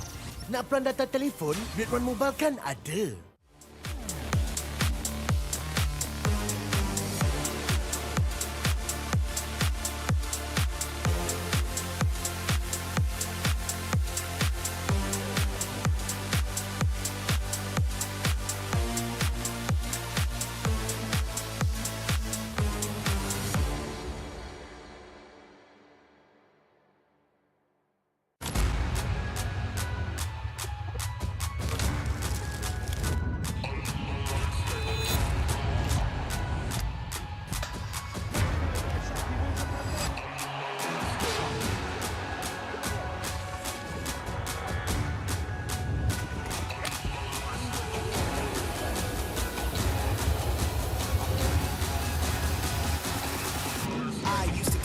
coin in the waterfalls in the wishing well.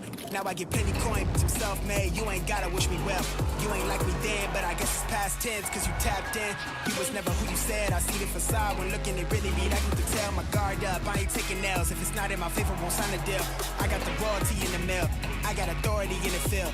Take a look in my iris, I be precise with the timing. I move on a touch that's the high risk, I never know where my mind went.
Every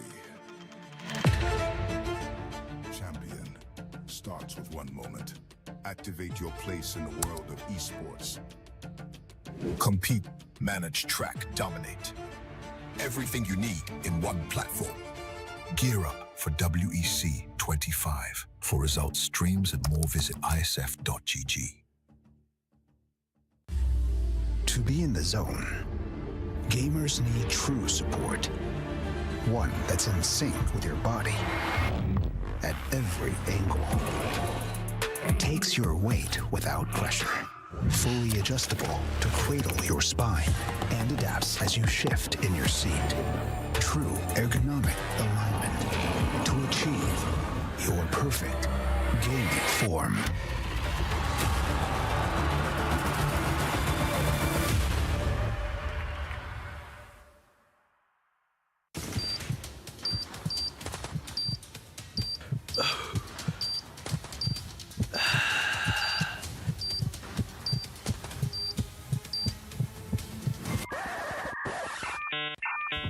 Data?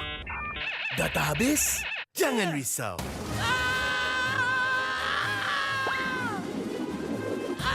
Tukar ke Red One Mobile untuk data pantas 5G Extra. Nak peran data telefon? Red One Mobile kan ada.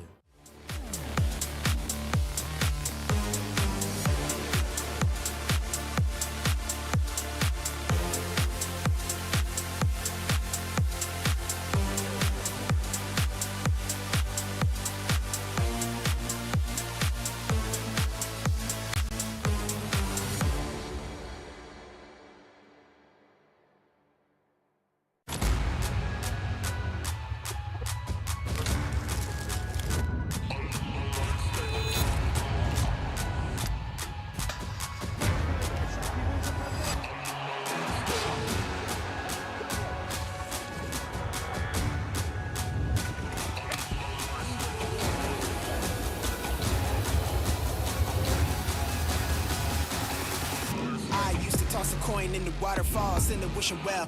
Now I get plenty coin, I'm self-made, you ain't gotta wish me well. You ain't like me then, but I guess it's past tense, cause you tapped in.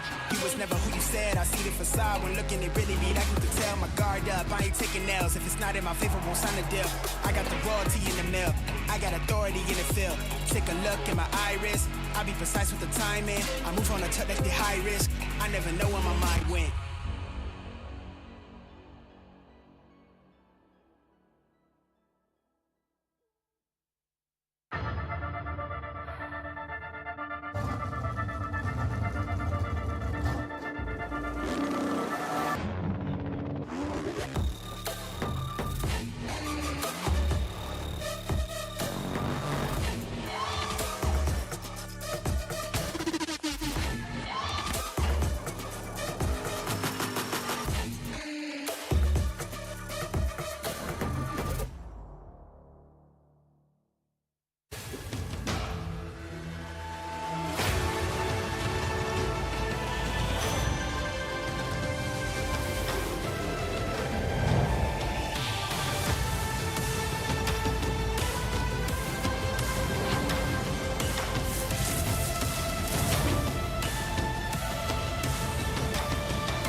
ICOO.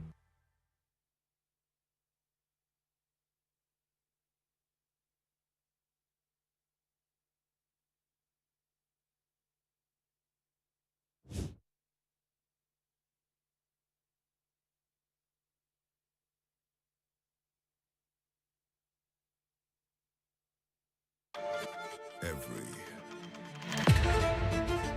champion starts with one moment. Activate your place in the world of esports. Compete, manage, track, dominate. Everything you need in one platform.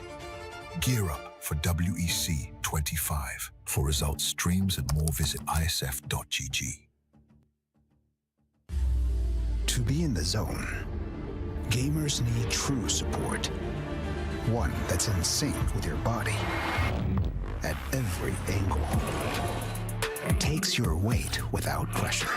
Fully adjustable to cradle your spine and adapts as you shift in your seat. True ergonomic alignment to achieve your perfect gaming form.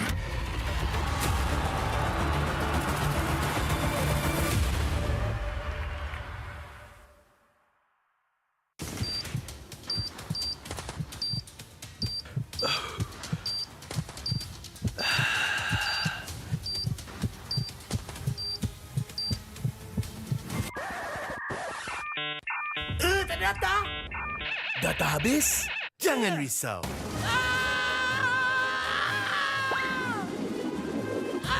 Tukar ke Red One Mobile untuk data pantas 5G Extra. Nak peran data telefon, Red One Mobile kan ada.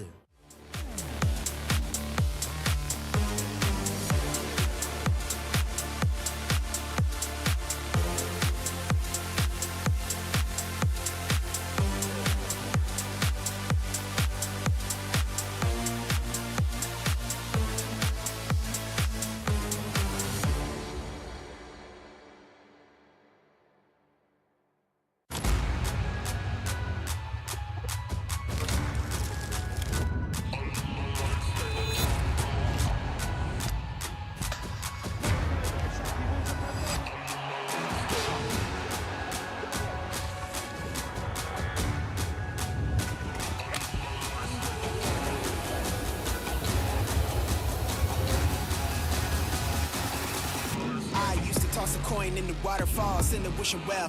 Now I get plenty coin, but I'm self-made. You ain't gotta wish me well. You ain't like me then, but I guess it's past tense, cause you tapped in. You was never who you said. I see the facade when looking, it really be like you could tell. My guard up, I ain't taking nails. If it's not in my favor, won't sign a deal. I got the royalty in the mill. I got authority in the field. Take a look in my iris. I be precise with the timing. I move on a touch that's the high risk. I never know where my mind went.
Every champion starts with one moment. Activate your place in the world of esports. Compete, manage, track, dominate. Everything you need in one platform. Gear up for WEC 25. For results, streams, and more, visit IESF.gg. To be in the zone, gamers need true support. One that's in sync with your body at every angle. Takes your weight without pressure. Fully adjustable to cradle your spine and adapts as you shift in your seat. True ergonomic alignment to achieve your perfect gaming form.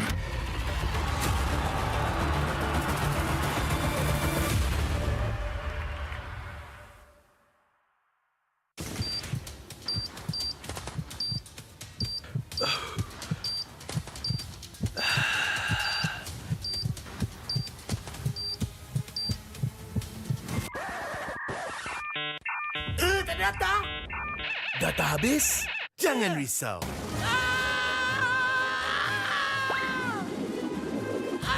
Tukar ke Red One Mobile untuk data pantas 5G Extra. Nak peran data telefon, Red One Mobile kan ada.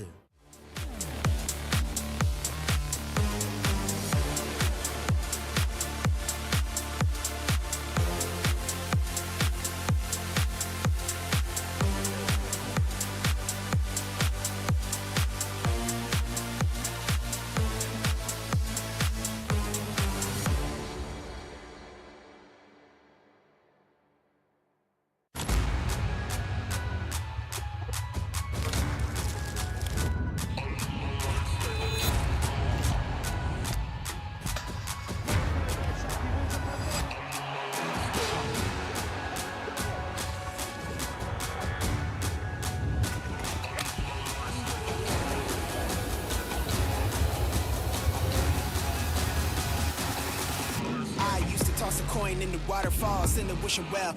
Now I get plenty coin, some self-made. You ain't gotta wish me well. You ain't like me then, but I guess it's past tense, cause you tapped in. You was never who you said. I see the facade when looking, it really be like you could tell. My guard up, I ain't taking L's. If it's not in my favor, won't sign a deal. I got the royalty in the mail. I got authority in the field. Take a look in my iris. I be precise with the timing. I move on a tuck that's the high risk. I never know where my mind went.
Every champion starts with one moment. Activate your place in the world of esports.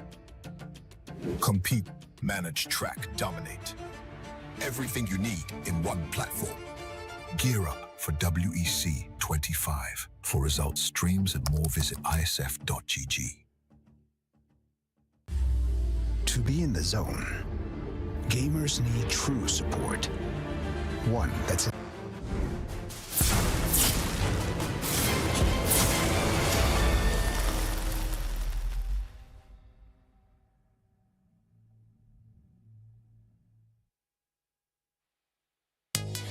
when you actually commemorate whether the birth of a boy or a girl, they will put boy as a blue and pink as a girl. And that is why we are wearing pink, because this is now a continuity for the MLBB Women category. Welcome back to the World Esports Championship 2025. And you're with me with Fasha, Bunny, as well as Stafa on the caster decks.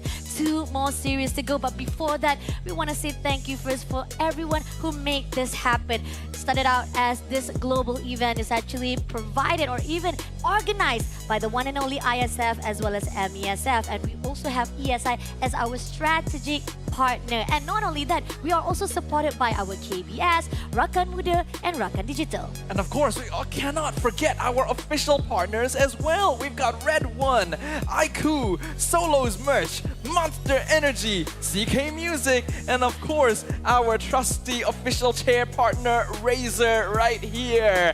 Thank you very much to everyone who has supported and made this entire tournament possible, and for you guys for tuning in as well, because we are officially in the final leg of the women's category. Yes, and the fact that right now we still need one more to fill in the grand final slot. So let's take a look again into the history, the journey of what has happened throughout our MLB. But before that, let's get involved with what are they actually looking for? What are they actually chasing at the end of this rainbow? We got our prize pool breakdown to our champion that will be going home with 17,500. Second place will be going with 10,500, and the third place will be getting 7,500. So for the top 3, they're already qualified. They're already giving themselves or dividing conquer for their prize pool. But the question is, who wants the more prize pool? With us already in the lower bracket finals, every team remaining in the competition is guaranteed to be able to take a share of this entire pool. It's just how much they're gonna be able to claim. Yeah. This is the timeline, the brackets, the journey that these teams have taken throughout the women's category here at WEC 2025. Team Indonesia, last year's defending champion, has already made their way back into the grand finals, now eagerly awaiting to see who their opponent is going to be. And we're going to find that out right after this. Is it going to be Team Egypt or Team Cambodia who makes it through the lower bracket finals? Let's take a look back on all of our schedules, right? Started out with Team Indonesia meeting off with Team Nepal, and then we saw how the men category ended off with Team Cambodia taking down Team Kazakhstan, and they were the next team or the last team to actually qualify to the semi-finals. Now, continue on to our 6:30 match, which is right now. This is the series that we're talking about, the lower bracket semi-finals. Neither one of them, they already have their share in the prize pool. The question is, who will actually get the bigger prize and who will actually face on to our reigning champion Indonesia right after this at 8:30 p.m. And this is actually a deja vu. We've talked about this. This 3 top team has already made their name or make a history for last year's WEC 2024. It's kind of actually the same similar journey actually, where Cambodia was dropped down. Egypt also met up with Indonesia for the upper bracket semi-finals, and then they would drop down again as well, meeting off with Cambodia. Hey, guess what? It's the same case here for 2025. So the question is, are we going to see history repeat itself? It is the exact same 3 teams in the top 3 here for the women's bracket of WEC for the second time in a row. If history goes the same way, then it means that Team Cambodia will have another chance to move into the grand finals. But I imagine that Team Egypt didn't make it this far just to have that specific point of the past come up again. Yeah, and the fact that we also have a little bit of clips to share with you guys. We want to know what they think. I mean, the fact that they're meeting again, obviously they have a lot of things to say, and maybe they also say like, hey, last year you might win, but we learned a lot of things. So there's a lot of things that we want to know what's going on with these 2 teams, because the fact is, meeting off is something crucial, especially the fact that you want to change the history right here. So let's see what are their thoughts when it comes to WEC 2025, where they meet off again right here. Let's take a look.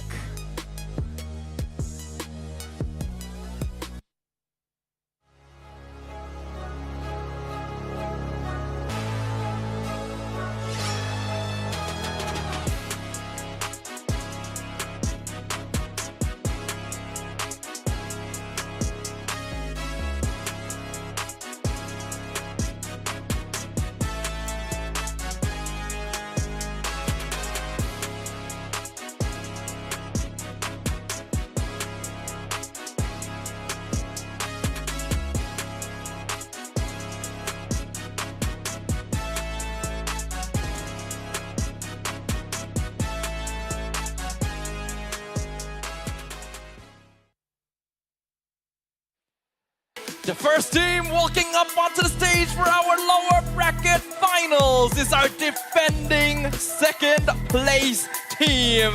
Their vision is fixed upon returning to the same peaks they scaled once before and reaching even higher. Their journey has been perilous, but this is not going to be the end for them. It is Team Cambodia!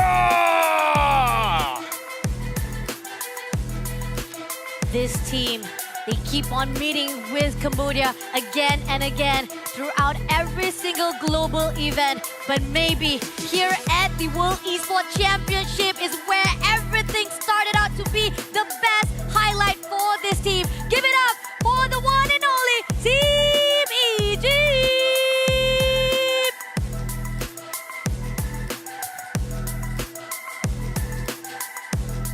These two teams have been here before, and as they walk across the stage and fist bump their opponents, their rivals, who they will face within the Land of Dawn very soon, they both are aware that only one will be able to move on to face the defending champions once again, to take revenge for the arduous journey that they have had to pass this entire time.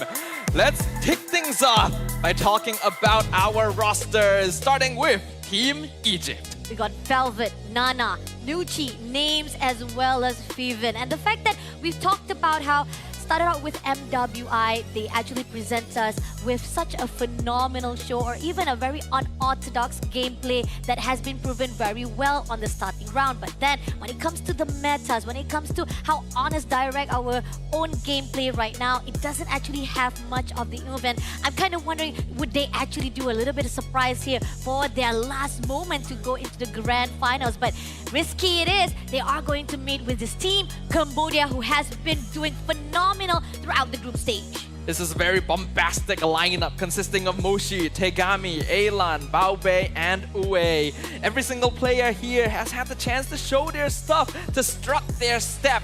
They have their own hero pools, their own comfort styles, and this is a squad that is capable of being very aggressive when it comes down to those first few moments. They are certainly no strangers to surprise picks and no strangers to taking the fight to their opponents against a much more traditional-oriented gameplay of Team Egypt. What will they bring out for us to see? Looking on the stats, right, let's talk about the whole entire group stage itself, where the teams of Egypt versus Cambodia.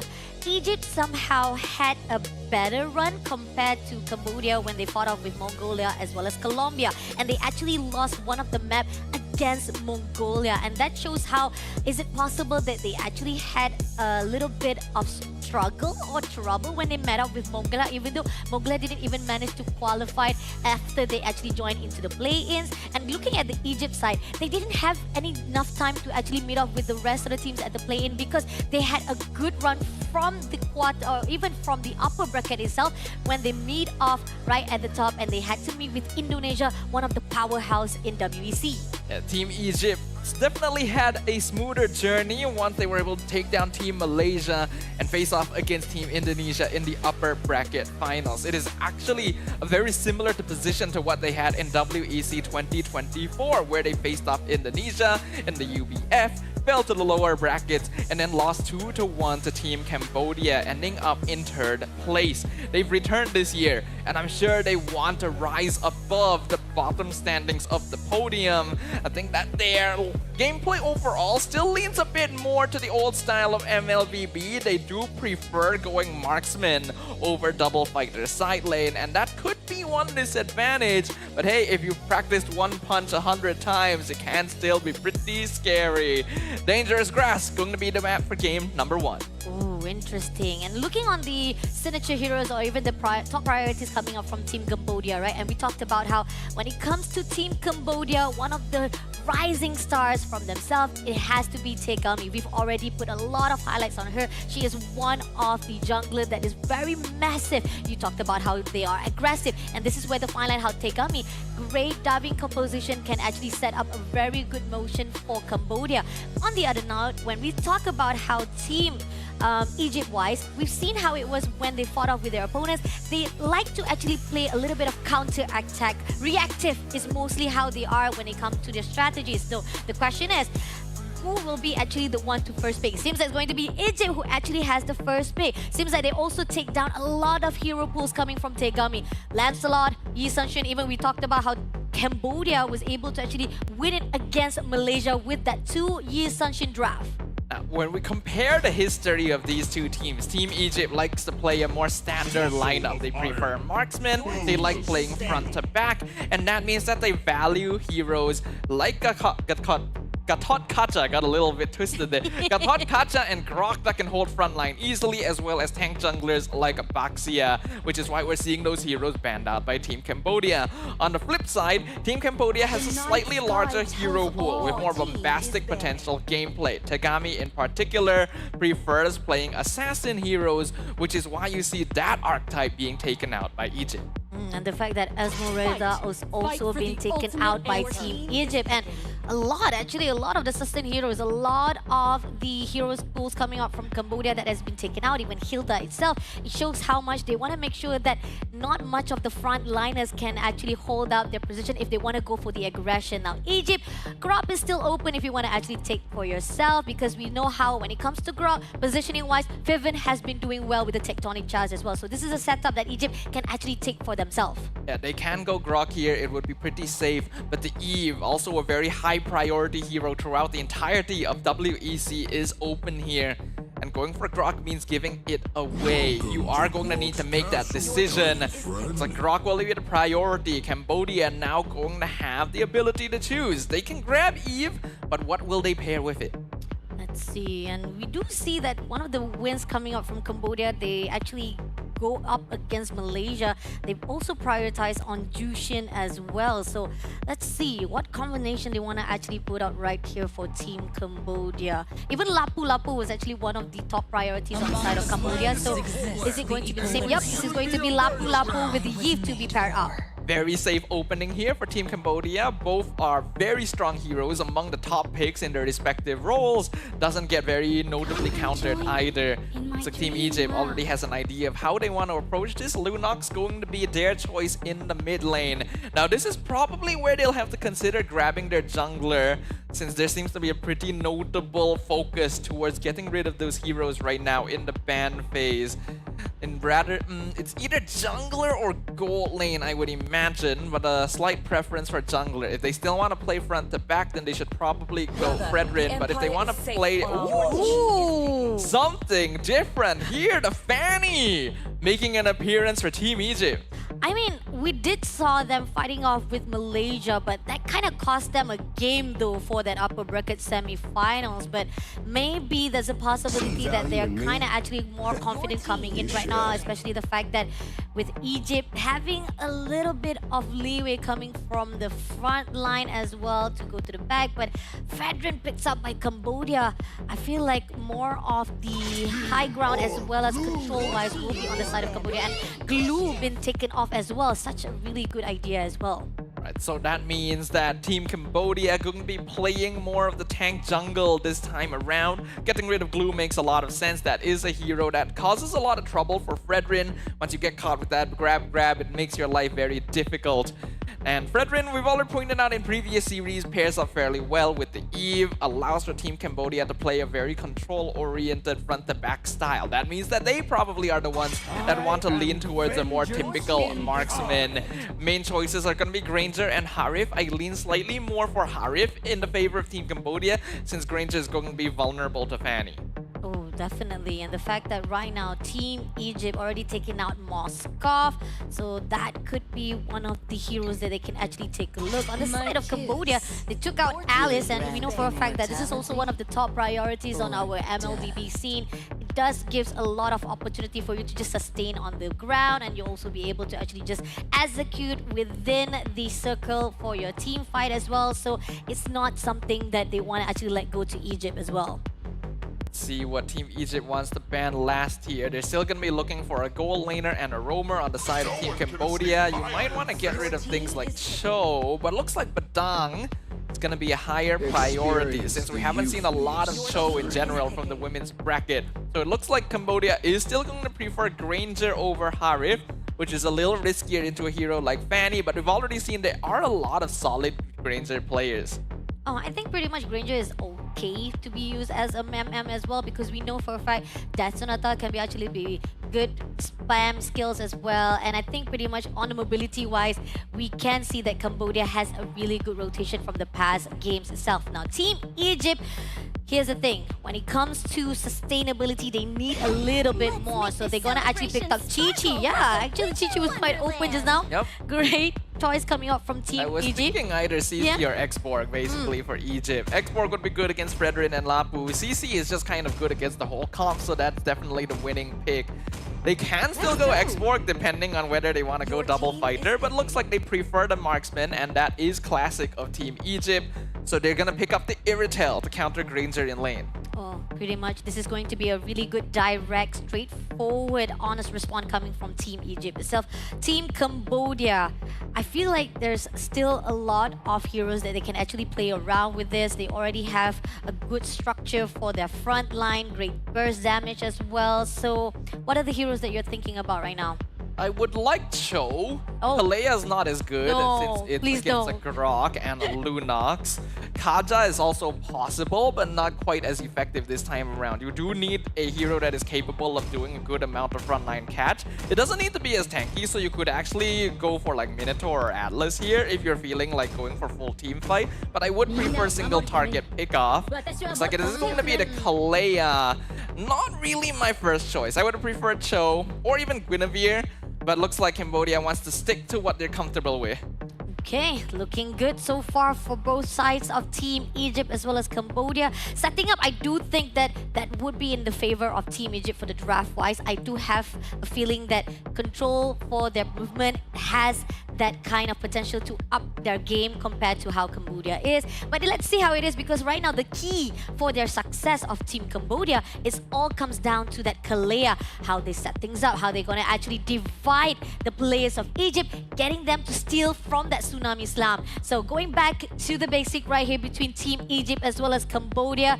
We got two Purifiers coming from Egypt as well as a lot of flickers from Cambodia right here, showing off how they want to actually focus on all the escape mechanism on the side of Team Cambodia itself. But here on out, this is it, our lower bracket semi-finals, whereby only one team that will be able to manage that one slot to the grand final. Would it be Team Egypt that can change their history of 2024?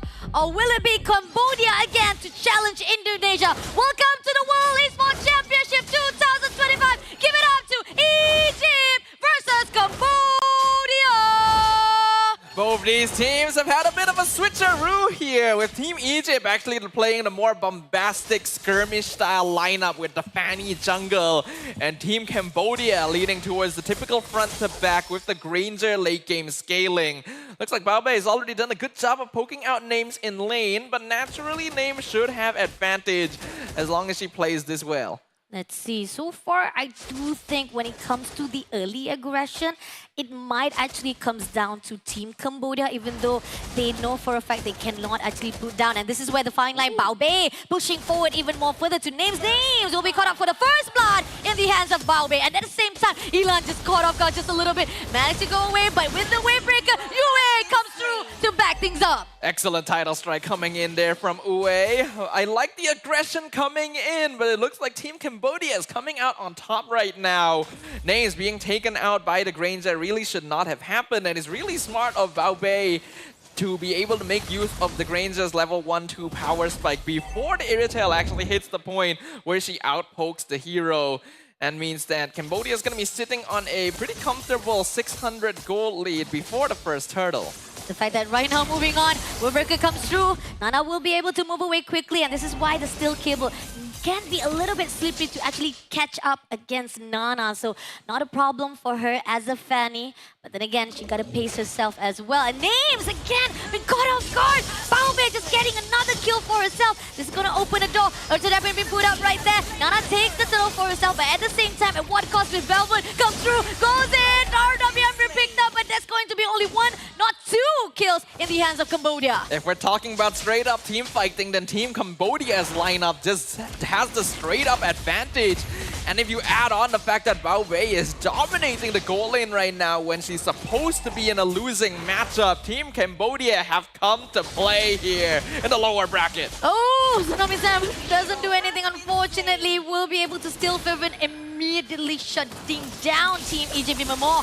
Nana trying to do a little bit of retreat, but Bao Bei gets away that way. Nice flicker, even saving it until the very last moment to buy as much time as possible. Getting a kill there was actually quite crucial for Nana because this Granger is a problem right now and Team Egypt needs a little bit of tempo on their side. Going for this Fanny means that they ideally want to have an advantage towards the early mid-game transition.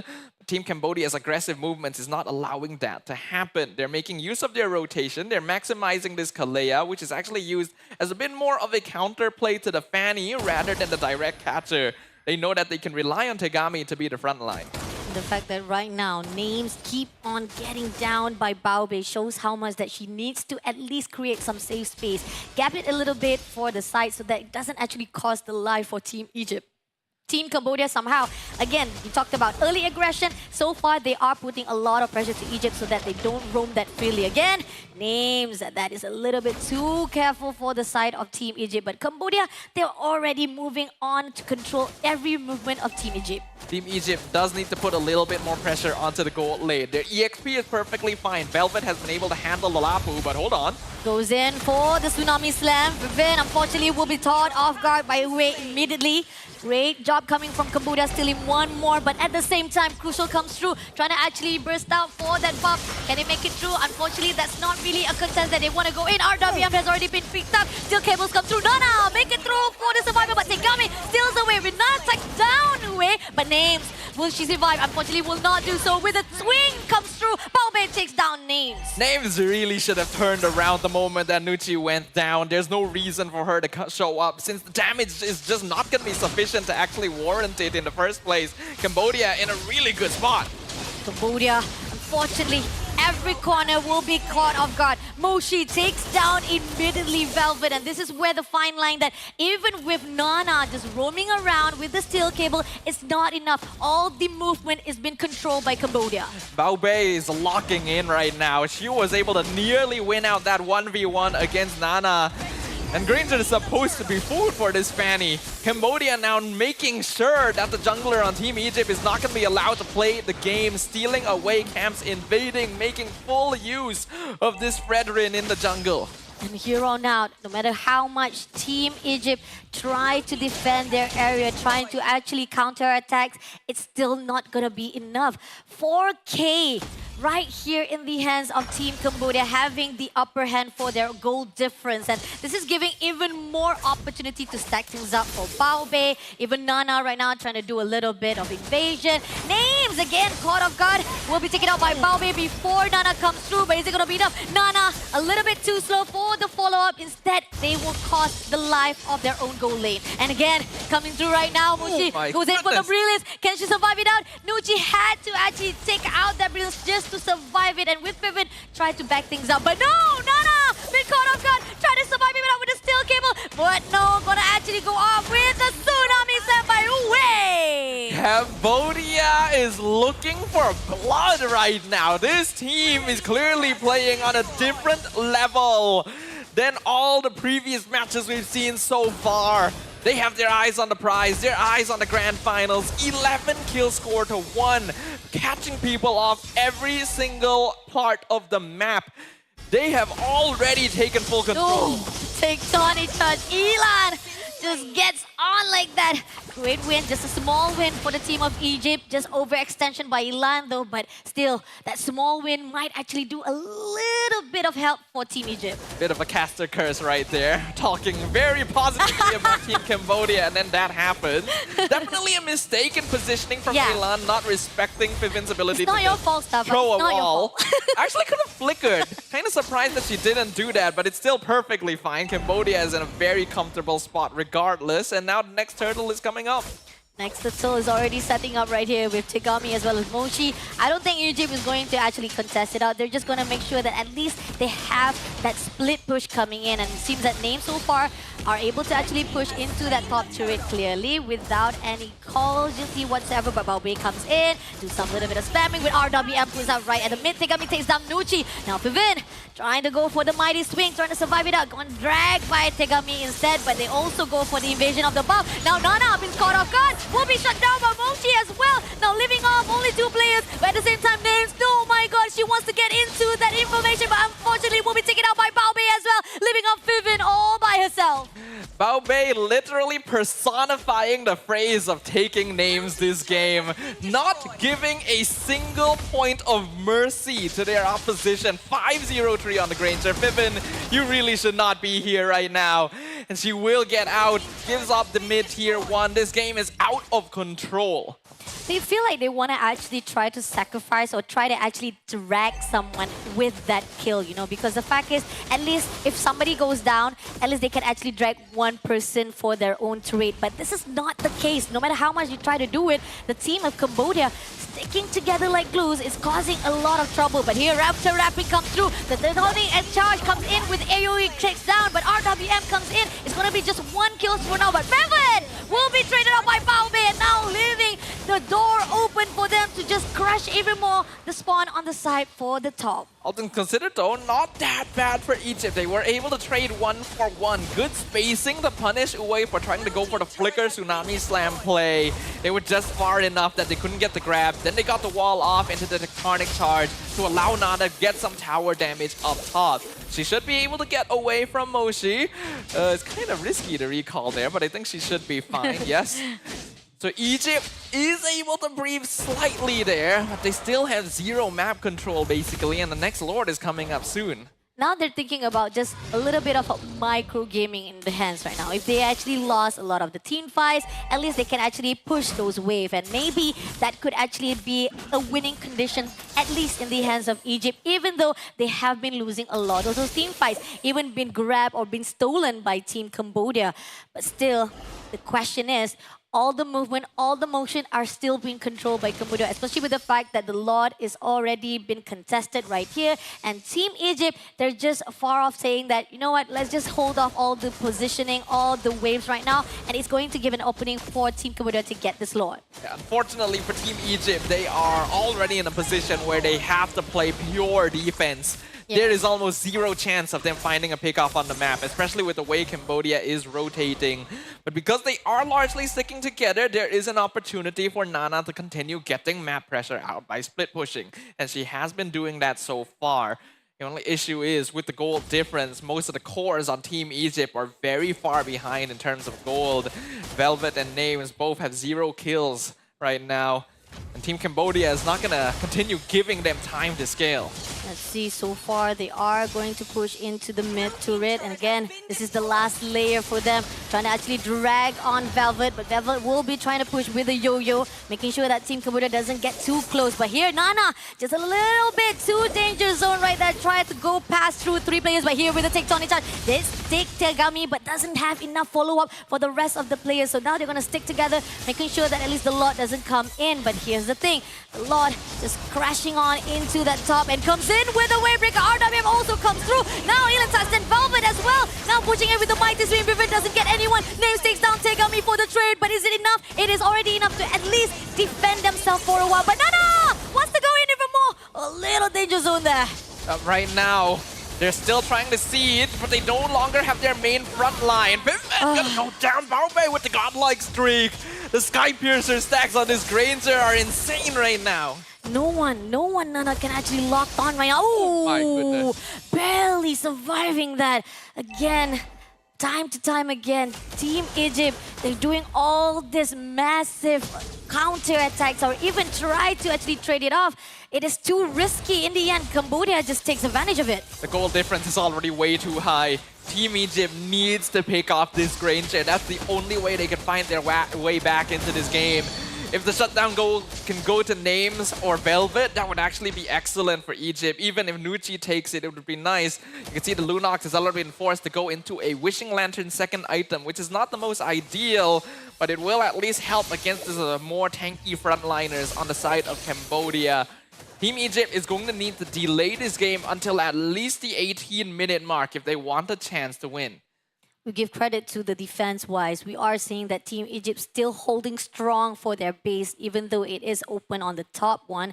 But then again, somehow they need to find a way for them to actually break to the back line. If they can actually spot out, steal one of the players from Cambodia, at least Baobe at the moment right now with the crucial state. But Tagami comes in already. Wavebreaker doesn't get anyone. Great disperse comes in from Team Egypt. All right, that's good. Nana needs to make sure that she doesn't get picked off there. The Lord is spawning in 10 seconds.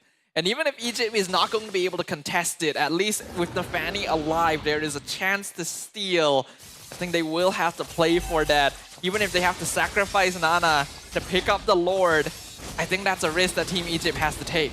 And I don't think they want to actually go for it though. They're still trying to actually just set up their own defense right here, making sure that at least if the Lord comes in, they still have their whole entire teams. It's not one of the fight that you want to actually let go or want to actually sacrifice anybody. So might as well having the full team to survive it out for the defense. But here on out, a therapy been put out by Fiven to make sure that they don't come into the territory. The invasion is about to start closer by closer. Moshi comes to the front line, goes in for the black, but at the same time, it's just going to be a bit damage comes through. A Therapin again put out for the division, and it's the same thing where Egypt just says that back off Cambodia, hold out just a little bit so that we can breathe. That is well played by Team Egypt. They're playing full defense here. They send Nana up top, actually managed to take a free tier 2 in exchange for it, but they're going to need to survive this next Lord push. It's an 8k goal lead. Blade of Despair completed on Baobe, and Cambodia is continuing the siege. The towers go down. There's no inhibitors left,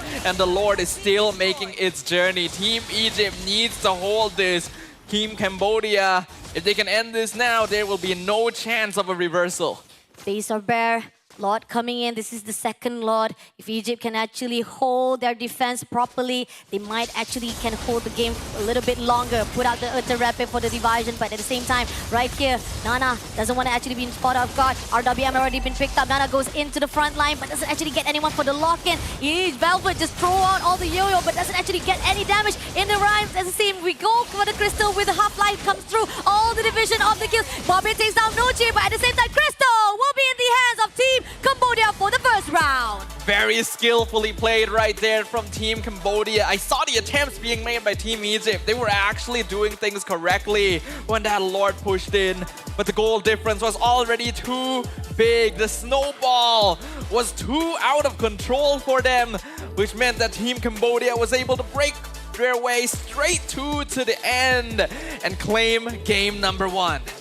It is a good day indeed for Team Cambodia. And this is not just from the women category, and this is from the men category as well, as we just covered that up, and they were the last semi-finalists for the men. And now coming into this women category for the lower or even the last semi-final to prove themselves to go to the grand final. Again, it seems that they're having a really good time. And Team Egypt, again, they have a really good structure, but there's not much of them to be setting things up or try to counter-attack. And I think pretty much it started out from the early games, because from the early of the first round itself, so much of the pressure was put out to names to a point that they cannot have their own resources. Yeah, there was just straight up a snowball coming in here from Team Cambodia, and you love to see it. They definitely understood what they could do with this composition by playing aggressively with the Fredrin and Eve, going for jungle invades, being set up by Uwe,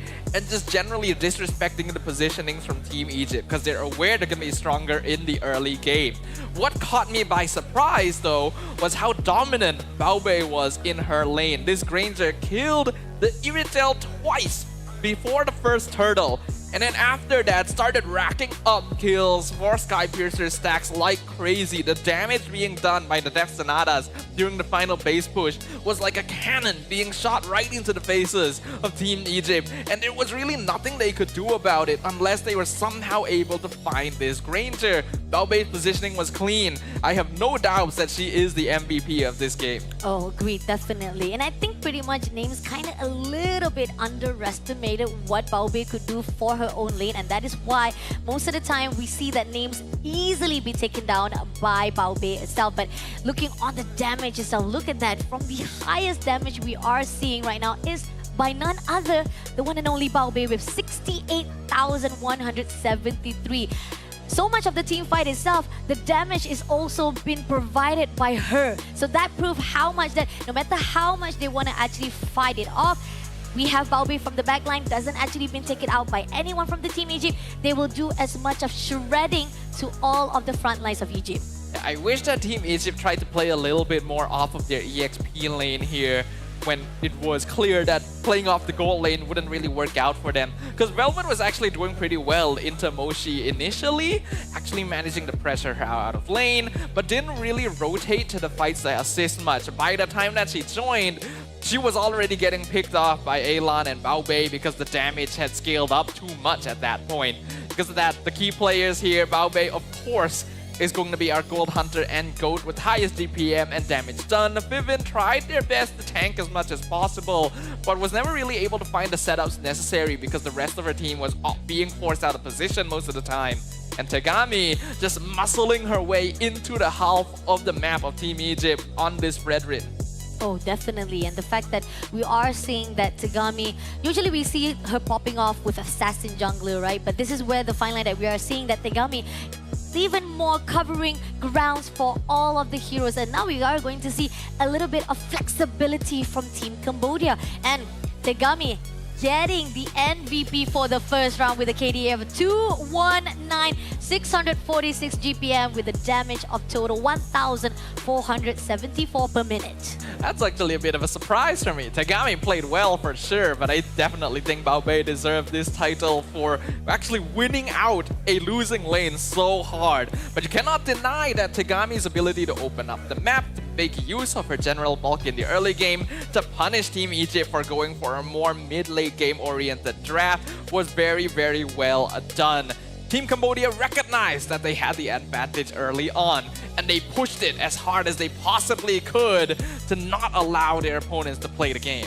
And I like the fact that if we check out the bans wise, right, there are certain heroes that was banned off by Team Cambodia as well. They take out some of the tank jugglers as well. And we thought they were going to actually, oh, maybe they want to actually hold out the assassin jungler for themselves. But Fedrin comes on, and just now it makes a lot of difference for their own draft. And I think that's also one of the things that Egypt kind of overlooked, and they didn't actually expect that, and made it even more easier for Cambodia to just set things up. They were able to actually punish them from early on. And again, I'm talking about how the overextension that was done by Team Egypt that ended up costing them this game. Yeah, there were some mistakes being made here where Team Egypt just attempted to make fights happen, but they were already so far behind that it was unlikely they would actually be able to pick anyone off. At this point, it would have been better to go for a split push, sacrifice bodies if necessary to funnel gold into the more important members.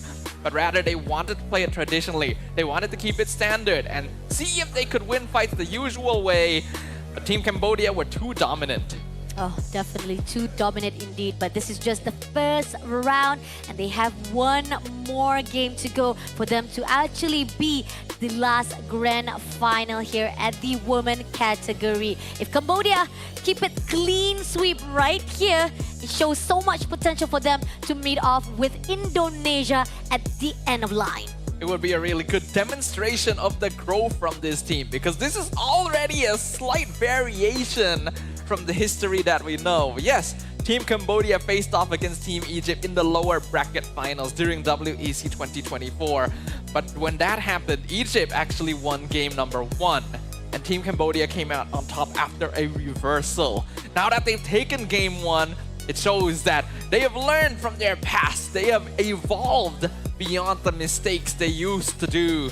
They have their eyes set firmly on claiming that top 2 position. And Team Egypt is going to need to figure something out to handle that. Yeah, and the fact that we are knowing that Team Egypt is well known not for the direct, straightforward draft itself, because we've seen so far throughout the years of Egypt playing off, they like to play a little bit fun with the Ube strategies. But somehow, so far coming into the women category, we haven't seen that at all. Yeah. So there's a possibility that they're still trying to get a hold, or maybe trying to train themselves to say like, let's just drop off that ube, let's learn back the basic wise so that you can actually have the same momentum with the rest of the teams that have been practicing that strat, that same gameplay. And this is the question that, do you have enough practice with that kind of strat because you've always used to that ube kind of strategy? I mean, Ube was not the only strategy that they played. They were just one of the teams that actually did pull it out from time to time. Yeah. And I feel like it would be good for them to fall back to it because it is a strategy that tends to be a little simpler to play on paper. You just stick together, you get extra healing, you should be able to push your way through most things. But I also respect that they're trying to play a more typical style, especially with the way that the meta has shifted. Now, I don't really know what their plan is going to be moving forward because there are a lot of different paths that they can take. Go back to Ube, refine their draft a little bit more, play back to the typical style of scaling with heroes like Granger, play tank jungle. There's a lot of options they can take, but now they only have one chance to do it. It is risky though, but again, if that is something that they are very well known or they're comfortable, again, because sometimes comfort doesn't mean it is too safe, or to say like, oh, you're just going into your own comfort zone and it doesn't actually challenge yourself, and you might actually end up stumble to a risky mode for the other team to just trample you. But sometimes comfort can actually provide you a better, safer option. But is it going to be that case for Team Egypt? Will they want to actually switch things up and go back to their basic or their most comfortable strategy? Or will they actually do the same thing, make an honest, straightforward draft-wise, and try to actually perfect their execution for now? Because again, there were time and time again, it wasn't much of the draft that was a mistake. It was just more of them doing something that was already expected by Team Cambodia. Yeah, it was them doing something a little bit different that they may not to be as used to. And unfortunately, losing out in terms of execution to a lineup that is designed around the typical aggressive style that Cambodia is able to embody. Looking at the state of the stage, both teams appear to be in high spirits. Team Egypt doesn't seem to feel too down about losing out game number 1. And that is good. You gotta make sure that the mentality is still intact. You are this close to surpassing your previous record, this close to tasting the feel of the grand final stage. It's time to put it all on the table. Yeah, and the fact that we do see that the prioritized wise from the Lapu combo with the Yif is also something that needs to be put aware as well for the teams of Egypt, because we talked about how Grok is prioritized, Lapu as well as Eve. It kind of have a lot of impact for the gameplay. So these are the priorities that need to be taken note by Team Egypt as well. You let go, or you at least give away for Team Cambodia to take that Eve. You will be able to control a lot of those team fights. I just lost my words as well. Just like you. It's because of you, actually, I just lost my words. But yeah, the roll of the tongue comes in where RWM, real world manipulation, right on spot that was put out in the middle, where just able to hold out, give a little bit of slowness coming in from Team Cambodia. That's why Team Egypt, they scattered. They actually tried to survive it out, but in the end, those are the things that actually give them an opportunity and open the door for Team Cambodia to just shut them down. Personally, I think by now it is safe to say that Eve is the highest value hero, yeah, right? in the entire tournament. Actually, it's just so consistently good, offers so much utility and damage scaling to basically any sort of team composition that it might be worth first picking. Especially if you're able to take out heroes like Esmeralda that would typically give Eve an issue, then you have a very safe choice regardless. So maybe that needs to be the shift going forward with the draft. But are you sure you want to let go of Grok though? That's the question is, because so far I do think there's not a problem with Fiven using that Grok. A really great tectonic charge. There were certain times that they were able to actually just counter attacks, able to actually just, not to say control, or more like just to hold out the movement of Team Cambodia. And every time they want to actually set up the fight itself, Fiven comes in just a little bit too slow when it comes to trying to save names. And this is where the fine line that they need to at least rotate around. Save your goal lane. Make sure that you prioritize to make sure that your MM doesn't die that easily. I mean, Grok is good, but Eve still feels better. That's kind of the situation I feel like we're looking at here. Well, we will see, right? It's gonna be up to these teams to decide how they want to approach this. Team Cambodia now has a bit of breathing room. Team Egypt is up against the wall. It's gonna be expanding river for game number 2. Once again, a map that facilitates strong early game rotations. Strong early rotation. A lot of heroes can they actually utilize here for the movement, mobility. So definitely can be put into a note when you actually want to go for the draft wise. Okay, looking on the side of how actually Egypt takes down Team Malaysia, right? It's because of how well they always try to actually prioritize that Gatot Kaca. And that's the question is, if Team Egypt can actually have that probably, how do I say, the chance to pick up Gatot Kaca, maybe they're much more comfortable with it. And because we see that is the reason why some of their setup was not really in their favor. But again, it seems that Gatot Kaca as well as Hilda and Baxia was taken out. So same ban right now picking up from the side of Team Egypt as well as Cambodia. But now they steal the Lapu Lapu for themselves. I mean, Lapu Lapu first pick is perfectly solid, but you have now given away Grok Eve. Yeah, Cambodia. that's why.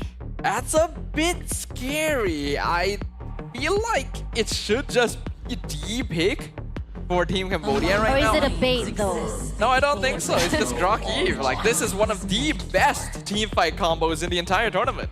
I mean, again, I'm not sure if Egypt is like trying to set things up. Maybe they know for a fact they can actually counter it. But even though with that in mind, it's not going to be easy because we've talked about how this is the hero meta right now. And it's not something that you can just pull out of your head and then you can be able to do so. But Fanny again being prioritized by Team Egypt. I think maybe they want to actually counter again. They want to challenge again and maybe want to execute properly this time with Lapu Lapu in their side. And having Lapu Lapu does actually empower you a good bit. This is a hero that almost never loses EXP lane and contributes heavily during team fights.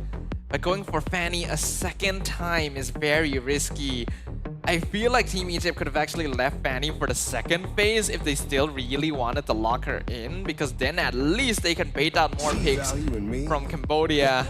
I was expecting this as well. The Fredrin is gonna get locked in again because that is a great solution to it. I mean, again, this is where the fine line that Cambodia said, like, we're gonna stick with what we know, we're gonna stick to what has actually promised or even convey success from the first round itself. The question is, Egypt, they're likely a little bit less adaptable for the second round, which I'm a bit sad. I wish that they could actually change things up or maybe try to change a lot of the hero pools that they're already in. But now it's just showing how they're just comfortable with what they have. Well, hopefully that comfort will bring them through. The Hylos being banned out by Team Cambodia is very smart. Once again, focusing hard on Fiven's hero pool. Already the Gatot is gone, the Hylos is gone. These are some of the better roamers that you have left against the Grok and the Eve. Beyond that, Team Egypt should probably consider getting rid of the Granger. It was a big issue in the last game. Having to rely on the Irritel to counter it is no longer quite as viable after what we've witnessed.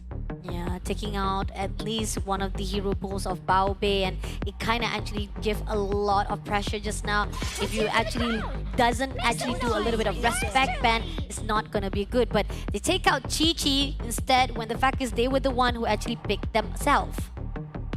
Okay, taking out the CC is fine to try and give Lapu Lapu as good of a laning experience as possible. But it's also going to be difficult to get rid of all the potential EXP laners. Cambodia probably wants to... Actually, no, they don't need to ban Glue anymore. They already know Lapu is on the opposite side.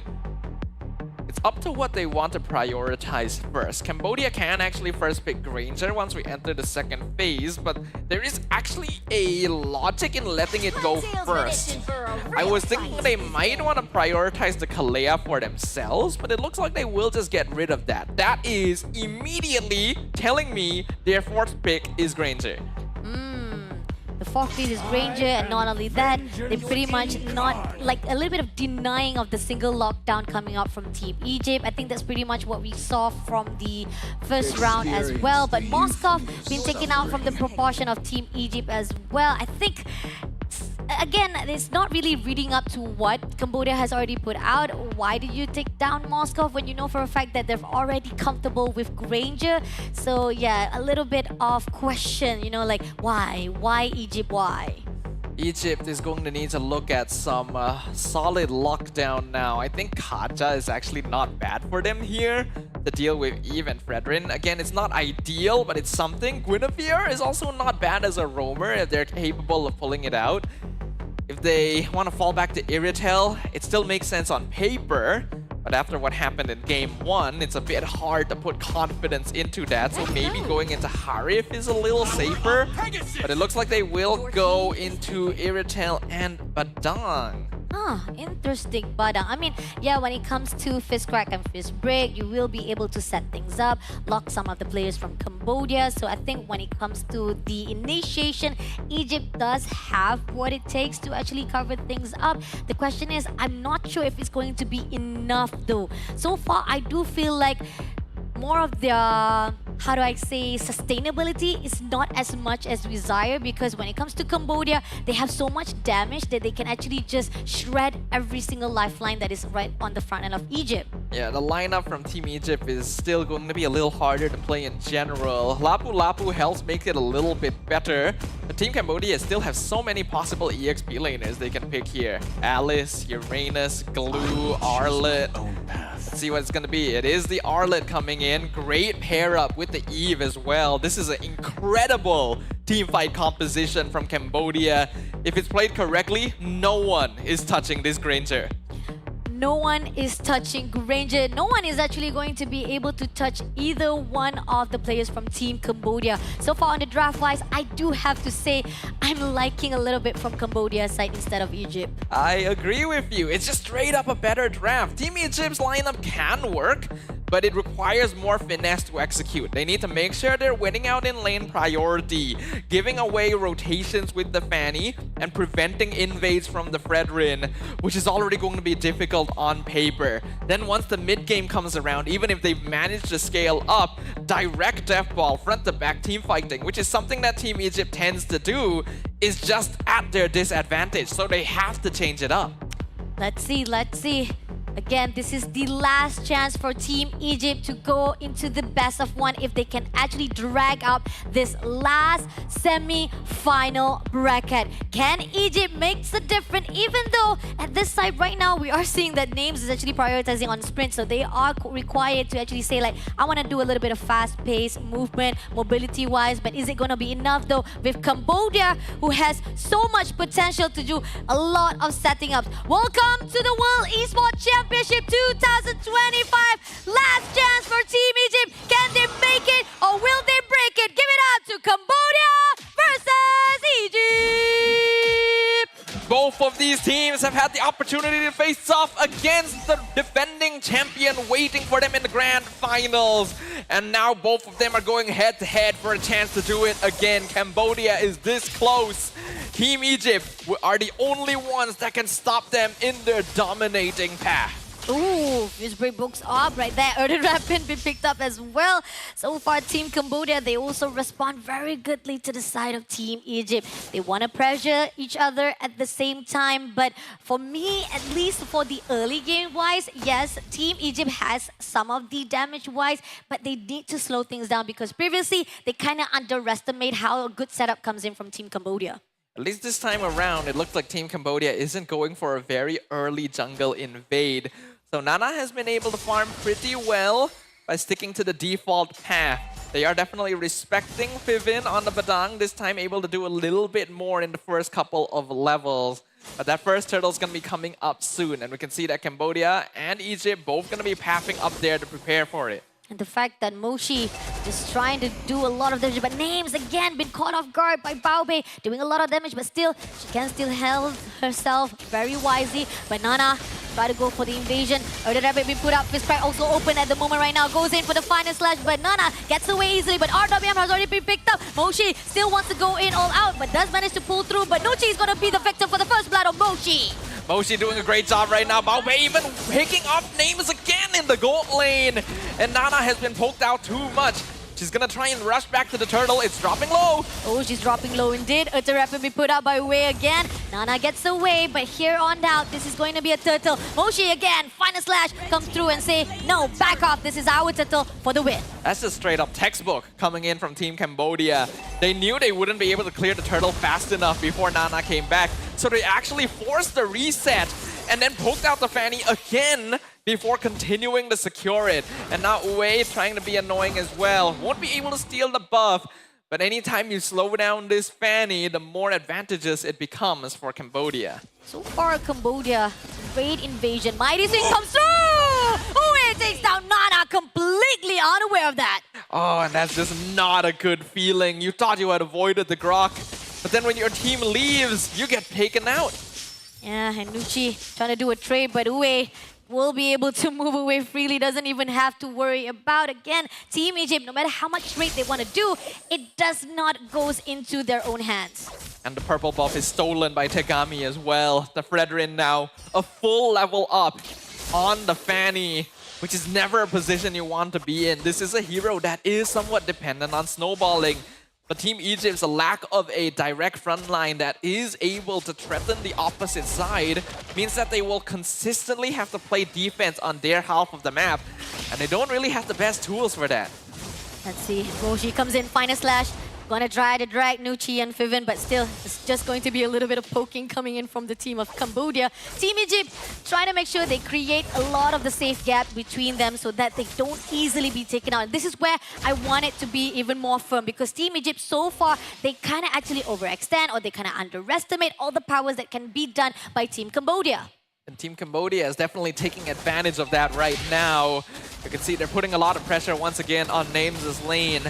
Compared to the last game, the Irritel has not died as much as the Granger, but that's not typically what you want to hear me saying either. At least they're trying to make sure that Names can still remain relevant this time around. Oh yeah, definitely. Because again, they kind of need that stacks up. They kind of actually make sure they don't lose too much of the body in the hands of Team Cambodia. So again, discipline-wise, we do have to give a little bit of credit to Egypt to actually continue. But at the same time, Urjarabi put out, Fibin and Nuchi comes through. But at the same time, Names try to pull out to the side of Tegami. But again, Disperse comes in from Team Cambodia, so they actually can be able to get back away. But Tegami stole the turtle! Baobei takes down Nana immediately. That is a great trade come through from Team Cambodia. That just seemed like way too risky a play. Nana just trying to take the turtle by herself when the enemy team is right there. And Names goes down to RWM and Moshi. Once again, Cambodia in the driver's seat. Tegami even stealing another jungle buff while Baobei is taking the top tower. They are attacking every angle possible. And Team Egypt just has no answers for it. Egypt tried to zone things out at the mid lane, but little do they know, Team Cambodia, they were quick. They were really fast on their respawn, and that is why they were able to caught Nana off guard. And Nana had to move away, got some space there from the Ultra Rapid, but at the same time, crucially going for the final slash. Vivin! Overextension will take it out by Moshi. That was just straight up a positioning mistake. No reason for Fivin to walk that side of the turtle pit. Yes, maybe you're trying to protect your Fanny, but at that point, your Fanny is probably dead if that wall is solid. Nuche, unfortunately, had to force with the brilliance. Tried to survive it out, but still, at least they actually had an open door right here at the top lane. Banana would not be spotted out by anyone from Team Cambodia. A little bit risky, but at least it opens a little bit of the resources or even the macro gaming that is needed for Team Egypt. You do gotta take some risk in Team Egypt's position. They're trying to engage. Fist crack open. Moshi gets away though. But at the same time, Names will not deny it. At the same time, Moshi survive it out with 2v1. Just excellently played. We are seeing a mastery of micro-mechanics and coordination from Team Cambodia here in the lower bracket finals. They are just stopping everything. They're stopping with the RWM. Elon takes down Names. Another kill in the hands of Team Cambodia. Oh, this is looking like game number 1 all over again. Team Egypt has not been able to adjust. And even with Nana, try to back things up with Vivin. This is not a good composition. Vivin will be able to back away, but Nana! Close call right there with the Earth Rapid, but will be able to survive it out. That was close. That was close. Team Egypt just needs to try and preserve whatever they can at this point to try and bring this to a full series. But it's already such a big advantage as well. The item lead, the gold lead, the EXP, the map control, all in favor of Team Cambodia. Nana gonna try and commit to some split pushing once again. But are they able to extend this game? Baobei is still an issue. They're trying to dance with Team Cambodia, but here's the thing.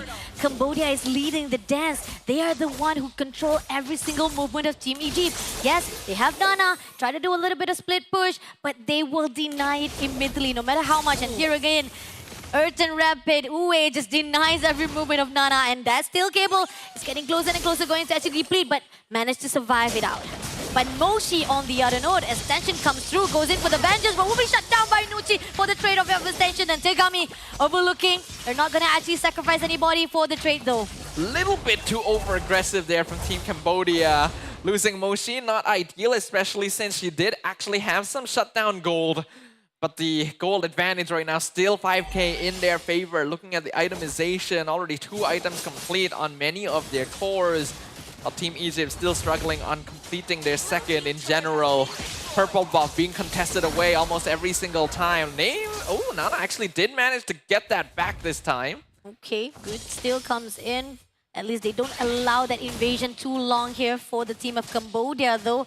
But again, when it comes to all the turrets conquer, domination definitely feels like heavier on the side of Team Cambodia. So they gotta find a way, at least some of the way for them to actually push out some of the minions waves so that Team Cambodia. But RWM comes through, Bobby takes down Nuchi immediately. Velvet, Names, backs off, but Earth Rapid comes in. But at the same time, at the crucial state, Velvet try to push in all the way with the bravest fight. It doesn't get any kill, and in the end, Egypt just actually lost one player without any of the retreat. But as long as they can keep Cambodia here, Nana should be able to trade for top tier 2 at least.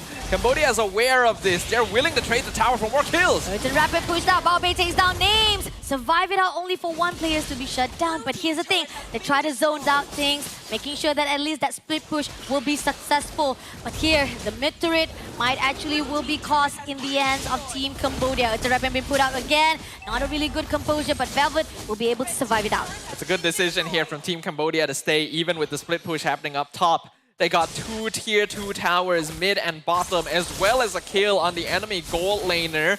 All in exchange for only 1 tier 2 up top. They also get ideal positioning to control the Lord, which will go over to them for free. The Holy Defense is still standing as well, so it's not a lot of damage being done considering the amount of map control they still have. Oh, they're gonna actually try to steal the buff though. Putting out the Earth Rapid, goes in for the Vis break, but at the same time doesn't get the follow-up that is needed. It's gonna be the side of Velvet. RWM already been picked up, goes in for the slide. Baobei takes down Velvet, immediately goes out. Nana doesn't actually able to follow things up, and there's no trades comes in, and Team Egypt again losing all their trails. Oh, that's really unlucky. The Holy Defense was popped by the first minion. It didn't hit the Lord, it's still full HP. It's full HP for Lord to just come through for the crystal. Is it gonna be the final slash? With Moshi takes down Nuchi. Baobei goes in for nail. Double kill to Vivid as well. Nana trying to go in for the steel cable, but she cannot take anyone out. This is a crystal for Team Cambodia. They know for a fact they want to go all out, but no. Nana doesn't get anyone. Crystal will be in the hands of Cambodia. Our final grand finalist. Team Cambodia makes their grand return to the grand final stage of WEC for the 2nd year in a row. They will have another opportunity to compete for the gold, to compete for the champion title against Team Indonesia. Unfortunately for Team Egypt, that is going to be the end of the road. But what an impressive journey it has been. Yeah, definitely. I think pretty much solid grounds was covered up by Team Cambodia themselves. And it's straightforward. It was honest, it was direct. They know how to control every single movement by the team of Egypt. The question is, when it comes to draft-wise, there was a lot of possible marks that Team Egypt was just not quite aware, or maybe possibly they kind of overlook it because they feel comfortable with what they have already. One thing's for sure, Team Cambodia is locked in. This is some of the best gameplay we have seen from them throughout the entirety of WEC.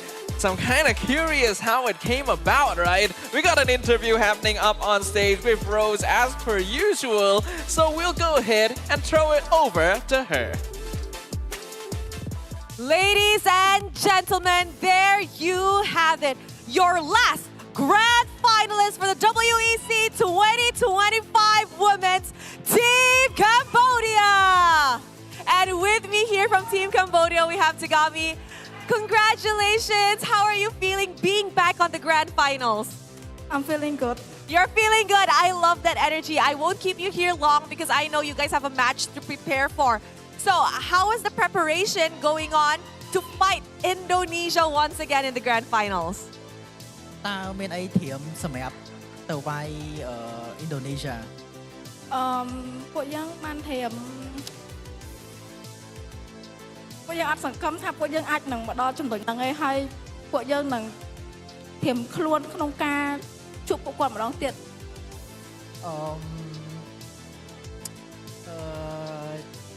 In terms of preparing for Indonesia, we have made some preparations, but we will see what happens and try our best. Do you have any expectations for the match later on? Maybe take this series to a best of 5. Wow! Will we be able to see a best of 5? We will definitely witness that later on in the grand finals. You know what, Tagami? I'm going to let you go and rest and prepare for the match later on. Thank you very much. And with that, let us throw it back to the casters to analyze what happened in this amazing semi-final series. Casters, showing it back to you guys.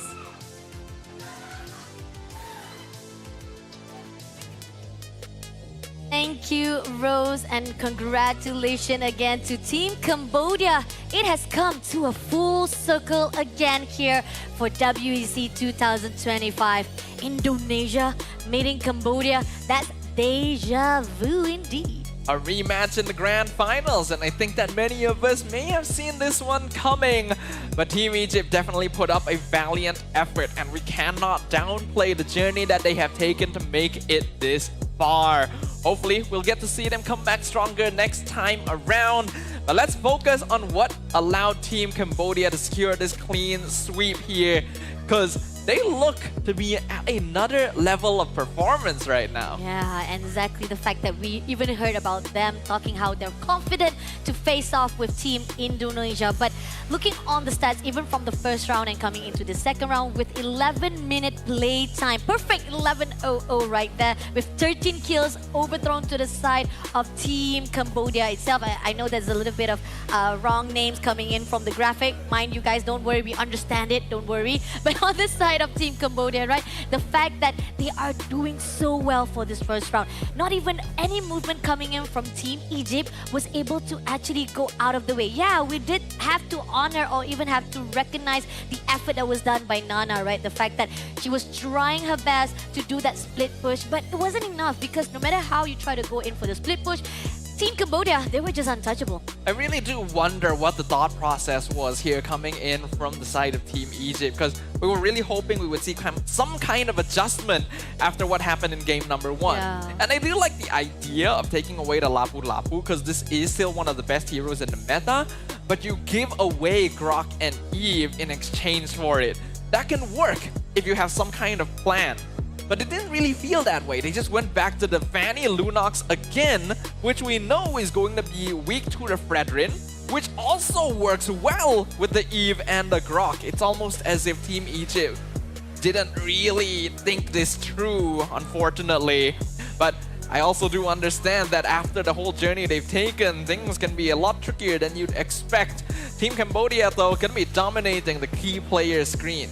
Sheesh, all 4 key players in the hands of Cambodia. Give it up to them. Bao Bei as the goal hunter, 836 GPM. The GOAT, Elon, as 41,000 damage was dealt. Hu Wei with that tectonic charge, talking about a really good setup with a 68,000 damage taken. And Elon as well as the best support with 8 total assists. Eve continues to be one of the best performing heroes in the entire tournament. And that is literally what we were talking about before the draft started. Is it worth just contesting this away? Even if you don't, giving it along with the Grok sounds like a big recipe for disaster.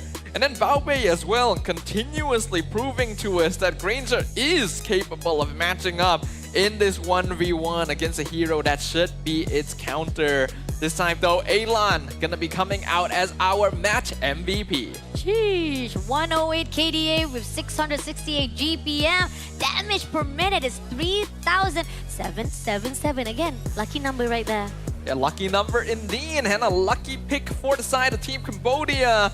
Being able to provide that consistency, that crowd control, being used aggressively with that RWM to catch people while they're trying to escape so that they can be locked down for the Fredrin taunt, and then the artillery fire from the Granger.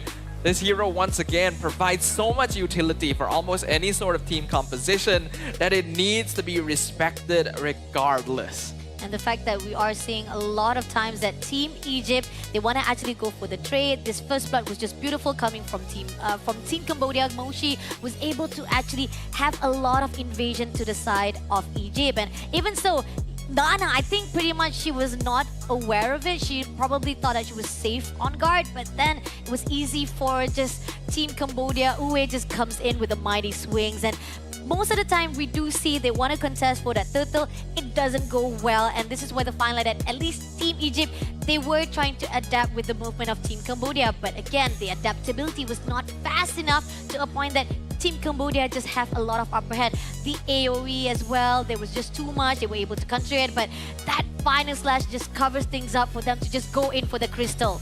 And the fact that the holy defense was absorbed by the first couple minions too, allowing the Lord to actually survive the push into the crystal. Team Cambodia, it's almost as if they were fated to reprise their position in the grand finals here. And I am really looking forward to seeing if they will be able to show us a surprise. The last time they met up against Team Indonesia, it was a clean sweep in favor of the defending champions.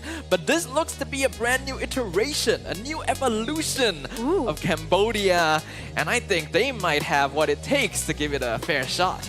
In Bahasa, we call it gemuruh.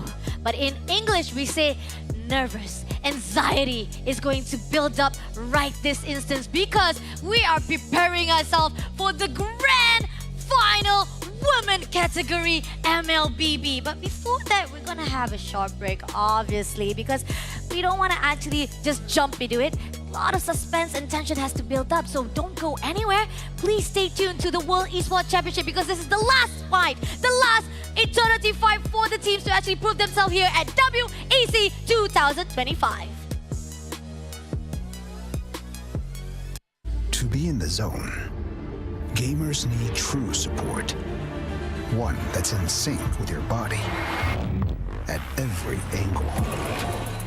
Takes your weight without pressure. Fully adjustable to cradle your spine and adapts as you shift in your seat. True ergonomic alignment to achieve your perfect gaming form.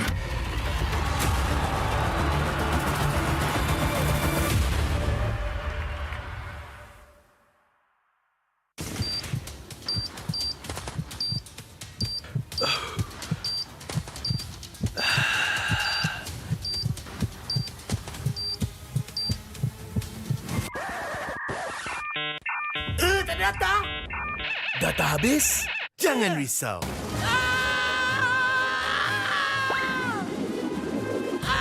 Tukar ke Red One Mobile untuk data pantas 5G Extra. Nak peran data telefon? Red One Mobile kan ada.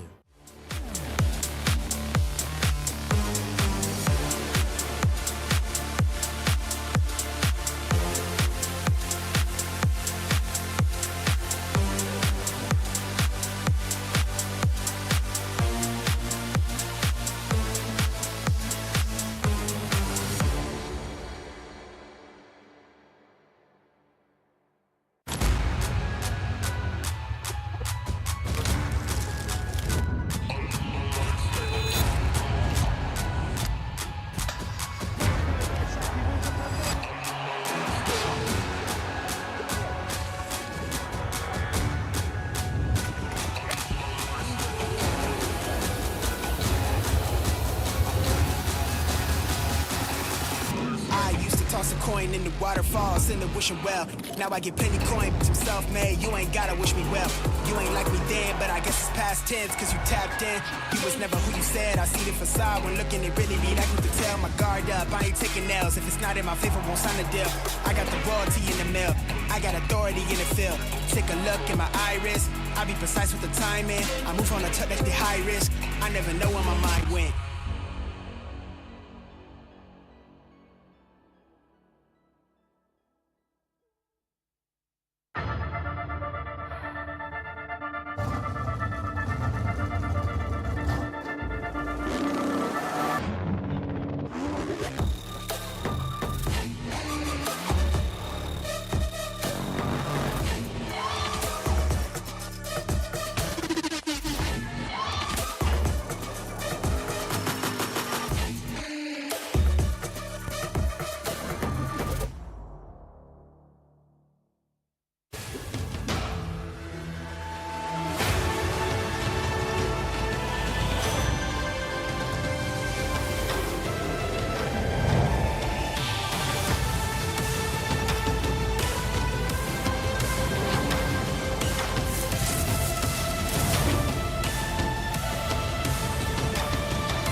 Every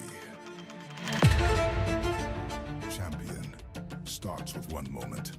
Activate your place in the world of esports.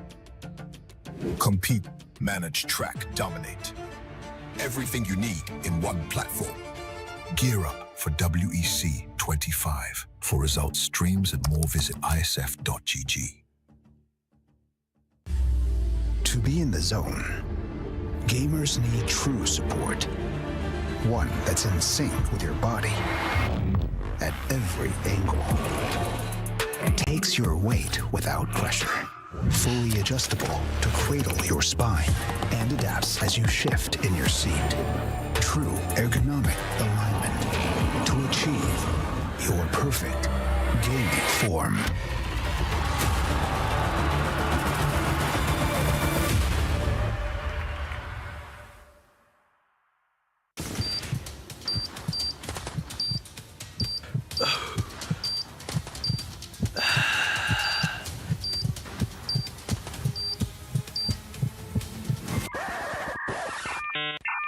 Ternyata data habis?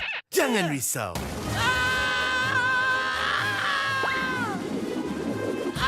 Tukar ke Red One Mobile untuk data pantas 5G Extra. Nak peran data telefon, Red One Mobile kan ada.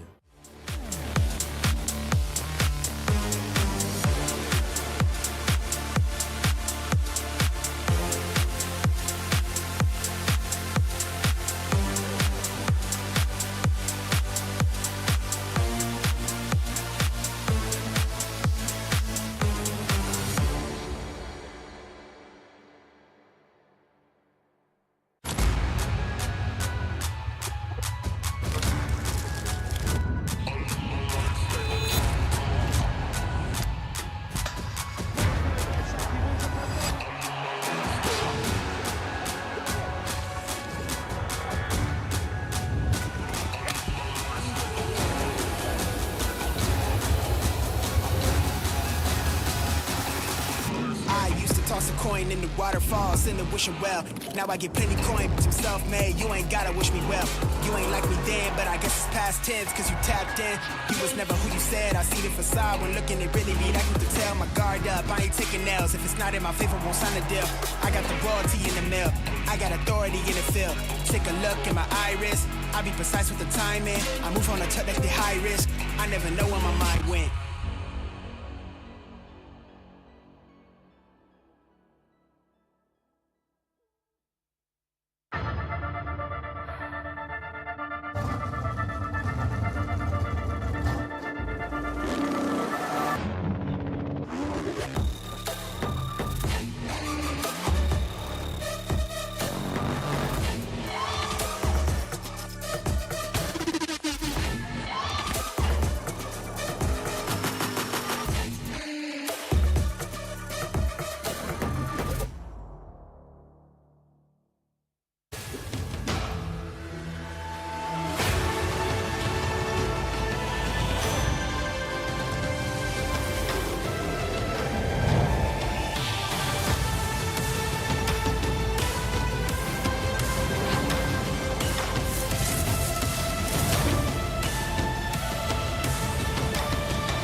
starts with one moment. Activate your place in the world of esports. Compete, manage, track, dominate. Everything you need in one platform. Gear up for WEC25. For results, streams, and more, visit IESF.gg. To be in the zone, gamers need true support. One that's in sync with your body at every angle. Takes your weight without pressure. Fully adjustable to cradle your spine and adapts as you shift in your seat. True ergonomic alignment to achieve your perfect gaming form.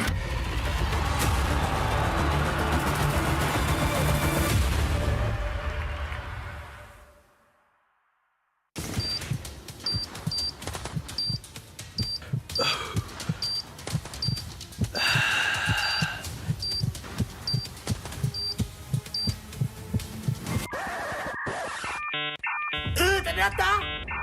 Data habis? Jangan risau.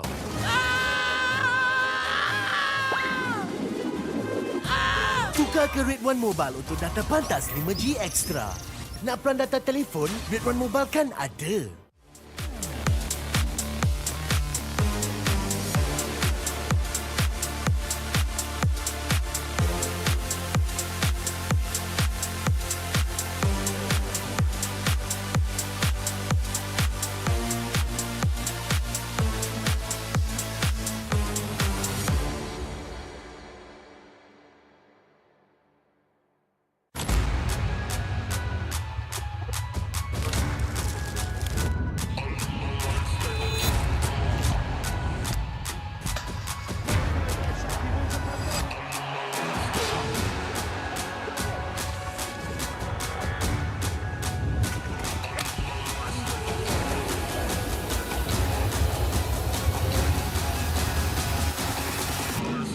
Toss a coin in the waterfalls in the wishing well. Now I get plenty coin, but I'm self-made. You ain't gotta wish me well. You ain't like me then, but I guess it's past tense, cause you tapped in. You was never who you said. I see the facade when looking, it really be like you could tell. My guard up, I ain't taking nails. If it's not in my favor, won't sign a deal. I got the royalty in the mill. I got authority in the field. Take a look in my iris. I be precise with the timing. I move on a touch that's the high risk. I never know where my mind went.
Every champion starts with one moment. Activate your place in the world of esports. Compete, manage, track, dominate. Everything you need in one platform. Gear up for WEC25. For results, streams, and more, visit IESF.gg. To be in the zone, gamers need true support. One that's in sync with your body at every angle. Takes your weight without pressure. Fully adjustable to cradle your spine and adapts as you shift in your seat. True ergonomic alignment to achieve your perfect gaining form.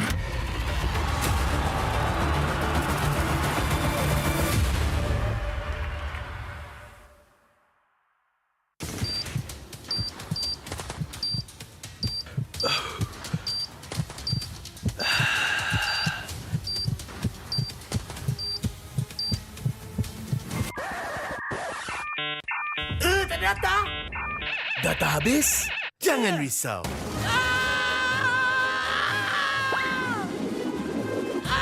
Tukar ke Red One Mobile untuk data pantas 5G Extra. Nak peran data telefon, Red One Mobile kan ada.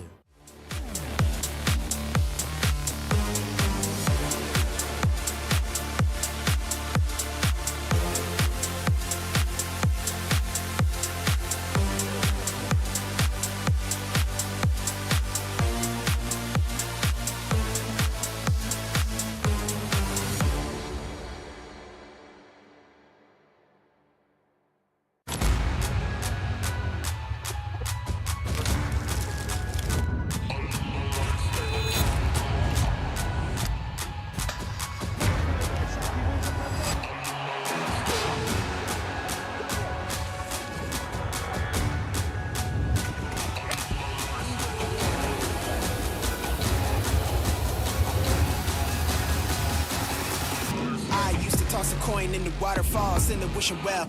Now I get plenty coin, but I'm self-made. You ain't gotta wish me well. You ain't like me then, but I guess it's past tense, cause you tapped in. You was never who you said. I see the facade when looking, it really be like you could tell. My guard up, I ain't taking L's. If it's not in my favor, won't sign a deal. I got the royalty in the mail. I got authority in the field. Take a look in my iris. I be precise with the timing. I move on a touch that's the high risk. I never know where my mind went.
Every champion starts with one moment. Activate your place in the world of esports. Compete, manage, track, dominate. Everything you need in one platform. Gear up for WEC25. For results, streams, and more, visit IESF.gg. To be in the zone, gamers need true support. One that's in sync with your body at every angle. Takes your weight without pressure. Fully adjustable to cradle your spine and adapts as you shift in your seat. True ergonomic alignment to achieve your perfect gaming form.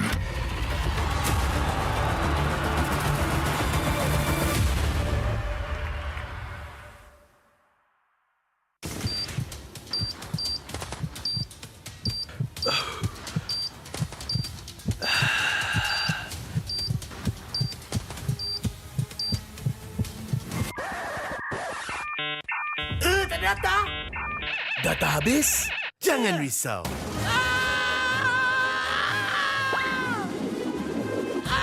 Tukar ke Red One Mobile untuk data pantas 5G Extra. Nak peran data telefon, Red One Mobile kan ada.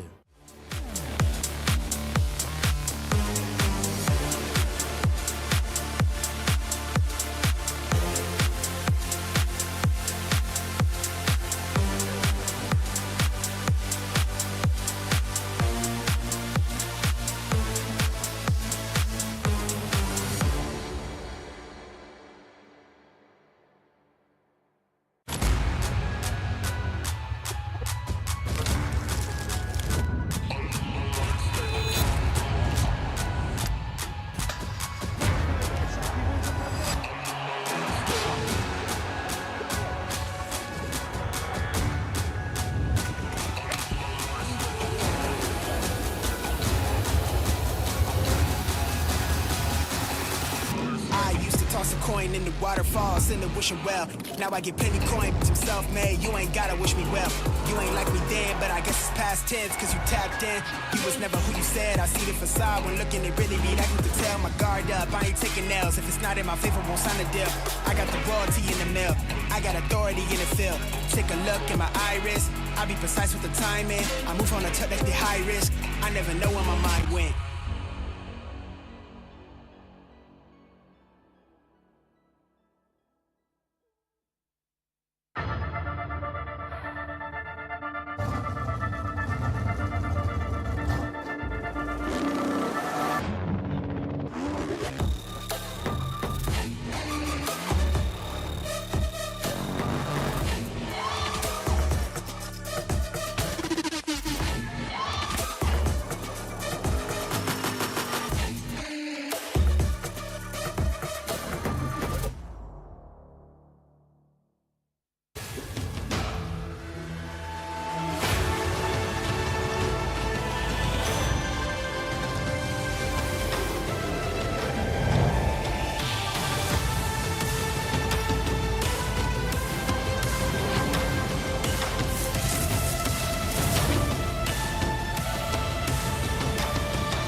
Every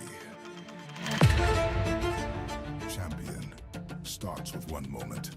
Activate your place in the world of esports. Compete, manage, track, dominate. Everything you need in one platform.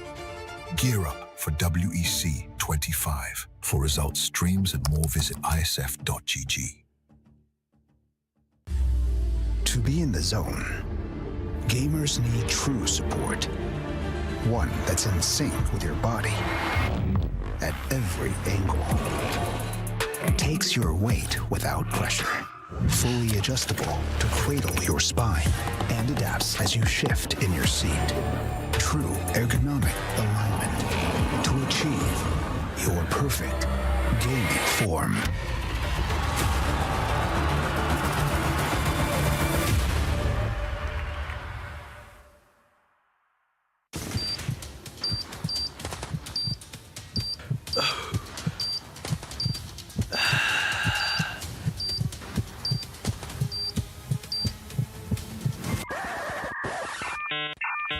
Data? Data habis? Jangan risau.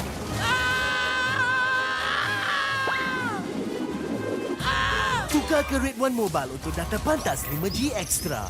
Nak peran data telefon, Red One Mobile kan ada.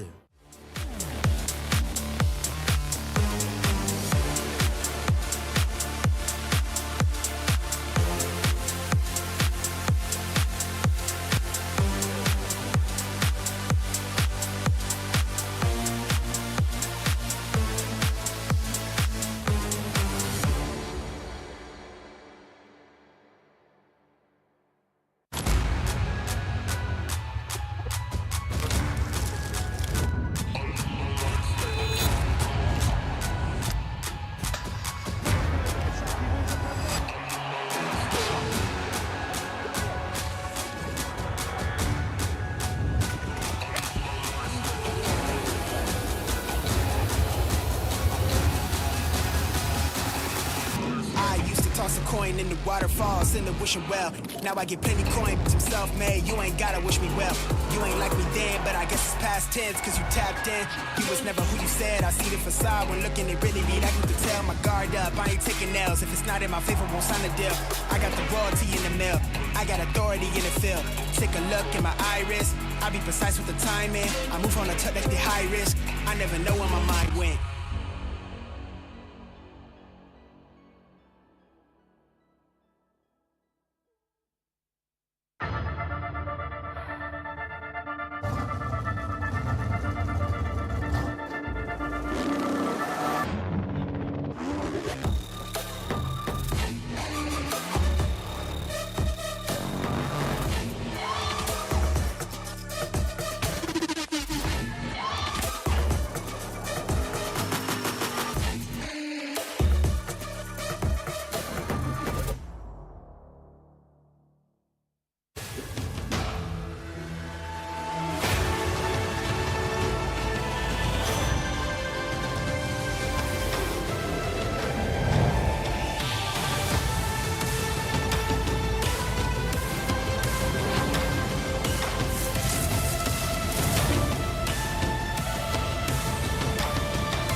starts with one moment. Activate your place in the world of esports. Compete, manage, track, dominate. Everything you need in one platform. Gear up for WEC25. For results, streams, and more, visit IESF.gg. To be in the zone, gamers need true support. One that's in sync with your body at every angle. Takes your weight without pressure. Fully adjustable to cradle your spine and adapts as you shift in your seat. True ergonomic alignment to achieve your perfect gaming form.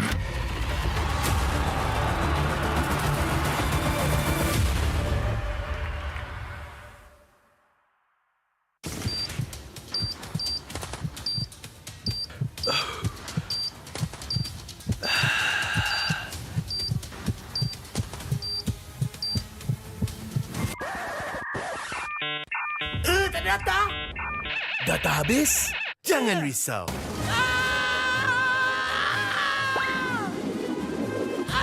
Tukar ke Red One Mobile untuk data pantas 5G Extra. Nak peran data telefon, Red One Mobile kan ada.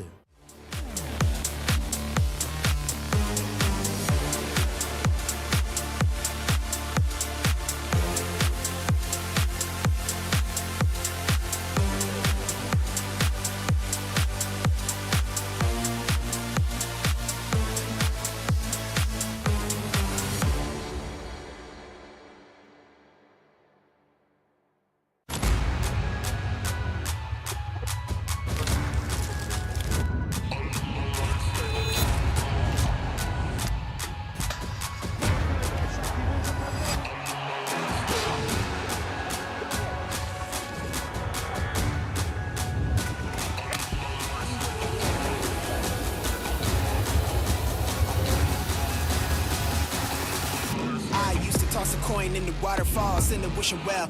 Now I get plenty coin, some self-made. You ain't gotta wish me well. You ain't like me then, but I guess it's past tense, cause you tapped in. You was never who you said. I see the facade when looking, it really be like you could tell. My guard up, I ain't taking nails. If it's not in my favor, won't sign a deal. I got the royalty in the mill. I got authority in the field. Take a look in my iris. I be precise with the timing. I move on a tuck that's the high risk. I never know where my mind went.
Every champion starts with one moment. Activate your place in the world of esports. Compete, manage, track, dominate. Everything you need in one platform.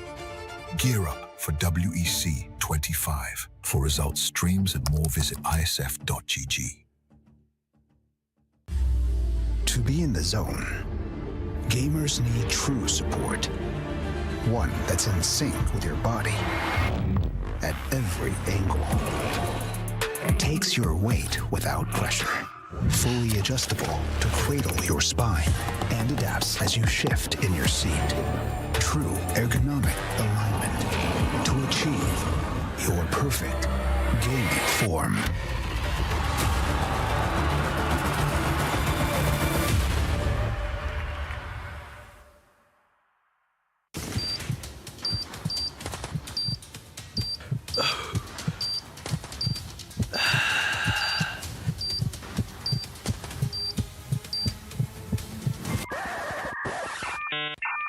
Ternyata data habis? Jangan risau.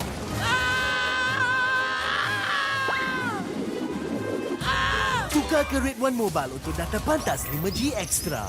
Nak peran data telefon, Red One Mobile kan ada.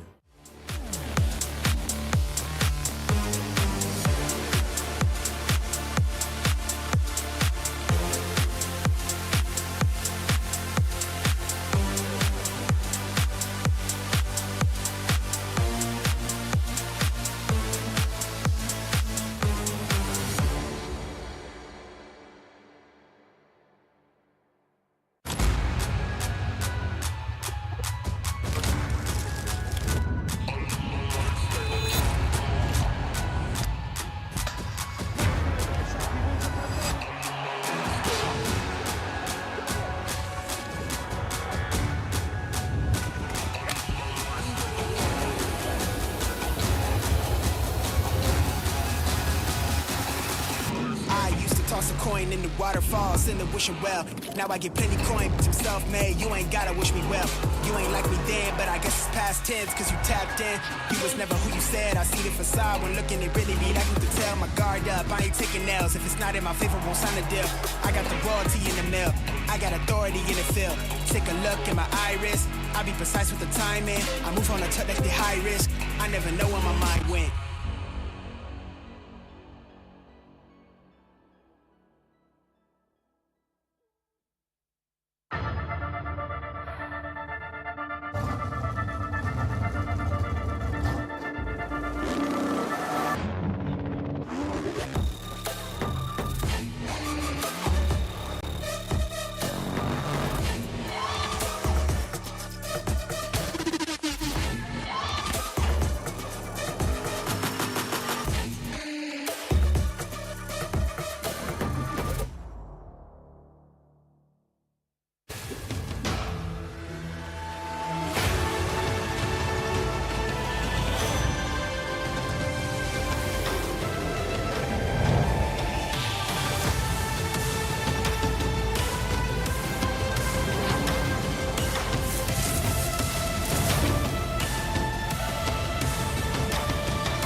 Every champion starts with one moment. Activate your place in the world of esports. Compete, manage, track, dominate. Everything you need in one platform.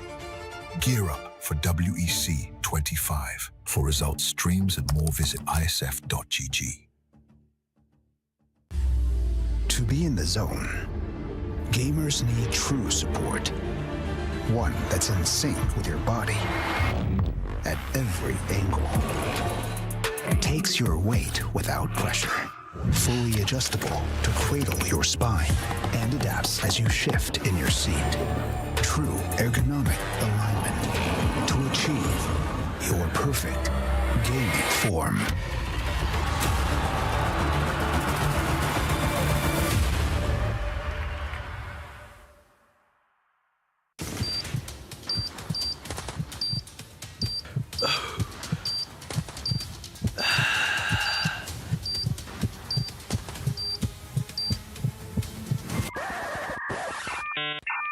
Ternyata data habis? Jangan risau.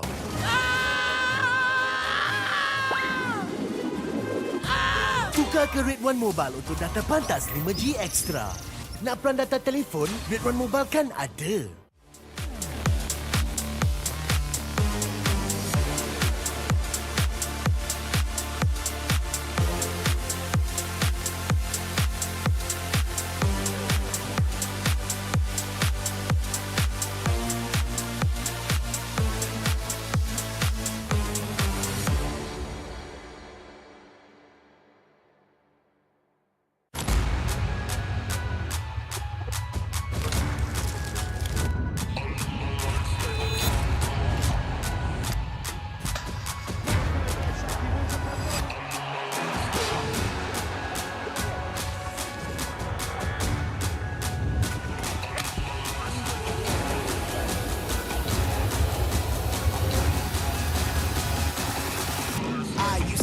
coin in the waterfall, send a wishing well. Now I get plenty coin, but I'm self-made. You ain't gotta wish me well. You ain't like me then, but I guess it's past tense, cause you tapped in. You was never who you said. I see the facade when looking, it really be like you could tell. My guard up, I ain't taking nails. If it's not in my favor, won't sign a deal. I got the royalty in the mail. I got authority in the field. Take a look in my iris. I be precise with the timing. I move on a touch that's the high risk. I never know where my mind went.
We officially turn the page of the book of WEC Women's category to its final chapter.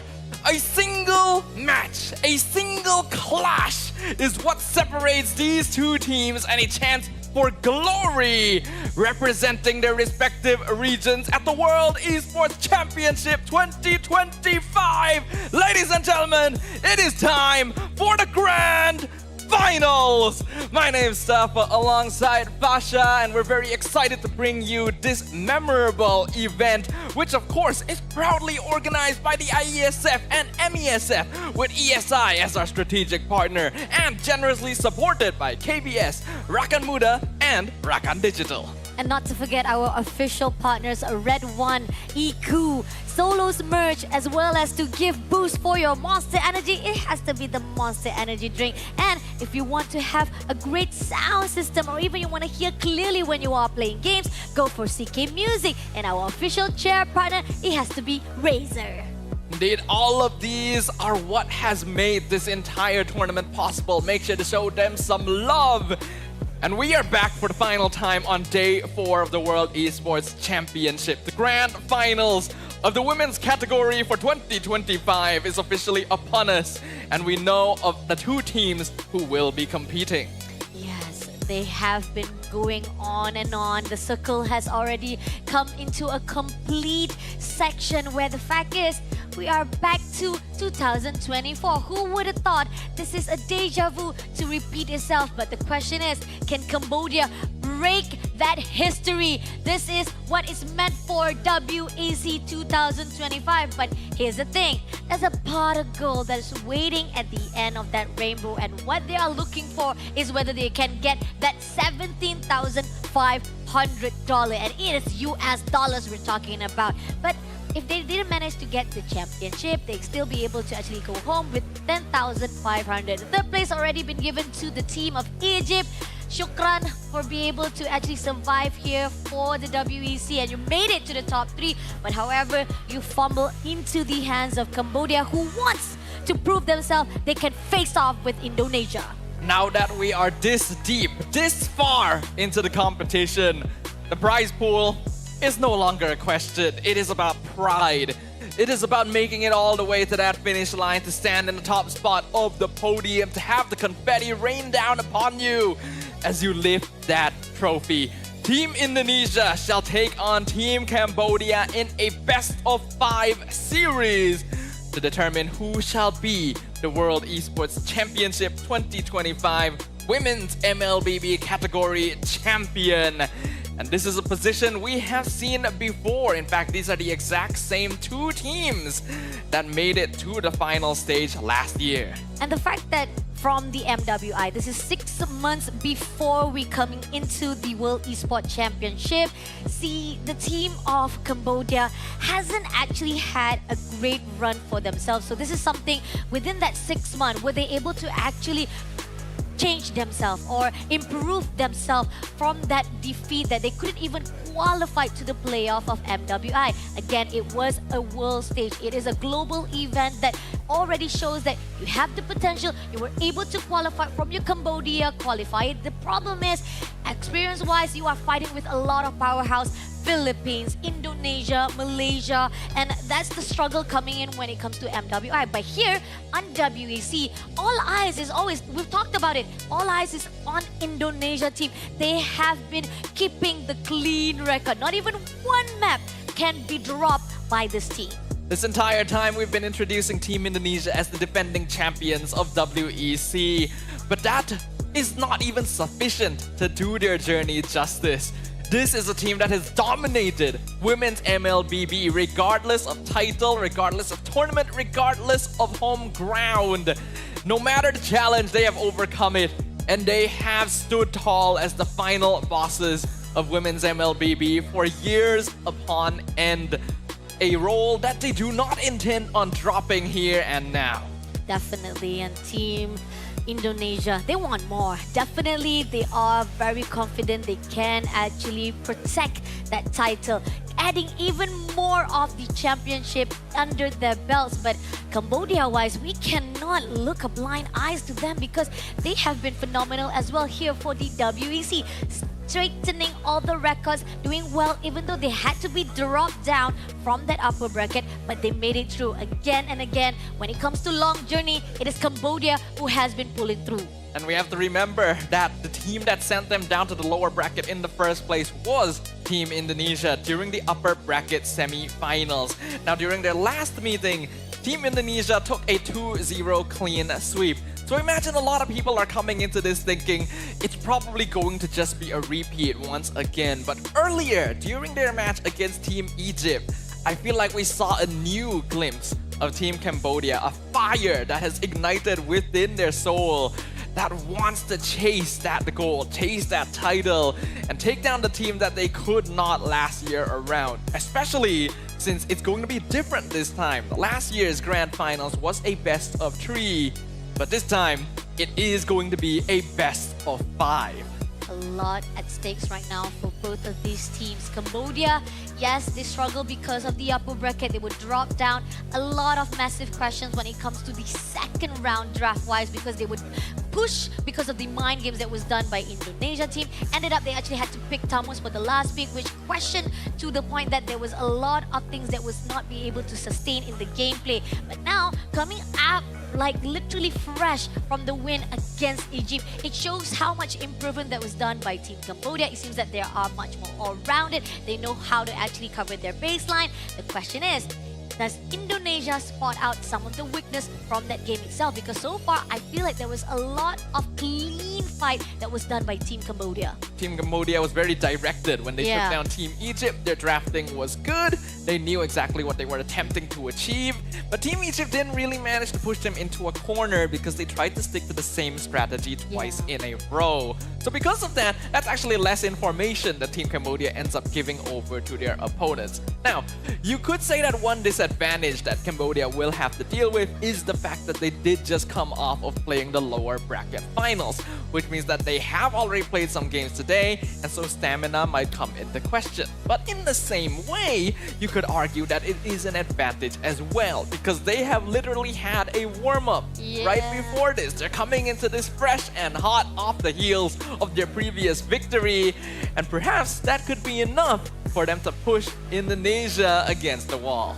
Warm-up is good because the fact is now your whole entire body has already come to the fight scene that you're about to actually fight on, or even actually prepared your mental to into the fight with Indonesia. But here's the thing, we also have a little bit of time to talk about how the teams that was able to actually pull through from the fight itself. But before that, let us give a little bit of highlights, a little bit of posing, show spotlight to our ladies right here. Give it up for Team Indonesia versus Team Cambodia.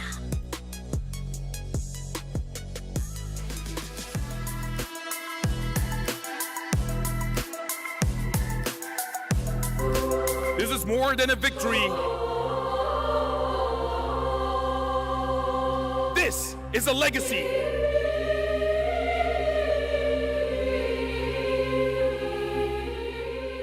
Written here on this stage at WEC 25.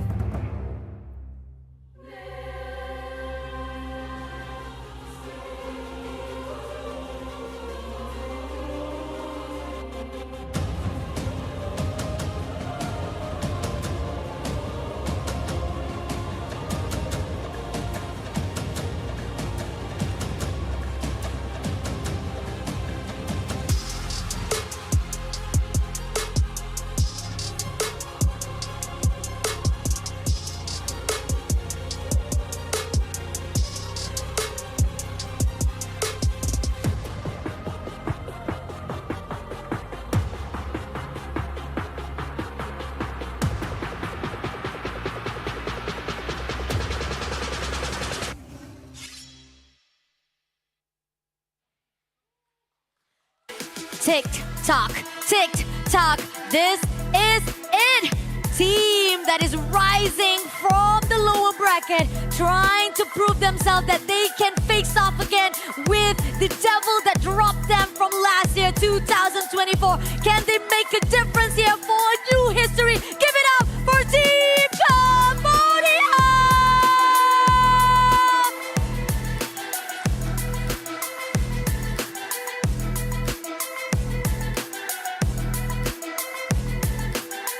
And they shall be facing off against the reigning monarchs of not just WEC, but the entirety of the women's MLBB ecosystem. The undefeated, the unstoppable, the unfazed squad that wants to take it home once again.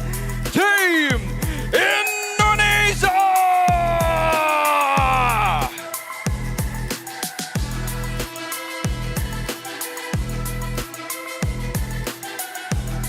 One is looking for a way to completely shatter the dreams that is actually trying to steal that throne. On the other note, another one wants to change what has happened from last year. Can the other be able to actually make it through and be the newest champion of WEC Women category?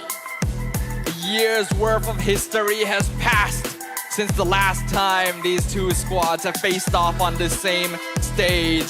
So let's talk about them.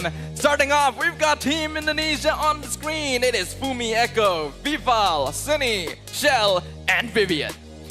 They have been phenomenal. Not even one map has been dropped. Clean record, clean sweep. Not even a sweat was tear up by this team, and it shows how much potential they are here in the WEC or even in the MLBB scene for the women.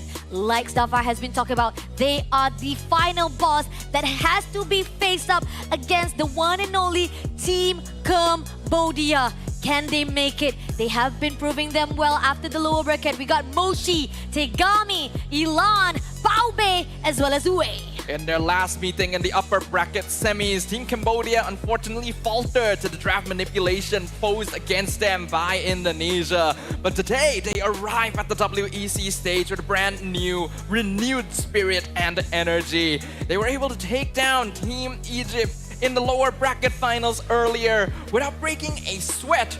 And that means that their energy has been preserved and their strategies prepared for a chance to take down the defending champs. When it comes to the team of Indonesia, there's so much heroes that needs to be taken note by the team of Cambodia. We talked about how there's so much of the hero pool was actually been left out during the upper bracket. You let go of the Lancelot, you let go of the Hayabusa. Vival can move freely. That freedom of her just running around, damaging every single one of the players of Cambodia, that shows how much of potential that they need to be prioritized. But then again, here's the thing. We got a mother of 10. I've been talking about it. I think we've already talked about Vivian so many times, but the game changer that has been proven very well is the Fumieko with that X-Ball. Last Insanity comes in, bursts down every single player who are setting up for the team fight, and then it gives a lot of that last hit for all of the players of Team Indonesia.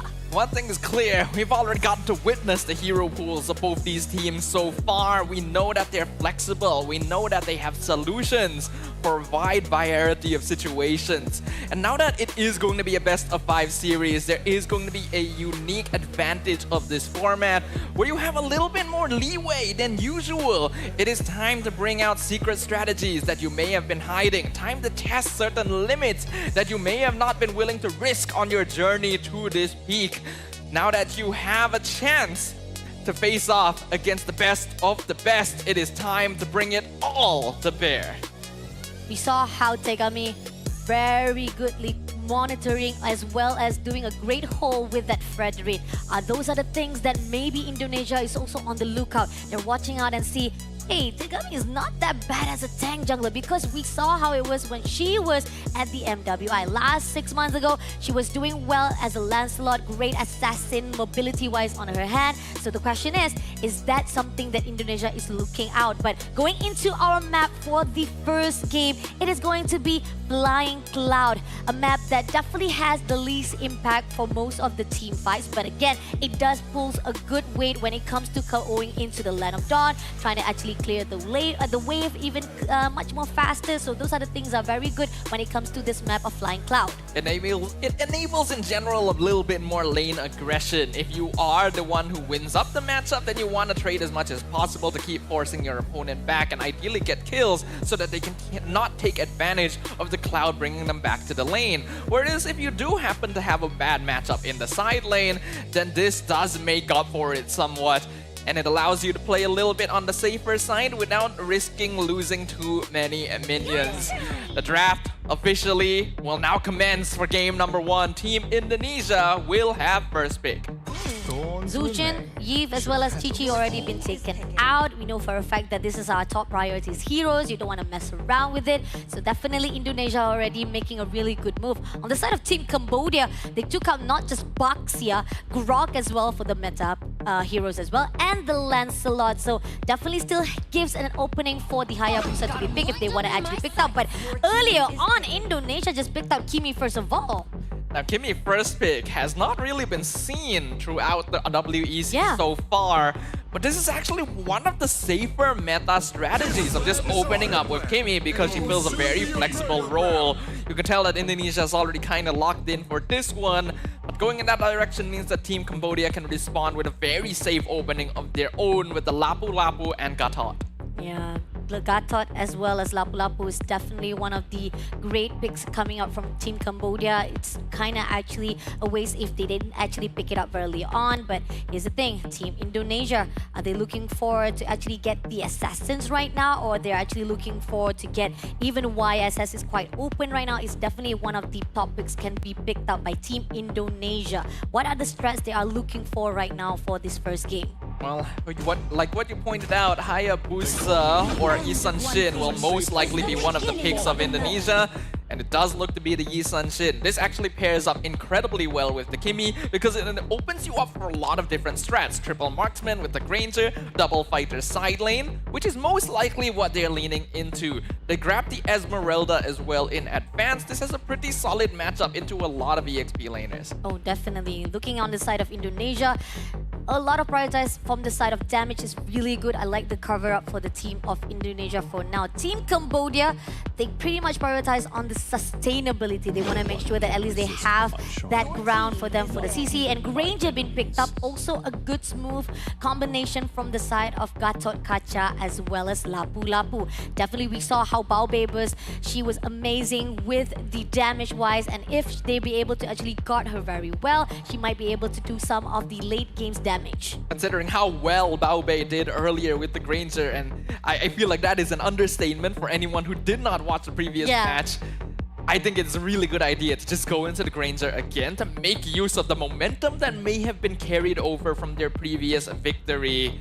And since they will be heading into the second ban phase right after this, you can get rid of heroes that might pose a problem. Ruby going to be the most obvious since Yi Sun-shin sets up for double fighter side lane. With CC also already taken out, it forces Indonesia to go into a typical marksman pick instead. Looking on the side of Team Indonesia, they can definitely take out more of the players from the mid lane as well if they want to actually guard down a little bit more. We see how Lunox has been a great contender as well, a great addition for the side of Team Cambodia. So those are the things also they can actually take out from the proportion. Team Indonesia going to be eyeing what to ban for the side of Team Cambodia. Like you pointed out, mid laners are still in the pool. Jungler as well going to be something Cambodia needs to look for. Jungler pool in general right now is going to be a little bit more limited since Indonesia already has their Yi Sun-shin. They can start getting rid of some of these options, especially the assassins that Tegami is more known for. Hayabusa is going to be the first. If they want to continue focusing on the jungle picks, then maybe getting rid of the Suyo as well would really narrow down that hero pool. It's not just the Suyo, they can also drag down Fredrin as well, because we saw how Tegami was with the Fredrin on the last fight with Team Egypt. So that's also one of the spotlight that can be seen. But on the side of Team Cambodia, Cho has already been picked off, and we know for a fact that this is where they want to actually make sure that there's no one to be easy going into the back line with a single lockdown to Granger. So making sure that at least there will be a guard out for Team Cambodia. Cho is a hero that would pose difficulty for almost any jungler that Cambodia picks up right now, both tanks and assassins. So I think it's perfectly respectable to take this out of the pool entirely to try and keep it to a more standard front to back on both sides. Team Indonesia now has a choice. If they want to continue banning junglers, then there are still assassins like Joy and Suyo in the pool. If they want to ban tanks, then Fredrin would be the most obvious. Alternatively, they may also worry about other fighters that could pop out. Looks like the one they get rid of though is Fanny. Huh, interesting. I don't think that we've seen Fanny actually bring out from the team of Cambodia, even from them dropping off with Indonesia, or even when they fight off with Turkey as well. So yeah, probably they just want to be a little bit safe. If anything, that maybe Tegami will surprise us off with the assassin jungler. But still, that kind of opens a lot of pool as well for Tegami. Still be able to fight off with Fredrin if she wants to go in again with the success that she already pulls in from the fight they had with Jeep.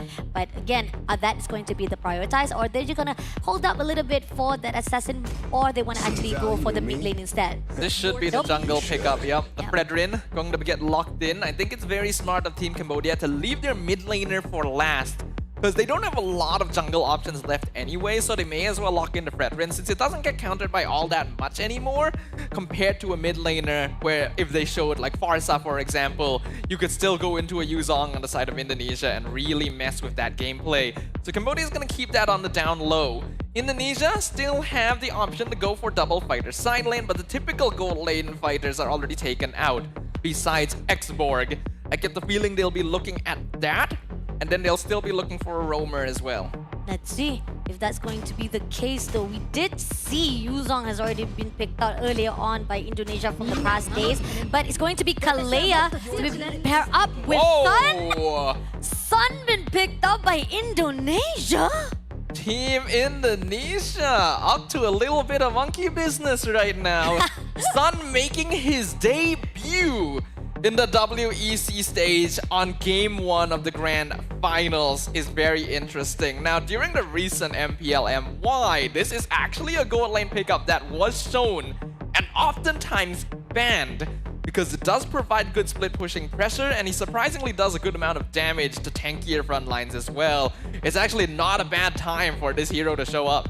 Oh, Oh, interesting. Okay, let's see if Indonesia will also portray a little bit of surprise element here for our movement category. But for Team Cambodia, not much of mid lane they can actually pick up here. But again, there's still Lunox to be opened up. But no, they picked up Zetian instead. And I think this is also one of the debut here. No, not yet. This could be a debut at the main stage because we did not see any fights of Zetian on the main stage. So definitely this is a debut to be seen from Team Cambodia putting out that Zetian at the mid lane. Now looking on the draft-wise, Dafa, what are your thoughts? This is interesting. Zetian is not a bad last pick because it's going to be able to provide vision to match the Yi Sun-shin on the opposite side. And in that way, they also have a mechanic for maybe catching the Sun if he's trying to do cheeky split pushing. But in exchange, you lose out on a lot of the typical burst that you would have with a hero like Farsa or Eve instead.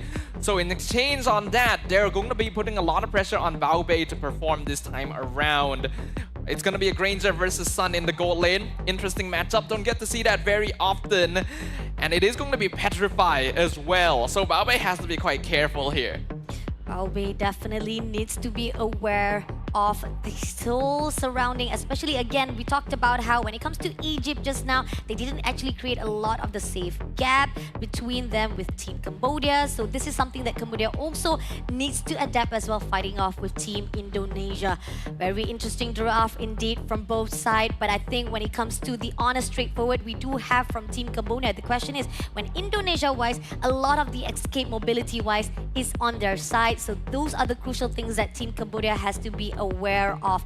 I think pretty much when it comes to the execution is what is crucial right now between the two teams.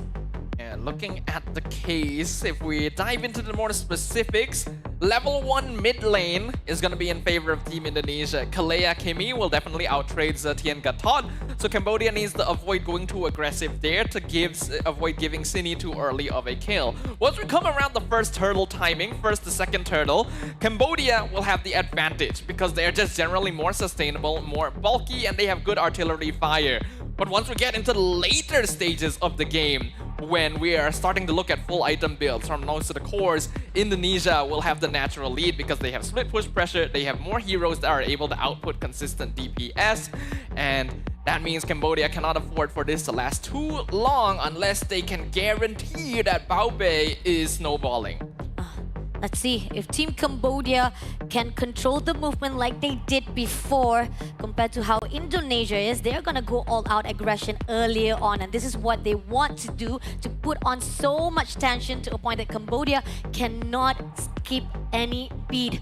So far right now, again, the tensions is building by both of these teams from the draft itself. I know everybody's waiting. We are also waiting right now, just giving even more suspense for both of us as well as here in the stage of WEC.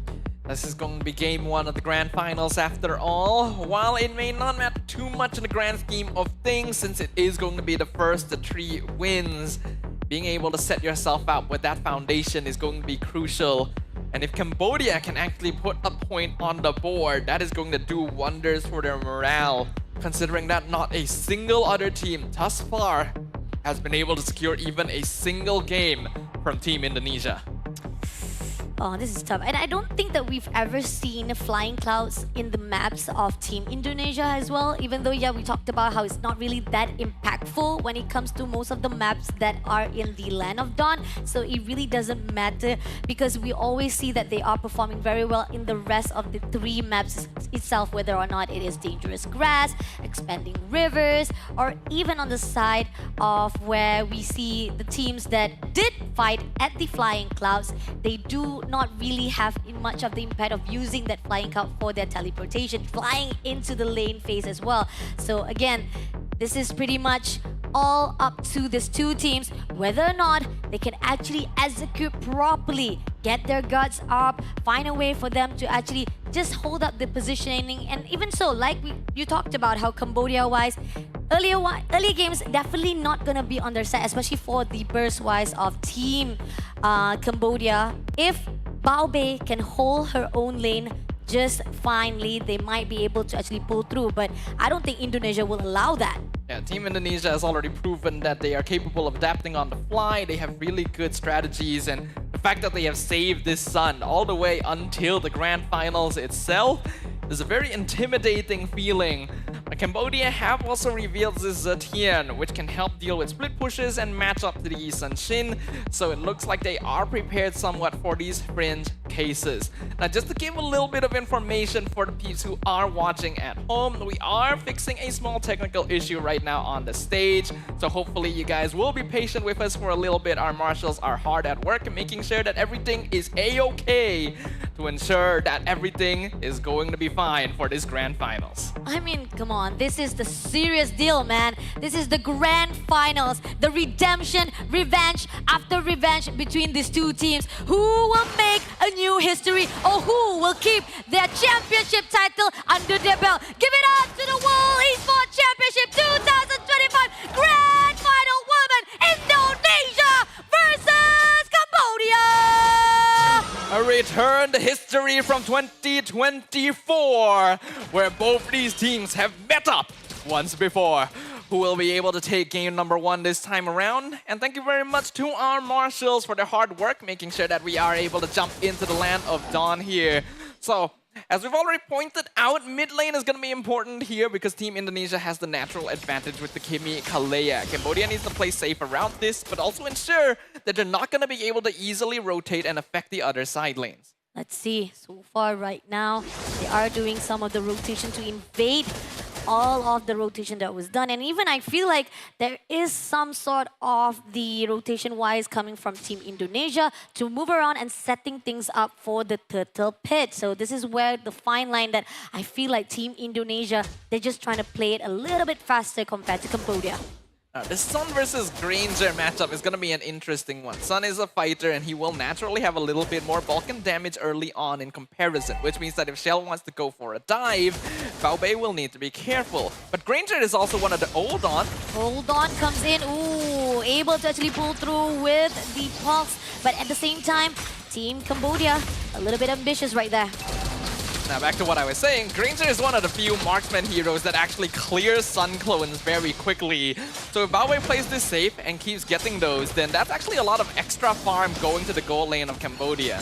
Yeah, definitely gonna close out with his right traction. Pulse comes through, able to take down the turtle first of all from Cambodia. But at the same time, Trace comes in. Moshi takes down Vival for the first blood. But at the same time, double kill in the hands of Moshi with Fumieko shut down. Strong opening there from Team Cambodia, and that's exactly what I was talking about before as well. Around the timing of the first to second turtle, Team Cambodia has the advantage because of the way their composition works, especially Tegami on this Fredrin, who was able to just stand in front and absorb all the damage to secure the retribution timing and then punish Vival for trying to go for that front line instead.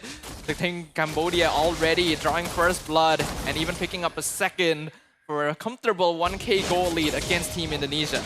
Seems like Moshi trying so hard to make sure that she can be able to actually push a little bit of Fumieko. But here's the thing, Fumieko also doesn't have to worry that much, still have a lot of sustained ability in the hands. So this is just still a very, very poor fight between those two. The question is, right now, with 50 seconds on the clock for the second turtle, Team Indonesia, can they actually revamp themselves from the mistake they made? Here coming along, Tegami pushing on to Cine. Like they're not going to try and force that out. Fumieko also actually having a bit of a difficult time against Moshi. Those two initial kills both went to the Lapu Lapu, so that means the Moshi is going to have a slight EXP lead against the Esmeralda in lane. And that does make quite a big difference here. It allows her to trade a lot more easily. I think pretty much I thought that Indonesia was going to actually punish or even try to pressure Team Cambodia, but somehow Cambodia looking even more aggressive earlier on, and I think because of the fact that they have that ability or even the advantage of their damage from the early games, and that's why they're just taking advantage of it. But here on out, Team Indonesia is going to get some place for the top lane itself freely, while the team of Cambodia is quite setting up themselves at the turtle pit, and this is like a threat for themselves. They're not gonna contest it off, so a win for both sides of Indonesia as well as Cambodia. But here on out, Fumieko going to actually go in all out for a fight. gonna able to survive those equations. But now comes in the team of Cambodia. We've all able to get that turret, but Bumieko is going to be sacrificed by Tegami. Pressure pulse comes through. Auto Chakra is also pulled through, but unfortunately, Tsunami Slam tried to steal away by Vivian, but instead it doesn't have any follow-up, so it's gonna be a weak win for Cambodia. Really smart idea from Team Indonesia to go for the split push. They're well aware that they cannot match up in the direct 5v5 right now, so they're not even gonna bother around the turtle. But they may have stayed a little bit too long. They should have backed off after taking the entire gold shield, because Team Cambodia was able to collapse in. And while they're not able to get the shield themselves, they might be able to threaten the tower. Goes in for the dive right here. Wavebreaker comes through, just try to evade it out, but goes in the back line. Right there, immediately Vivian in trouble. AOD comes in, doesn't catch up, but Baobei shuts down Vivian. Beautiful dive there from Moshi. This Lapu Lapu being an MVP for Cambodia right now, but looks like Shell is no slouch either, taking advantage of Cambodia showing up top to steal away the purple buff. Baobei has swapped lanes as well. This means that the Sun is going to be able to catch up a bit in farm. On the side of Team Cambodia, they do win most of the fight itself, and somehow Team Indonesia, they're taking their stacks back. They're trying to slow things down, find a way for them to win just those micro gaming, micro things that is crucial for their own. Now, at this point in the game, we've already mentioned Team Cambodia is going to naturally have an advantage due to the nature of their draft. They've been able to build up a strong 2K lead. If they can continue building this snowball, and especially funneling kills into Baobei, they should be able to quite cleanly end the game around the 16-minute mark. They cannot afford to allow it last too much longer than that, or lose out on this advantage from this point onwards, because Team Indonesia has a very strong scaling composition, and they have a lot of macro pressure as well compared to Cambodia, which largely will need to stay together for fights. And look at that, this is going to be the third turtle dance coming through. Team Indonesia is overlooking, not going to actually be able to contest it out, but now they're going to push it all the way to fight. Team Indonesia had to pull away. Does actually go stun for the side of the Fury of the Phoenix, but then it's still Team Cambodia to get that win. Team Indonesia playing it slowly now. They're aware they can't directly fight, though it looks like Cambodia is still gonna try and force them back. They are going in for the diving composition. Doesn't get anyone though, but Team Indonesia is going to actually be pulled back so much by Team Cambodia. Goes in for the steal. Vivian doesn't make it alive. Baobei takes it down, and even Cine could not do anything for that. Really well done there. Tegami tanking the tower. Unfortunately, looks like Bumieko gonna be able to find Elan on the retreat. Now he's trying to join the fight. Bumieko, ooh, straight pushing on, able to take down her for the trace, but as well, Vival, that's not going to be a good move. Bounted Shocker just to give a little bit of skirmish, but still going to be another win for Team Cambodia. I'm really liking the positioning I'm seeing right now from Team Cambodia. Uwe literally walking in front to use her body to block the damage onto her low health jungler, keeping Tegami alive and around, continue creating pressure. Team Cambodia have been doing it right so far. But the gold lead is still fairly narrow because Team Indonesia has shifted into farming mode. They are willing to sacrifice bodies in exchange for map space because they know that Team Cambodia has to stay largely together. 8 minutes in, First Lord's gonna be coming up in a little while. The fight around this objective is going to be a crucial one for determining how the next couple minutes go. Let's see, so far, Uwe trying to actually catch Cine. They keep on pushing Indonesia's position, and this is where it's so aggressive to the side of Team Indonesia that Cambodia is controlling every movement so far. Even the clearing way for the midwise, yes, they did lose the level of #1, but yet Team Cambodia is doing well. Some of the invasive shots coming in from Shell will not be spotted out by Moshi whatsoever, but they are going in for 1v1. I'm not sure if that's going to be a good move. That's just going to be a little bit of poking from Indonesia. A little bit of poking indeed. Shell is actually going to start becoming quite annoying as time goes on because she has been allowed to free farm several different parts of the map at this point. There is no level difference between her and Baobei, who is currently 3-0 on this Ranger. The Team Cambodia, once they start taking this First Lord, is going to need to up the pressure. Whereas Team Indonesia wants to generally slow down the state of the game and keep scattering their opponents. They want to make them doubt their decision making. Let's see. Lord Dance is coming in. Just a little bit of teasing from side of Cambodia.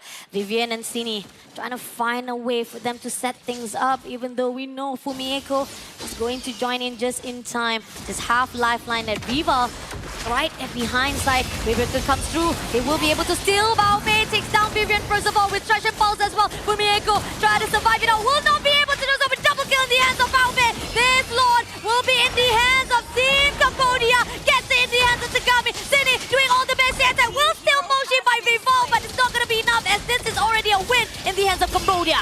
Definitely still a win so far, but Uwe has to be careful. Oh, picks off Sini with the chase. So now he's probably going to end up dying to the sun here. Shell is going to be picking up her first kill of the game, and that gives her the great Dragon Spear as well. I like the way Cambodia is positioning. They are specifically just grouping all together because they know that the sun can come from a flank.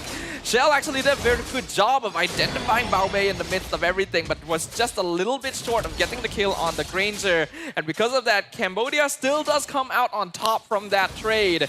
But the longer this game goes, the more difficult it is going to be for them. They can't allow this to last too much longer. But Shell is going to make it do exactly that. This is one of the strengths of the Sun. Lord? What Lord?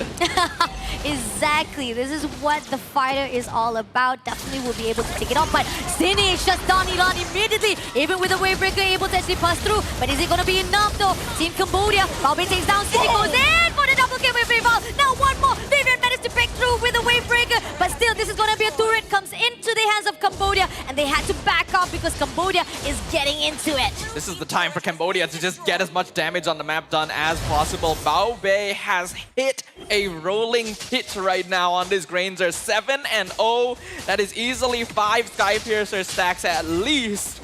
And you can see how much damage it was doing to the squishier targets.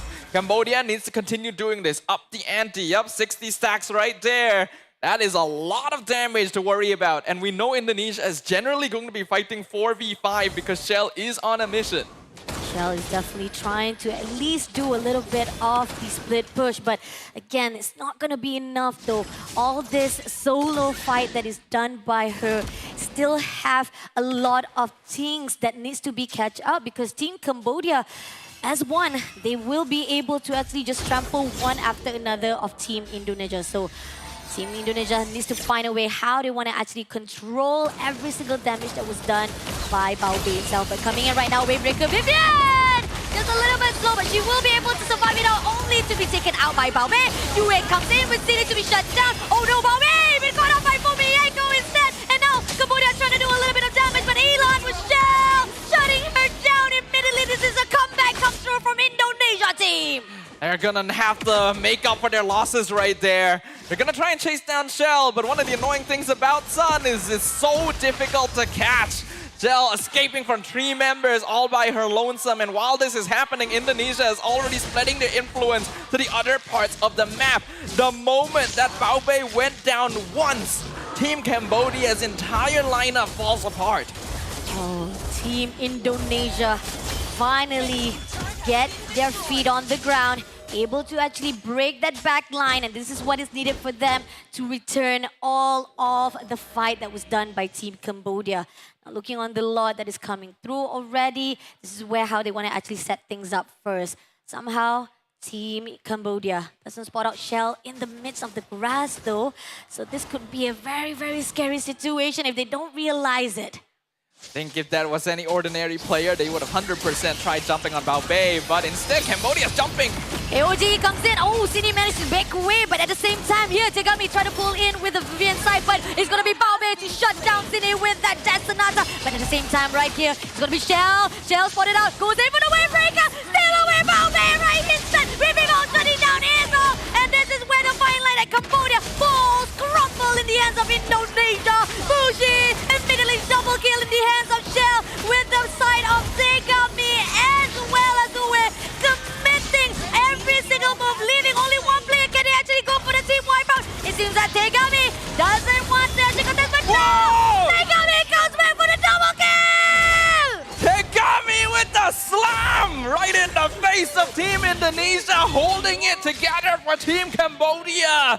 Regardless of the flashiness of that play though, this is now a disaster for their side. Bao Bei has fallen again, they weren't able to defend her, and Tegami's not going to be able to walk off to contest his Lord. Let's see, can they actually do it though? Somehow, it's not going to be easy, but Vival able to get the Lord in the hands of Indonesia. So it is risky, but again, Cambodia, even though they could not make that steal, this is going to be their own reset. They need it so that they can set things up for the defense. We are undoubtedly seeing a match worthy of being grand finals material right now.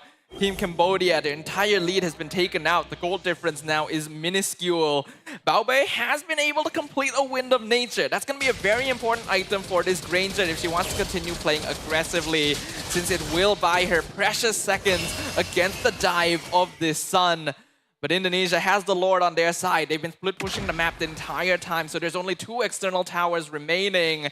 And it's already past the point where holy defense would still be an issue. Team Cambodia, their chance of turning this around is starting to slim due to how much scaling Indonesia has built into their draft. Even then, Fumieko try to just step a little bit closer to Team Cambodia. It's not going to do much as they are pushing in. Fashion Pulse comes through, doesn't actually get anyone though, but in the end, this turret is going to be the opening, comes through. Monteshaka comes in, no one actually gets into it, so that's going to be Team Cambodia just setting things off for the Lord itself. Somehow, this is going to be easy for turret bottom to be shut down easily. All of the waves are being started out, but AOG doesn't catch anyone. So Team Cambodia so far, the only thing that they are mattering right now is just to defend, not to overextend. Not a bad defense though. They do give up 1 inhibitor, but that is probably the best case scenario for Team Cambodia in this situation. We are 16 minutes in. This is around the time where I said Team Cambodia needed to try to end the game, because any longer than this and the scaling from Indonesia might become too difficult to handle since they have multiple late game core heroes. It is still possible, but all of it rides on Bao Bei. And unfortunately, 2 deaths in a row means that she's not going to have a lot of Sky Piercer stacks left over. She needs to build those back up to be the artillery threat that she was earlier in the game. Let's see if Team Cambodia can guard out Bao Bei before being picked off by Team Indonesia. So far, when it comes to actually executing, Indonesia has been perfectly fighting. Even though with Tegami able to actually back things up with that double kill, it's still not going to be enough for Team Cambodia to catch up with Indonesia's gap, whereby they are already leading up and now trying to go in for a fight with the Fallen Star Moon, but somehow does not grab anyone in the mid. So far, Team Cambodia having a lot of structure, able to actually create some safe space between them. I want to see some adjustment here from Team Cambodia, especially from Bao Bei. She has been able to use the early game snowball she has to go for very aggressive pickoffs, but she cannot afford to do that anymore. Even if you see a very juicy kill right in front of you, you need to second chance it. If you are in this Granger's position, you need to stay protected. It doesn't matter if you miss out on kills, you need to ensure you stay alive. Oh, but Shell says, no, you're not gonna be able to stay alive, but they do have the chance for Yue to back things up.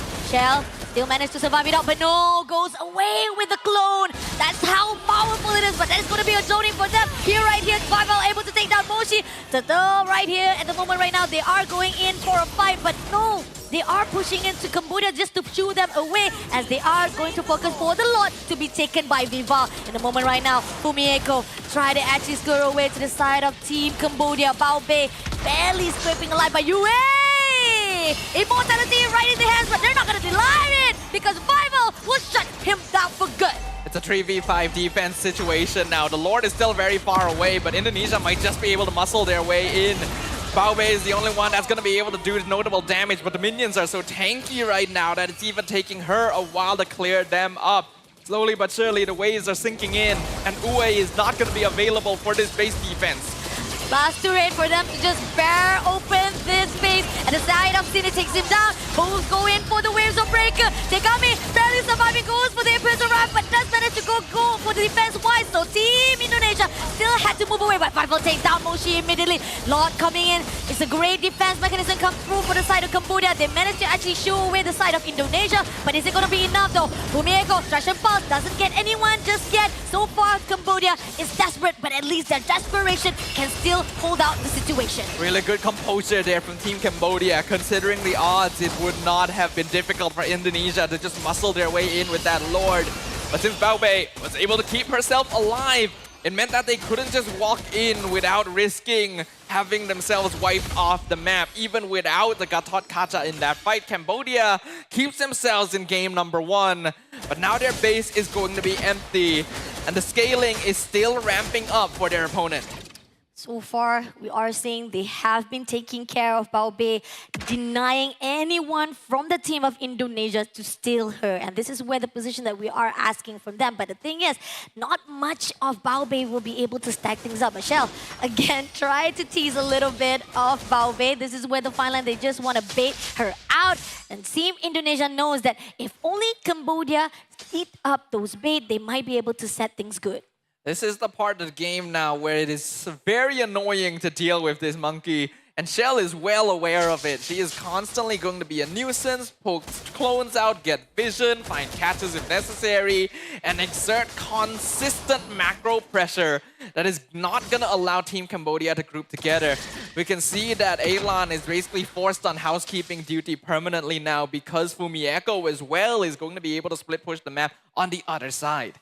The fact that right now they are one man less when it comes to the team fight, they are required because 24 seconds, Lord is about to appear. And knowing for a fact that Indonesia, if they can actually get that Lord, it could be a closure already for the first round of the match.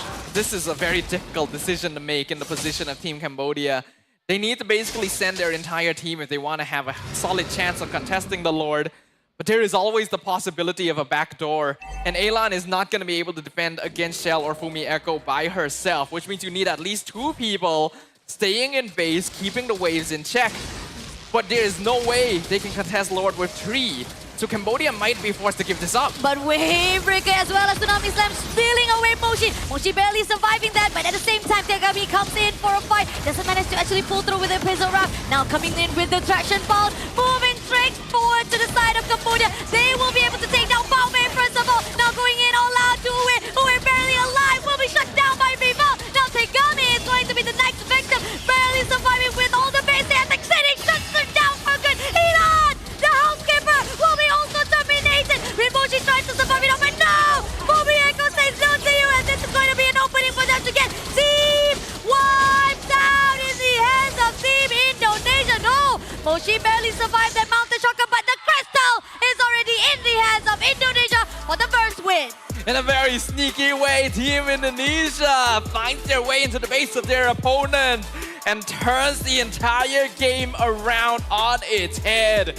Team Cambodia were controlling the entirety of the early to mid game, but the entire concept of this draft is to deny that in the first place. That late game, that sun constantly being a nuisance, and the speed at which that crystal melted, this is gonna need to be respected going forward. Can I see myself? It's a little bit dark in here.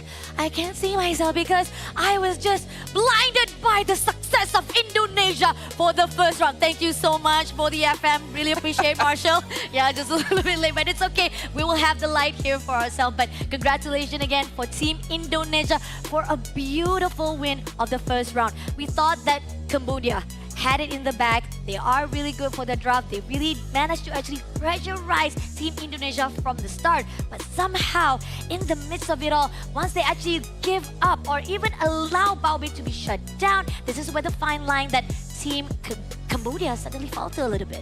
It's very interesting to see what Team Indonesia has done here because they have picked a lineup that doesn't really classically work in team fight situations. They've actually put themselves in a direct disadvantage when it comes down to contesting objectives.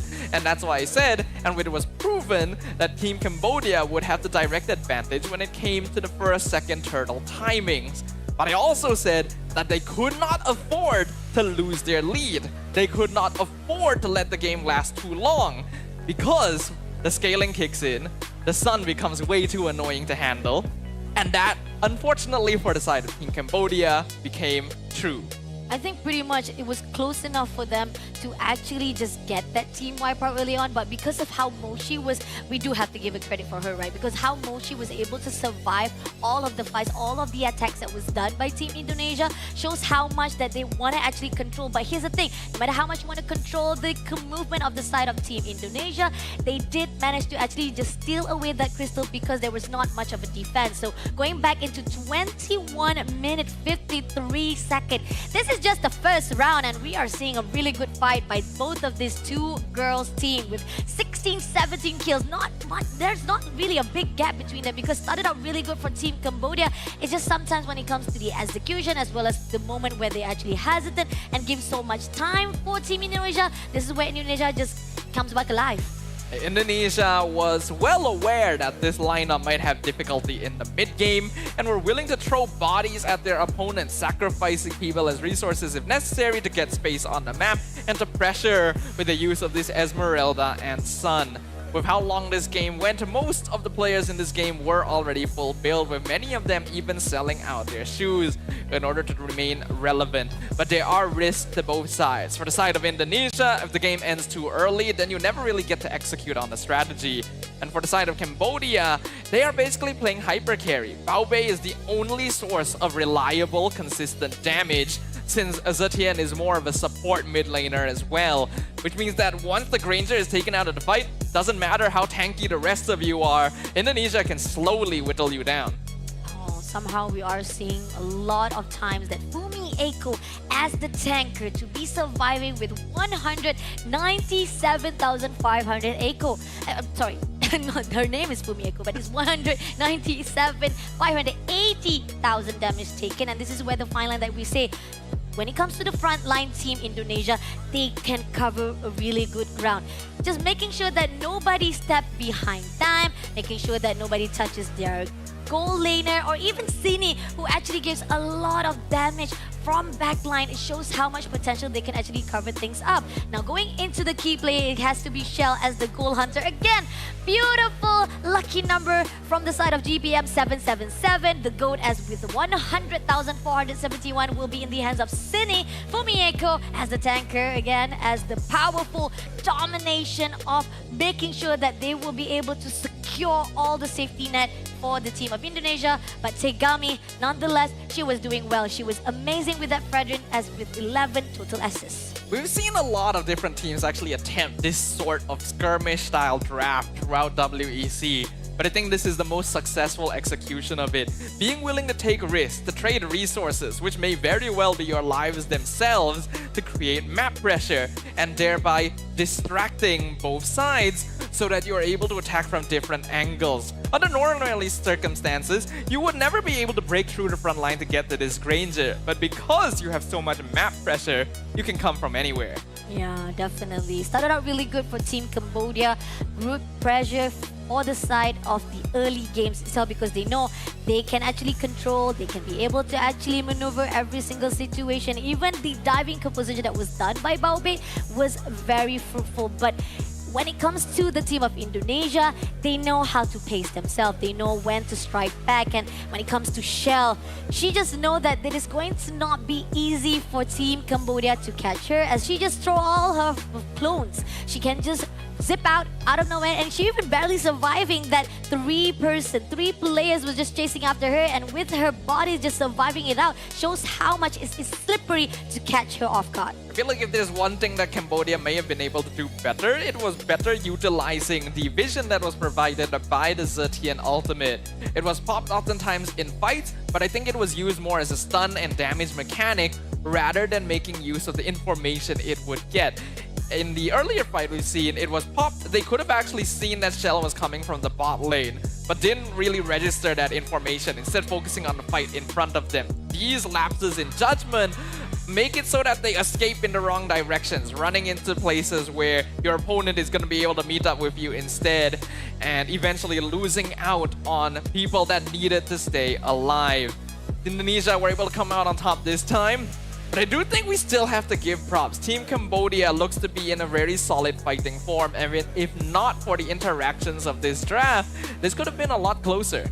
Agree, definitely. And the fact that Team Cambodia, I think pretty much they had a really solid draft-wise. It's just pretty much, again, they didn't actually have that call-out that is properly wisely used into the gameplay that is making a really good composure for Team Indonesia just topple them. So this is going to be a second round of the match, and we've talked about how this is going to be the best of 5, so there's still a lot ground that they can be covering in. They can be able to actually adapt themselves or even fix back for the second round. There's definitely still time for Team Cambodia to figure things out and dust themselves off. While I do like the idea that they went with in game number 1, nowadays in this meta, it is very risky and oftentimes not worth it to be running compositions where all of your damage is on one person. Because we saw what happens. If that person dies, then you suddenly can't do anything, even if you still have full HP. So you gotta make sure you at least have a little bit more different sources of DPS. Now, I don't really know if you're gonna be able to rationalize banning Sun, because maybe in the second phase, but that is one ban taken away from other more meta heroes. Nah, I don't think so, because that Sun was just pretty much like we talked about. We wanted surprise element. Indonesia is serving it on a dish, and we are just eating up very deliciously. So when the question is now coming along to the side of how much that we have already seen banned out, Eve was already taken out very quickly, even Grok as well as Baxia. So the question is now coming into the Team Cambodia, what else they have under their sleeve? That's the question is, can they actually also pull out a little bit of surprise element? Because somehow they kind of actually lean to that Fredrin too much, to a point that I think Indonesia has already spotted out the weakness. I don't think it's actually too big of an issue to keep leaning on the Fredrin, because so far Tegami has been doing a good job of it, and it allows them to build up early game control. But you gotta make sure the rest of your draft is able to adapt to it properly. Front to back is great, Granger works well with Fredrin, but you might have needed something else. I understand the Zetian at the end, because the utility the hero provides is actually quite solid for this game, but you needed a little bit more damage to be coming from somewhere. I mean, we talked about how Lunox was actually quite open for them to pick up. I'm not sure why they actually picked up Zetian. I know that when it comes to the skill set, yeah, you can actually open up the map itself with the Fury of the Phoenix, and I think that's kind of like a counter for the side of the Mountain Shocker that is in the hands of Yi Sun-shin that was taken out by Team Indonesia. But again, how much have you actually opened up the map with that Fury of the Phoenix? That's supposed to be the one thing that the ulti give you. They provide you a lot of the opening of the map itself. You can actually know location of your enemies, and it can actually set you up for any fights that you are intended to. It is a very difficult thing to execute on though, because they were oftentimes using it for team fighting, and that's fine, but it has greater value than that if they were able to keep track of where the enemies were that weren't part of the team fight. It might have been a little bit better, but at the same time, they're gonna need to position based on the most immediate needs of the team fight itself. So maybe it might just be better to go for a hero that bursts and doesn't make the fight last as long. This is one of those situations where there's no objectively correct change that could have been made, and we can tell that these two teams are actually fighting at pretty similar levels, but Team Indonesia knew what they were doing with this one. Definitely, and the fact that right now we're moving into the second round of our grand final. Team Indonesia, again, haven't been dropped just yet by anyone. Team Cambodia, they're looking for a way so that they can actually change up what has happened from last year. Redemptions-wise, so far we are seeing such vast improvement from Team Cambodia, because they didn't actually have a really good shot from last year. They also had a really rough spot as well from last July as well. So this is a really good redemption, a great pedestal to be put on by Team Cambodia. But here's the thing, when it comes to Grand Final, this is your last final boss, and if you do not step up immediately, it might be a very struggle situation for you. I do think that they've already stepped up in a pretty notable way though, and we don't even need to look at a few months ago to tell that. We can compare it to their previous meeting with Team Indonesia in the upper bracket semis, where during that time, they were basically one-sidedly stomped by Team Indonesia because they oftentimes fell for simple tricks in draft manipulation. I don't think that happened this time around. Team Indonesia actually had to pull out something a bit more surprising rather than going for the standard. And I think that is proof already that Team Cambodia is looking better than before, but the gap between them still seems to be fairly wide.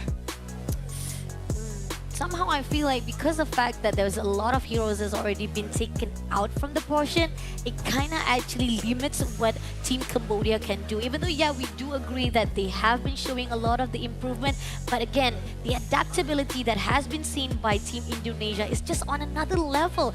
They are the powerhouse and they have been showing us that they can flex whatever heroes. To them, it's just another day at the rank side. It is just another day for Team Indonesia here. Even when the competition started, I think a lot of us were already aware that they stood heads and shoulders above many of the other regions. Team Cambodia has been able to do a good job of catching up so far, but it looks like they're still going to have to dig deeper still if they want to truly put up a challenge. Their mid game was solid, but was that truly not within the calculations of their opponents? Let's see. So far right now, we are waiting for the second round to get started. Hopefully they are very ready to be prepared themselves because again, we've talked about how Team Cambodia is just freshly able to win against Team Egypt, and yes, we do agree that there are some of the potential of the warm-up can actually boost up Team Cambodia, but at the same time there is also a con stuff whereby sometimes when you actually had so much of your energy been focused in one game or even one series, when you move into the second series, your mind starts to go a little bit blank, or maybe it kind of actually give a little bit of the tension for your own mental state as well as stamina. Do you That agree is on true. Yeah, This right? is definitely around the point where Team Cambodia's mentality is going to truly be tested, because not only are they coming off of a lower bracket final, the strategy that worked well for them before, that they were actually leading and controlling the game with, was just very swiftly defeated by Team Indonesia. Do they have the mentality needed to reset after that one? Can they pick themselves up considering the previous fatigue and considering that they weren't able to convert their initial success in game 1 to a victory? Yeah, definitely. And hopefully they are doing well. Looking at the side of the stage right now, we do see like Cambodia still having a really good, strong feeling as well as happiness. Sided out right there, smiling at their faces. So definitely they are in a really good state. So I'm liking that. Hopefully that will be able to boost up their morals as well as making sure that they are not even drowned with all the motion of feeling left, or not to say like left out, or more to say like they kind of feel demoral because of the first loss. It's just first loss, relax, like we talked about, this is best of 5, you can still be able to just keep up the pace or probably just step up right after this and learn from those mistakes. But coming along for our second map of our grand final, it's going to be Flying Clouds again. Interesting. Up until now, Team Indonesia has had a very high concentration of expanding river. And this time around, looks like the clouds are the ones coming in to say hi. Now, again, this is a map that doesn't have all that much impact. I don't really think we got to see much of it in game 1 either. I mean, did we see? Okay, maybe when it comes to the base was actually bare open, we did see the moment when Elan was doing the housekeeping. Yeah, the rest of the players were just able to respond. They come back and help her out, try to actually ease out the burden of her trying to clear out the minions, all the waves that was pushing to their baseline. But that's pretty much it. That's pretty much it. Come on, give me more maps. I don't want Flying Clouds. I am flying, but I'm not flying to the sky right now. So let's take a look on the draft fight right here between the two teams of Indonesia versus Cambodia. On the side of the banning, still the same. They are actually picking off Jushin, Yves, as well as Chi Chi. On the side of Cambodia, they are taking off not just Baxia and Grog, as well as Lancelot. So pretty much just the same old default that we saw previously. I thought Katja going to be locked in this time since Grok was banned out instead.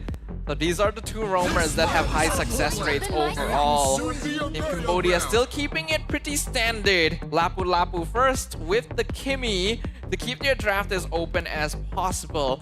Unfortunately, compared to before, I feel like it might be a bit risky to do it this time around, since Gatot has already shown himself. At the very least, they won't have an Eve to worry about. Let's see. Okay, definitely Cambodia is just playing off with comfortness right now because we've seen how it was when it comes to toning things down, trying to actually guard out the situation with the Thresh and Pulse, and then you also have the bravest fighter. So yeah, when it comes to them trying to control all the team fights, they're still there. But Indonesia-wise, they can actually have an opening for them to pick up is Merida as well as Hayabusa. So yeah, previously Hayabusa was denied immediately, so now they're taking a very, very direct path, or even going in straight to just take the assassin early on.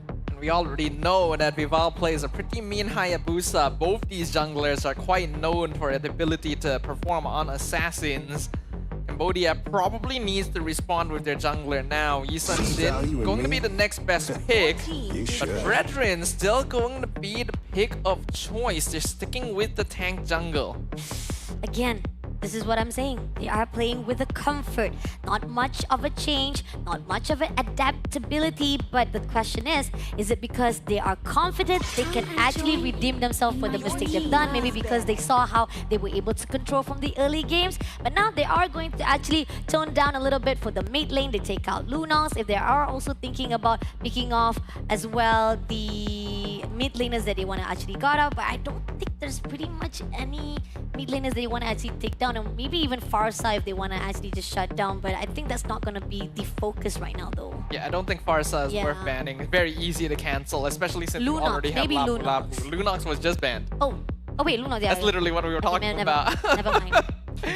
But This is all because of flying clouds. Understandable. Maybe it's time to remove flying clouds from the game, right? Yes, please. All right, Bunten, you heard her. You heard Pasha, Bunten. Please, Sending that Garena. message to you. All right, we got Hilda up on the ban list now for the side of Indonesia, which is understandable since they are going to be playing a Hayabusa currently, so they don't want to have their side of the map invaded. Farsa, not really worth banning, as we've already pointed out. There aren't a lot of other meta mid laners left, so if you want to start digging into the non-meta pockets, I feel like it would be too big to worry about. Looks like they will just stick with the Cho that they banned last game as well. Oh, yeah, definitely. I think pretty much we talked about how Cho is not really a great hero to be passed around or even to be give up. So definitely those are the meta heroes that you don't want to actually face off. So great composure coming from Cambodia to take that off. Now, Team Indonesia, seeing how we talked about how Team Cambodia-wise, they've already set them up with the same draft that we saw from the first round. Are they going to actually take down even more of the heroes that are comfortable in the hands of Cambodia? Even Alot, we saw it was really done greatly in the hands of Team Cambodia. They were able to shut down some of the players in Egypt, so that could be a question. But Kalea instead been taken out. I think that's perfectly fine. Kalea Kimi is actually a really annoying mid lane duo to deal with, and with a lot of the meta marksmen already taken out, you don't want to give that duo over to the side of Cambodia. Cambodia has a few options here. They will definitely need to rely back on a typical marksman, so I wouldn't be surprised if they go with the Granger here again just to keep their last pick open, and yeah, that is what they'll do. Alright, Team Indonesia, they want to go for that MM as well. It seems that they are going to pick up Harith as well as Selena. And we've talked about how Selena, when it comes to execution, it takes a lot of skills. You have to land that Abyssal Arrow very perfectly, and Sini